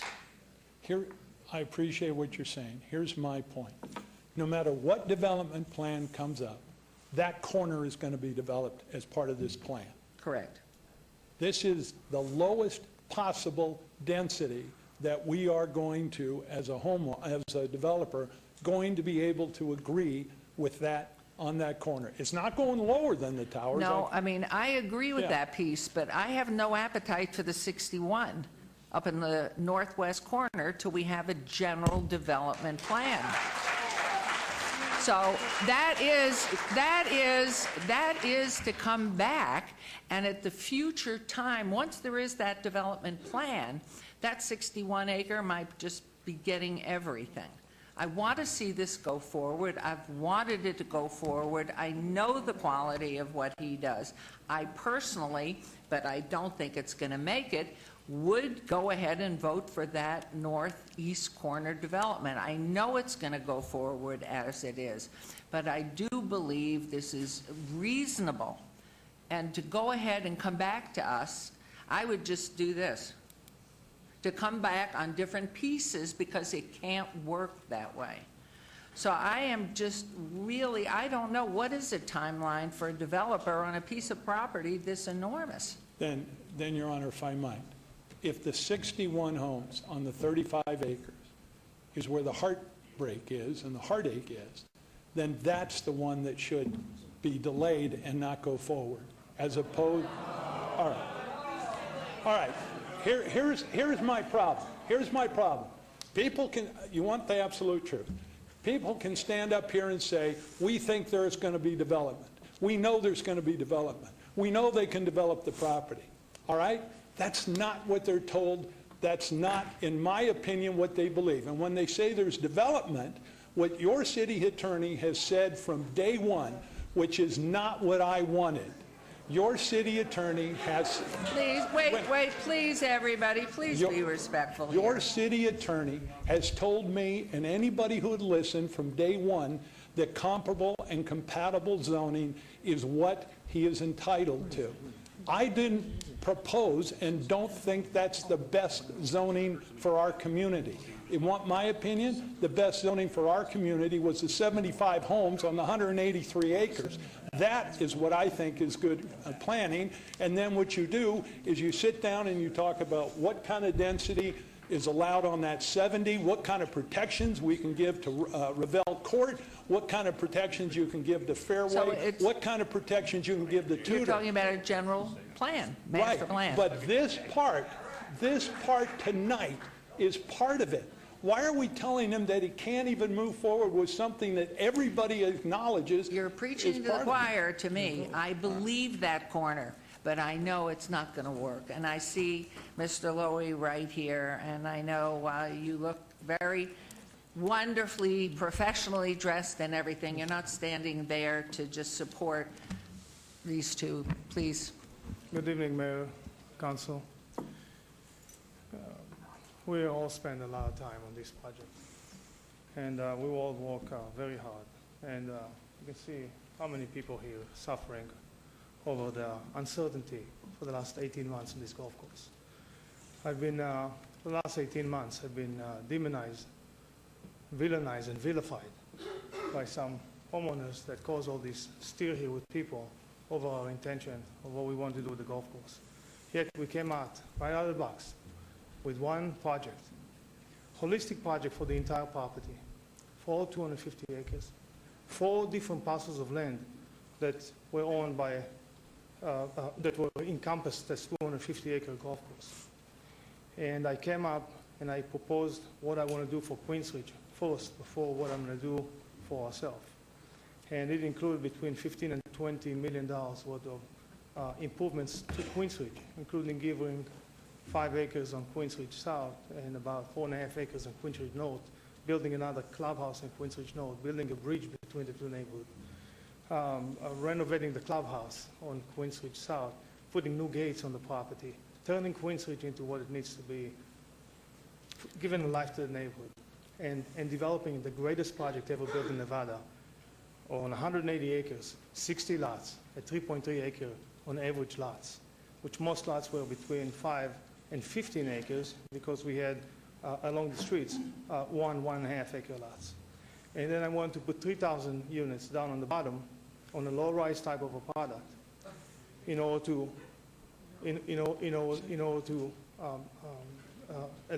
move the density and allow the financial ability to develop the 180 acres.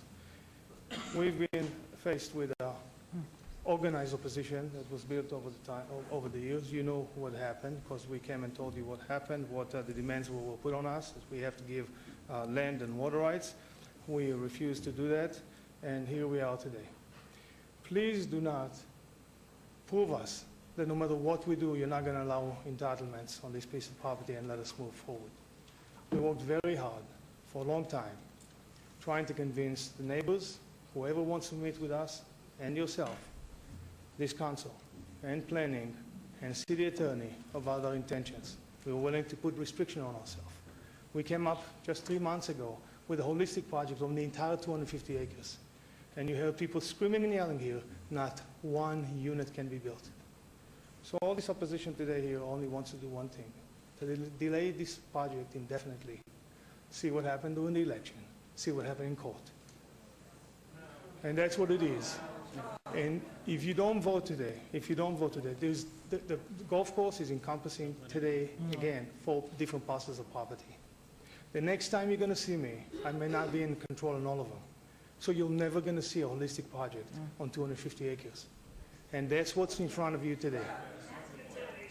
Could, Mr. Lowy, can you answer the question, how long would it take for you to pencil out a general development agreement? There was a to the point of some surety that homeowners can rest assured where they live, that, wow, I mean, I know what you develop, I know what you build, you have talked to this before, and I know you would deliver it, but they need to see where and what is going to be.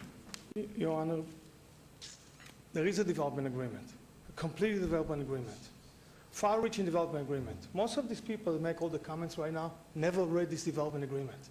I met yesterday with a gentleman that bitterly opposed and objected to this development agreement that does not protect him. So I asked him a question, did you ever read this development agreement? And he had to admit, no, I did not. But I relied on Mr. Schranks. And Mr. Schwenks told him the development agreement does not protect him. And most of these people here believe the same exact thing. They never read the development agreement. They do not understand what it says and how much protection they have in there. Where is the development agreement? The development agreement? We submitted. Your Honor, it's in the backup. Your Honor, it's in the backup for our November meeting. no. What? Your Honor, it's in the backup for our November meeting agenda. It was in the backup. Yes, Okay. it was discussed, I think, at that meeting. Your Honor, Okay. the development agreement is completed. It's something that we will not accept today, portion of development agreement, because we will have to see these people every single time we come with any other segment of the project under an SDR. Development agreement should not include SDR. It should be by committee. The way that Councilman Beers beat us to lower the density, and then in the development agreement force us into it, that we're going to have to bring SDRs again and again and again, it means that we will have to be here in front of you for the next whatever long time it's going to take to develop the property. The 30 years that people complaining here is going to take to develop, it's the 30 years you imposed. We don't want to develop property for 30 years. We want to develop in 10 years if we can. Thank God We I'll want to be develop in dead. 5 years if we can. I'll be dead in 30 years, so that's good. I beg your pardon? I said I'll be dead in 30 years, so. So am I, and for that I'm saying. So you've answered my question, so let me give this to All I'm Councilman asking Beers. you, you have a choice now to allow for a great development to go forward. Something great, that in the end of the day, you already know and you just acknowledge what's going to be built there on these I know, you're fabulous builder. 435 units. Or you can deny this, and all is going to be different property owners submitting different application every time they want to develop the property for the zoning. The homeowners really do not understand the consequences of their opposition. And that they're spending right now the money that was going to be put into Queensridge by us spending money on litigation and spending money on carrying a property that we are not developing. So I'm asking for a vote. Whatever it's going to be, please vote for this 435 units and allow us to move forward with some form of development so we can sit down and negotiate. You know me for 20 years, I negotiate everything. I negotiate Tivoli. I negotiate the towers. You know, with this opposition, the towers would never have been built. Okay. Tivoli would never have been built. Let me see if we can get, Councilman Barlow has not voiced his opinion, or is he flying?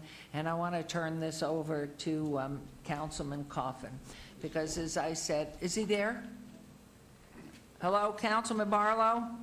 Yes, ma'am, I'm still on. All right, say something. I'm here. No, more than I'm here.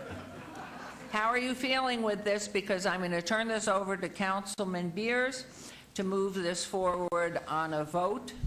And I know you heard Mr. Lowy just respond, and, okay. Okay, you can go ahead and turn that over to Councilman Beers. Okay? I already did. Public hearing's closed. Thanks, Your Honor. You know, somebody asked, I think Councilman Tarkanian asked, what's the big hurry? And the answer is there hasn't been. Even before Clyde Turner brought up elephants in the room, I'd actually looked up earlier this afternoon the gestation period for an African bush elephant. It's a little bit longer than we've been at this, but not much. It's 22 months, and I think we've been at this for 18. Can you speak closer to your microphone, because you're sort of dying out there? Well, yes, ma'am.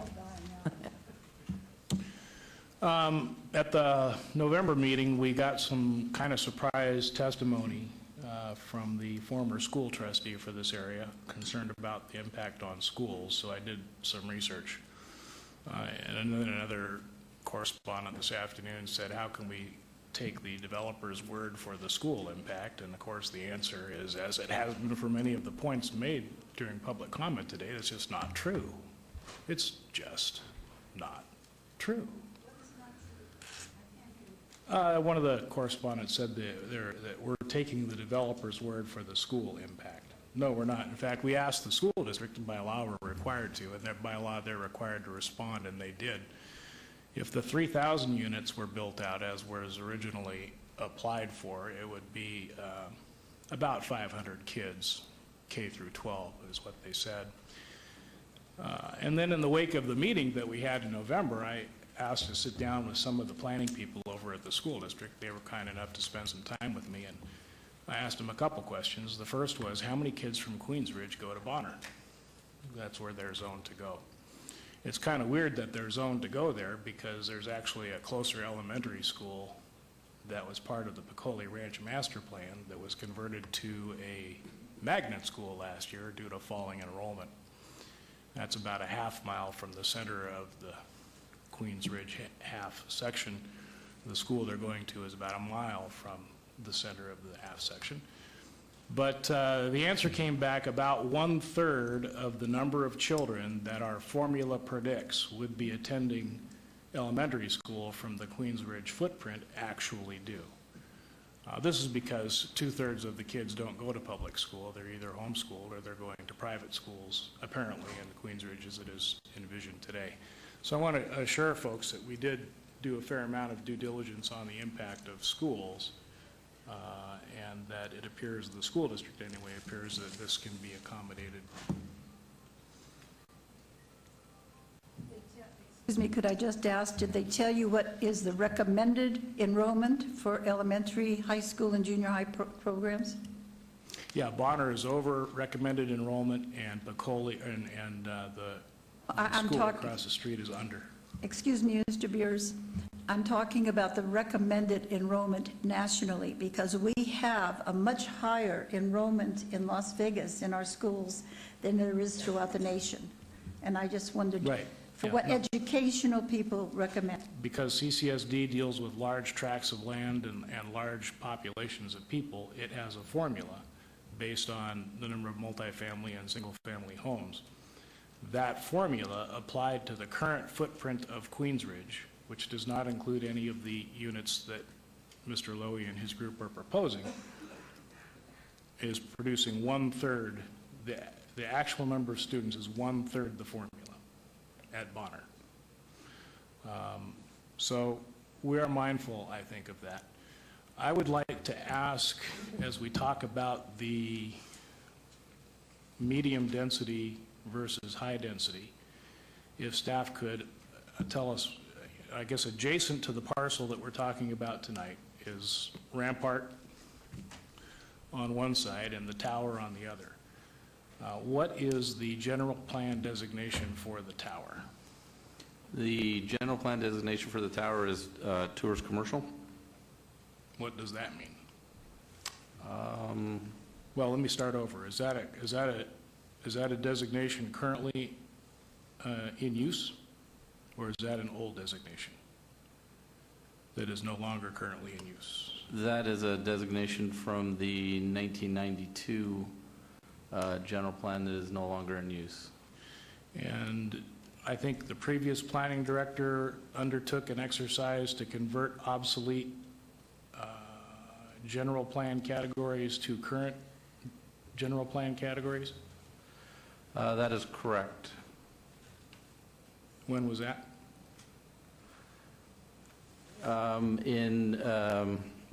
Not exactly sure the date that council took action, but subsequent to that, there was an action by Mr. Fagg in 2008 directing the senior tech systems analyst to convert all TC designations to an appropriate designation that existed in the master plan. And what did he recommend for this? For this site, he directed it be changed from tourist commercial to H, high density, for the Queensridge Towers. Okay. So the land adjacent now is being proposed at M is significantly below its adjacent. Well, yes, that's correct. Okay.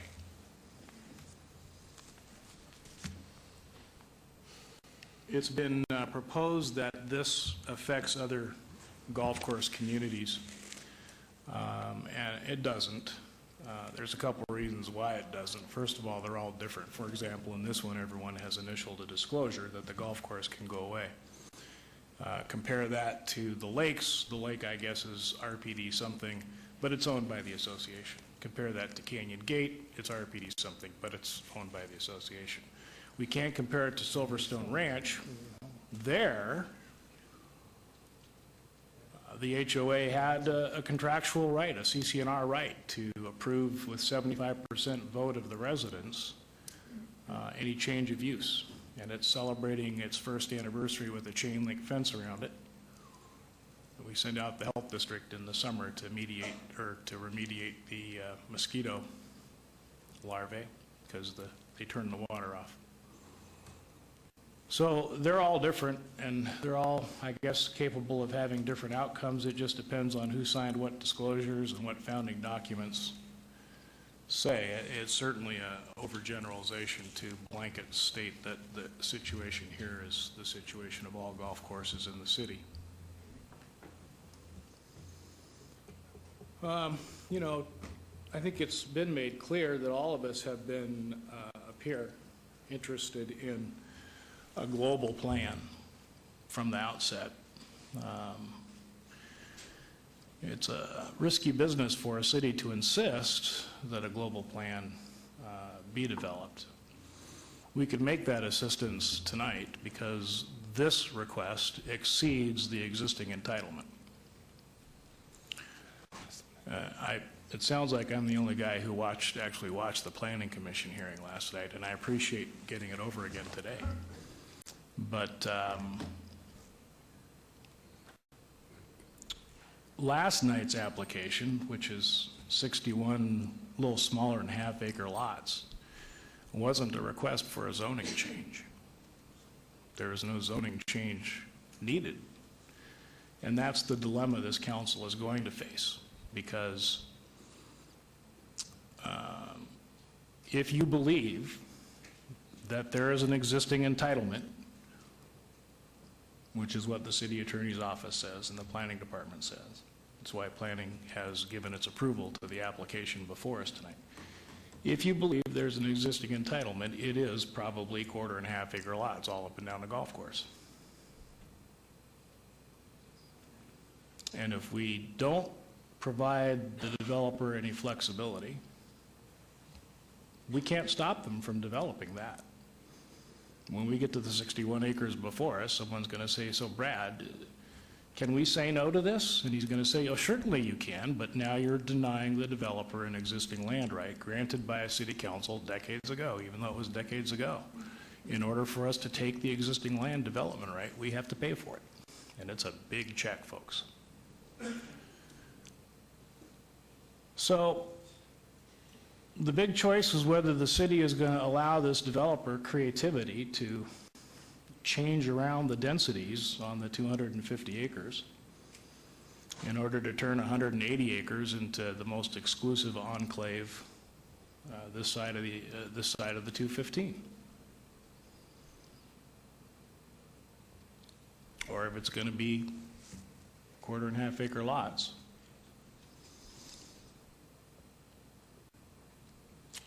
So I think that the alternative is what's going to retain the most value for the most homeowners. It's going to retain the most view premium. Right now we're at pretty much the bottom because of all the uncertainty, except for the certainty that the golf course is closed and the land is entitled to be built out in quarter and half acre lots.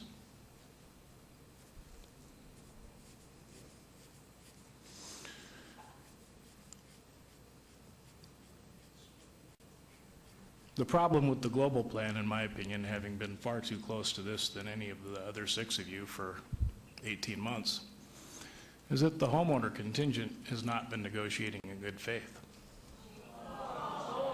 That's exactly right.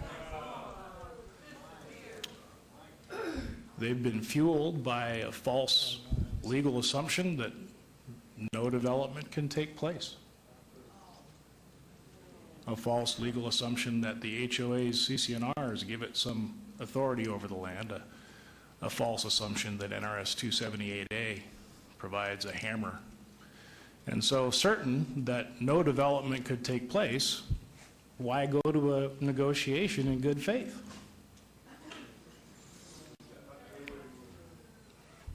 The 8th District has now opined that the legal theories they've been fueled by are without legal merit. There is another case still pending that would result, if it went one way, with two 8th District Court judges saying there's no legal merit, or in the alternative, one saying there is and one saying there isn't.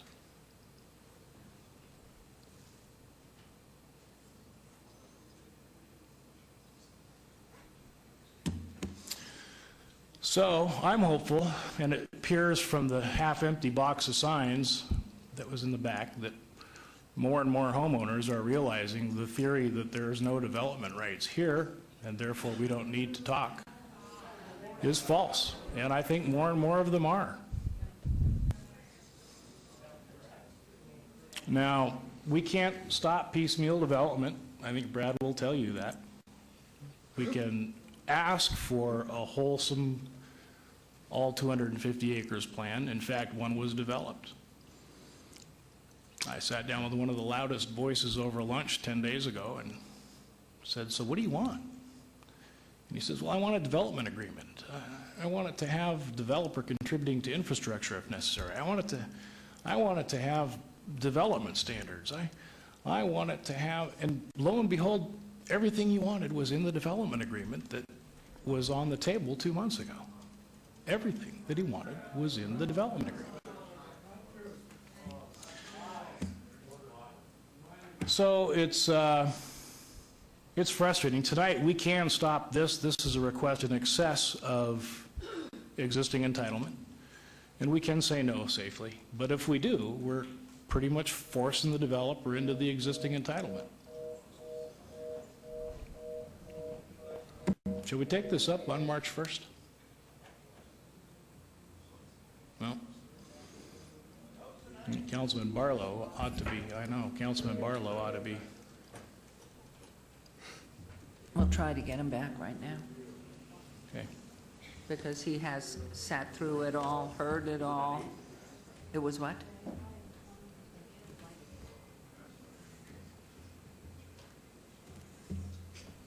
So, if in fact this is, the vote is on the 1st, can it just be simply the vote brought back? I certainly believe that if you want to, this is at the chair's discretion. If you bring it back on the 1st, you have had a public hearing. There's not a legal requirement to have more public hearing. That would be at your discretion. As far as deliberation is concerned, it's always beneficial for every member of the council to hear the thoughts of other members before casting their vote. So I would recommend that if you do bring it back, that you continue your deliberation. In fact, you haven't even heard from at least one council member, and another council member hasn't finished. And so, and a third one is beeping. So I think that if it does come back, you need to pick up where you left off here. And this also gives Councilman Barlow a chance to read any transcript of anything he might have missed in the interim. And we can certainly continue to try, but that's what I So recommend. without your legal ease that you've just given me, can we start at the point that we've left off and just have the vote? Yes, if any council member who hasn't spoken wishes to still speak, you should probably allow that. But having said that, you could, you're the Here chair. it is. Hold on. Hello? Call him back. Phone dropped. Okay. So the answer is yes to what I just asked you?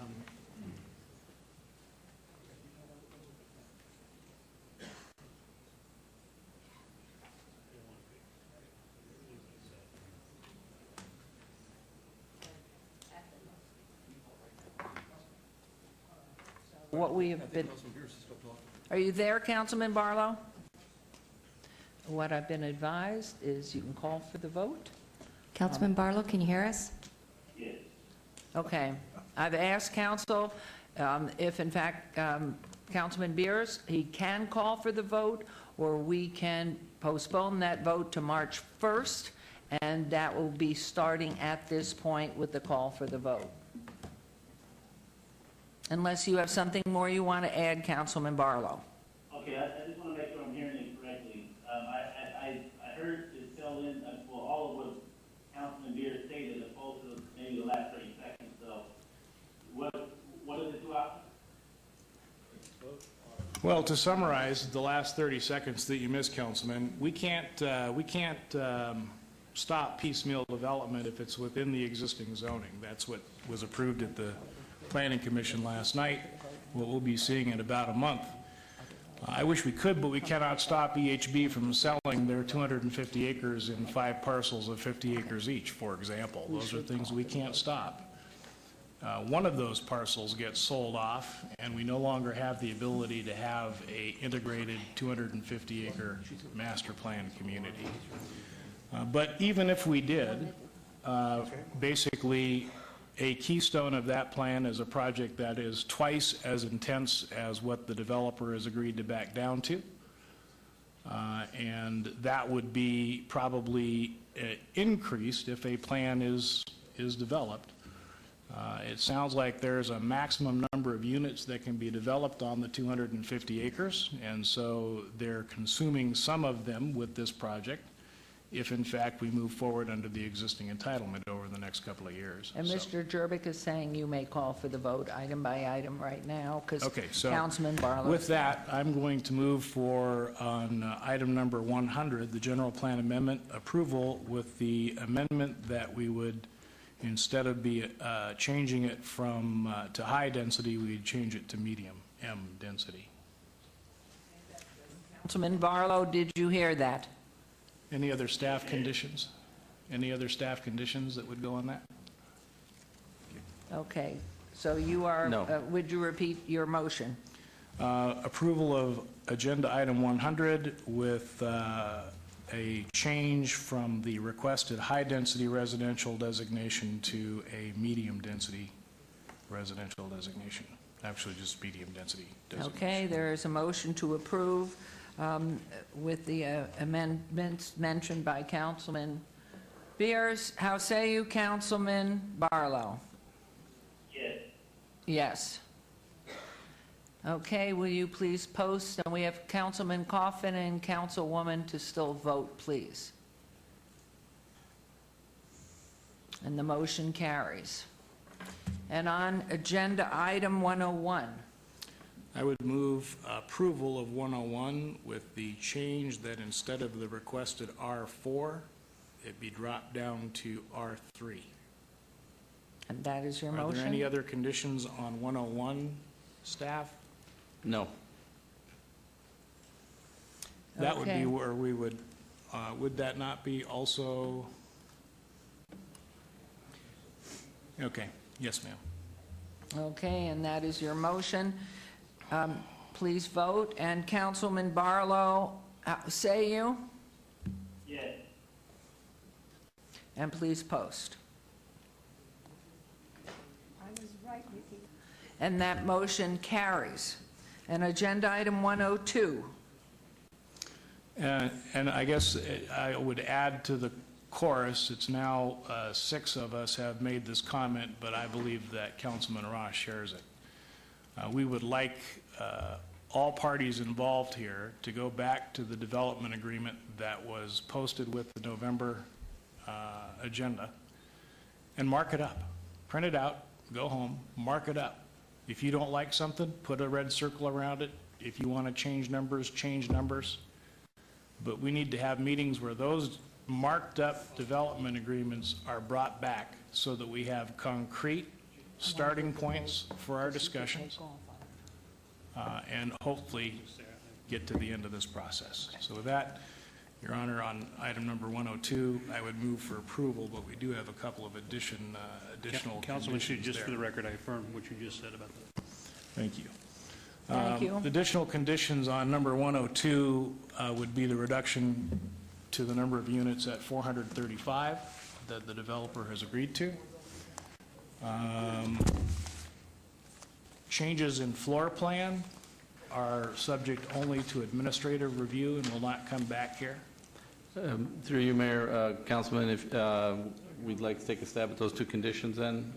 If I we could, got one please. more. Oh, sorry. Which is the Suncoast language that I think was submitted to you. I don't have the exact language, but in concept, if the traffic flow in or out of what we're doing here tonight accesses Alta, then a new traffic study needs to be conducted and it needs to be approved by the council. Okay, and that's your Is that- motion? And Well, that, let's get planning anything more to there? correct my verbiage. I think that's enough. Madam Mayor, the first one would be the maximum number of 435 units shall be allowed. The second one would be revised floor plans depicting a maximum of 435 units shall be submitted to the Department of Planning prior to or at the same time as application is made for building permits. And the condition about this traffic study? I'll leave that one as it stands. Okay. Your Okay. Honor, just briefly a clarification, did we want to limit it to for sale product as opposed to for Oh, rent? right, yes. Yes.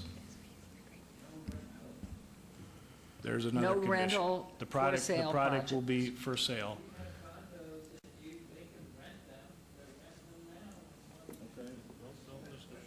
Okay. Okay, you heard that, Councilman Barlow, that was the other piece, that they are not rental apartment or units, they are condos. Sale. Okay, so there's that your motion?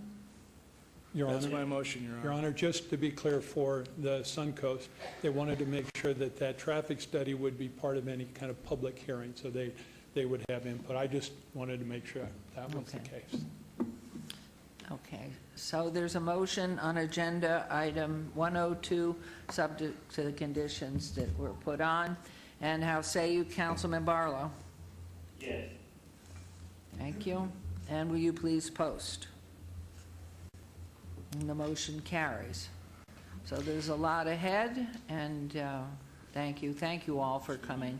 We feel what Wait, you've Madam said- Mayor, Yes. before we finish, we have... We're not through. We have to No, say. no, I mean, on this, what we're voting on, we had a lot of good material that came from Attorney Jimerson, and we're going to get a copy of that. Could we have the materials that were referred to by the opposition? Could we each have a copy of that too, you brave people? Or we can get it from our city clerk's office. City clerk has it, so would you give one to each of us, please, of what was given to you by the other? Thank you. Thank you. Thank you all very much. Thank you very much. Our work's not done, Mayor. Your Honor, know we'll see you Your Honor, again. I just want to Yes. commit on the record here that I will negotiate a development agreement with the benefit of the homeowners and us, the development team, to the best of my ability, and to get a solution for all the concerns of everybody here in this room. Thank you. I know that. I believe that, and thank you, Mrs. Hughes, Mr. Pancras, to getting us to this point. I know you will do that. I believe that you will do that. Thank you so much. Thank you, everyone. Okay, we're on to agenda item 103, set the date on any appeals filed or required for public hearings. Thank you. And I'd instruct the city clerk to set the public hearing dates and appeals from the city planning commission meetings and dangerous building or nuisance litter abatements. Yes. And we have, I don't know, my God, she's still here. Okay, citizen participation. Public comment during this portion of the agenda must be limited to matters within the jurisdiction of the city council. Goodbye, Councilman Barlow, travel safely, give us a call when you're back in town. No subject may be acted Councilman upon by... Barlow, I was right in what I told you. No subject may be acted upon by the city council unless that subject is on the agenda and scheduled for action. If you wish to be heard, please come to the podium, give your name for the record. The amount of discussion on any single subject, as well as the amount of time any single speaker is allowed, may be limited. This is your opportunity to address the council, but the council is not able to respond or engage in dialogue. Are there any members of the public who wish to speak under this portion of the agenda? Hi there. Hi. How are Happy New Year. you stayed through all of this. Happy New Year and Happy Valentine's Day. Oh, can I get the overhead? No, what you can say is your name, please. Oh, Dorothy Barnes. Thank you. Las Vegas resident. Can I get overhead? Who are these people? Oh, my gosh, you saw that. Did I have it right? Yeah, I'm crooked, but it's good. Do you know Can you those believe people? that one guy, Look at that. 55 years? I've been out of town. I left the 13th of December and I got back the 26th of last month. I went home for Christmas and New Year. My oldest sister got really sick and had to be admitted to the hospital, and I stayed longer than I intended to. But I'm back here and I still have this weight on me in this new year, I'm sorry to say. But these some lovely people. They still young like me. Thank you. But I'm we're counting my all gray young hair. ones. I let people. I'm counting the gray. I have 15 grandchildren. But I'm here to address the program. I voted for President Donald Trump. I like his slogan, "Help make America great again." See, you look like that, and I look still like this because back in the time we grew up, America was great. It was a great country to live in. Neighbors were neighbors. We shared. Kill a cow, and everybody ate in the whole block. Everybody. Nobody was stingy, and everybody had love, real love, like Valentine's Day, real love. Love that lasts a lifetime. Thank you. And the love of God. Thank So you. here we are today, and we do love our children. I have 15 grandchildren, 1 great-grand, many nieces and nephews. I love children. I want to see them grow up in healthy environment, safe environment, and it's like it begins in the home, teaching them about this liquor and stuff and drugs. So I'm still weighed down with the problem of drugs. I'm planning a trip to Washington, D.C. You know, I lived in Washington, D.C. during the Clinton administration. 2 years, my mom got sick and I moved home, but then I came here. I didn't go back to Washington, D.C. But I'm trying to address something to Senator Heller's office. I've put something in the email to Senator Heller's office, who is a Republican also. So I'm not mad at the Democrats. I think they've done a great job. They tried. In America, every boy and girl could grow up and wish to be president. It still should be the same today with not prejudice and hate. That's because people don't agree with someone, they get mad and hold a big demonstration on Inauguration Day. Then they won't show up for the meeting. Professionalism, people won't show up for a meeting because they're mad at who got voted to be president. But suppose other people had reacted when they chose their candidate, got selected, and they decided to not show up for the cabinet meeting. It didn't make any sense to me. This is America. I still want it to be a great country where love exists among all people and stay young looking and healthy. And I won't hold y'all. I know it's been a long day. It has been But the drug issue is still a heavy issue. I'm getting older. I'll be 60. God bless me. See June. Baby. Be You're 60. baby. My You're bones baby. hurt. I'm having growing pains. Well, that's age. I'll be back Everything hopefully to ages. your next meeting. But I want some sponsors to help me go to this trip next month. Okay. To Washington, D.C. It's expensive to Thank travel. you for waiting through Yeah, the day. thank you. God and bless thank you all. Happy New Year. Happy New Year. And thank you. And everybody, our marshals, our support staff, our people in back that are still alive, thank you. And for all of you who are stuck to your chairs, thank you. Marshals, thank you. Council, staff. No, we're just enough. Oh, my gosh. Thank you all. This meeting is adjourned. Thank you, thank you, thank you.